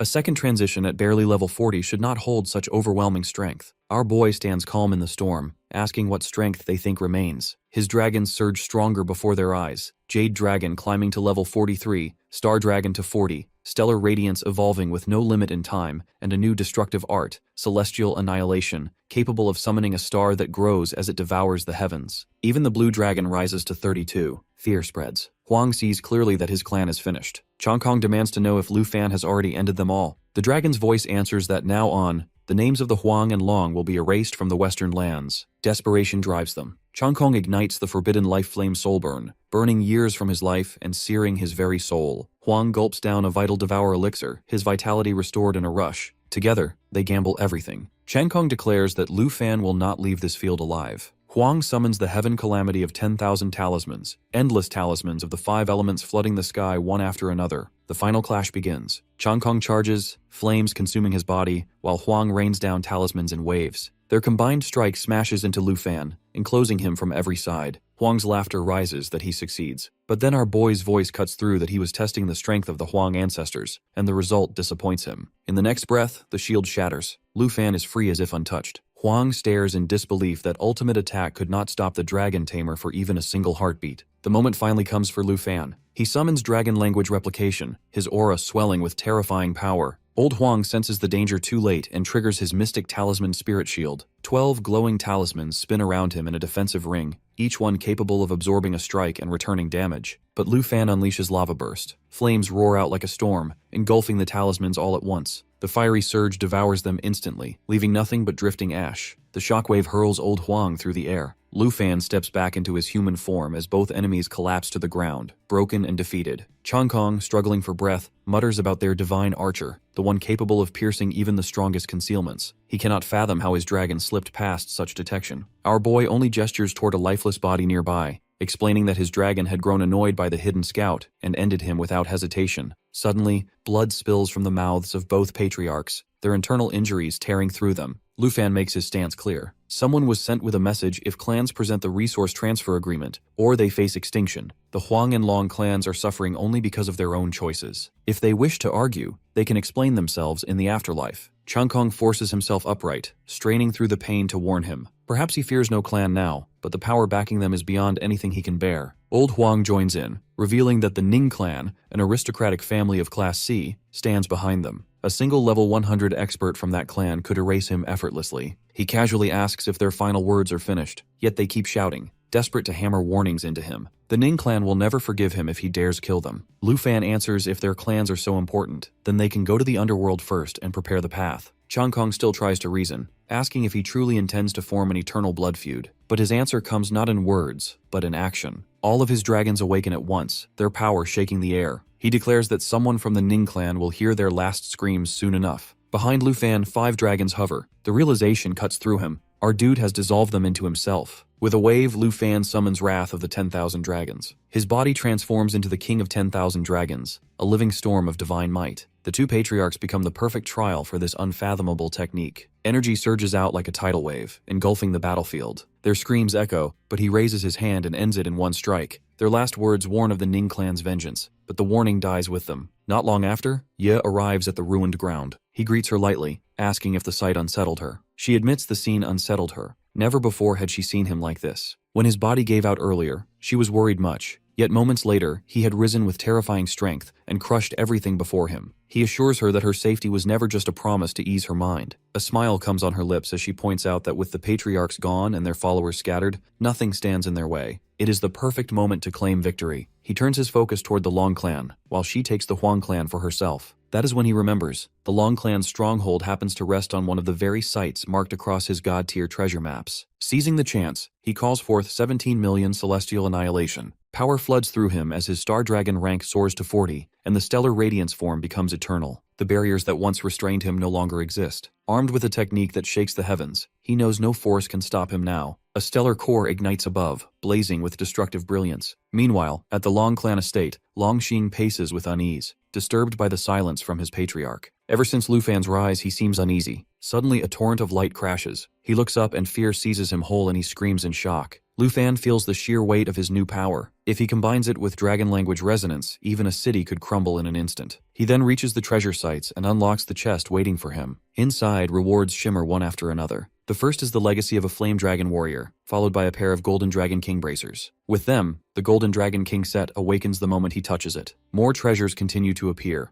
A skill manual, an enchant level removal scroll, then a scroll to raise enchant quality, another to strengthen pets, and finally, one that expands his summon slots. He reviews the rewards with satisfaction. The extra slot lets him keep the new egg, and the pet scroll ensures growth for his Shadow Dragon King. Even if neither his serpent nor dragon has reached legendary rank yet, the haul is more than worth it. Satisfied, he gathers everything and leaves with his dragon, already thinking of returning to Ye. Meanwhile, she arrives at the fallen Huang clan's grounds. A desperate man rushes forward, clutching at her legs and crying her name. He is Huang Yincheng, once steward of the clan. With the patriarchs gone and the clan's core shattered, only a few hundred members and scattered resource points remain. As manager of the outer hall, he begs to serve her, promising he can unite what is left. She questions if his loyalty can be trusted. His devotion, he promises, belongs to the Ye clan from this day on. At that moment, Lu Fan appears saying if the steward betrays them, death will be mercy. The man trembles under his gaze, bowing low, while she hurries happily to his side. He judges quickly. With no fighters left and only a mountain of work to be done,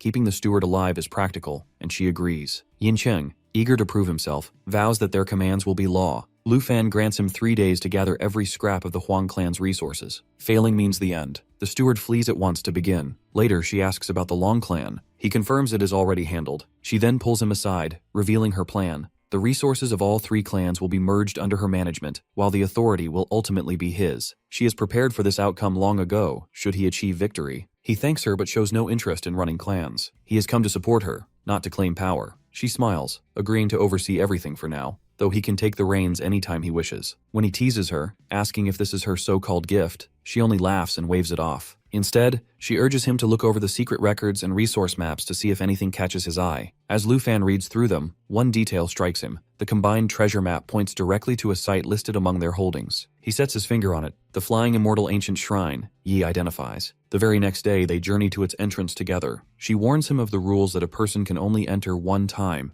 and no matter their level, only one rank can be gained inside. For someone like him, it might be a wasted chance. Lu Fan thinks that waiting until later might be wiser, but after coming this far, the idea of walking away leaves a bitter taste. Regret would linger too long. When they land, soldiers bow low, awaiting orders. Ye addresses them directly, clarifying any who remain loyal to the clan will be treated with fairness only. Together they advance until the shrine reveals itself. A glowing portal shimmers before them. Ye informs now she can only wait for him outside. Our dude accepts, stepping toward the portal with steady resolve. As the light swallows him, his goal blazes clear in his heart that within these ruins lies the dragon egg he seeks. Lu Fan stares at the egg for a moment, thinking that it has been ages since he last saw a dragon egg since a bow hatched. He turns to the ancient statue nearby, silently thanking the elder who left this gift, and vows to have the Huang family repair the weathered shrine. His focus on the egg nearly makes him miss a battered book nearby. Picking it up, he notices the fine craftsmanship hidden beneath its torn cover. The handwriting inside is almost faded with time, yet readable. Clearly, the owner had braved countless dangerous places. The pages reveal the story of an expedition.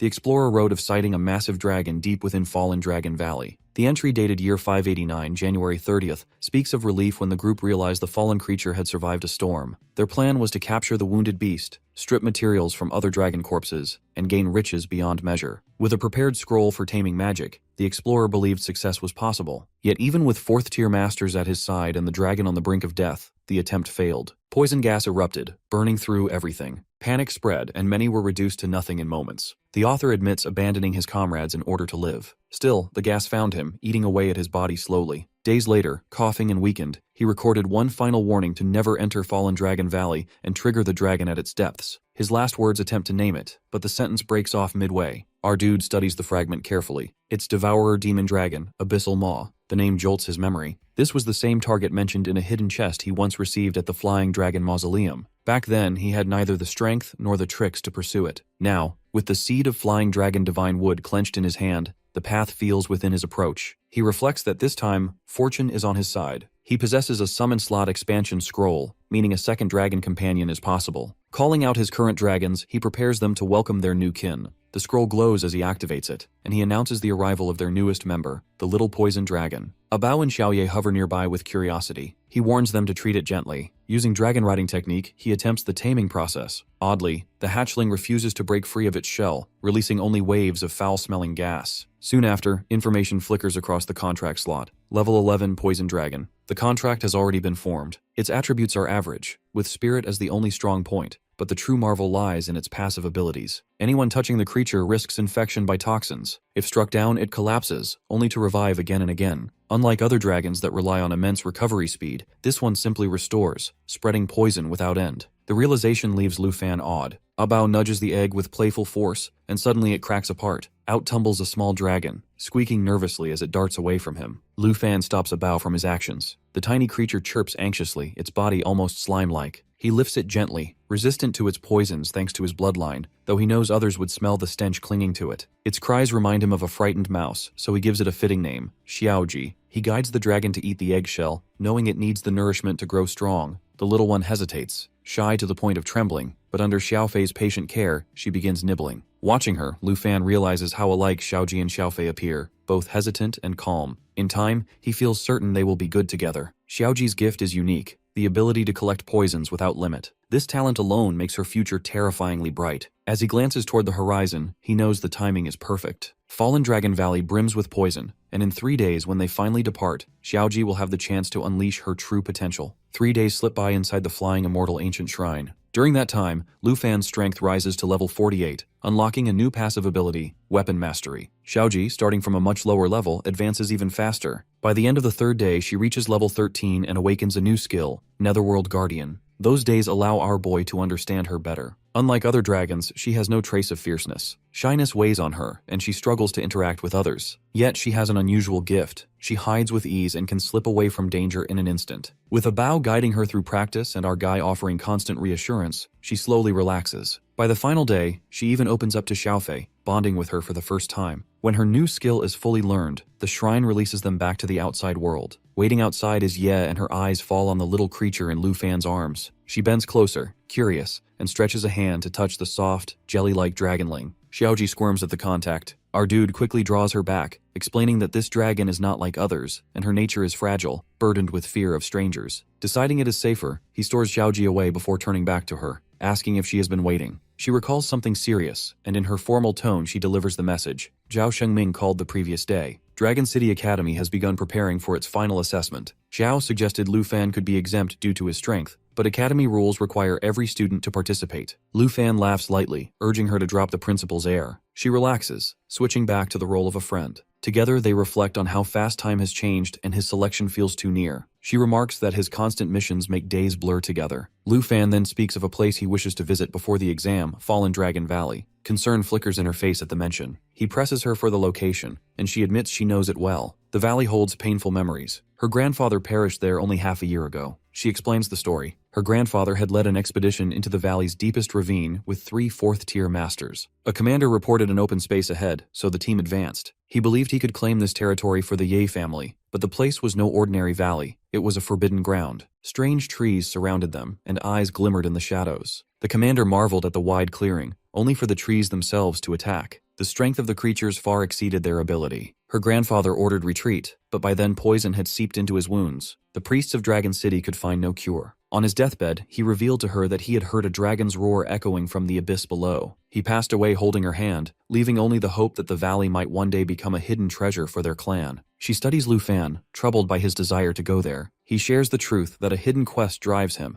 one demanding the defeat of a Dragon King-level being. Only someone like him could even receive such a mission. Though danger looms, his confidence rests on the strength he now holds. What he needs is her support. Without hesitation, she grants it. As heirs of the Ye family, they have the right to such knowledge, and she promises to guide him. Grateful, Lu Fan suggests returning to Ye Manor to prepare for their journey the next morning. That same evening, at the ruins of the old Huang Manor, a guard's scream breaks the silence. Ningtu approaches astride a monstrous beast, Zhuangmeng 1100 Crushing Mountain. His voice drips with mockery as he mentions the overdue tribute that still has not been delivered. The fallen Huang family faces trouble again. A soldier gathers his courage and shouts that the manor no longer belongs to the Huangs. Panic spreads as the guards scatter, warning each other that the estate now flies the Ye banner and intruders must leave. Ningtu dismisses their protests. Ownership means nothing to him, as he wants the core of the earth for her sister. Terror surges through the defenders. Some cry out that young Master Ning has arrived, their doom sealed. Confusion stirs among the newer guards who wonder who this figure even is. Ningtu answers coldly that no tribute will be missed and orders her ghost general to advance with a sign of bell. The creature's eyes flare with a deadly glow. Chaos earthquake erupts, the ground splitting as if bombarded, flinging soldiers into the air. Cries of despair echo through the manor as Ningtu watches with a smile, comparing them to insects crushed beneath a heel. One man freezes in shock, his body stiff as corpses fall around him. The ghost general materializes in front of him, and Ningtu steps closer, calm and confident, as he introduces himself. Fear tightens the man's chest as no chance exists to warn the Ye family. Birds fly in the air as Lu Fan arrives at his destination. The location she gives him lines up perfectly. This is the western frontier, the uncharted stretch known as Fallen Dragon Valley. 19 regional levels span across this dangerous land, a place the Ye family once tries and fails to claim. He adjusts the sturdy backpack Ye prepared for him just yesterday. Inside are carefully chosen supplies, scrolls, potions, tools, even buff food, all collected according to her grandfather's old notes. At first, Lu Fan thinks she has gone too far with her preparations, but she insists, reminding him of how many expeditions perish here through carelessness. He regrets not being able to bring her with him, but she brushes it off, knowing she cannot match him in battles against dragons. Her focus remains on family matters, especially the struggle with Huang. Before he leaves, she urges him to take care of the danger of the Dragon King. Meanwhile, reports reach her about the Huang family handing over the Molten Core Cavern. Huang Yincheng is already gathering resources there, so she decides she will inspect the cavern herself while leaving orders for her men to assist Yincheng and keep him in line. Elsewhere, at the Huang family's old guest hall, Ningtu sits calmly while a man kneels before him. He confirms that the new clan master of the Ye family has personally gone into the mine to dig ores. Ningtu finds the situation laughable,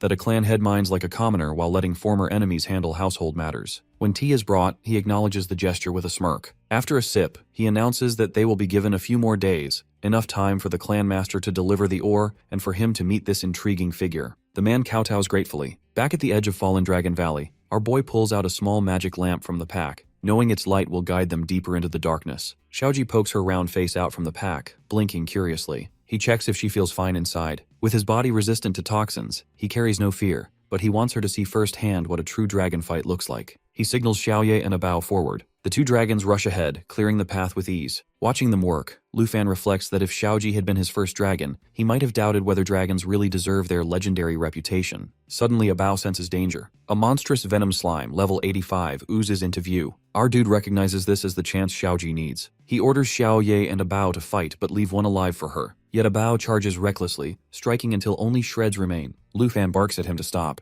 Xiaoye quickly leaps forward, slamming her paw on his head to halt him. Lu Fan reminds them this is deliberate. Stronger foes await, and Xiaoji needs a living specimen to study. Turning to her, he explains that this is her moment. She is watched, supported, and meant for greatness. Fear has no place within her. Cautiously, Xiaoji slithers forward. The slime quivers under her approach. In a sudden move, she engulfs it entirely. To Lu Fan's astonishment, her method of feeding is direct. She absorbs toxins by swallowing them whole. Her unique ability, source of all venoms, activates, drawing every drop of poison into herself. Numbers flicker across his vision. Her poison level rises by 240 in an instant. The contract confirms she has gained a new toxin and levels up. Lu Fan lifts her in triumph, joy filling his chest. He reminds her of the strength blooming within her, telling her she will one day rule above all, just as her older companions. Xiaoji smiles back at him with joy. Hours slip by as Lu Fan guides Xiaoji through battle after battle, shaping her instincts with every clash. By the time they press deeper into Fallen Dragon Valley, her strength has grown. She devours the burning essence of the phosphor fire moth, and soon after the venom of the green-armed scorpion, each toxin weaving itself into her being. Xiaoye and Abao clear the path ahead while Xiaoji trails behind, collecting poisons like treasures. Our guy watches with quiet pride. She now holds 3 different venoms within her: corrosion, fire, and paralysis. Her poison level rises swiftly, unlocking a new skill known as Form Shift. Its power mirrors Abao's transformations, though Xiaoji has only one path. When she changes, her body dissolves into a dark swamp, spreading a poisonous mire across the battlefield, weakening all who dare step into her domain. Their march halts when a strange glow flickers in the shadows. Abao paws at a patch of mushrooms, the luminous caps flashing each time he taps them. He seems to enjoy the game, as if they were toys. Before our dude can stop him, Xiaoji lunges forward and swallows one whole. Her small frame glows from within, a soft light escaping her body. Lu Fan blinks in surprise as glow-cap mushrooms carry toxins of their own,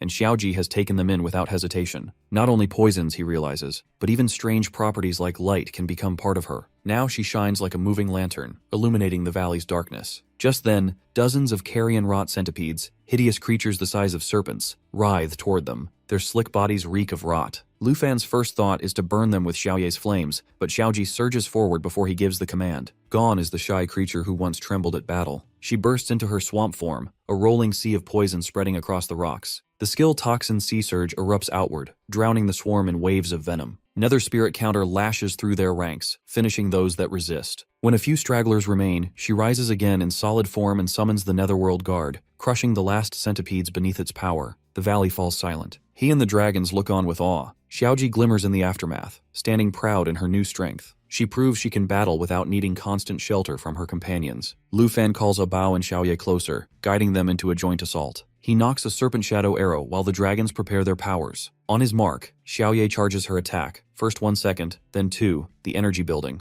Abao unleashes full force beside her. At the third beat, all their attacks collide, a violent blast that tears through the enemy ranks. Only one creature is spared, left for Xiaoji. She wastes no time, absorbing its venom into her growing arsenal. Each fight changes her, and our boy had expected her to cling to timidity, yet she adapts with startling ease, her new form amplifying her courage. With the path cleared, they move deeper still. The ground narrows into a stony throat that widens at last into the valley's heart. A dark opening waits ahead, a cave entrance carved into the cliffs. He raises his hand, signaling caution. Xiaoye steps forward, senses sharp for threats. Grandfather Ye's old accounts echo in Lu Fan's mind. This should be the valley's bottom, the place he warned about. As the group crosses the threshold, a monstrous presence rises before them. Twisting vines black as night coils out of the earth, pulsing with dreadful life. The creature is present there. 10,000-year devil vine, level 100, looming in silence, waiting. The group then presses deeper into the valley. It looks like roots stretch across the rocks, but Lu Fan senses something is wrong. He urges Xiaoye to cast perception, and a wave of her skill ripples through the ground around them. He realizes that what seemed like roots are no plants at all, but living tentacles stretching out. He decides that if the vines want to lead them somewhere, then straight to the source is exactly where they'll go. He commands Xiaoye to set them with lava flame. Flames roar across the writhing growth and burn all the roots. He urges everyone to follow quickly, instincts whispering that this path ties directly to the poison that once struck Ye's grandfather. The roots guide them into the valley's lowest chamber. There, towering like a nightmare, rises the truth of the roots,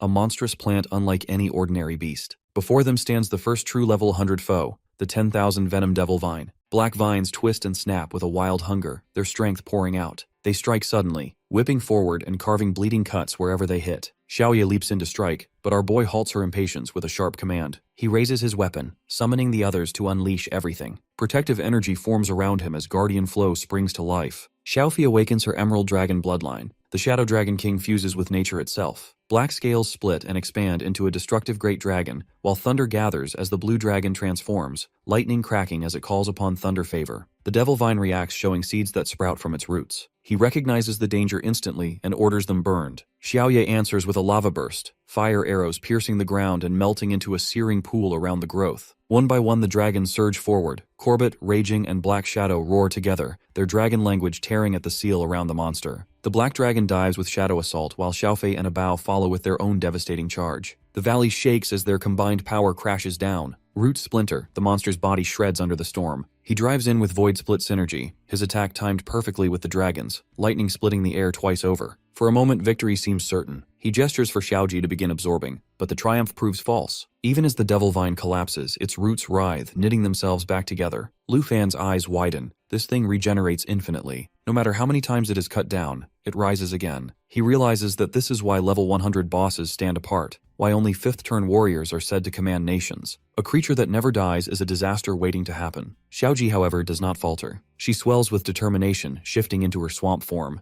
Venom spills across the battlefield, smothering the regenerating vines. The dragon domain suppresses the monster's very essence, halving its power. Then she layers on corruption toxins, reducing it further, while toxic sea surge multiplies the effect until the towering boss weakens into prey fit for her. Then our dude instantly calls Xiaofei for support. Emerald light surges as she channels her bloodline, feeding Xiaoji's strength. The skill flickers midway, interrupted, but Lu Fan urges them forward. This battle is about patience, not speed. Xiaoji only needs time. Against an enemy chained to its own roots, her persistence becomes the deadliest weapon. Minutes stretch into 15. The others sit to rest, sharing food at the cavern's edge while Xiaoji grinds the monster down. The process is long, steady, inevitable. Finally, at last, the devil vine shudders, its toxins completely stripped away. Xiaoji rises from the fading swamp, her body pulsing with new power. She has done the unthinkable, absorbed the poison of a level 100 boss. Our dude stares in disbelief, the weight of what this means sinking in. If she can overcome this, then perhaps even the Dragon King itself is not beyond reach. The dragons gather close, roaring their approval. Xiaofei wraps Xiaoji in a proud embrace, the others surrounding her in celebration. The contract glows, confirming her growth. Her level climbs to 21, her path of venom stretching higher than any of them expected. From the shattered body of the devil vine, Xiaoji rises with a new gift. A power takes root within her, one that plants seeds inside enemies and drains their life away. Lu Fan feels excitement at the thought of how deadly this could become, and if the vine's corpse had remained whole, it might have been turned into an immortal puppet. He steps forward, resting his hand gently on her head. No longer the timid one hiding behind the others, she now stands as a fighter. From here on, her companions will stand back and watch her carve her own path. She lifts her head and a smile forms on her face. Perfection may never exist, he muses, but seeing her growth feels more rewarding than anything. With that thought, he waves them forward towards the valley. The next stretch runs smoothly. Beasts lunge from the shadows only to fall instantly under dragon claws and fire. Xiaoye unleashes storms of flame and rolling thunder, tearing apart anything that dares to approach. Yet the greatest change lies in Xiaoji. No longer does she linger at the back. When giant serpents appear, she slithers forward first, striking with her own venom. In 2 short days, she transforms from a frightened follower into a bold warrior. Her strength climbs swiftly, reaching level 30, and new skills awaken within her. Clouds of poisonous rain and deadly traps that pin down prey. Every dragon roars their approval at her progress. At last, the group arrives at a cliff. Below, crimson energy lies like a sea. Our boy informs them that the abyss marks the end of Fallen Dragon Valley. He signals for everyone to prepare themselves. Dark Blade melts into concealment, while Xiaofei spreads the gentle light of Emerald Blessing on his command. A warning follows that whatever sleeps below is no ordinary foe, and they must be with care, masking their presence completely. The moment they cross into the depths, a heavy stench fills the air. Poison mist coils like smoke. The place feels eerily familiar, almost a reflection of Xiaoji's netherworld swamp.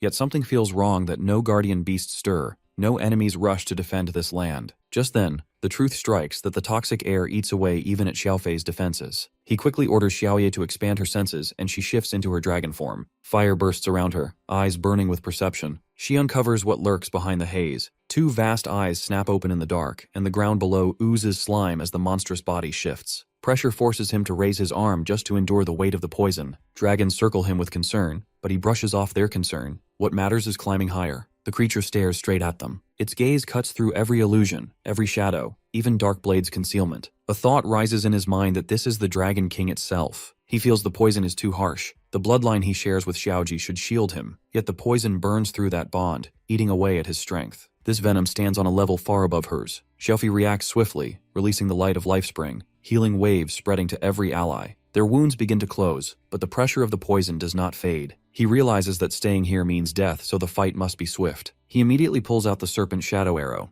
Across the abyss, the monstrous eye narrows further as the realization hits that what stands before it is a dragon tamer. Lu Fan pays close attention to the voice. The poison pool responds, describing itself as a lonely creature able to communicate. Lu Fan feels shocked upon realizing it can actually speak. The creature continues, explaining how it heard long ago about certain humans bound by missions involving summoning dragons, considering these mere stories, but witnessing the reality he demands to know where he got these from. Our dude releases the serpent shadow directly at it, insisting this remains none of its concern. Inwardly, his mind races that there's little doubt now that the being before him is the demon-devouring Dragon King. If it stays hidden, waiting for the right moment to strike, then all of them are nothing but prey lined up for death. It must be forced out into the open. As his power lashes at the target, a shell instantly forms around the creature, absorbing and deflecting the blow. He recognizes the move of Starfall of the Stars. The Dragon King's voice rumbles with disdain, mocking humans for their arrogance in daring to challenge dragonkind. His memory stirs with the records of old. The creature was thought dead,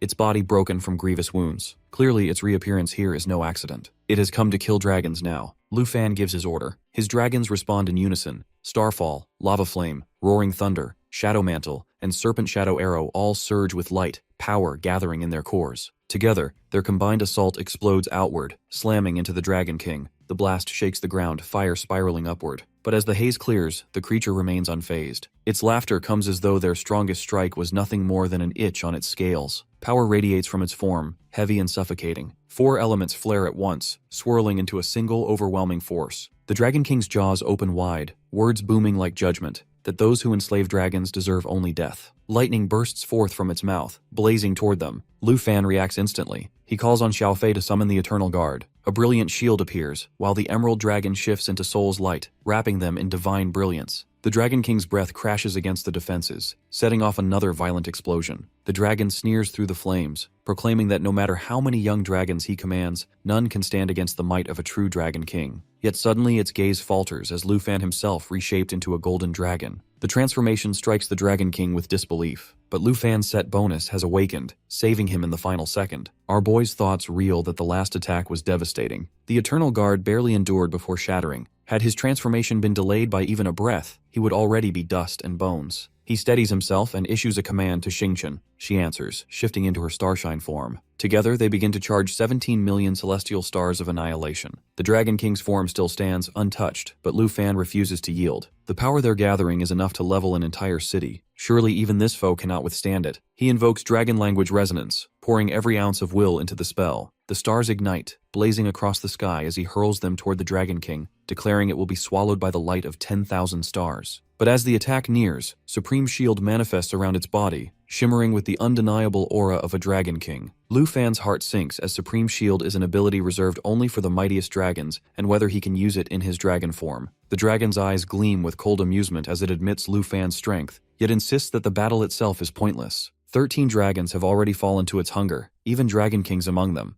To it, these young dragons at Lu Fan's side are nothing more than a gift delivered straight into its claws. Lu Fan demands an explanation, but the creature calls this a blessing it has waited centuries to claim. Before his enemy can act further, icy winds rush across the battlefield. One of Lu Fan's dragons unleashes the wrath of the Ice Dragon King, blanketing the ground with freezing energy that locks onto the Dragon King. Yet the more Lu Fan observes, the more troubling it becomes. The Dragon King magic runs endlessly, never weakening. Eternal Guard has already been spent, leaving them with no choice but to clash head-on. Fountain of Life surges through their ranks, strengthening them for the next wave. The Dragon King's strikes crash down, but the barrier holds for now. Cracks appear in that shield soon after, splintering under relentless pressure. The Dragon King tilts its head in interest, just as the barrier collapses, releasing the dragons inside. Lu Fan notes with relief that Dragonkind's natural resistance cuts the freezing effect in half. Otherwise, they would already be finished. Even so, the Dragon King's strength is overwhelming. If the fight drags on like this, defeat is certain. He orders Xiaoji forward, and commands her to summon the poison of the 10,000 Venom Devil Vine. Thick vines spread across, coiling around the creature's body. The monster laughs at the effort, roaring once, and the vines snap into dust. Even germination proves useless here. Then the Dragon King grows more curious than angered. It claims to have learned the trick already and instantly casts Devouring Source. A dark purple circle expands outward, pulling everything around it into a crushing spiral. Matter collapses into nothing, its energy refined into a weaponized annihilation source. Lu Fan understands the danger that every breath they take strengthens the enemy, and it must be stopped. He then calls on Xiaofei. The dragon spreads its wings and unleashes the Dragon Domain, cutting into the flow of power. Eternal Guard rises once more, forming another shield, though even as it glows into place, Lu Fan knows it cannot endure long. The Blood Dragon shifts into its ultimate form, World Ender. The Blue Dragon transforms into Thunder of Destruction.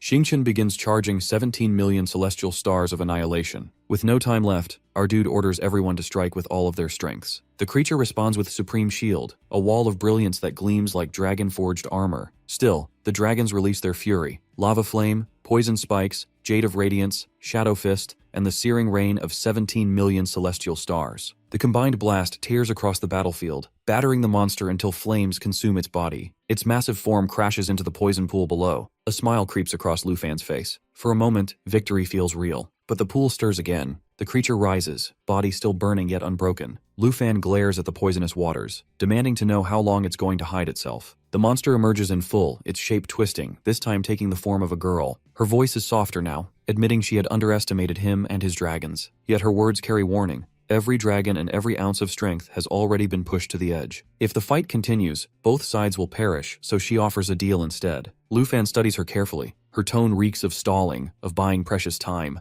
Around him, the power of his dragons swirls, wrapping him in a storm of light. The demon falters, startled by the ancient force radiating from him, an aura even it has never seen. Lu Fan steps forward, his dragons shifting back into form as he summons Wrath of 10,000 Dragons. The ground trembles beneath the aura he exudes, ancient and absolute. Power arcs behind him like an ocean about to break. He thrusts his hand forward, voice ringing with judgment. The demon's era is over. Before the final strike falls, the creature halts him. Fear creeps into her eyes for the first time. It bargains desperately, offering knowledge of the hidden myriad armor dragon egg and suggests ending the conflict here. The mention of the egg makes Lu Fan's mind spin, but the dragon makes an even greater revelation that she can forge a contract with him. Unlike his dragons, she will not occupy a summon slot. The thought lingers him that the moment his guard drops, she might strike without hesitation. She answers in her own way that once the bond is signed, their fates will be tied and they will die together. Lu Fan accepts the deal, though his warning hangs sharp. He lowers his guard. In that instant, the dragon surges forward, seizing his collar and pulling him close. Her lips press against his, and the contract sears itself into being. The ritual completes in one motion. The shock still lingers when he pulls back. She explains calmly that this kiss is the mark of the Dragon King contract, the binding seal between them. He is uneasy accepting that the ritual is real. With that thought, his strength collapses and darkness drags him down into the poison pool. When his eyes open again, he lies deep at the bottom of Fallen Dragon Valley. The abyss is silent, its poison thick, yet his body stirs back to life. He asks Xiaoji how long he was gone. She looks at him with worry, but he brushes her concern aside, calling energetic still. His thoughts drift that without that contract, he would never have survived. The dragon's presence stirs once more. She rises from the pool, asking if he is up. A proposal follows of them working together. He rejects her calmly, unwilling to accept her offer. She stays close, reminding him that the contract ties her life to his. If he falls, she falls with him. As long as he keeps the bond intact, she cannot become a threat. Yet suspicion holds firm in his chest. Contracts carry tricks, and she is not one to trust. She steps out from the pool and emerges fully, her form still marked by wounds. Purple aura coils around her as she admits defeat only because of her injuries. Through this bond, she now draws on his pet space, a faster wellspring of recovery than this pool. In return, she offers herself as his weapon 3 times, a summon reserved for enemies beyond his reach. A bargain that looks fair. Lu Fan finds it balanced, but conditions must be set. She arches a brow at his demand, accusing him of pressing his advantage. He reminds her that the contract was born of desperation, a last grasp for survival. Victory grants him the spoils. She draws closer, her aura heavy, and Xiaoji trembles. His voice remains calm. If she refuses, he will never summon her, or he can end the bond entirely. Either way, her freedom dies with him. She laughs softly and accepts, asking for his terms. The first is the poison pool she has bathed in for years. To her, it no longer matters. She agrees without hesitation, admitting that compared to his pet space, this poison heals her far too slowly. Her gaze flicks to the baby dragon at his side, already guessing why he wants it. He gives no answer. Instead, she gestures toward the towering bones nearby. Once they belonged to her partner, the underworld poison dragon king. This pool was born from his blood and flesh, fused with dragon king power. She speaks of the battle fought here, long ago, against the myriad armor dragon king. The clash left this place scarred, a forbidden land humans now call Fallen Dragon Valley. Lu Fan listens, joining the fragments together. Fallen Dragon, the name itself marks the poison dragon king's fall. But her next words cut sharper. In the end, she was the one who slew him. Lu Fan's realization hardens at the confirmation. She stole an egg, betrayed her partner, and killed her own, so his mistrust deepens. She then asks for his next condition, and he demands a drop of her blood,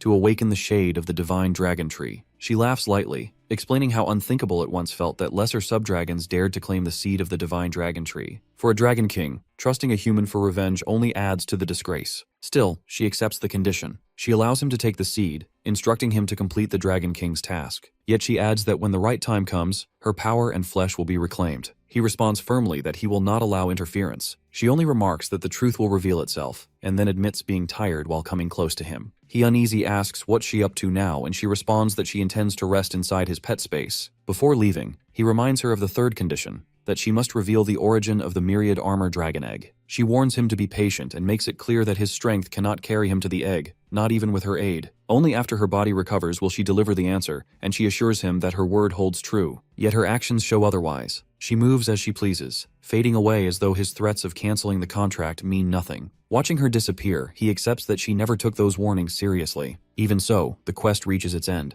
Xiaoji becomes his focus, and he orders her to absorb the Dragon King's toxins, reminding her there is no need for fear now that the Dragon King is gone. She begins at once, pouring all of her effort into the task. He urges her to finish quickly so they can leave as soon as possible. The status window reflects the toll of battle. Nearly everyone has collapsed, their stamina spent. Only Xiaoji and Xingqian remain unaffected. Xiaoji still stands strong, her body shielded by natural resistance against debuffs. Xingqian endures without pause, Star Surge keeping her from ever tiring. Xiaofi recovers faster than the rest, her Emerald Dragon bloodline restoring her energy at 50 times the normal pace, leaving her the quickest to rise again. His attention stays on Xiaoji as the last traces of poison vanish into her body. The pool itself drains away, consumed entirely, leaving him stunned at the sight. The thought lingers that her power feels unbelievable now that she has taken it all in. But dizziness spreads through his head, and fatigue presses down on him. Flying back with soul wings no longer feels possible, so he turns to another option. Xingqian responds, opening the star passage. Space bends into a glowing portal that anchors to their destination. With 58 seconds before it stabilizes, he instructs Xiaoji to keep absorbing once they return. When he checks again, the task is already finished. The toxins of the Netherworld Poison Dragon King surge through her, lifting her 17 levels higher, bringing her to level 47. Morning comes, and the Huang family mansion fills with unease. Zhuangmeng's destructive presence looms in the reception hall, while Ning sits relaxed in his chair, idly eating as subordinates stand around him. Restless pacing irritates him, and his sharp command halts one of them mid-step. The subordinate bows quickly, apologizing, admitting his worry about the long wait in case Ye had returned to the Ye residence. Ning dismisses the concern with ease, noting she already senses the truth. Calmly, he declares that there is no need to wait any longer. Ye has already emerged. Far away in the core mining zone, workers continue their labor under the heavy air. Yi arrives, breath uneven, and the workers rush toward her in concern. She waves them off, insisting she can handle herself. Her thoughts wander to Lu Fan's rapid rise. Only half a year ago, she had taught him melee combat techniques. Now the gap between them grows so wide that she feels pressure to train harder or risk losing her place as his senior. Exhaustion pulls at her body, and a strange weight gathers in her chest, a faint calling from above. The feeling barely takes shape before the sky splits open. Shuaomeng descends with Ning on his back. The impact rattles the ground, breaking rocks apart and throwing workers off their feet. Ye is caught in Zhuangmeng's grasp, helpless against the force. Ning steps forward with composed authority. He explains that Zhuangmeng, once head of the Zhuang family, now exists as his puppet, and names himself the second master of the Ning family. His gaze holds steady on Ye as he announces that he has waited days for this moment. At last, the meeting he desired has arrived. Her thoughts spin that both families belong to third-tier clans, so perhaps this was about revenge for the Huang family and wonders about the puppet, he mentioned. Her subordinates rush forward, pleading for Ye to be released. He explains that she has already gathered plenty of earth cores, and they are willing to hand everything over at once. Ning responds coldly, making it clear that since their family had already merged into the Ye family, all tributes now fell under Ye's control.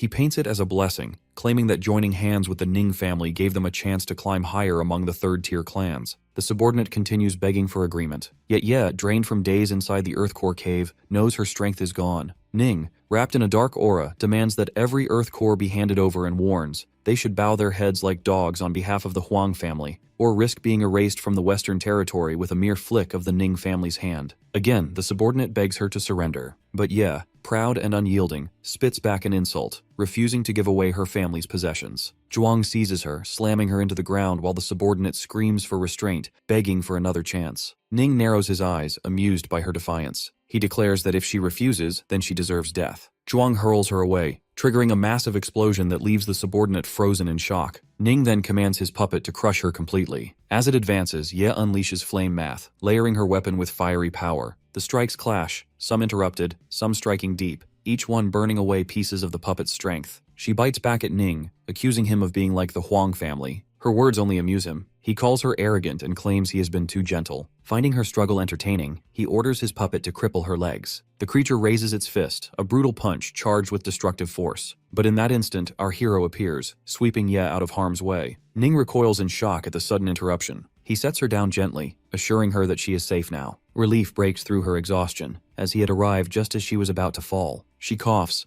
embarrassed that he had to witness her beaten and powerless once again, and he tells her to rest while he handles the one who dared to hurt her. Not long before, in the Ye family's garden restaurant territory, the subordinate girl had rushed to him in panic. Tearfully, she explained that Ye had gone to the mines after ordering her to watch Yincheng. But the Ning family had appeared, demanding tribute, taking Yincheng, and now were heading straight for Ye. She begged for him to act quickly. He promised firmly that Ye would not be left to face this alone. Now, back in the mines of the Western Territory, his arrival makes sense. He had come just in time to save her life. Ye coughs weakly, admitting that her strength was gone when the little punk struck her. He immediately calls for Xiaofei, who rushes to her side, using the foundation of life to heal her injuries. Even as the energy flows into her body, she warns him to be cautious. The hulking figure is no ordinary man. It is a puppet controlled by Ning, just like his fallen core puppet. Ning sneers, recognizing him as the dragon tamer, accusing him of ambushing and damaging his puppet without realizing the price of such provocation. He unleashes his dragon aura, and with a sharp voice he vows the price of harming her, raising the serpent shadow arrow as its dark energy coils toward Ning. Ning scoffs at the challenge, mocking him as a grade D noble daring to stand against him. As the serpent shadow streaks toward his puppet, he sneers at him as only worthy of becoming one of his puppets. With a sharp order, he commands the ghost general to crush the intruder. Zhuang leaps forward, its fist swinging down with force. But before the strike can land, our boy's form shifts, scales rippling across his body as he takes on the form of a dragon.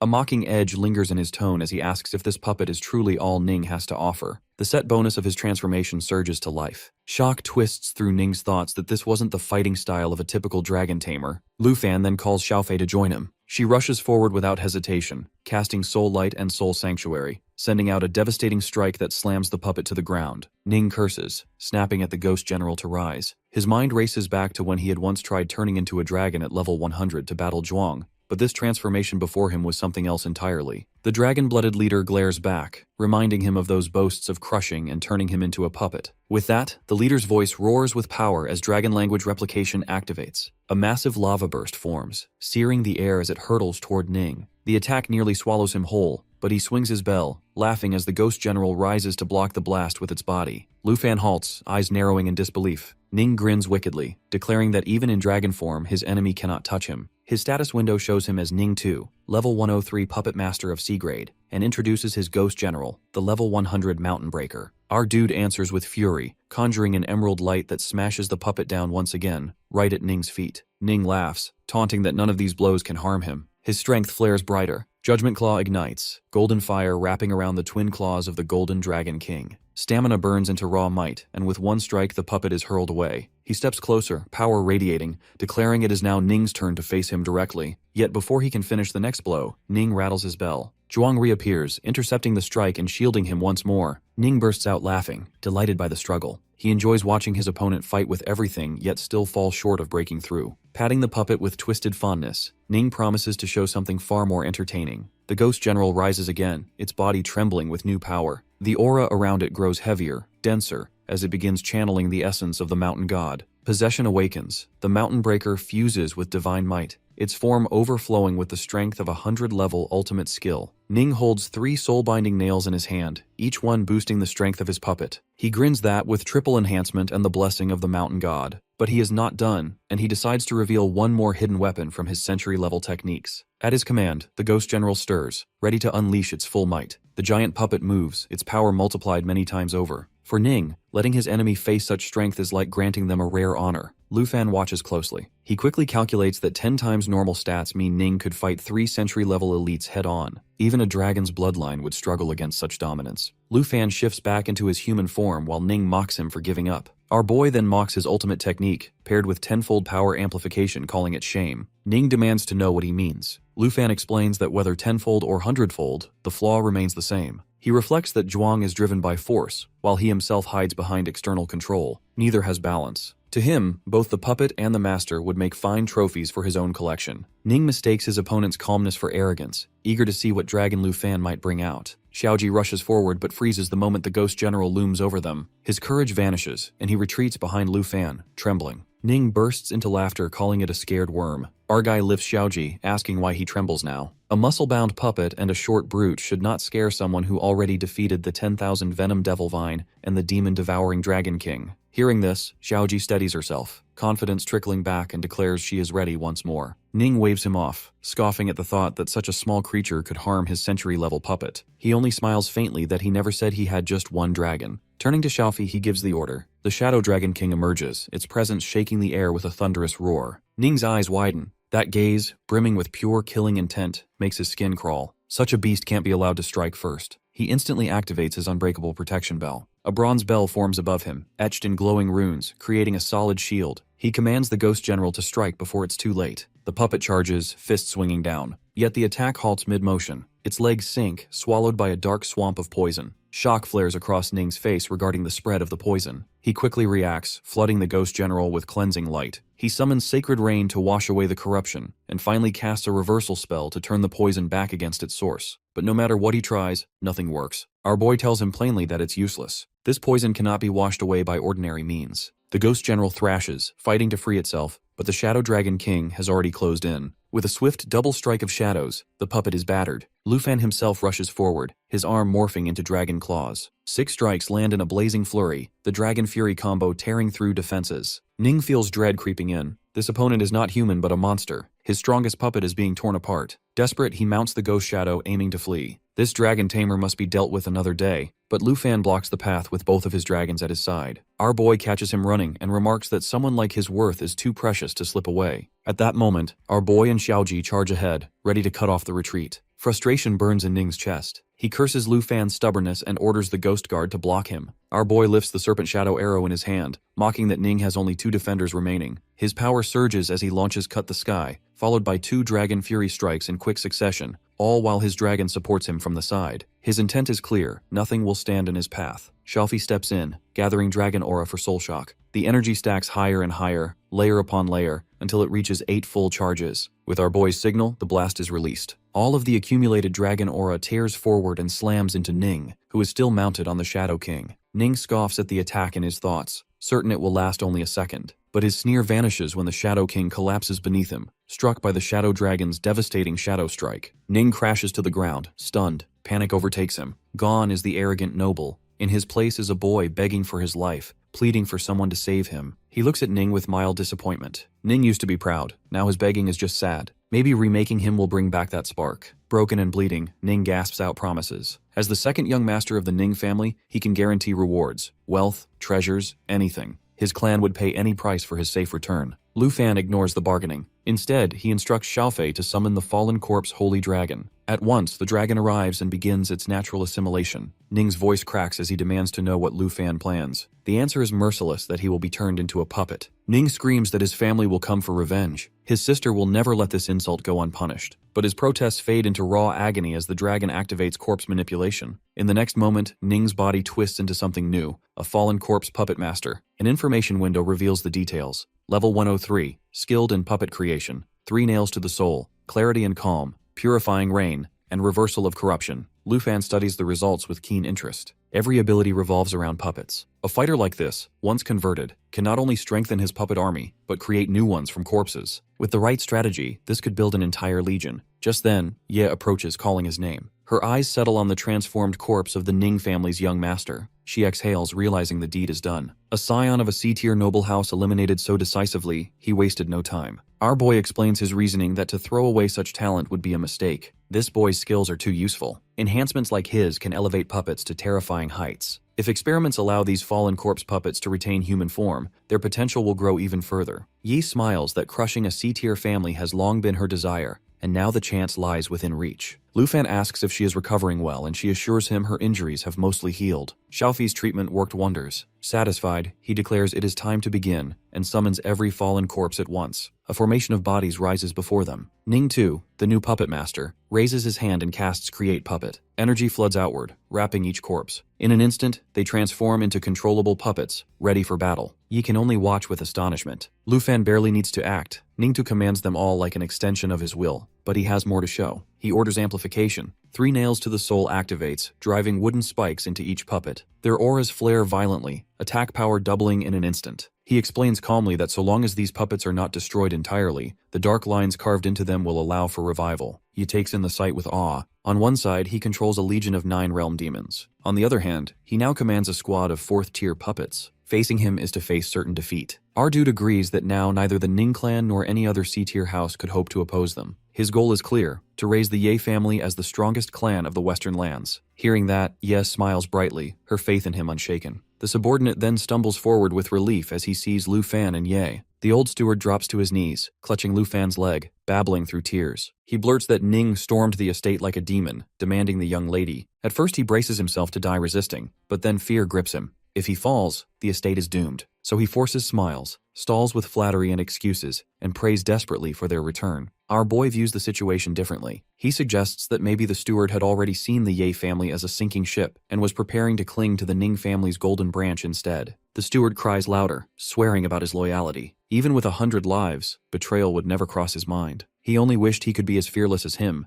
but if he had resisted without his master's return, the entire Huang estate would have been flattened to the ground. Ye steps in and says against the might of the Ning family, even a 4th-stage master would have struggled. For a non-combatant like the steward, survival itself was a miracle. He did what he could, and that was enough. Our boy studies the man in silence before laying down a condition. 1 month. If the ruined Huang estate still lies in shambles after that time, the steward's position ends. The steward bows deeply, vowing with all his soul that he will restore the estate to its former glory. Within a single month, he promises they will stand before a new, magnificent home. Should he fail even slightly, no one need expel him. He will leave on his own. Before he can respond, Ye sways suddenly, her body weakening. He catches her at once, holding her steady. Fatigue still lingers from her wounds, so he decides to take her back to rest. She leans into him, smiling softly as they walk away together. That very night, at the edge of the giant volcano, flames burst apart with violent heat. From within these steps, a woman wreathed in fire, her face twisted in fury. Her scream tears through the night, sending fire rolling across the land in a devastating explosion. Her rage has only one focus: to avenge her brother Ning Tu. Her name is Ning Shuang, a phoenix warrior at level 109, belonging to one of the great noble clans of the West. A voice cuts through, urging her to calm herself. She is on the verge of breaking through to level 1 to 10, yet instead of focusing on this critical step, she has come here. The speaker appears, a towering figure astride a divine phoenix, none other than the head of the Ning family himself, a level 119 phoenix blood warrior. Shuang faces him, if her father does not know her, predicting her brother may already be dead. Her father frowns, calling her words stupid. She holds up the jade pendant her brother once gave her. A puppet master's thread tied her brother's life to the stone, marking his location at all times. But now the thread is now gone and the bond is broken, pointing to Ning Tu's life being no more. Her father stares in disbelief as only days ago, his son had left cheerfully to gather earth core crystals for her breakthrough.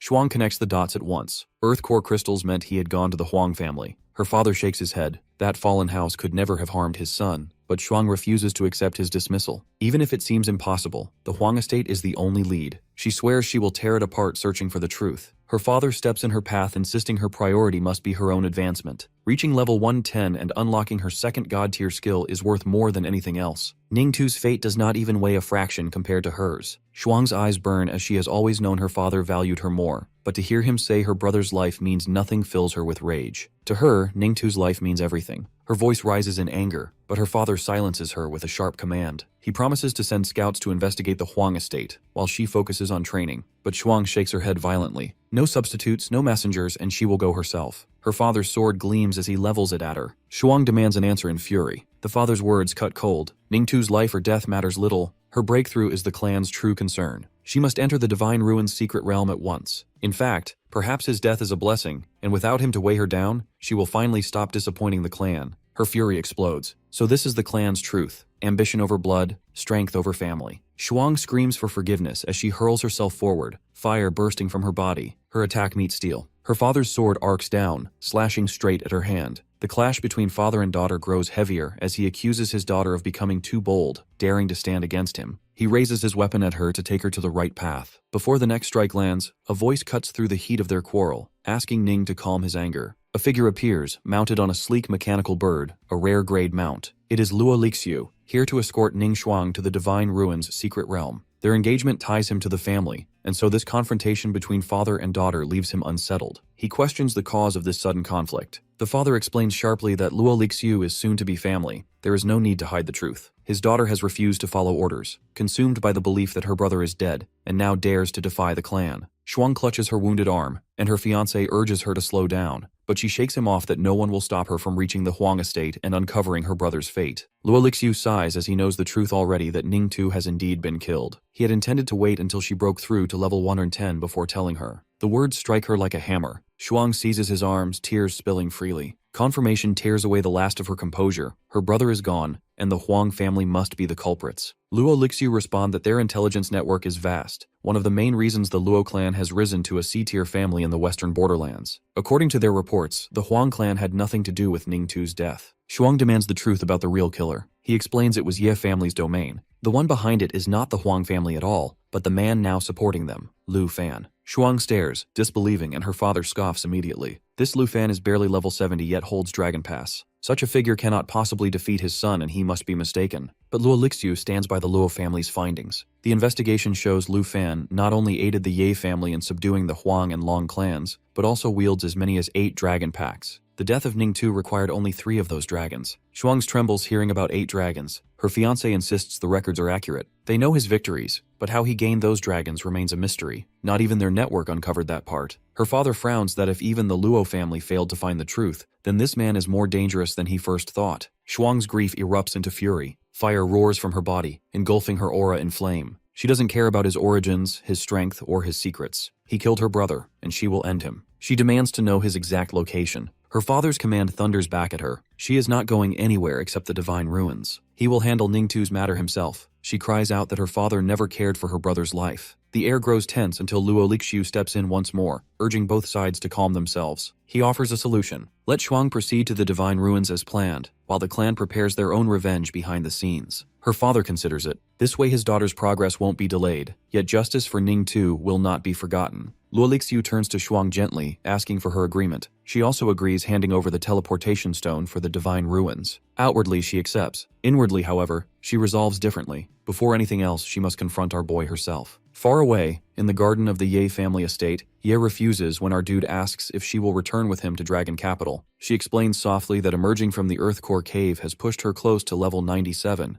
and she cannot waste the chance to advance further. The looming threat of the Ning family also means she must remain here, at least for a month. She presses a teleportation scroll into his hand. Paid for already, it will carry him to the Quan family. Lu Fan asks why the Quan family and Ye explains patiently. The journey between Dragon Capital and the western borderlands takes 2 days. A standard scroll cannot cross such a distance. The Quan family employs an enhancement master who can stretch the scroll's range and open a 2-way portal to any chosen point. If only the Starlight portal could bypass distance completely. Such measures wouldn't be necessary. Lu Fan points out that even with this method, she will still be tied down for a month. He cups his face in her hands, her smile soft yet resolute. The family's weight rests on her shoulders, and time cannot be wasted. A month will pass quickly. Lu Fan muses that by then, Dragon Capital Academy's 6th exam will be over, and he may return to Zhanghai with his team during the break. Yi admits that she had considered visiting her hometown around that same time anyway. The matter is settled, and she reminds him to bring back the equipment for the others. It may prove vital in the final exam. Above them, a glowing feather drifts down, burning with phoenix fire. Miles away, Ning Shuang opens her eyes as the feather lands before her. Her lips curl into a vow as she has found her target. From above, the feather descends, spilling fire across the skies. In an instant, the heavens ignite, and a colossal fire phoenix takes shape within the storm of flames. Yez is shocked at the sight as to her, such a beast breaking into their land feels unthinkable. Lu Fan explains that what hangs over them isn't a true beast at all, but an avatar born from a class changer's projection. The phoenix hovers with burning eyes fixed directly on them. Yi feels the immense power radiating from it, and realizes this avatar alone carries enough force to crush them. Then the fiery bird speaks like a roaring blaze. It calls for our dude, the dragon tamer of the Ye family, and commands him to show himself. He understands that it is there for him. Ye pieces the situation together. The visitor must be from the Ning family, here for vengeance. A battle could shatter everything they've worked to rebuild, but Lu Fan doesn't hesitate, and if someone dares to strike at their gates, facing them head-on is the only path. You must remain to guard the estate and keep the servants safe. Reaching into his storage ring, he rises into the sky. Ye watches him go with unease. The avatar confirms her identity, then reveals herself as Ning Shuang, eldest daughter of the Ning family. With fire in her tone, she blames him for her brother's death and demands he answer for it. Our boy's aura flares like a storm of flames. To him, her arrogance is no different from courting death. He reminds her that her family was the first to act like tyrants. If revenge is what she wants, she should appear in person instead of hiding behind an avatar. Ning Shuang mocks him that even her shadow here is strong enough to erase him and burn his entire estate to the ground. His mind races that if Shuang's projection alone wields this kind of power, her true body could reduce everything to ash. Fighting directly risks certain destruction. Escape might be the only option. Our boy narrows his eyes as the phoenix brags about annihilation, yet he notices her building up a single skill. To him, one strike is all it would take to erase this image. His hand moves, summoning the emerald dragon. Ning Shuang laughs at the sight. Her fiancé's intelligence had already described this dragon as nothing but a support type. To her, his attempt is pathetic. She unleashes world-burning flame, a skill that spreads phoenix fire wide enough to scorch everything it touches. But his response is immediate, and with a single order, Xiaofei casts Eternal Guard.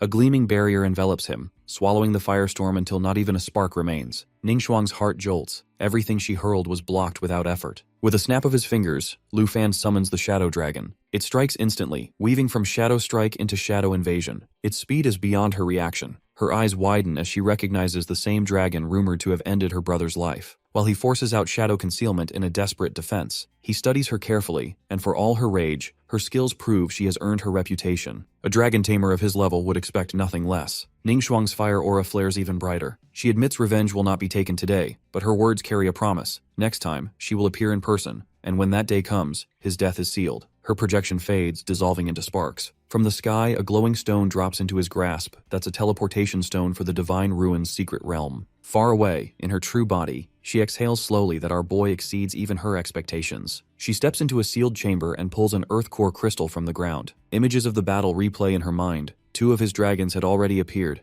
just a fraction of the strength he truly controls. She tightens her grip on the crystal, anticipation burning hotter than the flames around her. Within the Divine Ruins, their clash will be inevitable. The crystal pulses violently, cracking under her hold until it shatters completely. When that time comes, he must be there. Lu Fan holds the teleportation stone, realizing that she left it behind for one reason, to lead him straight into the Divine Ruin's secret realm. After she's gone, Ye notices and asks about Shuang's intentions. He assures her that she won't be back and inquires about the Divine Ruin's secret realm. She explains it isn't just any place. It's one of the rarest secret realms in the Western Borderlands, appearing only once every 50 years. Most people barely know what lies inside. The teleportation stone itself is priceless, dropped only by monsters at the Beast King borderline, and even then, purely by chance. He realizes how much Shuang must have spent. She had thrown a fortune at him just to challenge him. Ye warns him not to go. The timing couldn't be worse. Many noble families will gather there to attempt their first major advancement. Before he can reply, a familiar presence stirs behind him. The Dragon King's voice cuts through, telling him to ignore Ye's caution. He must go. Turning around, he sees her taking form, her aura faint but steady. She tells him she needs something from that realm,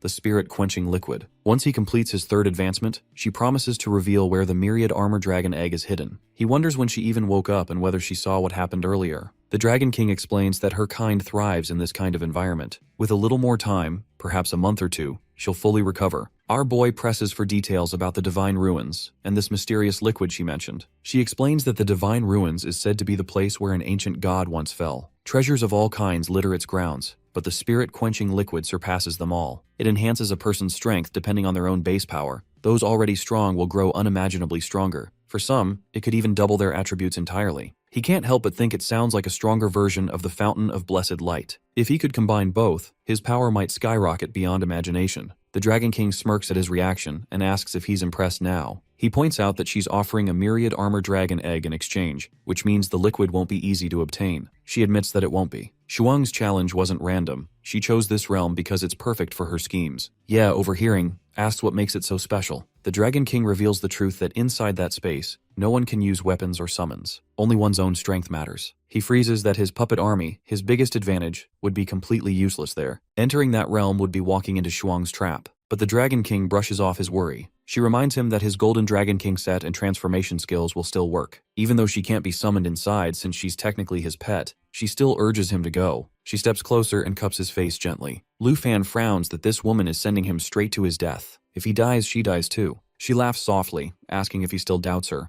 Hurting him would serve her no purpose. The spirit-quenching liquid benefits her as much as him. Once he reaches his third advancement and finds the dragon egg, his power will soar beyond anything he's known. By then, Ning Shuang won't even be able to stand before him. Our dude wonders just how powerful that egg could be, but the thought only deepens his confusion. Summons won't work in the realm and wonders about demon kings. Planning. Before he can think further, Ye calls from behind, snapping him out of it. Shuang isn't coming back soon. If they don't leave now, they'll miss the final exams entirely. Lu Fan thinks too much won't help. What matters is getting stronger, reaching level 60 before entering the Divine Ruins. That way, he'll have the strength to face Shuang, find the spirit-quenching liquid, and maybe even tame that dragon egg. The next morning at Dragon Capital Academy, Lu Fan rushes across the campus. His delay with Shuang cost him the opening ceremony of the final exams. 2 students hurry past, grumbling about the new exam format, arena battles again, and this time, in 5-person teams. Finding 4 reliable teammates seems nearly impossible. He processes the information quickly. So, the final exams are team-based rankings this time. He rounds a corner and bumps into Teacher Gu, almost knocking her over. She steadies herself and gives him a sharp look. Lu Fan immediately apologizes. Beside her stands the principal, surprised to see him. Everyone thought he wouldn't make it back for the finals. He asks if Teacher Gu is doing better. She smiles, grateful to still be alive after the Taiki Kingdom incident. Without the others' help, she would have never survived. The principal cuts the moment short, reminding him that he needs to form a team before the exams begin. Nearby, a male student approaches Jianying, introducing himself as a level 31 dual sword fighter. He asks if she'll join his team. Jianying refuses without hesitation. Before he can persist, Tao Xiaoman shouts at him for bothering her again. Ever since the semester began, he hasn't learned to give up. Q chuckles and tells him they already have a full team anyway. When the group notices our dude, their faces light up. Ko mentions rumors about him skipping the exams. Tao scolds him for showing up without greeting them first. He scratches his head and apologizes, explaining he's been busy. Jianying looks at him, then smiles faintly. With his return and elder sister Han's presence, their team now has exactly 5 members. Tao cheers that they might actually score well this time. Lu Fan jokes that they've probably only brought him back for the heavy lifting. The principal, standing nearby, reminds them he still hasn't explained all the exam rules. Teacher Gu laughs, saying he can let them enjoy their reunion for a moment. Tao assures him that he won't be doing all the work alone. While he was away, Jianying had been training hard in dungeon battles. Both of them have grown a lot since the last test. Jianying mentions that their current strength is close to Qingyun class level. Lu Fan feels relieved hearing that. Q asks if he's looking for Jinju and Chen Tianji. No one's seen them since the group returned from the kingdom. Lu Fan isn't worried. If they're hiding, they'll have to face him sooner or later. For now, he just needs rest before the exams begin in 3 days. Q squeezes Han's hand and tells Lu Fan to take it easy. Traveling back must have been exhausting. As they walk away, our boy can't help but analyze that most of the students in his year are still around level 20, maybe 30 at best. Without Jinju and Chen Tianji, their team has a real shot at doing well this time. From behind, someone calls out, asking if anyone else is looking for a team. 2 men in martial arts uniforms stand proudly, announcing they only accept top 10 ranked players. They just need one more. Tao leans closer and identifies them as Jiang Fengyun and Gu Jing from the Fengyun Pavilion Group. Their showy recruitment style hasn't changed. Q remembers how they went silent after being humiliated and now they're back again, acting like nothing happened. Our boy suggests that they leave as people like that aren't worth the attention. Just as they turn to go, another student suddenly shouts his eagerness to join the Fengyun Pavilion team. The man grips his weapon firmly, declaring he'll join only if the team meets his standards. He aims solely for first place in the final assessment. Jiang Fengyun reminds him that Fengyun Pavilion once tried to recruit him formally, only for him to reject the offer. The man admits that the academy's rules forced him to reconsider. For now, he's willing to join temporarily, just for this competition. Lu Fan studies the stranger carefully, and he doesn't recall seeing him during the freshman trials. Q provides some background. The man's name is Meng Kai, a transfer student who joined during the national trials. Born into a military family, he grew up with discipline carved into his bones. Early enlistment followed naturally, and when he entered Dragon Capital Academy, rumors quickly spread. Many believe he's the strongest newcomer this year. Tao adds that Meng Kai's record speaks for itself. In ranked arena matches, he's undefeated with a streak of 132 wins. Tao gasps. Meng Kai just defeated the Academy's number 3 Fyungun in a single strike. She guesses her next opponent will be Jianying. Jianying mentions she's never entered ranked battles, so Meng Kai likely sees the exam as his chance to challenge her. Our boy realizes surpassing Feng Yun as number 3 already proves her true strength. Q urges them to return quickly. Jianying might need to team up with Meng Kai after this. Lu Fan thinks it through. If the team proves capable, he won't need to get directly involved. Tao promises a surprise when the time comes. Meanwhile, his team informs Feng Yun about Lu Fan's return. The news spreads fast, echoing across the training grounds. Feng Yun looks stunned by the timing. Meng Kai, unfamiliar with him, asks who Lu Fan is and why everyone reacts so strongly. Feng Yun explains that he isn't just any student, he's the number 1 dragon tamer of the Qingyun class. With his return, Meng Kai's dream of taking first place just became a lot harder. Meng Kai refuses to accept defeat before the fight even begins. He joined because he believed the pavilion had potential, and he'll never bow to someone's reputation. As he speaks, one of Feng Yun's teammates spots a mark on Meng Kai's arm, 3 blood-red plum blossoms. The crowd gasps. It's the emblem of the blood-clad army, the most elite force after the 4 great armies. Some doubt someone his age could bear it, yet the mark is undeniable, symbolizing command over 100 soldiers. Meng Kai confirms their suspicions. He grew up fighting on the border, holding back beast tides when most his age were still in school. His combat profession awakened amid chaos and blood. He became the youngest general in the blood-clad army, a soldier shaped by real war, not simulated combat. The crowd stares, half in awe, half in disbelief. The idea that someone barely older than them has been killed and commanded in real battles feels unreal. Meng Kai explains that ranking first in every exam will let him graduate early and return to the army where he belongs. He extends his hand toward Feng Yun, asking if he truly has the confidence to face Lu Fan. Feng Yun hesitates for a moment. Having a warrior forged in battle on their team could finally redeem Feng Yun Pavilion's tarnished name. He clasps Meng Kai's hand firmly, sealing the deal. Cheers erupt around them. Students whisper that with Meng Kai's strength, the academy might finally have a new number 1. But Xu Jing steps forward and warns him not to celebrate too soon, reminding them he's a national hero who survived the trials. Feng Yun waves off the concern. In his mind, Lu Fan's achievements pale in comparison to someone who's fought in real wars. Meng Kai remembers hearing about those trials. He's intrigued by our dude, with several powerful beasts. Yet, he has never stood on a battlefield drenched in blood. Testing his limits sounds exciting. Meanwhile, at Villa Number 2 inside Dragon Capital Academy, our boys arranges several weapons across the table. The girls gather around, their eyes widening in amazement. Q points out that the gear isn't just impressive, it's valuable enough to last them until level 60. Tao nearly bounces in excitement, wondering if all these treasures came from Senior Ye. She jokes that if they're hers, she's keeping everything. Lu Fan shakes his head. These items belong to the whole team, not one person. He adds that Senior Ye also sent a collection of skill books, enhancement, and defense abilities tailored to each of them. Han claps with delight that Ye even thought of her needs. She insists Lu Fan thank you properly. Tao tests Hydro Set. Epic quality as well as Riguel if legendary level that becomes her first secondary weapon, and she can't stop smiling. Q picks up judgment from his hands. The weapon's quality surpasses anything her father ever managed to buy. Jianying receives the blade set, an epic-grade equipment set with enhancement effects far beyond what she could have acquired alone. Their excitement fills the villa. With these upgrades, their strength has nearly doubled. Doing well in the exams is now mandatory. They all turn to Lu Fan, thanking him sincerely. Jianying insists they invite Senior Ye over someday to express their gratitude properly. Lu Fan explains that might take time. Yi's handling family affairs and won't be available for at least a month. Before he can continue, a presence approaches the villa. Our boy steps outside to meet the newcomer.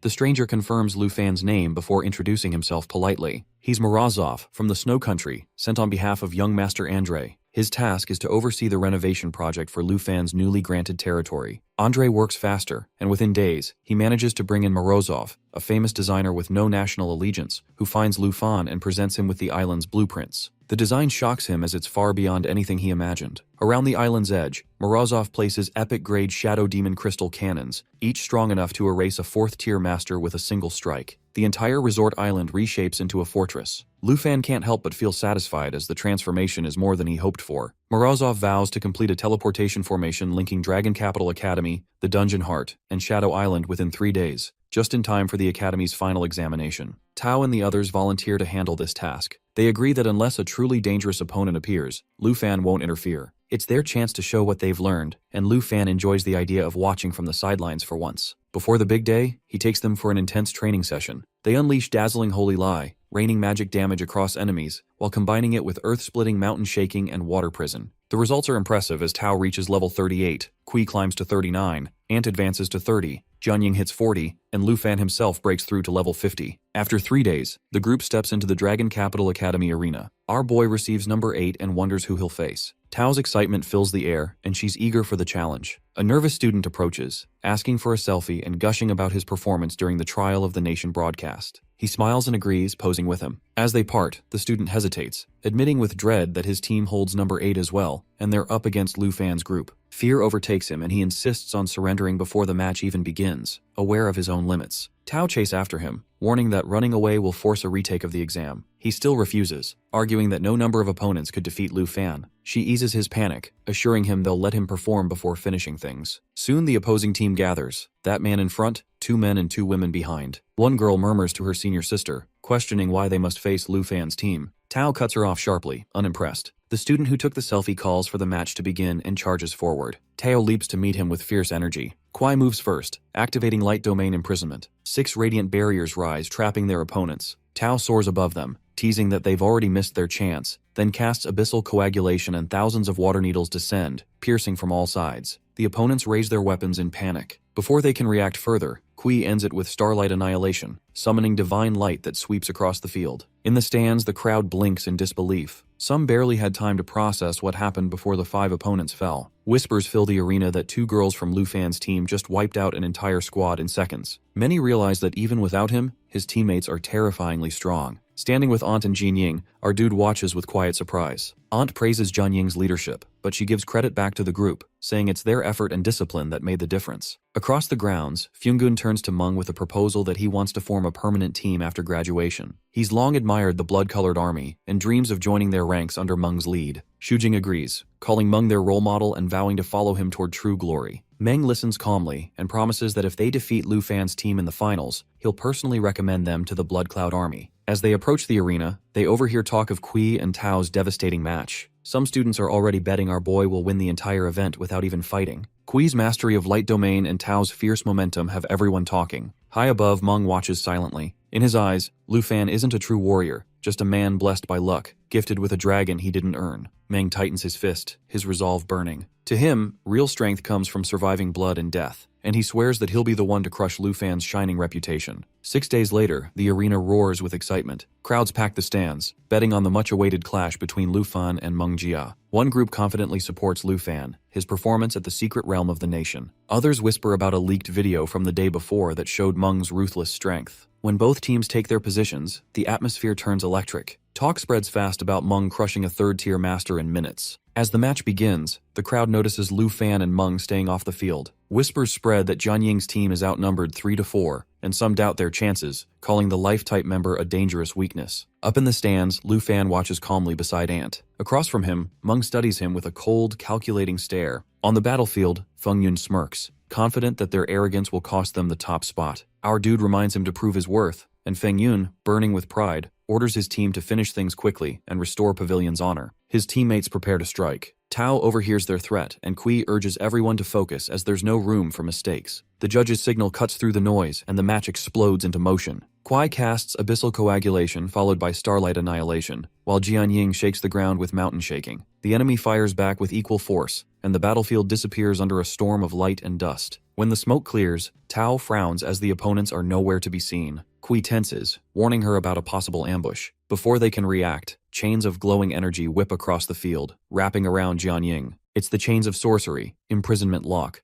a curse that freezes its target and blocks all skills for 5 long seconds. The pavilion fighters rush toward Kui and Tao while Fengyun closes in on Jianying. His grin widens as he declares the battle over once she falls. He vanishes into a blur of black mist, splitting into 16 shadow clones, the 1,000 phantoms soul-rending kill. 4 seconds remain on the lock. Kwai responds fast, blasting her attacker away with Starlight Annihilation. Tao traps her opponent in a swirling water prison, its 4 chains locking him in place. Feng Yun's confidence wavers as he sees his team forced back. 3 seconds remain. He snarls and charges at Jianying again, determined to end it before she can move. But with 2 seconds left, light blooms above the battlefield and thousands of feather-shaped petals descend like a storm. It's myriad flowers, and Feng Yun stumbles back in shock that she shouldn't be able to use any skills. He dodges wildly as explosions burst around him. As 1 second left, his mind races, fury spilling out as he curses Xu Jing for his plan that's falling apart before his eyes. Away from the chaos, Lu Fan and Ant sit with tea in front of them. He explains that Feng Yun's strategy failed because Jianying isn't relying on skills and her weapon holds its own special power. Ant chuckles softly, unconcerned, and hands him a cup of juice. Back in the arena, Meng watches the fight with a look of disgust. The performance disappoints him deeply. When the chains finally vanish, Jianying rises slowly, energy swirling around her like a storm about to break. The ground trembles beneath her. Feng Yun's shadows close in from all directions, but she doesn't flinch. She confidently declared that all their efforts are in vain. Jianying draws the frigid water sword, its cold aura spreading instantly across the field, freezing the pavilion members in place. Tao seizes the moment, unleashing abyssal coagulation in a surge of power. The arena bursts into cheers. Everyone's amazed by their combined might, and even more by the fact that Lu Fan still hasn't lifted a finger. Feng Yun grits his teeth at Lu Fan's calm detachment, while Meng's patience snaps. Rage burns through him as he storms onto the field, shoving past his teammates to confront the silent observer himself. Our boy rises leisurely just as Ant reminds him about dinner plans. He smiles, promising to take her shopping after the assessment for a proper victory feast. She frowns, claiming she feeds him well already, but he laughs it off, saying tonight's meal will be special. Up in the judge's booth, Teacher Gu and Principal Zhao watch closely as the crowd buzzes with excitement. Murmurs ripple through the stands. Our dude finally stands, and many recall how his last battle against Feng Yun Pavilion left everyone trembling in awe.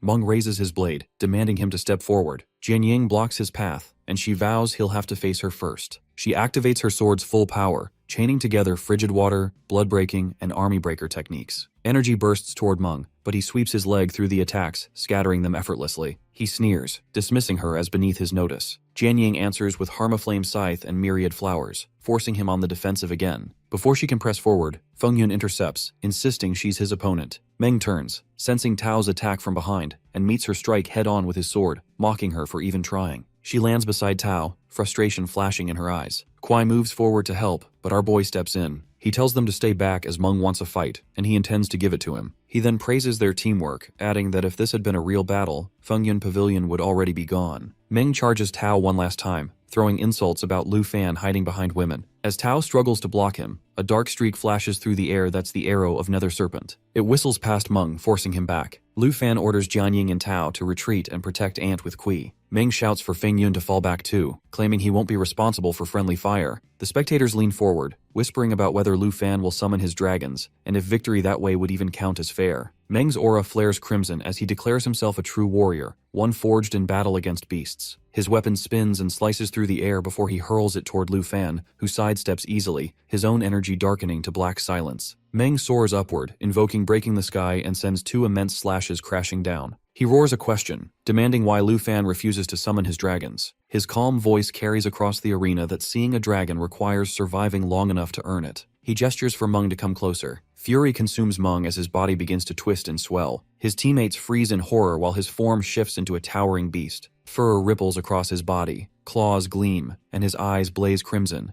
It's the berserk blood wolf transformation, his true strength revealed at last. The werewolf's roar shakes the ground, every breath radiating violent energy. Our guy steps forward without hesitation, recognizing the danger, but unshaken. From a distance, he raises his hand and fires another arrow of Nether Serpent. The glowing projectile streaks toward Meng. Lu Fan warns and threatens him mid-air. He realizes that his mind is gone, and only he realizes his sanity is gone, consumed by fury that blinds him to friend or foe. Lu Fan draws his bow and unleashes the Serpent Shadow Arrow. The creature charges, smashing through the ground as he warns that continuing in this form will turn him into nothing but a mindless killer. But Meng doesn't stop. Instead, he lunges toward Feng Yun, whose terrified voice echoes across the field, pleading for him to come to his senses. Xu Jing reacts fast, conjuring Sorcery Protective Wall in front of Feng Yun and apologizing as he orders Wang Hu and Shanyang to fall back. The audience gasps when they realize Meng is attacking his own teammates. Panic spreads, people scream, some flee the stands, while others shout for the teachers to intervene before someone dies. Teacher Gu urges the principal to stop the match, but the principal hesitates. Lu Fan has already stepped forward, charging his next attack. His bow glows with coiled black energy as he warns this is the only way to stop Meng before the beast completely takes over. In a flash, he fires and follows with dragon language replication, Leaping Thunder. Lightning crackles across the sky, trapping the werewolf inside a storm of electricity. Feng Yun's scream pierces through the thunder as the current leaps again and again. First jump, second, third, fourth, each bolt chaining from one pavilion member to another. The audience rushes for the exits, terrified the lightning might spread. The principal shouts in alarm, asking if Lu Fan plans to kill them all, but he remains calm and assures the principal he's not killing them, just ensuring they spend a few days in recovery. As the lightning fades, Meng collapses back into human form, his energy completely drained. The crowd falls silent, stunned by how he ended everything with a single skill. Moments later, cheers erupt from the crowd. Teacher Gu announces the exam is over, naming Lu Fan,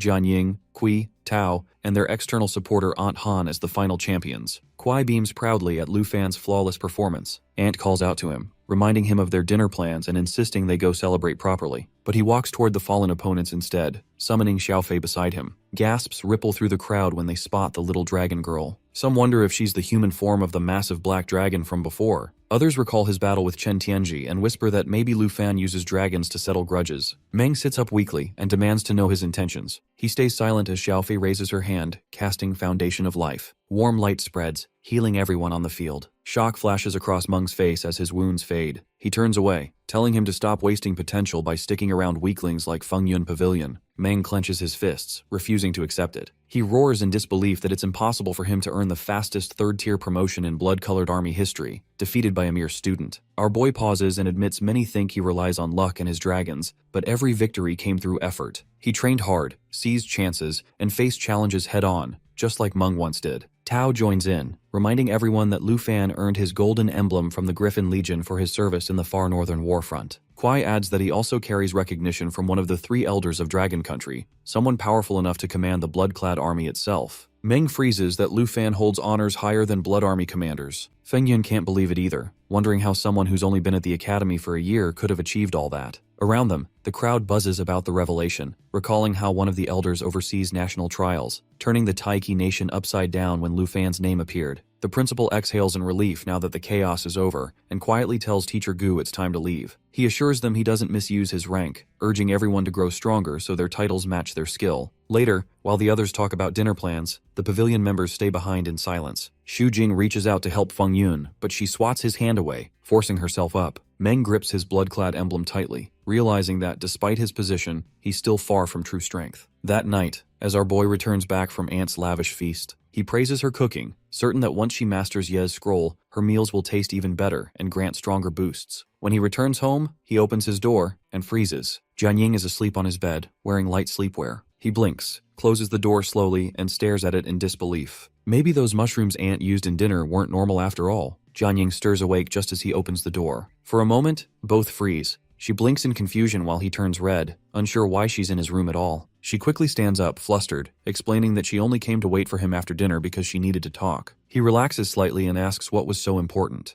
Jianying looks down, hesitating before mentioning the upcoming holiday break. She heard from Aunt Han that Lu Fan plans to leave Dragon Capital for a few months. He nods, explaining they'll head back to Zhonghai City, with Kui and Tao joining them on the trip home. Then softly, Jianying asks if she can come too. He smiles, wondering why she's being so shy. She finally admits she has nowhere else to go. Her words grow heavy as she speaks of her being part of a respected family in Yunbei province, living near the border city. When the beast tide hit, her parents sent her to Dragon Capital for safety, and stayed behind to defend their home. None of them survived. It happened just 2 months before she enrolled. Despite topping the province's exams, she lost everything. She apologizes for burdening him and suggests she could just remain at the academy and train during the break. He places a hand gently on her shoulder, assuring her no one should face life alone. He tells her that from now on, Zhonghai City will be her home too. She smiles through her tears, grateful and relieved. Far away, deep within Shengu and Taiki Nation, the divine bones awaken, its power stirring with a single purpose, to hunt down Lu Fan.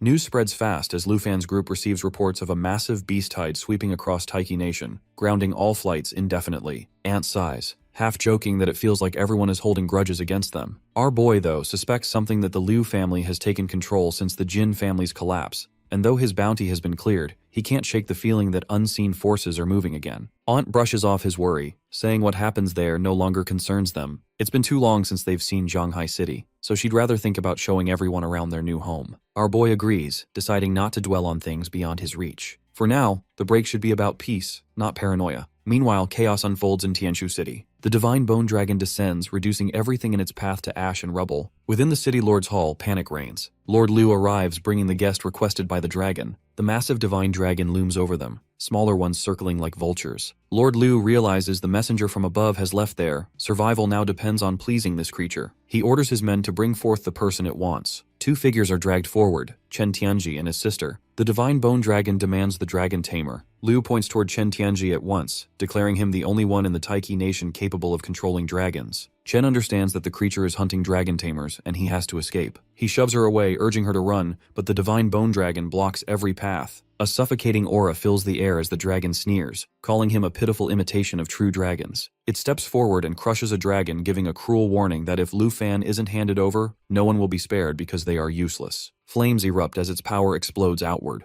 The guards hurry to lift Lord Liu's, shouting to fall back as chaos spreads through the area. Amid the confusion, Chen Tianji slips away and crouches behind the rocks, hiding in silence. Sister's panicked cries cut through the noise. She calls out his name again and again as the monsters surround her, pleading for help and begging him to take her away. From his hiding spot, Chen watches coldly. A bitter thought rises within him. Both he and Lu Fan were dragon tamers, yet only he ended up trapped in this miserable fate. The thought echoes in his mind that it must be Lu Fan's fault. The creature lunges toward his sister, but as she opens her eyes hesitating, she finds out the beasts turn on Chen instead, dragging and striking him down. The creature leans close, demanding our boy's recognition. While trembling, Chen admits the target is Lu Fan from Dragon Academy, now home for the break. Pleased, the beast orders him to lead the way. It then hurls him to the ground, laying down its terms. Obedience earns him the power of an ancient god. Refusal means he'll be dead by him. Desperation outweighs fear, and Chen agrees, demanding for anything that could grant him enough strength to kill Lu Fan. The beast opens its jaws wide, releasing a glowing purple sphere that pulses with malevolent energy. It comments that hatred and unwillingness make fine vessels, then sends the sphere crashing into Chen's chest. His scream echoes through the cave as the energy wraps around him, twisting his form until a monstrous figure stands in his place. Divine Bones Slave, Chen Tianji, level 110.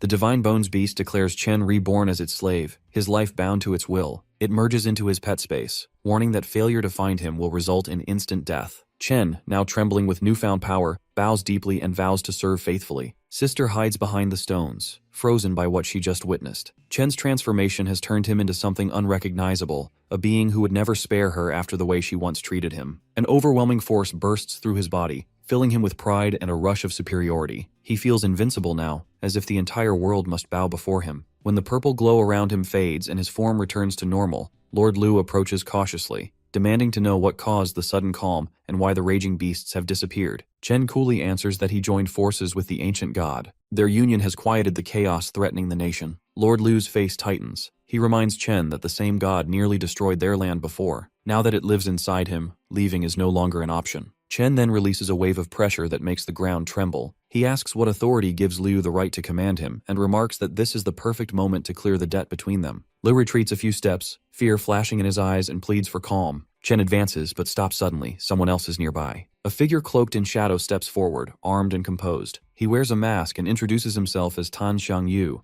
a level 105 shadow hunter representing the Tan family, here to protect Lord Liu. Recognition flickers in Chen's mind. The name Tan family, he had heard it from Jinju before. They were believed to have disappeared long ago, yet clearly they've been hiding in the dark, pulling strings. Xiangyu catches Chen's look and remarks that he's quick to understand who truly holds power here. He then makes an offer. If Chen allows the Tan family to examine the divine energy flowing through him, they'll help him take the Taiki nation's throne. Chen rejects the idea immediately, forcing Xiangyu to abandon diplomacy. The masked man leaps high, a glowing chain snapping through the air toward Chen. Chen moves aside, his movement smooth and precise, and summons his weapon, the Divine Bones Dragon Lance. With one swift motion, he drives it straight through Xiangyu's chest. The shadow hunter's body stiffens, disbelief frozen on his face before collapsing lifeless to the ground. Lord Liu's cry of horror echoes through the clearing, while Sister stares from her hiding spot, stunned that Chen just erased a level 100 master in an instant. Chen looks down at the corpse, his expression filled with contempt. To him, this man was nothing more than an insect pretending to be powerful. A slow smirk crosses his face that this is what true power feels like. Liu stands trembling, realizing the Tan family's influence has just crumbled before his eyes. Chen turns his gaze toward him, the memory of his suffering flooding back, the imprisonment, the torture, the sacrifice. Liu shakes his head frantically, sweat dripping down his temples, insisting it wasn't his decision and that he only followed the Tan family's orders. But Chen's eyes remain cold. His right arm begins to shift, bone and energy twisting into the form of the divine bone dragon claw. He steps closer, the air thick with killing intent,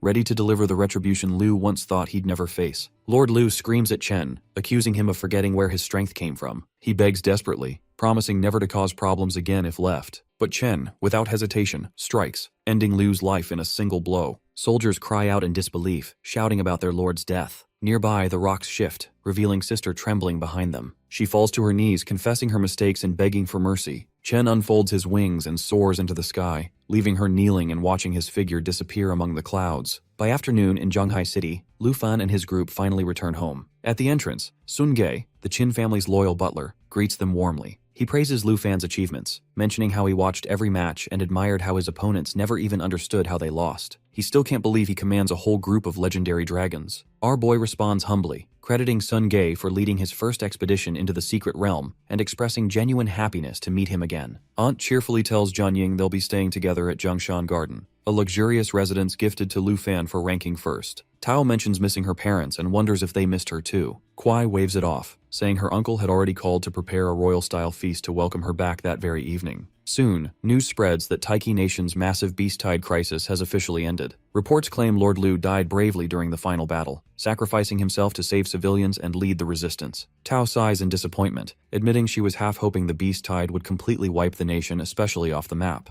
Aunt shakes her head, remarking how the country changes rulers too often. Maybe the throne itself brings misfortune. Our boy quietly wonders if he somehow caused it, thinking that a beast tide strong enough to destroy Taiki is nearly impossible, since Ye mentioned several 5th advancement experts still hidden there. Their car halts outside the Qin family villa. Kui spots her father and uncle waiting at the gate and runs to them with excitement. Both girls are greeted with warm embraces. Kui's father, Qin Shanhai, introduces himself to Lu Fan and Aunt, describing himself as a combat knight and commenting on how much his daughter has grown in 6 months. He thanks Lu Fan for taking care of her during their travels. Aunt expresses gratitude for sending his private car to fetch them, but he waves it off as a small favor. He introduces Tao's father, Tao Shan, known as the wealthiest man in Zhanghai, though he jokes about being just a simple businessman while claiming Qin is the true rich man. Tao Shan's profession focuses on pleasure enhancement, something that draws a playful smirk from the group. Lu Fan greets them politely. Tao Shan compliments him as an exceptional young man, sharing that his daughter often mentioned how he helped her train, guided her in leveling up, and even shared equipment with her. Tao flushes with embarrassment, denying she praised him that much. Qin laughs, impressed that our boy managed to help Kui reach level 40. Tao Shan adds that Tao's class upgrade wouldn't have happened without him either, declaring both families deeply grateful. Our guy responds modestly, insisting they simply helped one another as teammates. Tao quickly cuts in, insisting she didn't talk about him all the time, only a few times, which makes everyone laugh. Qin turns to Jianying, noting she seems quiet. Since the day's been long, he suggests everyone rest for now. The next morning, he and Tao Shan plan to host a welcome banquet for the whole group.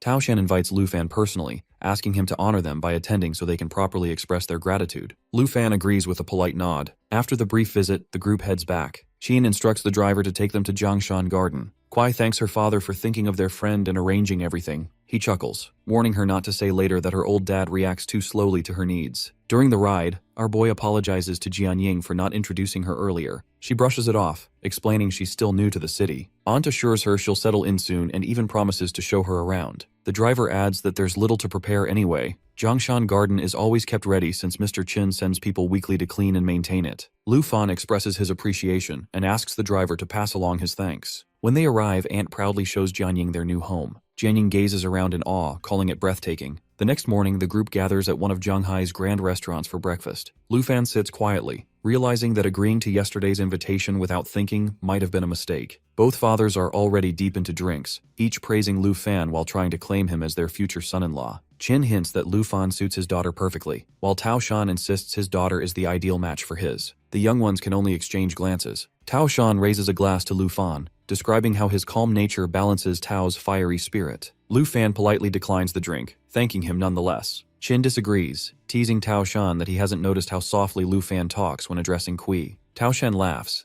insisting his own daughter is cheerful, honest, and incapable of scheming, facing her proudly while she continues eating. Shin grins and reminds him that his daughter has had feelings for Lu Fan since childhood, calling them destined sweethearts whose union seems inevitable. Kui nearly chokes on her food, face flushed red, begging her father to stop before he says more.